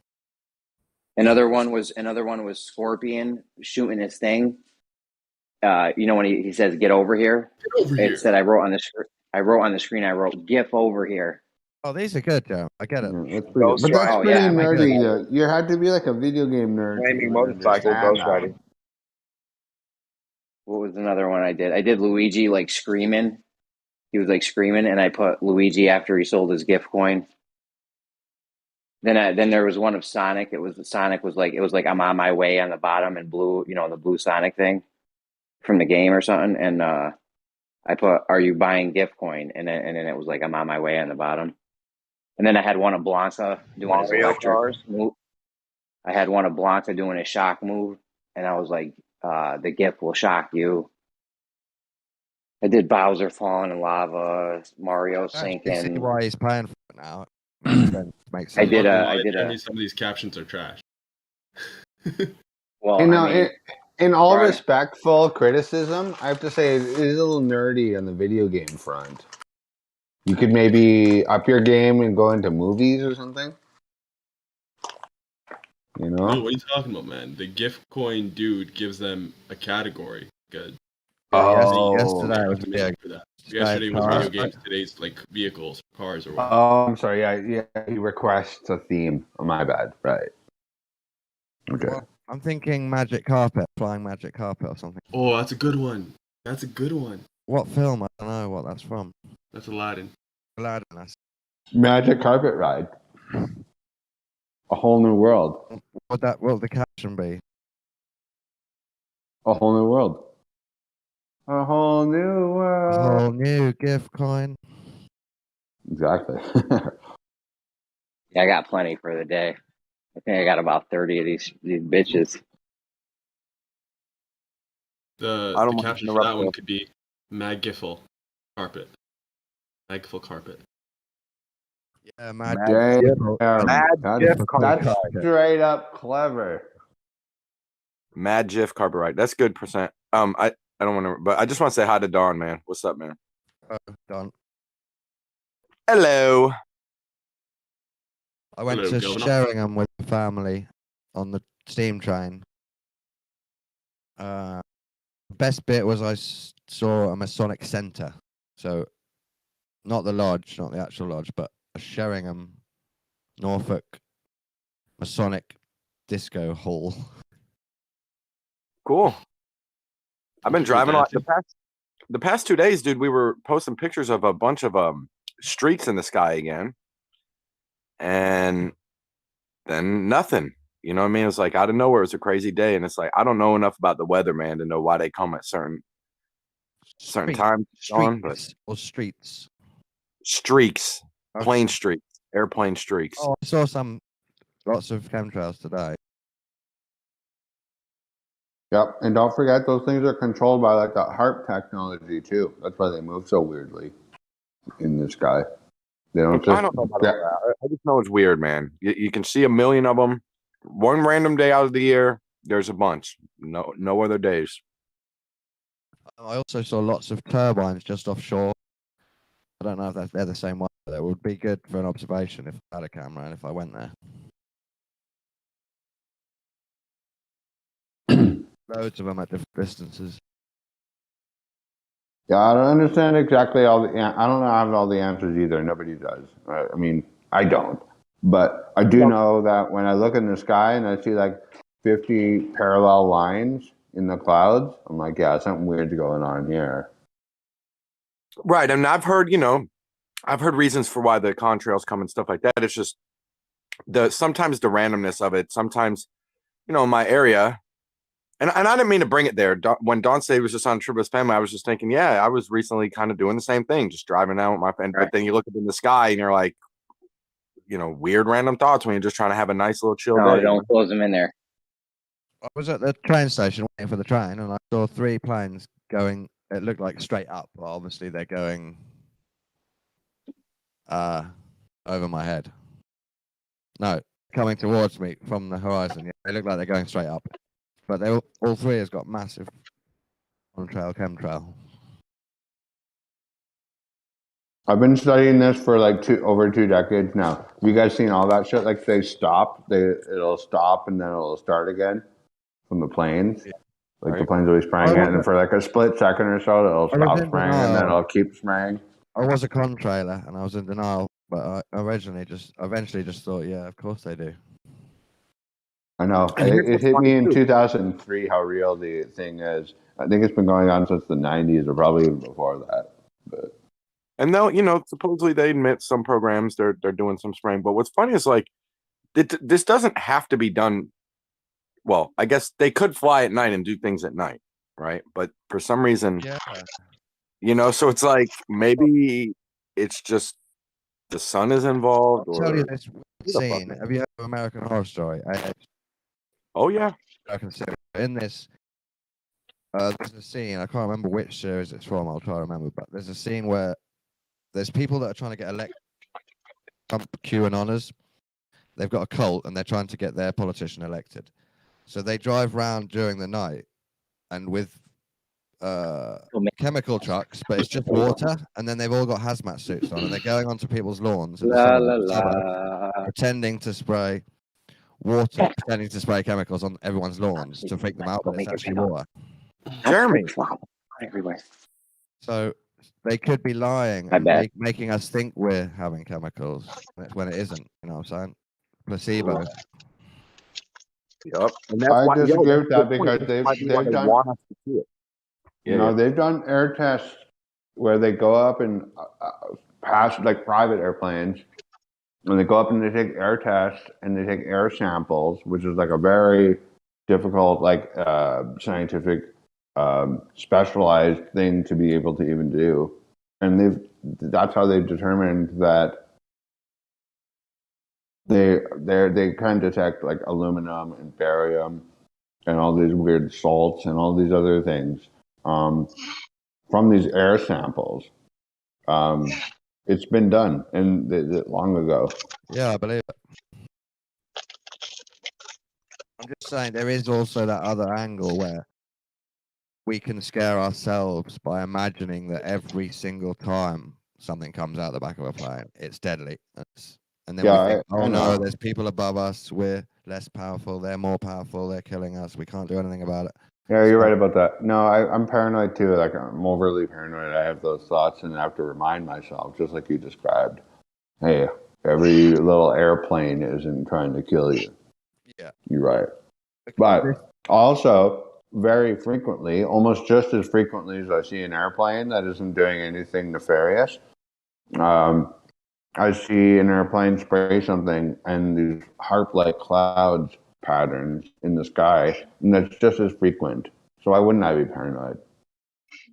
Yeah. I don't think they are acting it, turning to spray, but I think part of the idea and the conspiracy theory of chemtrails, same with any conspiracy, massive elite. The magic school bus. We scare ourselves by telling these stories. That's what I'm saying. And they enjoy us scaring ourselves. Well, yeah, I imagine they do. That's why, like, when you watch the news, it's like usually it's very negative, and it seems as if it's designed to scare people. So yeah, you're not wrong about that. But in the reality of the situation it actually is really scary. It's just the reality of the situation is actually 10 times scarier than what they're saying. I think they have a completely different reason for doing that as well. Oh, I think they do bad stuff, and then we tell us stories about it. They exaggerate the story. And all they got to do is say something like national security or Ellie. You know what I mean? And like, it's best for everyone. We get to have the knowledge and we're not going to share it. You guys were protection.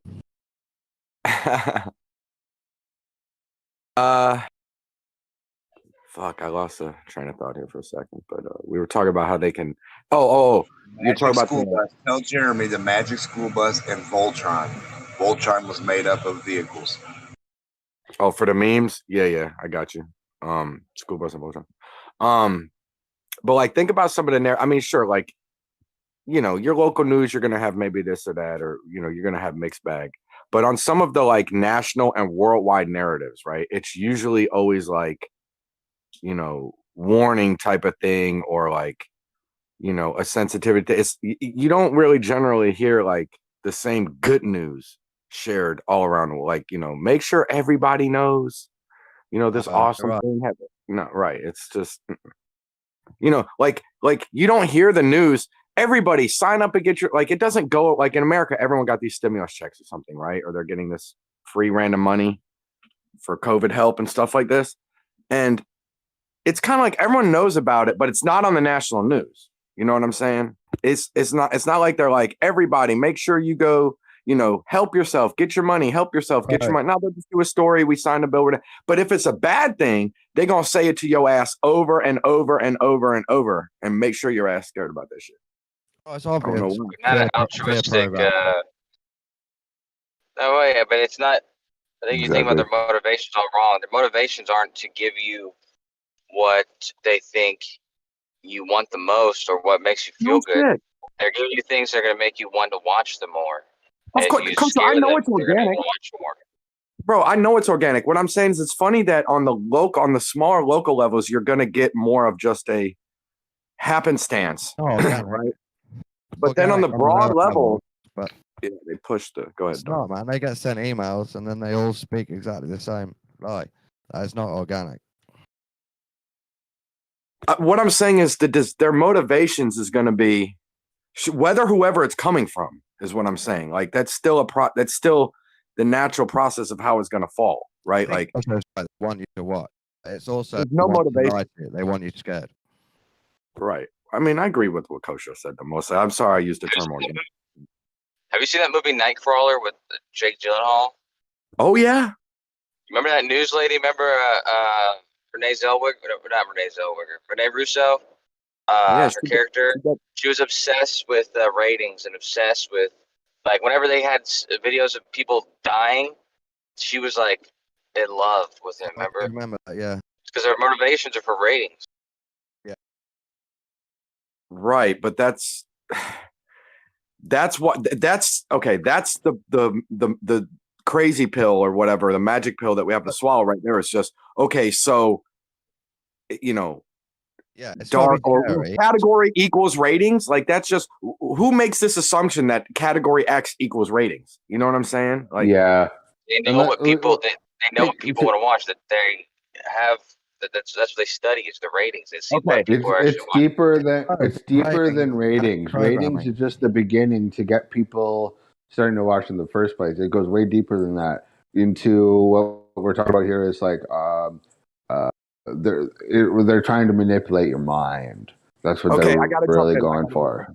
Because Kosho, the past 2 days, I don't know what, but maybe I was thinking of new topics. Train of thought was something about verifiability of or pseudoscience, right? And something had me thinking about Nielsen ratings over the past 2 days, and I've been wanting to bring this up. And you know, basically, like they've been doing this ever since. Are you familiar with how this technology? Is there technology involved? Like, are they just pulling these numbers out of their ass?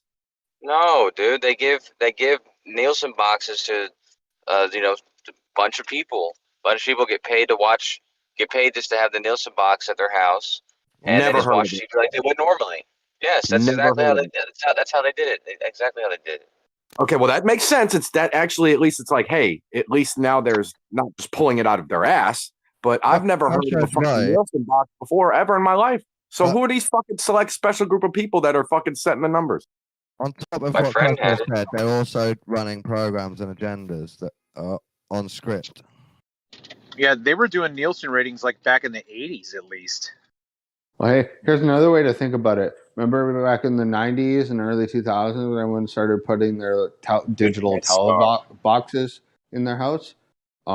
They could just get the ratings from that. You know, you got your little cable box in your your TV. Well, yeah, but they don't get it from DVR type stuff, but they get it now. Like Netflix, they don't do like Nielsen. Obviously, they can get it exactly from their own data. So that's how they course. do theirs. But but the Nielsen people, they can't get What it. do They they can't do? just see what you're watching. The soul train. How did they upload their data, Coach? How did back in the Soul day? train. With those Nielsen boxes, you have a Nielsen box in your house, And how did it and upload? it basically it like records the stuff that you're watching, or like it sends them the shit that the channels that you're on. Yeah, there's the On what? That's frequency as exactly well. what's going on. It's also How happening did on it the send it? internet too. When you watch YouTube, they record that shit. They know that how many people are watching and all that. Yeah, it's much You're right. easier You're right. now, And I not don't mean to lie. be trying to catch Coach out, Coach. I'm being a little incredulous right here. But Coach, it's like back in the 80s, they had the ratings. It's not like they fucking waited. Like they'd have the ratings a week later or that day. And they'd have it for radios and shit too. Like how are you uploading the information? Like what? I mean, those boxes communicate directly to them, but they've had those since since the. Hold on, I'm trying to see how long they've had it. Let me see. The boxes connect. What radio? How are they talking to them? No, they were doing. No, hold on, man. They were doing it with radio Later, I before, think. and then let me see. In They the record 50s, they it, moved to television. Let me see. Yeah, and they collect the box later. And this is just to get them exact stats. They already know good enough stats for what shows to make already. You're right. Okay, so in the in 50s, it actually recorded whatever was watched on their TV, and then they would get mailed to them every week, and that's how they did it in the 50s. Record the whole Let me show. see. Record everything.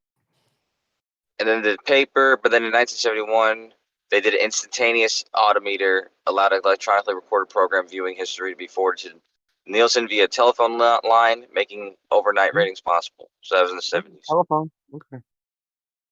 Oh, man. I know people are in denial of this still, even in 2021, but they've been recording and surveilling almost everything for decades now. Like Yeah, but everything you there's a do. difference. There's a difference between doing it legally and using it legally. Like the what's it called? Those programs that they were spying on everybody. They were using that information supposedly for national security, but I don't think that they were able. They couldn't use anything like that for things like ratings or for use it against you in a court of law or anything like that. Okay, that makes sense. Yeah. Okay. And you know, some mothers go through their kids' underwear drawers and some don't. Who knows what my mom did, but she stopped when she. One time she went through my computer. I got grounded because of all the porn she found. I think just because she was just like disgusted that she was sitting there cleaning my computer and then she found all the porn and she's like I couldn't go outside for the rest of the day. But yeah, in the 80s they had instant transmitting. Telephone, we get it. The telephone. Well, the telephone was in the 70s. It was nightly, but they did minute by minute instantaneous. It's in the 80s. I call. So yeah, so whatever. They think they're mining the data on us, right? They think that they know that, scary news. I don't even think that that's true. I don't think there's much science behind that, dude. I think whatever. It's all it's all pimping, dude. Whatever they push, right? It's all about if it has like longevity, right? For some reason, it seems like the scary things they'll talk about it for a week, but why? They could talk about the because people are glued to the TV, and they want to put you in a state of fear. Because once they put you into a state of fear, you're more easily into a state of persuasion, basically, and so then you're more easily controlled. Yeah. If they can put you in a state of fear, they can control you. I know that sounds really dark and messed up, and you're like, "That's not real," but no, when you really break it down, that's exactly what's. When you're scared, you ask for a solution, and all you can ask is those same people, and then they give you the solution. And exactly. Yeah, and isn't it funny? The same people who scared you are the same people, offering the solution, like you said. Isn't that convenient? Kosho's point is right too, but it's like I don't see why we can't apply it to the other side. It's like people are glued to our TV for bet, sure, and whatever, maybe it's true, but it's like I'm also glued to my TV for a football game or for a concert or for any other number of good things will glue me. Well, to you the know TV. what? That's awesome because like you remember MTV used to make good music and you could watch good music on TV and stuff, cool music videos. So yeah, so with that good, sports actually, thing yeah. that you brought Yeah, up, I think it's just one other way to like obviously entertainment is another one of their like tools, you could Oh, say. definitely. It's So one of like their look at like favorites. this, look at the FBI, what's that fucking football league thing, and every year that comes on, what's that Netflix and called? chill, and then they release cuties. Like that's their level. I don't know what you just said, but cuties. Yeah. Anyway, Promotes what's that? child. So It that's the promotes annual pedophilia football. in a That annual Netflix show for football everyone to thing. watch. Yeah, or the Olympics is another great example. That's more of like a global. What's that football thing called? It's like the not the World Cup, the whatever the hell they call it. Yeah, It doesn't matter. Super Bowl. Football one though. Yeah, that's the Yeah, the hockey Super one. Bowl. Super Super Bowl. Bowl is Thank you. football. Yeah. Yeah, and so like the global Super Bowl is like the Olympics, and it All is happens like every that. Oh yeah, 2 dude. years. Bed and circus. Yeah, it is a big circus. Yeah. Olympics is the best of the best, man. Soon we're gonna have transvestites in the Olympics, so that's gonna be fun to watch. Soon we're gonna have transvestite in the Olympics. The decathlete, which is decathlon, is the most fucking probably the best all around sport What I mean in is the they're gonna Olympics. start winning and be accepted. That's what I mean. What sport? Well, he won. He was the best Olympian. Now he's a woman. In the actual Olympics. Yeah, which sport? I don't think they've got their Costa decathlon. yet. I think the next one they're gonna do it fully. But they've had a guy with no legs. They've had a woman wearing a burqa. They had a dude who later became a woman. That was the dumbest thing I ever seen in my life. When I saw that Afghani woman wearing a burqa while she was running the track. That was the dumbest thing I've ever seen in my life, dude. Like, dude, just stay home. You know what I mean? What are you doing? What's wrong with it? She had no way. She had guys. no way. It's all over. She had no way was able to compete with anybody. Not even You can't close. breathe. You can't breathe. You can't run. It's not about breathing. It's in a about mask. What the hell? It's a wind resistance. And it's not aerodynamic. Yeah. She was like way behind everybody by a long Nothing, like shot. a It wasn't even like a race. parachute. It was like Full of air, sport, like a parachute. basically. Let me Anyway, find no that. legs. What? So he's got two They fake should legs. have the burqa Olympic. Everyone's wearing. Yeah, when I burqa. saw Oscar Pistorius, he should have been in the Special Olympics. Instead, they put him in the regular Olympics, and he has springboards for fucking feet. No. That is true. They have the Special Olympics does exist. That is a good point.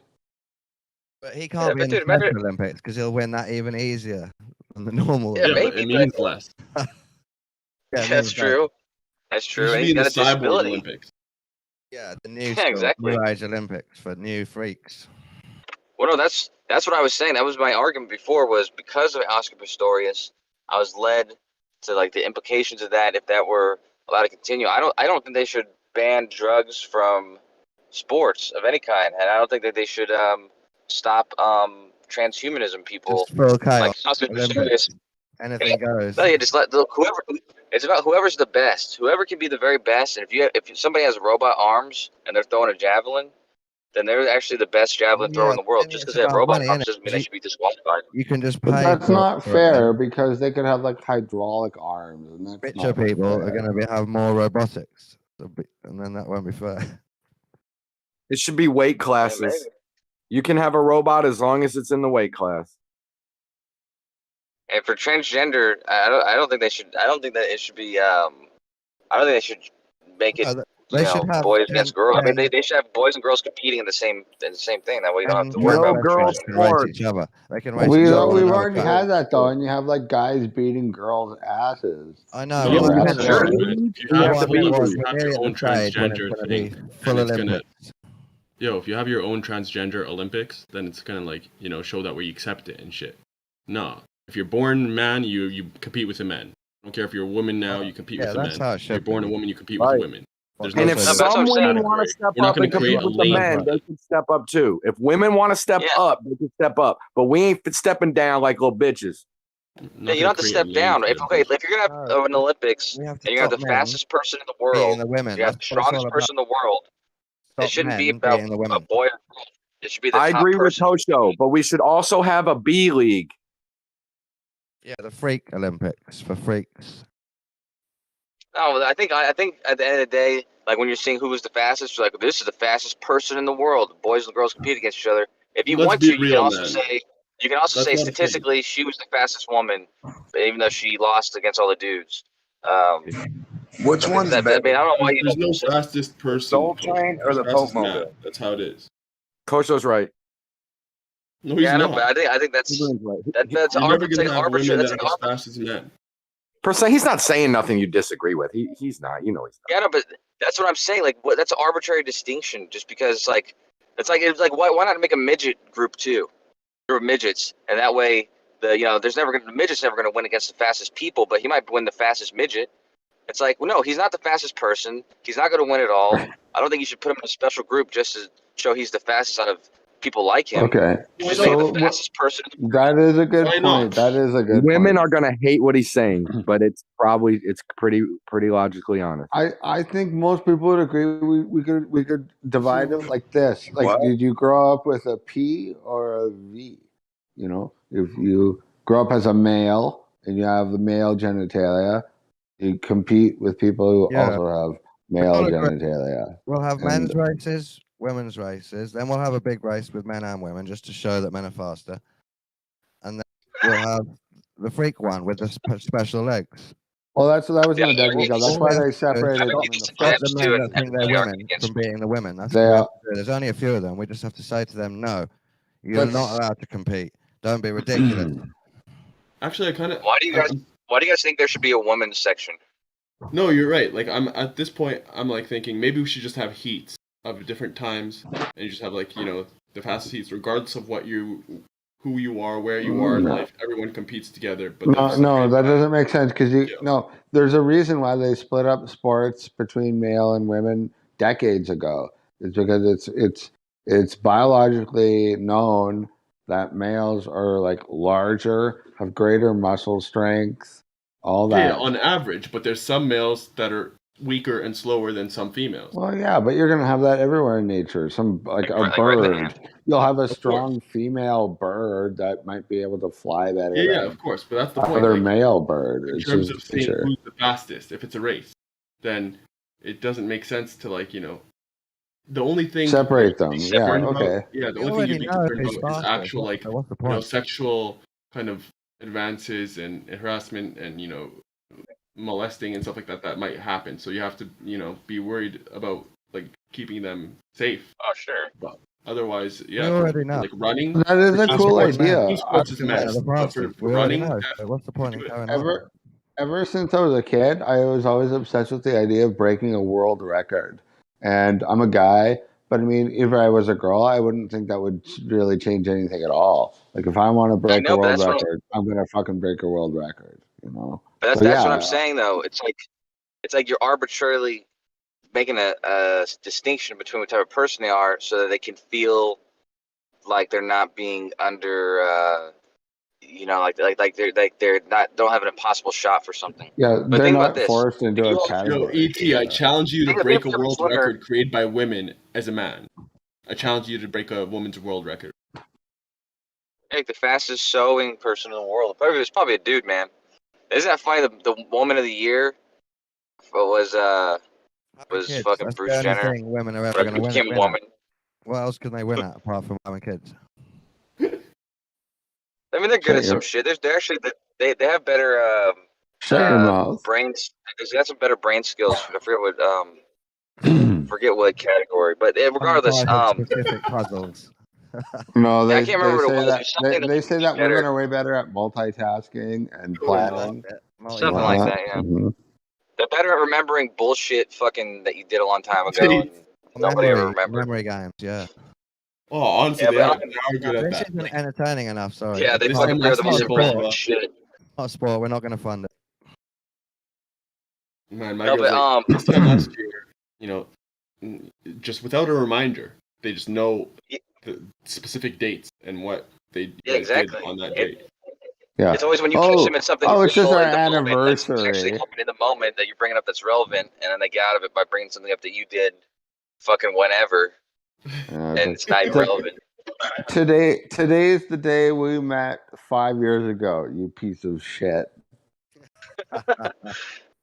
Hey, no, but for real, imagine if you had a competition for the Olympics, like for swimming, and you separated it from the people who were like tall and lanky and had giant feet and giant hands because they biologically have an advantage, and you separate them from everybody else, and for no reason you just have them compete against themselves, and then everybody else competes against themselves. It'd be an arbitrary divide just because they have an advantage, but Yeah, that's like how not much really is too lanky? the competition. Who decides the criteria to put them in the next category? Well, that's what I'm saying. Right, It's much easier just to say there's no separation. Even the mentally challenged people. I mean, Well, how if many it's children, categories are we going to have? Are we anybody, going to if have it's a a best category? person. Well, you're too you lanky. have No. Are you we have going to to have a make it. category? Are we going to have a category for redheads? No, see, That's that's what I'm why. You saying. gotta When is the you have to you, categorization going to end? you We have to already draw have. a divide We already somewhere have because teams. like We someone categorize them. someone Hold brought up up. midgets earlier. What about like top class NBA NFL players who are like these crazy good people at football? You're gonna put them up against a team of like midgets? Like, come Well, on. no, we're not talking about team sports. We're talking about like Olympic, like Right. What about individual sports. yeah? What about boxing? Right. They put them in weight classes. You might have a longer reach. You might be taller, but the weight class is the issue, right? Mm. Yeah, that's a fair point. And That's a skill. fair point. But then again, also, Is a good way. I honestly think there should honestly be an ultimate. Listen, there needs to be a database, class. an ultimate database based off of skill. So you could have a shorter person that just automatically, that dominates taller boxers. It's possible. In And they that should be database, will rewarded that for that. include our DNA and our social credit score? Do you think that there's any chance at all that Mike Tyson in his prime going up against Floyd Mayweather in his absolute prime, that do you think there's any chance at all that Floyd Mayweather would win? I personally think no. There's a chance. I personally think, especially if they were not in the boxing ring, but they were just fighting in real life, he'd probably kill him in like 3 hits. Tyson? Floyd but can take a punch. He can definitely take a punch. But Mike Tyson punch?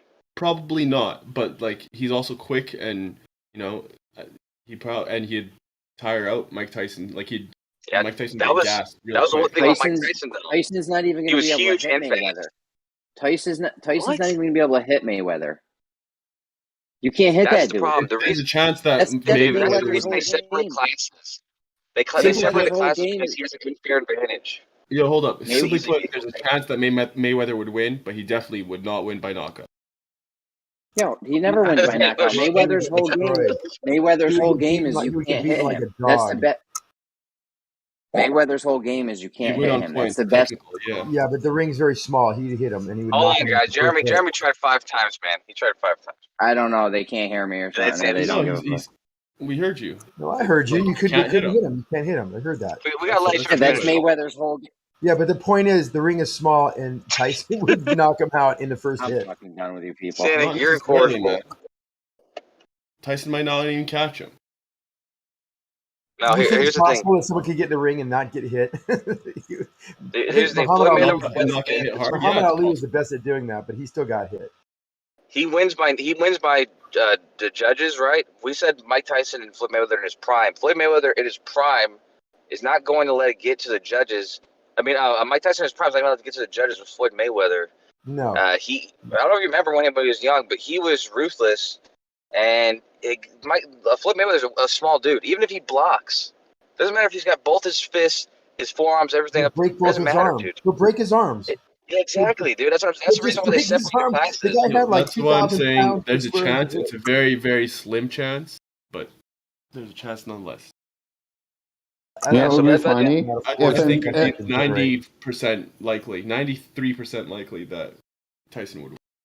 Yeah, it would be really funny if, like, instead of trying to knock the guy out, you just went up and kissed him on the cheek. That'd be funny. Like Bugs Bunny style. No, but the point of the reason I'm saying that though is because same thing with the separating the women and the men. Like I guess it makes sense to have the boxing like that, I guess. But ultimately, there should be a final, like an ultimate battle where it's anyone whoever's the best. And really, what would happen is the lightweight and the featherweights, they wouldn't even try to compete against, in the overall class, because they'd probably die or something. So Well, it automatically would be a heavyweight dude. Well, what do you think about, like, you have these, like, these big guy, what, the whole transgender thing? You have these guys pretending they're females, like that's the obvious next step Well, into this that's why next that's conversation. the whole point of the thing I'm saying is because we had this argument in Gems, and that was the solution I said, because I said, women in sports with men and they're transgender or whatever. I said, why have a separation at all? And that way you allow women to compete in any men's sport. And if it just so happens that they're just as good or better than the men, they're going to end up competing or, being in the ring with them, whatever it is. But if they're not, like most of the time they're not, then they won't be. And they'll probably be in a class, with people that are just as good as them or whatever, or That the would minor work, leagues or something. but then there would be loads of women getting killed. I mean, just as many Killing as themselves, men pretty much. get killed. This woman will say, "Yeah, I'll fight that trans man." He thinks he's a woman, then she'll get Right. beaten to death.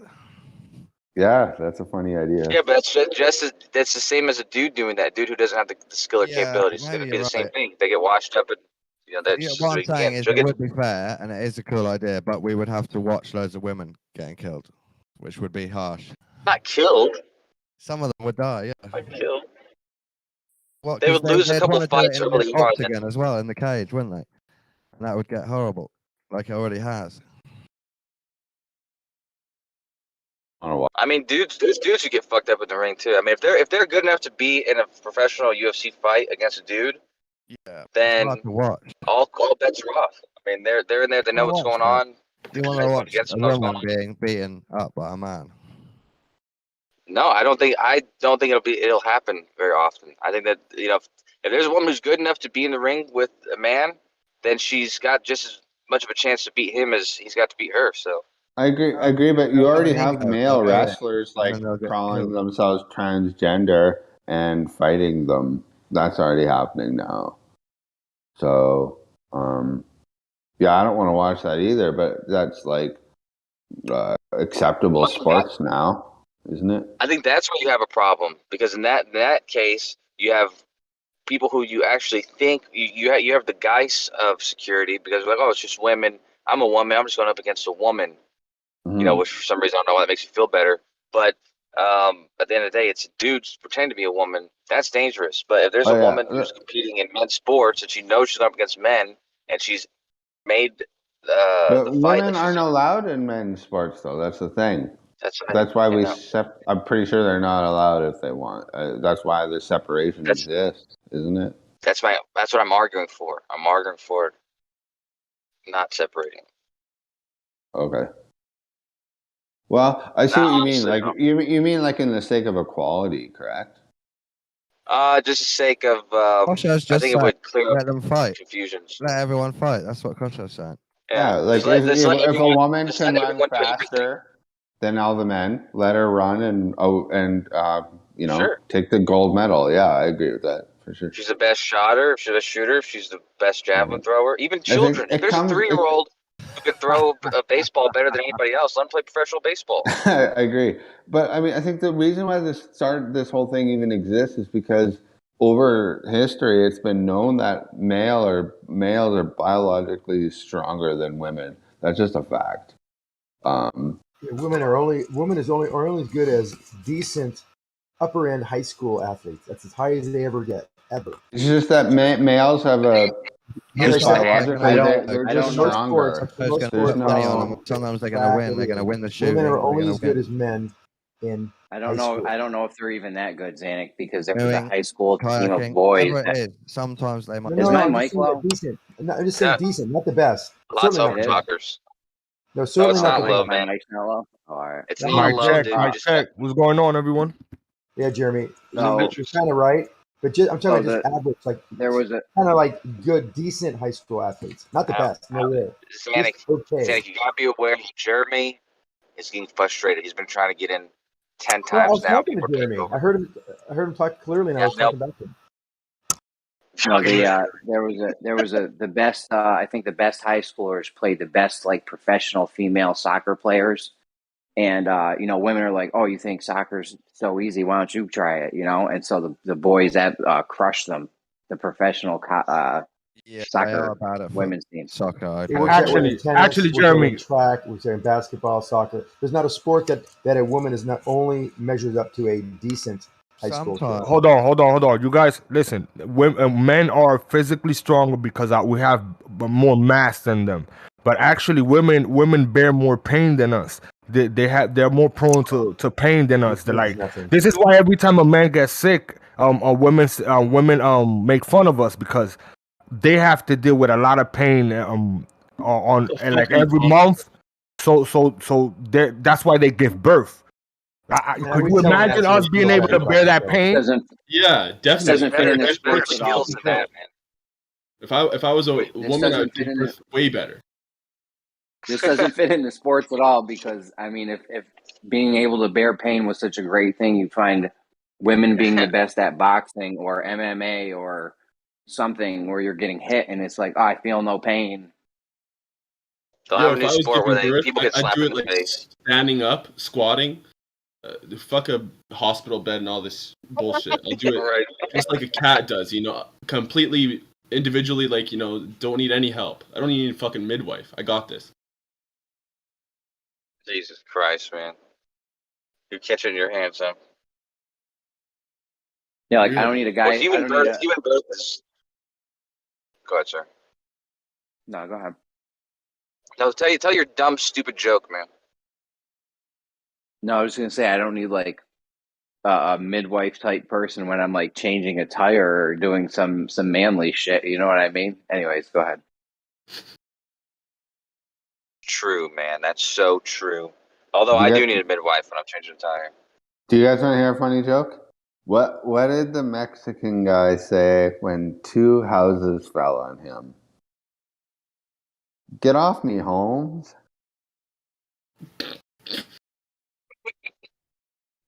Out of place, but it was funny. It's quite weird. I wasn't expecting anything funny. That's why. I got one for you. What do you call 4 Mexicans in quicksand? Hold up, let's think about it.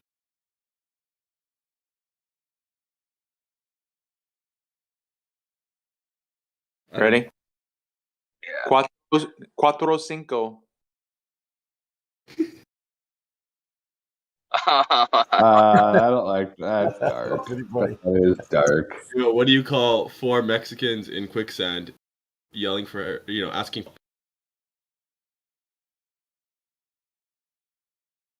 Cuatro, cinco, seis.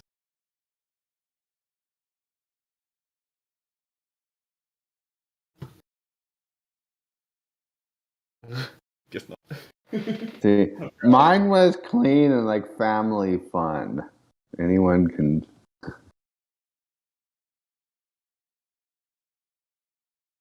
The guy maxed me out at 25 gifts. He was like, bro, because I was like, yo, I got 35 lined up for you. I'm like, how many do you, what's the max amount? He's like, why don't we just keep it at 25? I was like, all right. I was like, you know what? I'll give you these 35 for 25. I got you, bro. That reminds me of when you were trying to see if you were funny, and so you went around all day telling people all these different puns to see if anyone would laugh. So you told 10 puns and did this all day long, and at the end of the day, you counted up all the laughs to see who laughed at what joke or which pun made anyone laugh, but no pun intended. Not bad. That's tough. It's all right, kind of. For you, it was pretty good. Yeah, that's what your wife said last night. What does a farmer say in a rave? What's that one song? Cotton Eye Joe? Turnip the bass. Oh no. I don't know where to rank that one, man.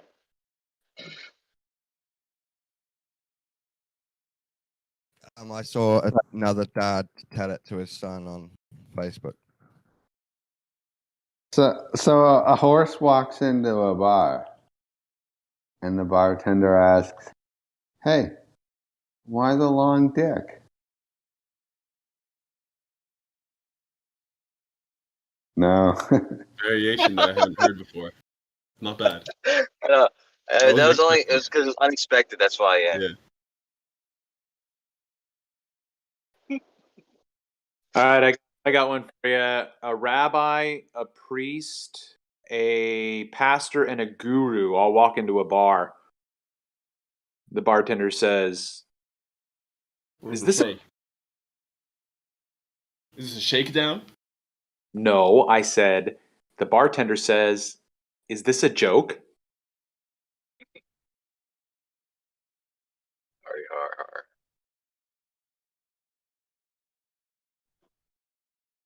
Party hard. I would edit that a little bit where they walk in to a bank with guns, and they say, and then the bank teller says, "Is this a shakedown?" Because there's no shake. Okay. I see what you This did. is getting worse as time goes on. We should probably end this. That was a I tell you, I got a bunch of We're science. losing, I got a we're bunch of losing science ones. YouTube viewers. I got a bunch of science ones, dude. Go ahead. Scott Beach made one up after he heard mine. But what I say? I said a neutron brought his little neutrino friend to the bar, and he was gonna buy him a round of beers. It was his first time there, so he tells the bartender. He says, "Bartender, it's this neutrinos guy. He's 21. It's his first time drinking. How much for a round of beers?" And the bartender says, "For you guys, no charge." Terrible. Not bad. It's not bad. That was your best one yet, but it was still Dude, you terrible. said some dumb shit about a midwife. I told Switching your Jeremy keep tire, an eye dude. out for me. And he took me serious. What the fuck? All right, so I'm fucking this guy in the ass, right? All of a sudden, he reaches back and he grabs my balls, and I'm like, "Whoa, what are you, gay?" Stupid ass cop, dude. What a dumbass. Why would it? Family What did Jeremy? What did Jeremy Why say would when you the said that? dentist be grabbing there? That was so stupid and funny. Oh my god. Mr. Jeremy's balls are still hurting. That reminded me of that GIF Kosho made once. He was like, "Remember that GIF I sent you about the dude with the shirt off?" What? You remember that GIF I sent you a while back? It was a skinny white dude, and he's like, "This lady just asked me why I ain't got no shirt on," and I go, I think you're thinking about Jerry, dude. That's the guy you sent gay shit to, right? "Who?" I don't know, man. I Never remember mind. that GIF. I remember the GIF, man. I remember the dumb GIF. That Take was the you shirt in off that and GIF. Soul I Train. forgot what the point of it though. The magic Yeah, the guy bus goes, of the Soul Train. "Damn, Mike, I've reached the quota for the day. We're good." So now you're gonna log off and you And don't the need us Pope-mobile. anymore. That's it. You've I used didn't need us. you. I already had plenty. Believe me. Right. you're That's already why. done with You those? guys did Yeah, help. that's why you're asking for help, right? You did help. I didn't know what the max was. You did help me get a few, but I definitely had already reached the max. Yo, Well, Man, what's now the that setup? you're What's the done, setup you here, could. man? guys, outside this busy club, right? Some gang violence happens, and a gluon, a photon, and a graviton get 187. They get drive-by killed, right? So as soon as it happens, someone runs into the club and tells the owner, these guys, photon and graviton and gluon got killed. And he says, don't worry, they don't matter. Because they're bosons. Because they're massless. Harder. See, that joke's only funny if you actually understand science. Yes, it's true, man. It is true, sir.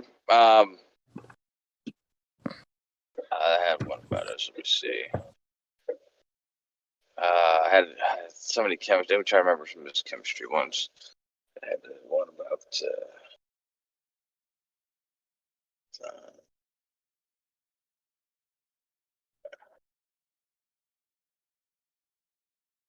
Fuck. What?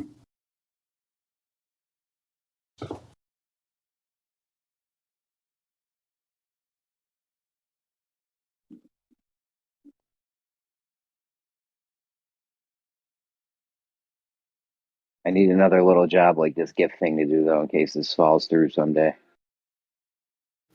Such a fucking, such a goofball, man. What the things you say, dude. Tell me the setup, dude. How does the setup go, anyways?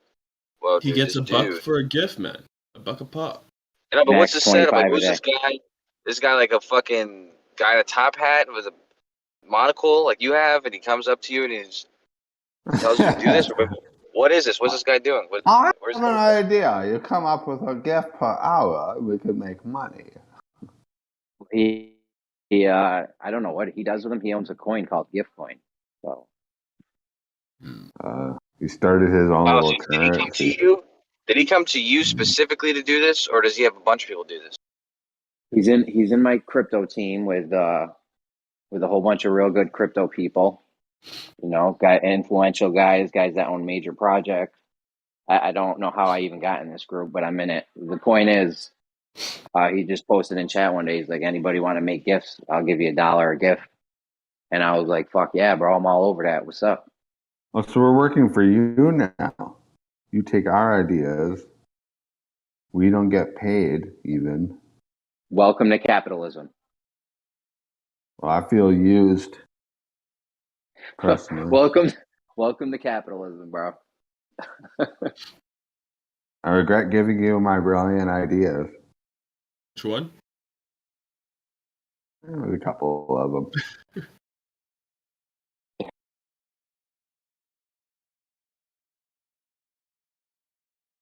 No, you guys had a few good ones, definitely, no question. Nice work.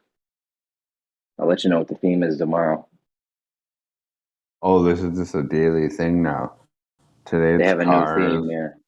Tomorrow it could be cats. something. Yeah, it could be Cats. something weird. Yeah. Could Probably be animal, pets. Maybe cats. Like I said yesterday, 2 days ago it was Star Wars. Then yesterday it was video games. Today, This is a full-time job for you now. tomorrow it's cars. I wouldn't say it's a full-time job. It takes me like an hour to do this. Can you make a living off of it? No, I can only get $25 a day. Well, that's nothing. Yeah, but I already make $75 a day. I already make $75 a day passively, so that $25 is fucking awesome. Oh my god. It's $100 a day. 100. Every day, 7 days a week. So. Or you could $75 a day passively and not worry about that $25 and go do something that you enjoy. Yeah, but that $25 is a third of my income. Imagine somebody was like, "Yo, I have a way for you to spend 1 hour a day and make a third of your income." That's a fucking good deal. Yeah, and you're getting the cash, like real. You've touched it. He sends it to me every day. It's not cash. He doesn't like mail me an envelope with singles in it or something. I get it, but yeah, it's there. Yeah. Yeah, he pays me every day. He pays me at the night, and I don't wake up in the morning, see it, boom, it's in there. The only thing I don't like is when you come into chat communities and ask people for advice on how to do your work. Because you're probably the only person here in chat right now who is here to make money. Whereas, and that's why you laughed, because you know it's true. Whereas everyone else is just here to like talk to people, not like come up with ideas to make $25 a day. I'm still here to talk to people about what do you got. Now I don't even have anything to say. What do you, yeah, I'll talk your ear off all day. Me and ET were talking earlier about the moon, and I tell you, dude, shit was. I learned some Popping shit. off. Shit was popping off. I know. It's amazing someone about something. If you thought about it for years in your own head, when you start bouncing ideas back and forth off each other's minds, yeah, it's fucking awesome. I think. Jeremy steals all his ideas from other people, so that's never happened to him. Jeremy. Not true. Not true. I came up with like 30 gifts on my own today. Yeah, all taken from other people's cool ideas. No, 10 of them, 10 or so of them came from you guys. That's sweet. You guys probably had like 5 or 10 good ones in there. I agree. I had about 5 or 10. Yeah. So basically, you owe us like $10, right? If you're like, come on, like we helped you in all rightfulness. You owe us You've like been $10. you've been saying all day, $25 a day is nothing. What do you want? What do you want? I know. I just want my $10. Come on, $10. $10.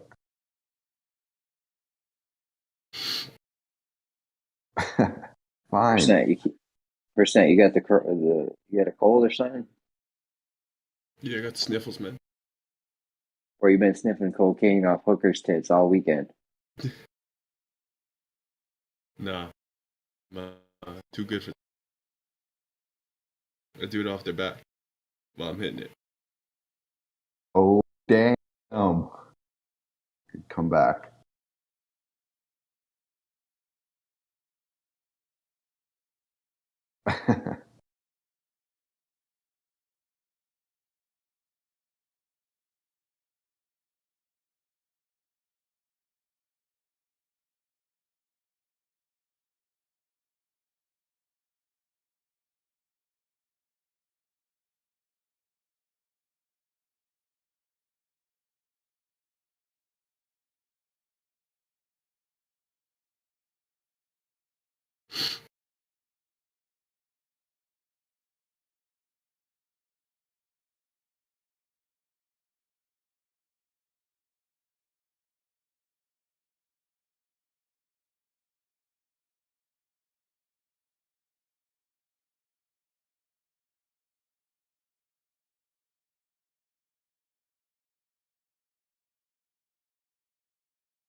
It's been dead in here all weekend.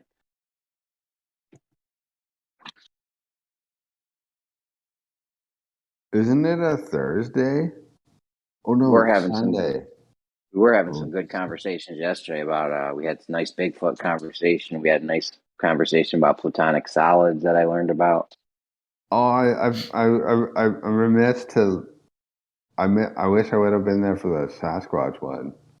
I love. Yeah, you were Sasquatch. freaking out about those platonic solids, man. Why? What do you mean? I was You, freaking you out. I didn't even know like, about why it. did you tell me about these platonic solids?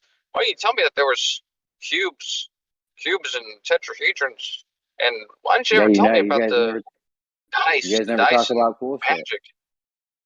You Dude, never talk about cool shit. That's why I know why.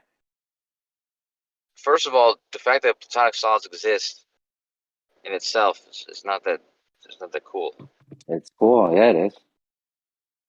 You don't even know I mean, it's there's cool.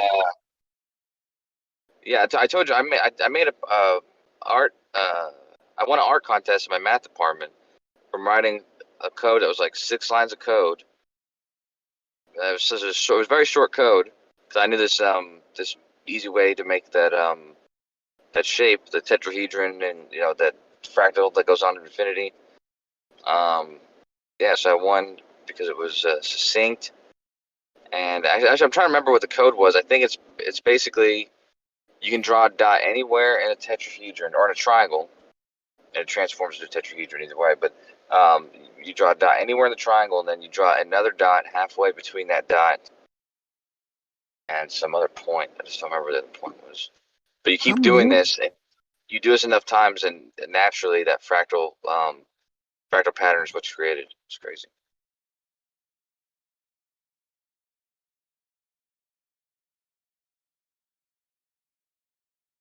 Come on. We're actually gonna look it up right now. Go snuggle in the comfy bed.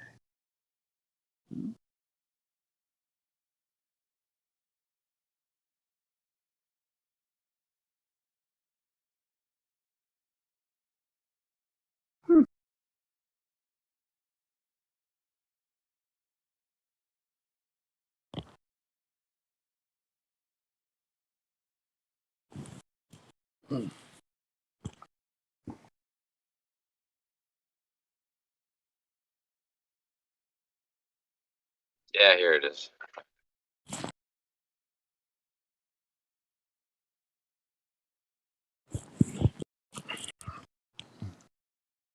Meow. Meow.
Hey, what were you guys talking about during your Sasquatch discussion last time?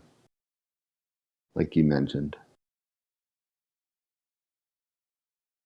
The plausibility of it being a real thing, and there was a lot of people that were against it. Like, how many people were Have in you the ever seen? discussion? If you're into Bigfoot, have you ever seen Lloyd Pye? Everything you know is wrong. I know about Lloyd Pye. I don't know if I've seen that exact video. Maybe I You should have. watch that. Yeah, you should. I It's bet I him doing a probably. present. It's him doing a Yeah. presentation, real old grainy. probably from the 80s or 90s. Okay, I think I probably have seen it. It's just been I've watched so much shit over the years. That does ring a bell. I think Yeah. I have watched it. It's just probably been a while. He goes Maybe into I need a rewatch. he I'll goes into the rewatch it. he goes into the footprints and the DNA of it and the Mhm. sightings. He talks about they had a Sasquatch in like Russia somewhere, and they used to use it as a slave, and the men used to have babies with it, so it had like hybrid offspring, and one guy shot one, froze it in ice.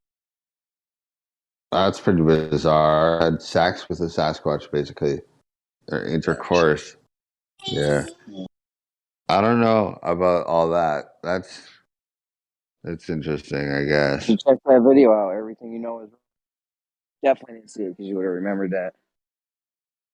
They went over Maybe to I need to Patterson. rewatch it. I think I have seen that before, but I mean, like, yeah, like, and I know Lord play and everything, so I probably did watch it one day, but maybe I need to rewatch it. Yeah. Yeah, I totally believe that Sasquatch exists. Actually, I know a lot of people are like that's stupid or like there's no evidence, but I mean, like, actually, when you look at the actual research that's been done by people who actually take this subject seriously, it's like highly convincing. And I do believe actually that there is something out there, whatever that might be. You know, what's her name? Not Jody. Last name Goodall. Who am I thinking about? She's like the world. Jane Goodall, right? Yeah. Yeah. Thank you for reminding me. I don't know exactly how you would search this on the internet, but I saved the article. Even she believes that there's some kind of weird, unknown animal of sorts in the West. Like she's like the world-renowned primatologist, and she's like, "Yeah, I believe Sasquatch is real." Basically, so that leads me to believe like I'm not a primatologist. I'm not a scientist at all in any field. But when there is a scientist, especially if she's like world renowned and like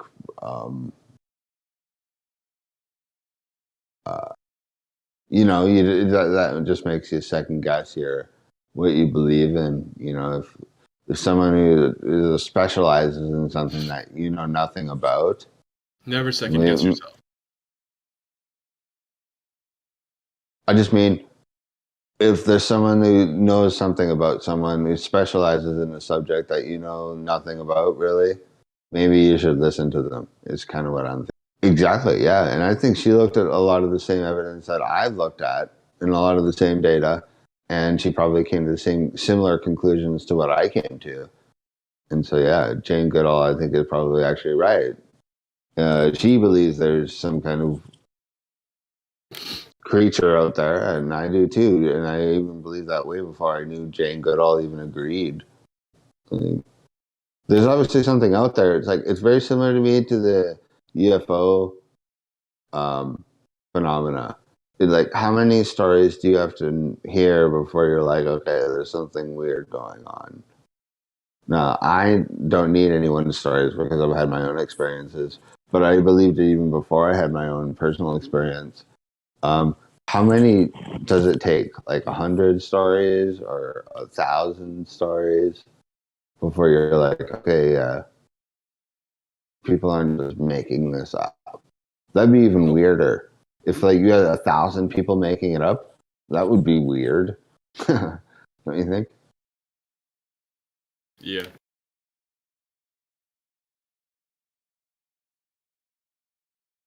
I don't know. That's one way to look at it.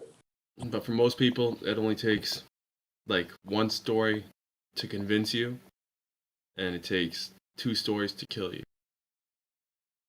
What does that mean? Think about it. Well, I don't understand it. Okay. Oh, like you know too much? No. Okay.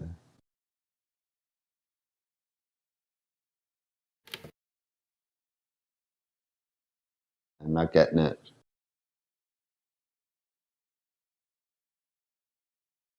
Physically kill you. Why though? Two stories? Why? Come on, man. I know. I tried. I was like, well, maybe You want they'll me to kill tell you. him, or Yeah, tell should I him. tell No, him? too much. Yeah, I think I'm gonna need an explanation here for this one. Because if you fall out of a 2-story building, you're dead.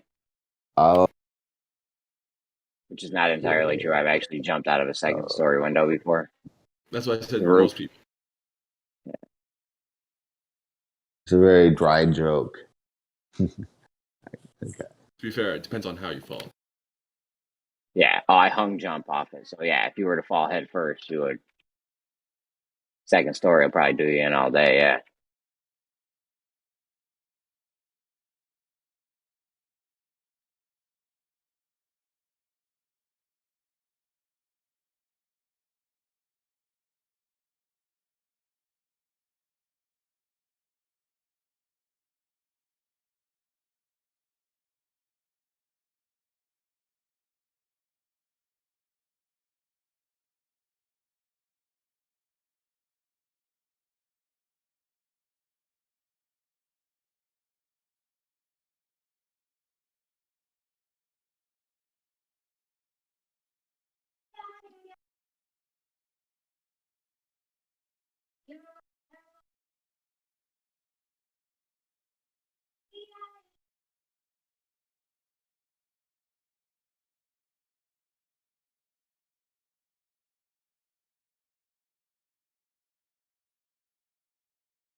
D Black, I don't get no streeter. I'm nice with the hands, but I'm better with the heater.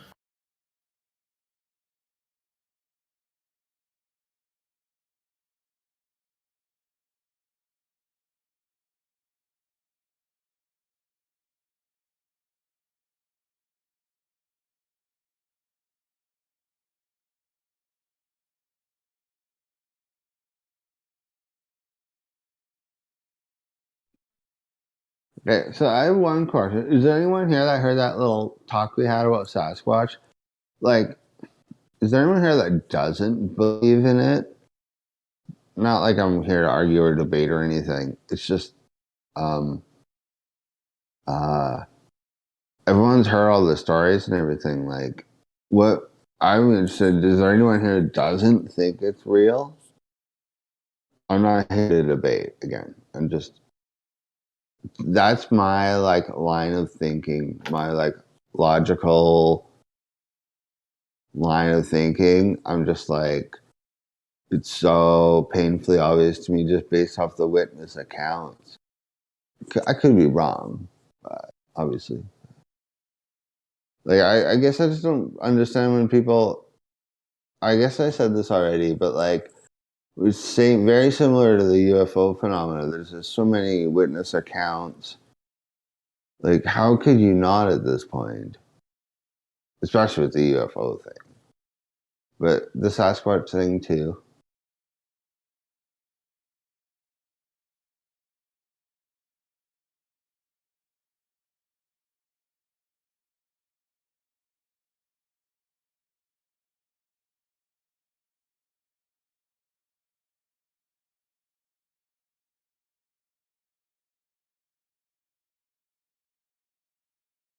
D Black. Honestly, in terms of like Sasquatch, there's like so many hairy people. There's so many big people. It's you know, there's evidence that like, you know, people were taller way back when and stuff. So I don't think it's a huge stretch of the imagination to have just a tall, hairy person.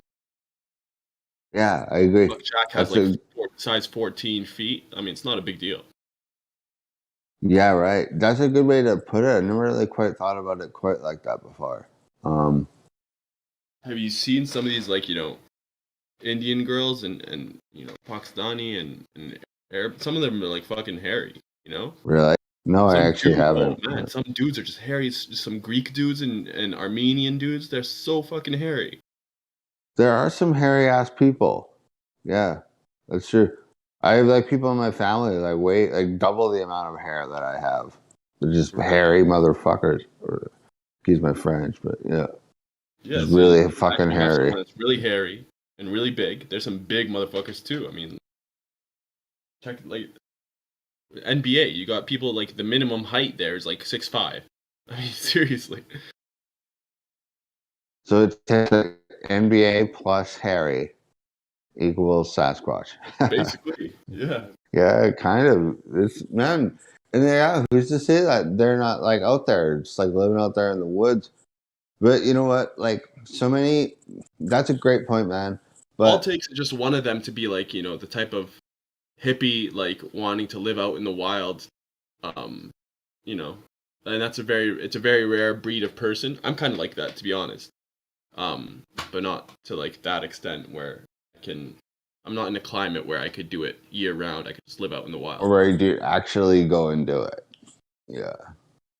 But all it takes is just one person like that you know, they'll have like a little cave or whatever, and they'll just be hermits, what have you. There's a dude in in Alaska that lived for like 35 years all on his own. He built his own cabin. He just lived all on his own for 35 years. So some people have that, like, you know, maybe they're just sick of life or sick of society or something like that, and they just want to like live in nature on their own or something. They have that drive.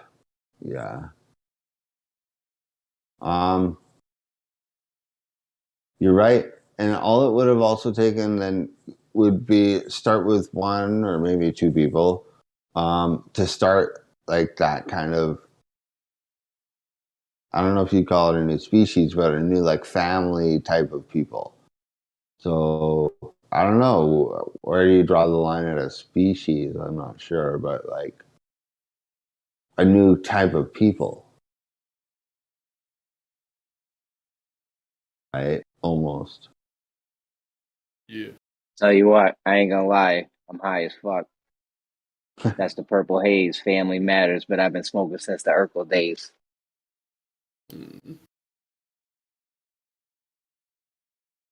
Nice. So like if these, let's like, I'm just like imagining, you said one person going out into the woods kind of, right? But I mean, that person might have to would have to like populate, right? I would imagine with a female.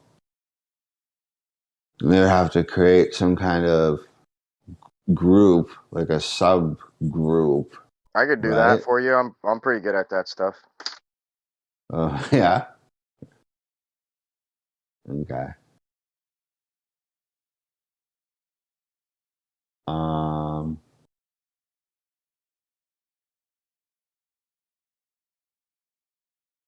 Yeah, but I wouldn't really think that would be a different species at all. Actually, it would just be you'd be the same species, but you'd be just isolated, right? I don't know. You ever seen domesticated animals go into the wild and how they revert back to their old ways? No, I have not. Yeah, look at a pig. You take a domesticated pig and you release it into the wild, and it Oh, they don't I do think it's in a couple weeks it grows hair and tusk and gets feral. really. Yeah, it changes its physical features drastically. That's fucking fascinating. Holy shit! Yeah, it's Wow. a trip. That What is is a freaking trip. Just the regular Yeah, farm say it pig. again. That's mind blowing. Oh yeah. Though they changed crazy, man. They like get taller, they like get these long necks and spots and stuff like that. They change. Why is that? Terrifically, yeah, good one. Why is that though? Like, what's the real meaning behind that? Well, it's the perception of the mind. Mind's a powerful thing, and when you're being taken care of, you kind of go like revert back to your feeble state, and when you're surviving in the wild, you kind of revert back to your natural, I don't know, fucking natural type like caveman state. Like you just go Right, yeah. beast mode. Yeah, beast mode. What you were originally kind of were supposed to be doing in the first place. Yeah, Kind of. yeah, exactly. Hmm. Like your nuts are probably gonna get bigger and hairier and shit. Yeah. Weird. I Serious. never thought of that before. That's crazy. That's a real thing, hey? That happens like pigs and stuff. Can you think of any other animal that happens to? Yeah, there's trying to think. I know there's another one, at least, if not many. Tell them the thing about the worms. Tell them about the worms with the light. Dude, I'm halfway Oh. through 5 Deadly Venoms right now, bro. Oh, I've heard Is that about the awesome or worms and the what? light. Yeah, that's weird. Is that awesome the or what? worms and the Are you light. liking it? Yeah, it's all right, dude. I mean, it's more like story mode rather than like fight shit. Like, I don't know. Like, I'm in it for the moves, bro. Like, I like seeing the technique being applied and just the whole thought process of the kung fu. You know what I'm saying? This is more like a movie, and it's a good movie. I'm enjoying the movie aspect. So, but I want to see more like technique.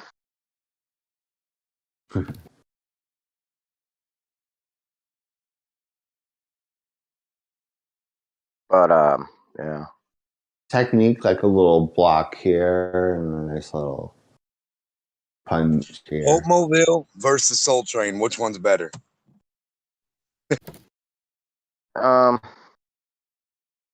Yeah, like the blocks, just the whole ideology, dude. Like really, not necessarily the individual technique, but the whole technique together. Like The art of it, almost. yeah, like individual arts. So like I think it was this movie where they had The the penguin had a five duck. the 5 styles, the 5 stars of Shaolin, Kung Shaolin, and it was like all based on animals and shit. So each star was based on an animal, and each animal was based on a technique, and that technique was specific to that style. And yeah, Well, that's super cool, actually. Dragon, hidden dragon. yeah, like exactly. So like, there's a guy. Killer frog. Yeah, actually, that was one of them. That was the toad, and the toad was impervious to weapons and shit. Like it could fucking withstand, the blade and several things and shit without being penetrated. Wow, I was just joking when I said that, and then you rebutted with a factoid. That's cool. Well, I would rather say the alligator would withstand that shit, but yeah, same thing. Yeah, same principle. Powers of a lizard. Yeah, that's what man's always done is take nature and mimic it and try to Yeah, exploit it. military does that too now. If you've been noticing all their new technology, it basically mimics They're not creatures doing in it right. nature. Man, if they did it right, they'd have force fields and bullets that only hit what they wanted to, and they would have force fields around everything they had. And then they would make bullets that wouldn't hurt their shit. So talking about force fields, now that you brought that up, because that's really what I wanted to talk about. Hey, probably that's the awesome about shit. It's true. Yeah, Well, also, it is. before you bring up force fields, I just want to say they have bullets that can curve around walls. That's Yeah, a they got real smart thing. bullets. They had smart bullets probably over 10 years ago. They had smart Oh, bullets. definitely. Well, as long as you got smart people, you can have smart things. Think about Well, that. now they've got smart bullets that shoot bullets. So like you could have a gun that fires fully auto, and each individual bullet is specific to track down and locate another flying bullet in mid-flight and hit it out of the air. Well, that's just fucked up. That's pretty neat. But I would find it better for the force field technology. Like if you possessed a projectile that you had like some type of shielding to that no one else possessed, and you use that as your bullets. I mean, and then give everybody that bullet, and no one can hurt you really, and just don't tell them. That's what I would have did as the military. Sounds like my dick. You know what you're talking about. Well, no, it would have sounded like copper. I would have used copper, and lo and behold, what do we use for bullets most of the time? Can you say that concept one more time, man? Because that was a little funny. Can you say it again? Not funny. It was just. Can you repeat your point? Force field concept. Oh, was it a force field with a bullet, and you only have the one bullet specific to the force field? Was that what he was saying? I don't know. That's why I asked him to repeat them. Yeah. Okay. So if I'm the military and I have a bullet, right, and I have technology that stops this bullet that I make, I design this bullet because I have this technology, and I implement only these bullets out for everybody, really, really cheap, right? Every other bullet costs. This bullet's cheap, pennies on the dollar, and everybody can get it. Weapons really cheap that shoot this bullet because it doesn't hurt me. Anybody with this material or this type of vehicle or this type of material on their shit, it will not hurt them. You'd have to be in control of the opposing side then. No, you'd have to be the manufacturer of the bullets. And be on the opposing side. No, you have to you have to control your enemy, basically, is what you're saying, right? If all these bullets are going for sale, right, and you can't get them, and they raise them, and they just raise the tax and all crazy, and then tomorrow they come out with a bullet cost a penny a piece. Do you think they're going to go pay $1 and $3 a piece for the other bullets if they can get penny bullets for a penny? No way. Fuck no. So everybody would secretly buy your bullet. Now you would, and you would eliminate slowly but surely the other bullets.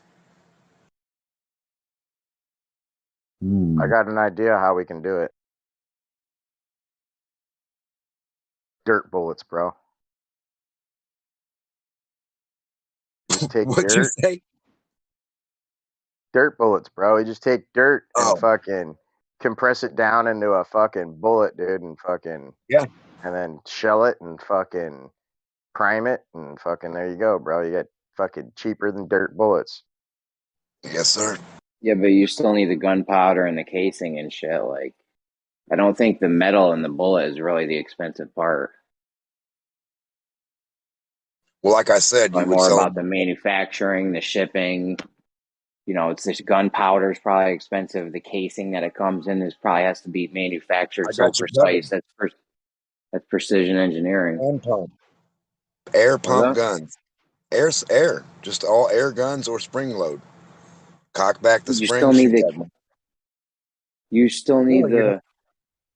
Oh, you're saying no gunpowder, just the spring? No gun. Yes, sir. Spring loaded. You need a pretty big fucking spring, bro. I don't know about that. To mimic anything close to gunpowder. Too. Jeremy, air, bro, just air. To mimic anything close to gunpowder, you're going to need a massive amount of compressed air or a giant fucking Looney Tunes Wile E. Coyote spring. The point is to not mimic gunpowder exactly 100 million %. You're trying to make. I'm saying you want a bullet that's going to go through a fucking, a t-shirt or something at least.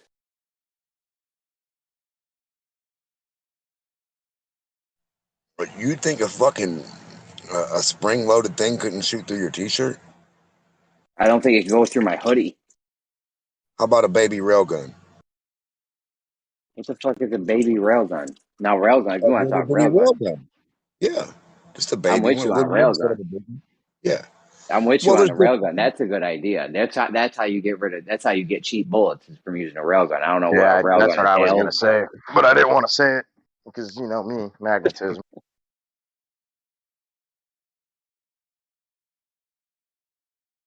I mean, does it cost $10 every time you fire a railgun for 3 seconds? Like, how much electricity is it? No, not if you charge it on your own. Not if you charge it yourself, human powered. Well, this is the discussion I was trying to get into.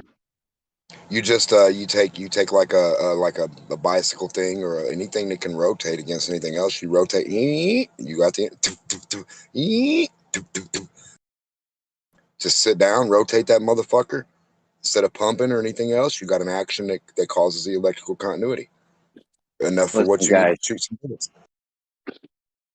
Guys, when the Globers come here, we really got to work on not interrupting them. I know it's tough because they say a lot of nonsense, but RC's gone, and now we don't have. That's one less Glober we have to play with now.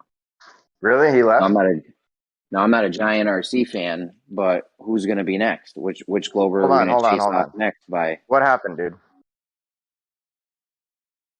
Not important. The important thing is that we listen. We shouldn't even need to be modded. We're adults, man. Come on, guys.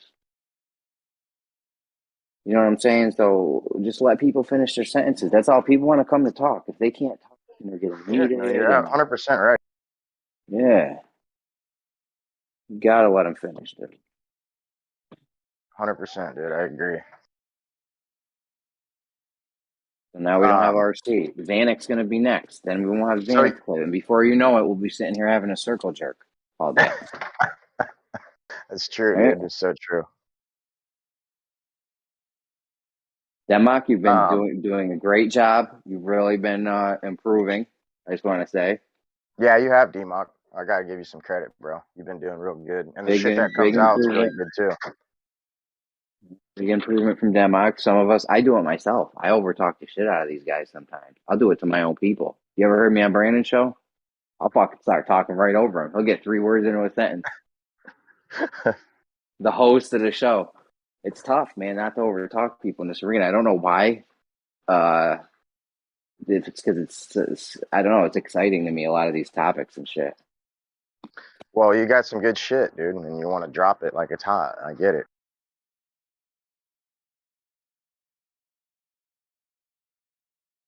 You know, when you got a thought on your mind, you know, the last thing you want to do is let it slip away.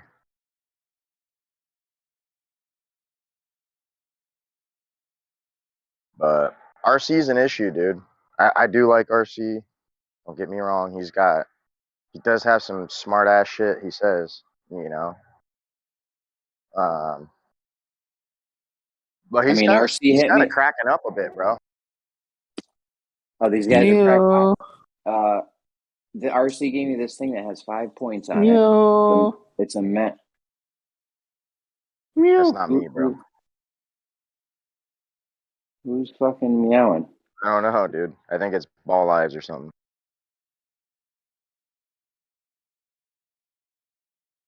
B-Ball, is that you? No, my mic's not even on. Sorry, guys, that was me. I was trying to call my cat.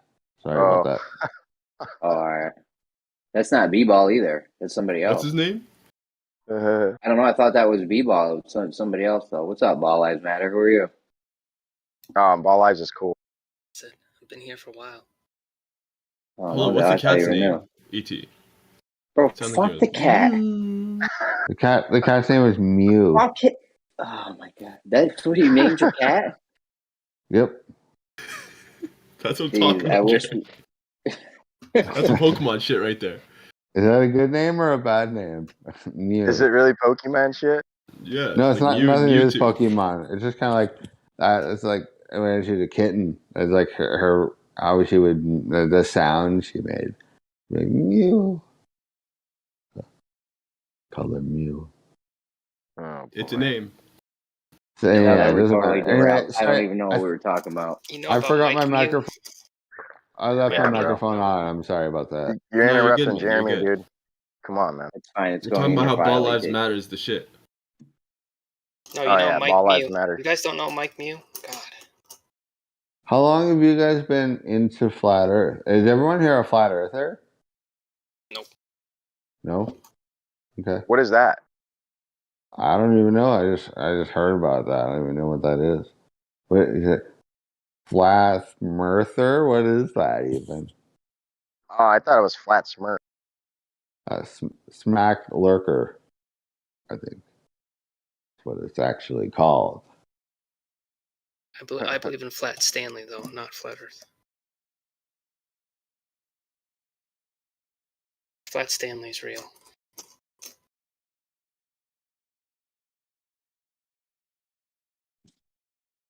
What's your best opinion, ET? My best opinion cut out. about what? Just the best opinion you've ever had. Best opinion I've ever had. Ha, that's a trick. I don't have an answer to that. That's What's your greatest truth? my greatest truth. That I exist. I think, therefore I am. All right. Did you come up with that? No, that's a phrase. That's a quote from some author or something, but it's truthful. My greatest truth? I don't know. I exist. That's what I would say. How do you know? Well, you're right. I don't. I think I exist. It's that same. It all comes back to the same philosophy. It's like another similar thing would be like, the more you learn how little you know, or something like that. You know. Yeah. Why do you ask? What do you want to know? No, I don't know. I just thought it'd be a good question. I thought it sounded smart. No, it does make you sound smart. It doesn't make me sound very smart to not have a good answer. To be honest, I don't have a good answer that no one's I ever thought it asked was me a that good before. answer. I probably would have been like, I don't know. So, you Oh, that's said pretty much something. what I did. Yeah, gave you a bunch of bullshit. So there's some That's people cool, here man. who aren't flat earthers. And the reason I bring that up is because I believe this is a flat Earth server, correct? I think you can scroll through the members and see people on I their know. bios. You can click on people's names and it'll tell you a little, what they identify Oh, with to a degree. with roles. Oh, I Yeah. see. Yeah, I'm kind of new here. I've only been here for like a month or two. All right. The server hasn't even been going for a month. Well, I think it's been about a month. It's been about a month. Where'd you come? I heard you before in 24/7. Maybe that's where you're from. Me? Yes, you. Oh, really? Oh, really? Oh, you must have been paying attention then, because I haven't been in there too recently. I was a little bit in the earlier times, last year and earlier this year. Yeah, I've heard you before in there. Oh, that's cool. Sorry, I'm sorry, I don't remember you. It's fine. I'm top 10 flat earther at this point, so you'll never forget me. You're a top 10 flat earther. What is that? Top 10, baby. Ha. It doesn't get much better. All right. I know Percentage from 24/7 for sure. He's well known-ish. Yeah, he's a beast. Percentage is a beast. He's solid with his Yeah, debate. I'm top 11 flat earther too. And D-Mock, I remember him because he started his own Discord server like a month ago or so. I know. You got to stop sending me invites to that demo. Yeah, bro. It's like 10 invites and shit I got. Why Like, is bro, that? I'm already That's a joined. dead Fuck. server. What happened? Like everyone's invited, but nobody says shit. It's like it's this. Bro, we don't need like 100 different meeting places. Like, I'm already in. The most Discord servers you can be in is 100. Right? I'm at 99 right now. I keep one open just in case. So I can't be fooling around. If you get Discord Nitro, I think you can get more. Yeah. I think so. I get passive income from. Income from Discord. Yeah, if I'm online on Discord, I'm in all these crypto rooms where it rains coins. So like I could just be online talking to you guys right now, and coins are just ticking in to my wallets on Discord. Are you like a millionaire now? No, He's it's like like a 50-year, pennies. bro. It's like 50-year a day. pennies. Yeah, it's nothing. The coins. Okay, well, who cares then? The thing about having that many Discord rooms that you're a member of, I'm a member of like 50, and like this has been a problem for me for like a year or so now. I'm like, I need to eliminate most of these Well, I You just don't know. look at them. Just don't put the ones you fuck with up top on the top of your list, and then Well, you yeah, don't need to. I scroll the important ones up top. Yeah, I do that too. But I mean, you have all that garbage on the bottom, and you're like, you still click on them, and there's still like, you still have weird people like direct messaging you, or it'll beep because you forgot to put it on mute or something, and all that garbage. I wish I could just have like 10 Discord servers, and I want to delete the other 40. That'd be I mean, all you need cool. really is like 5 flat Earth servers.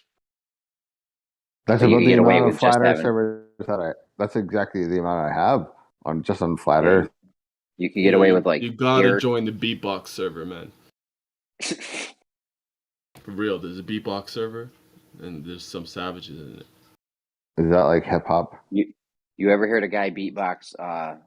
The Lion Sleeps Tonight. I think it was Caleb Simmons. Oh man, that No, was the best beatbox I ever heard. I'll check it right now. isn't that an Yeah, Elton Caleb. John song? It's Caleb Caleb with a Simmons. K or C? I think it's a C. I think it's Simmonds.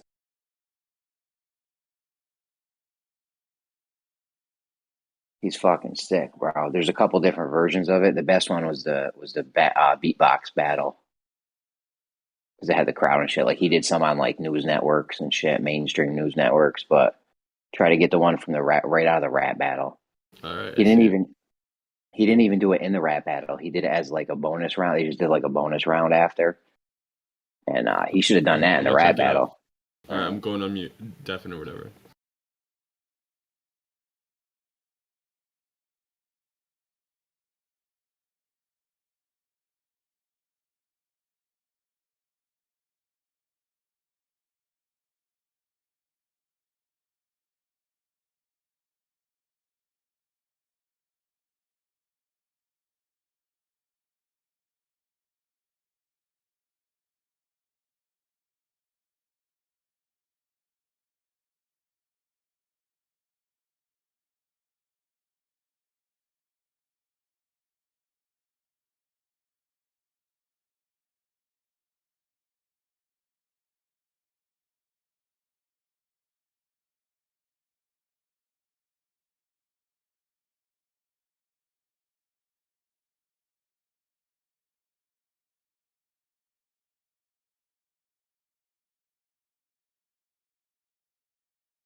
Cheech and Chong's Weed Mobile. Did you get that one, Jeremy? The van they made out of weed? Ooh, you forgot that one. You better not have forgot the fucking Soul Train. Soul Train's made up, but still, it's an awesome vehicle.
All right, I'm back. What the hell's going on?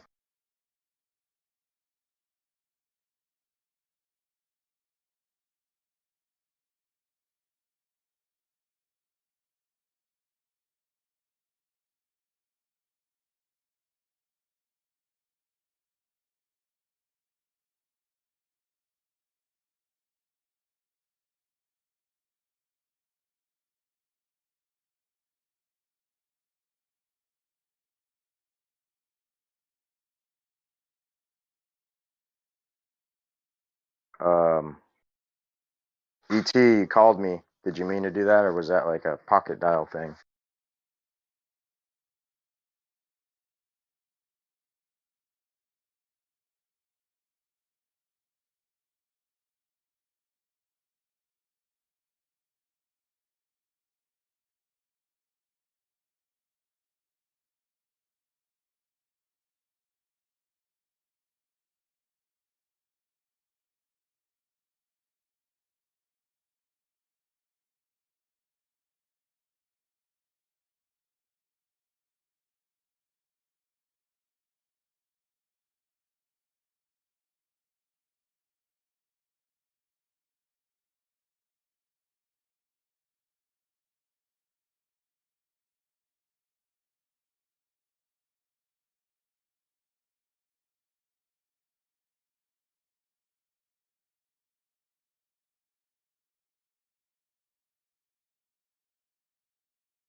See,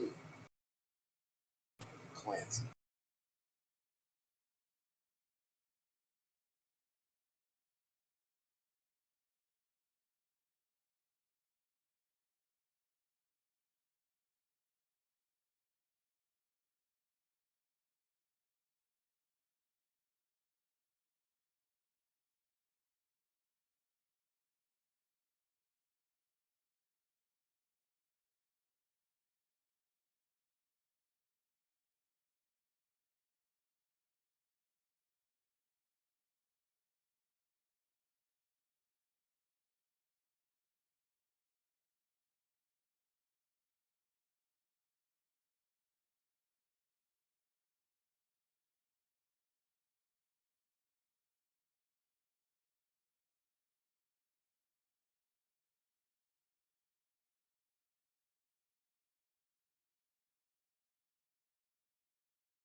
Oh, good day. Everybody's over here.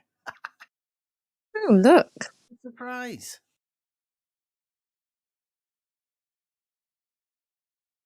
Wakey, wakey, everyone.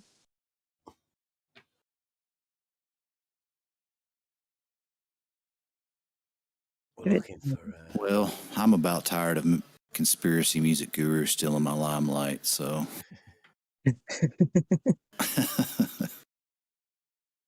Need to put your song out then. Yeah. Properly. Yeah, I don't know whether we could.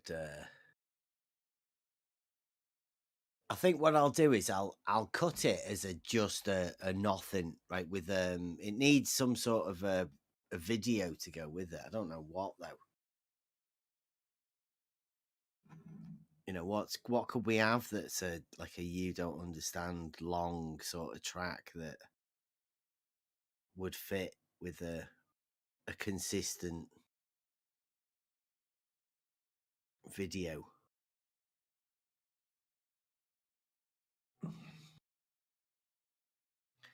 Like complicated maths. If I get some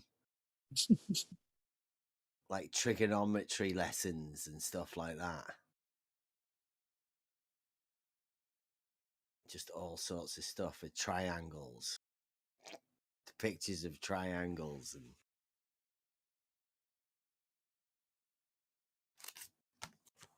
Yeah, I'd say any of that stuff. go to higher mathematics of the stuff that just doesn't seem to make any sense anywhere. Throw some asymptotic at them. Yeah. A bit of we non-Euclideans and all of that sort of stuff. Yeah. Yeah, Bernard Riemann.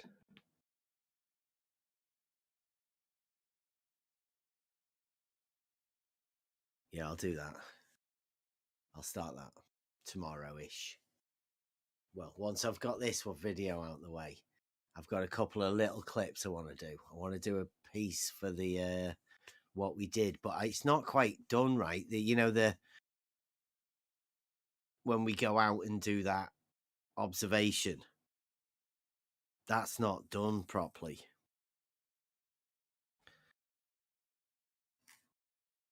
So I can't really do that. Well, you could pull the bit out of what's his name, Louis, saying you don't understand. He didn't understand. Yeah. Then he understood. Then you don't understand. Like the full turnaround. Yeah. Well, that was quite a bit that he was in there, wasn't it? I have to cut all that. Yeah, it might be worth going over with the music. See whether you could fit it into that compact with your song. See whether you can get it all in there.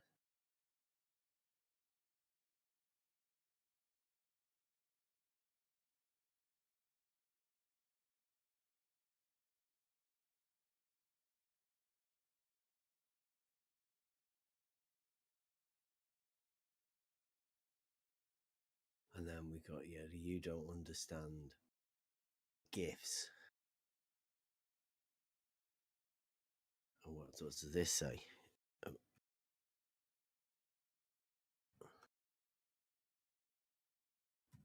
How many have we got?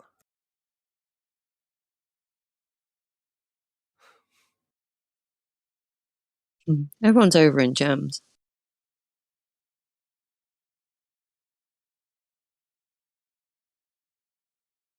Oh, there's some good GIFs here. Look at that one.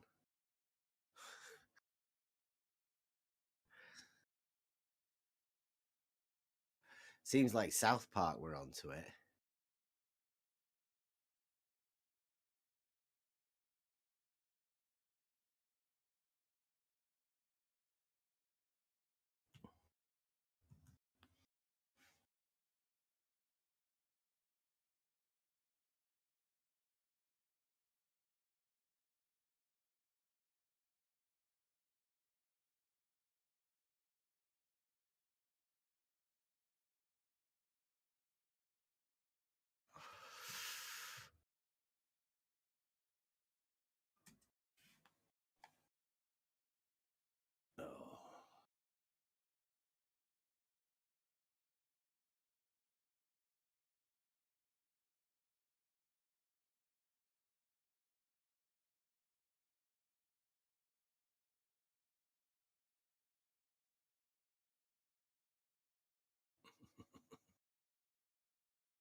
Just need an easy way of getting them onto the video.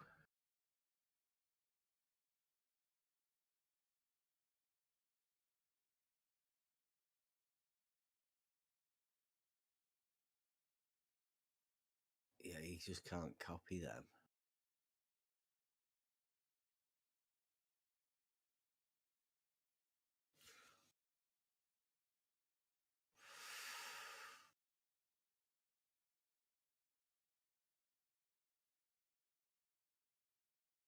I'll go over the main surveyor stuff.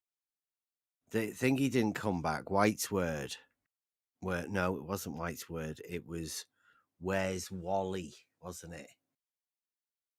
Where's Wally? As says he's measured R, and I've asked him if we can have a look at his video, go over it on here, and he's not replied back.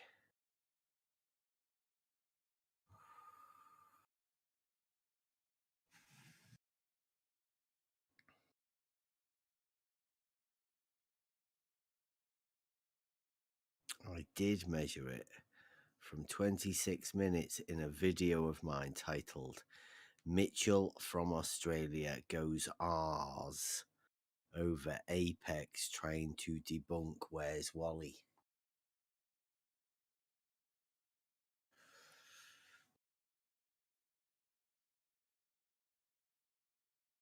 Do we want to have a look at that? Perhaps he's just touting for views.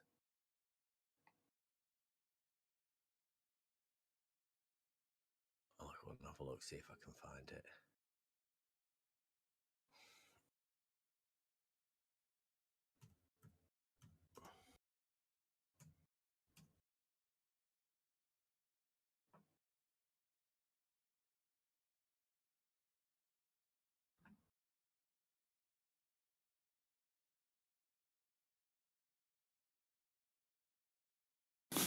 That's my favorite one so far.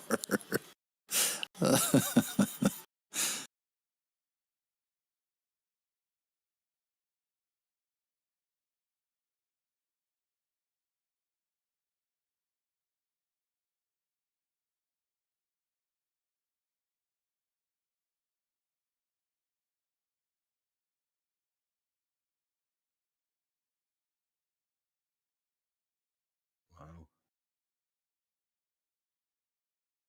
26 minutes before I...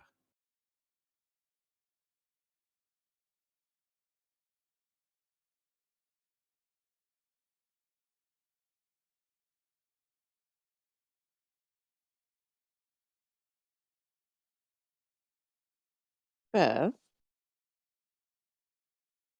Yeah. just had a DM. Uh-oh. From Rakia. No.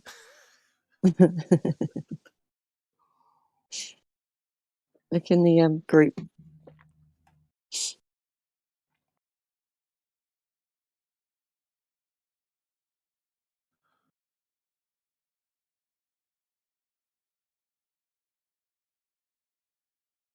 All right. But he's already in, isn't he?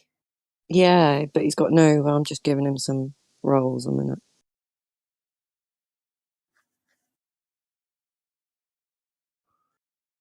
You have to tell him we're over at a different server. Or does he want to join this one? Is this the one he wants? Or I'm not sure. I'm gonna get an invite and do that one. nice. It'll be the first one that's worked, isn't it? Yeah. How crazy would it be if it's a animator? Yo, that'd be fucking brilliant. Oh, we have Brenda. Hello, Brenda. What's up? Oh, as well. No. He got stuck in the other server. Oh, yeah, it's the other server. Mobius DP Bloods.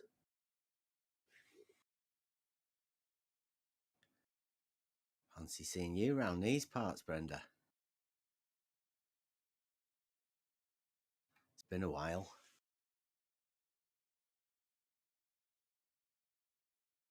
What was I doing? Oh, I was looking at that Where's Wally thing, wasn't I?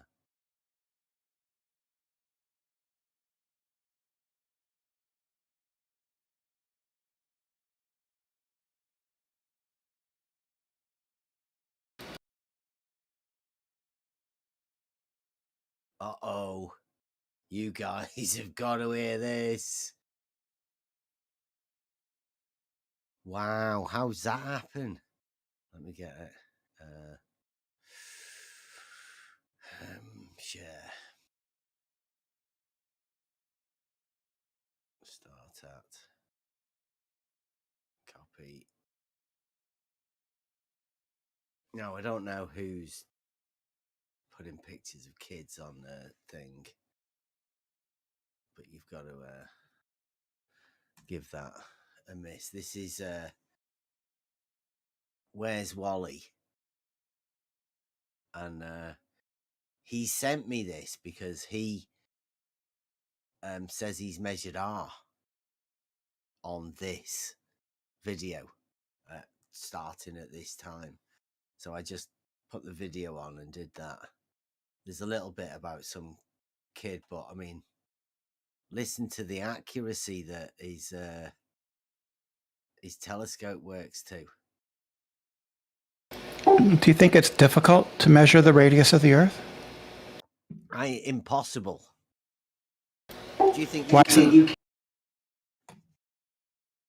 can? Yes. Nice. Well, that's two different claims, isn't it? I say it's impossible.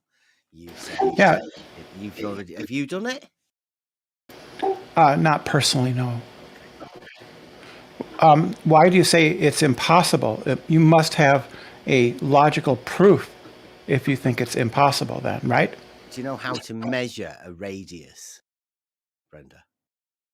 Yeah, you take the circumference. No, that's the circumference.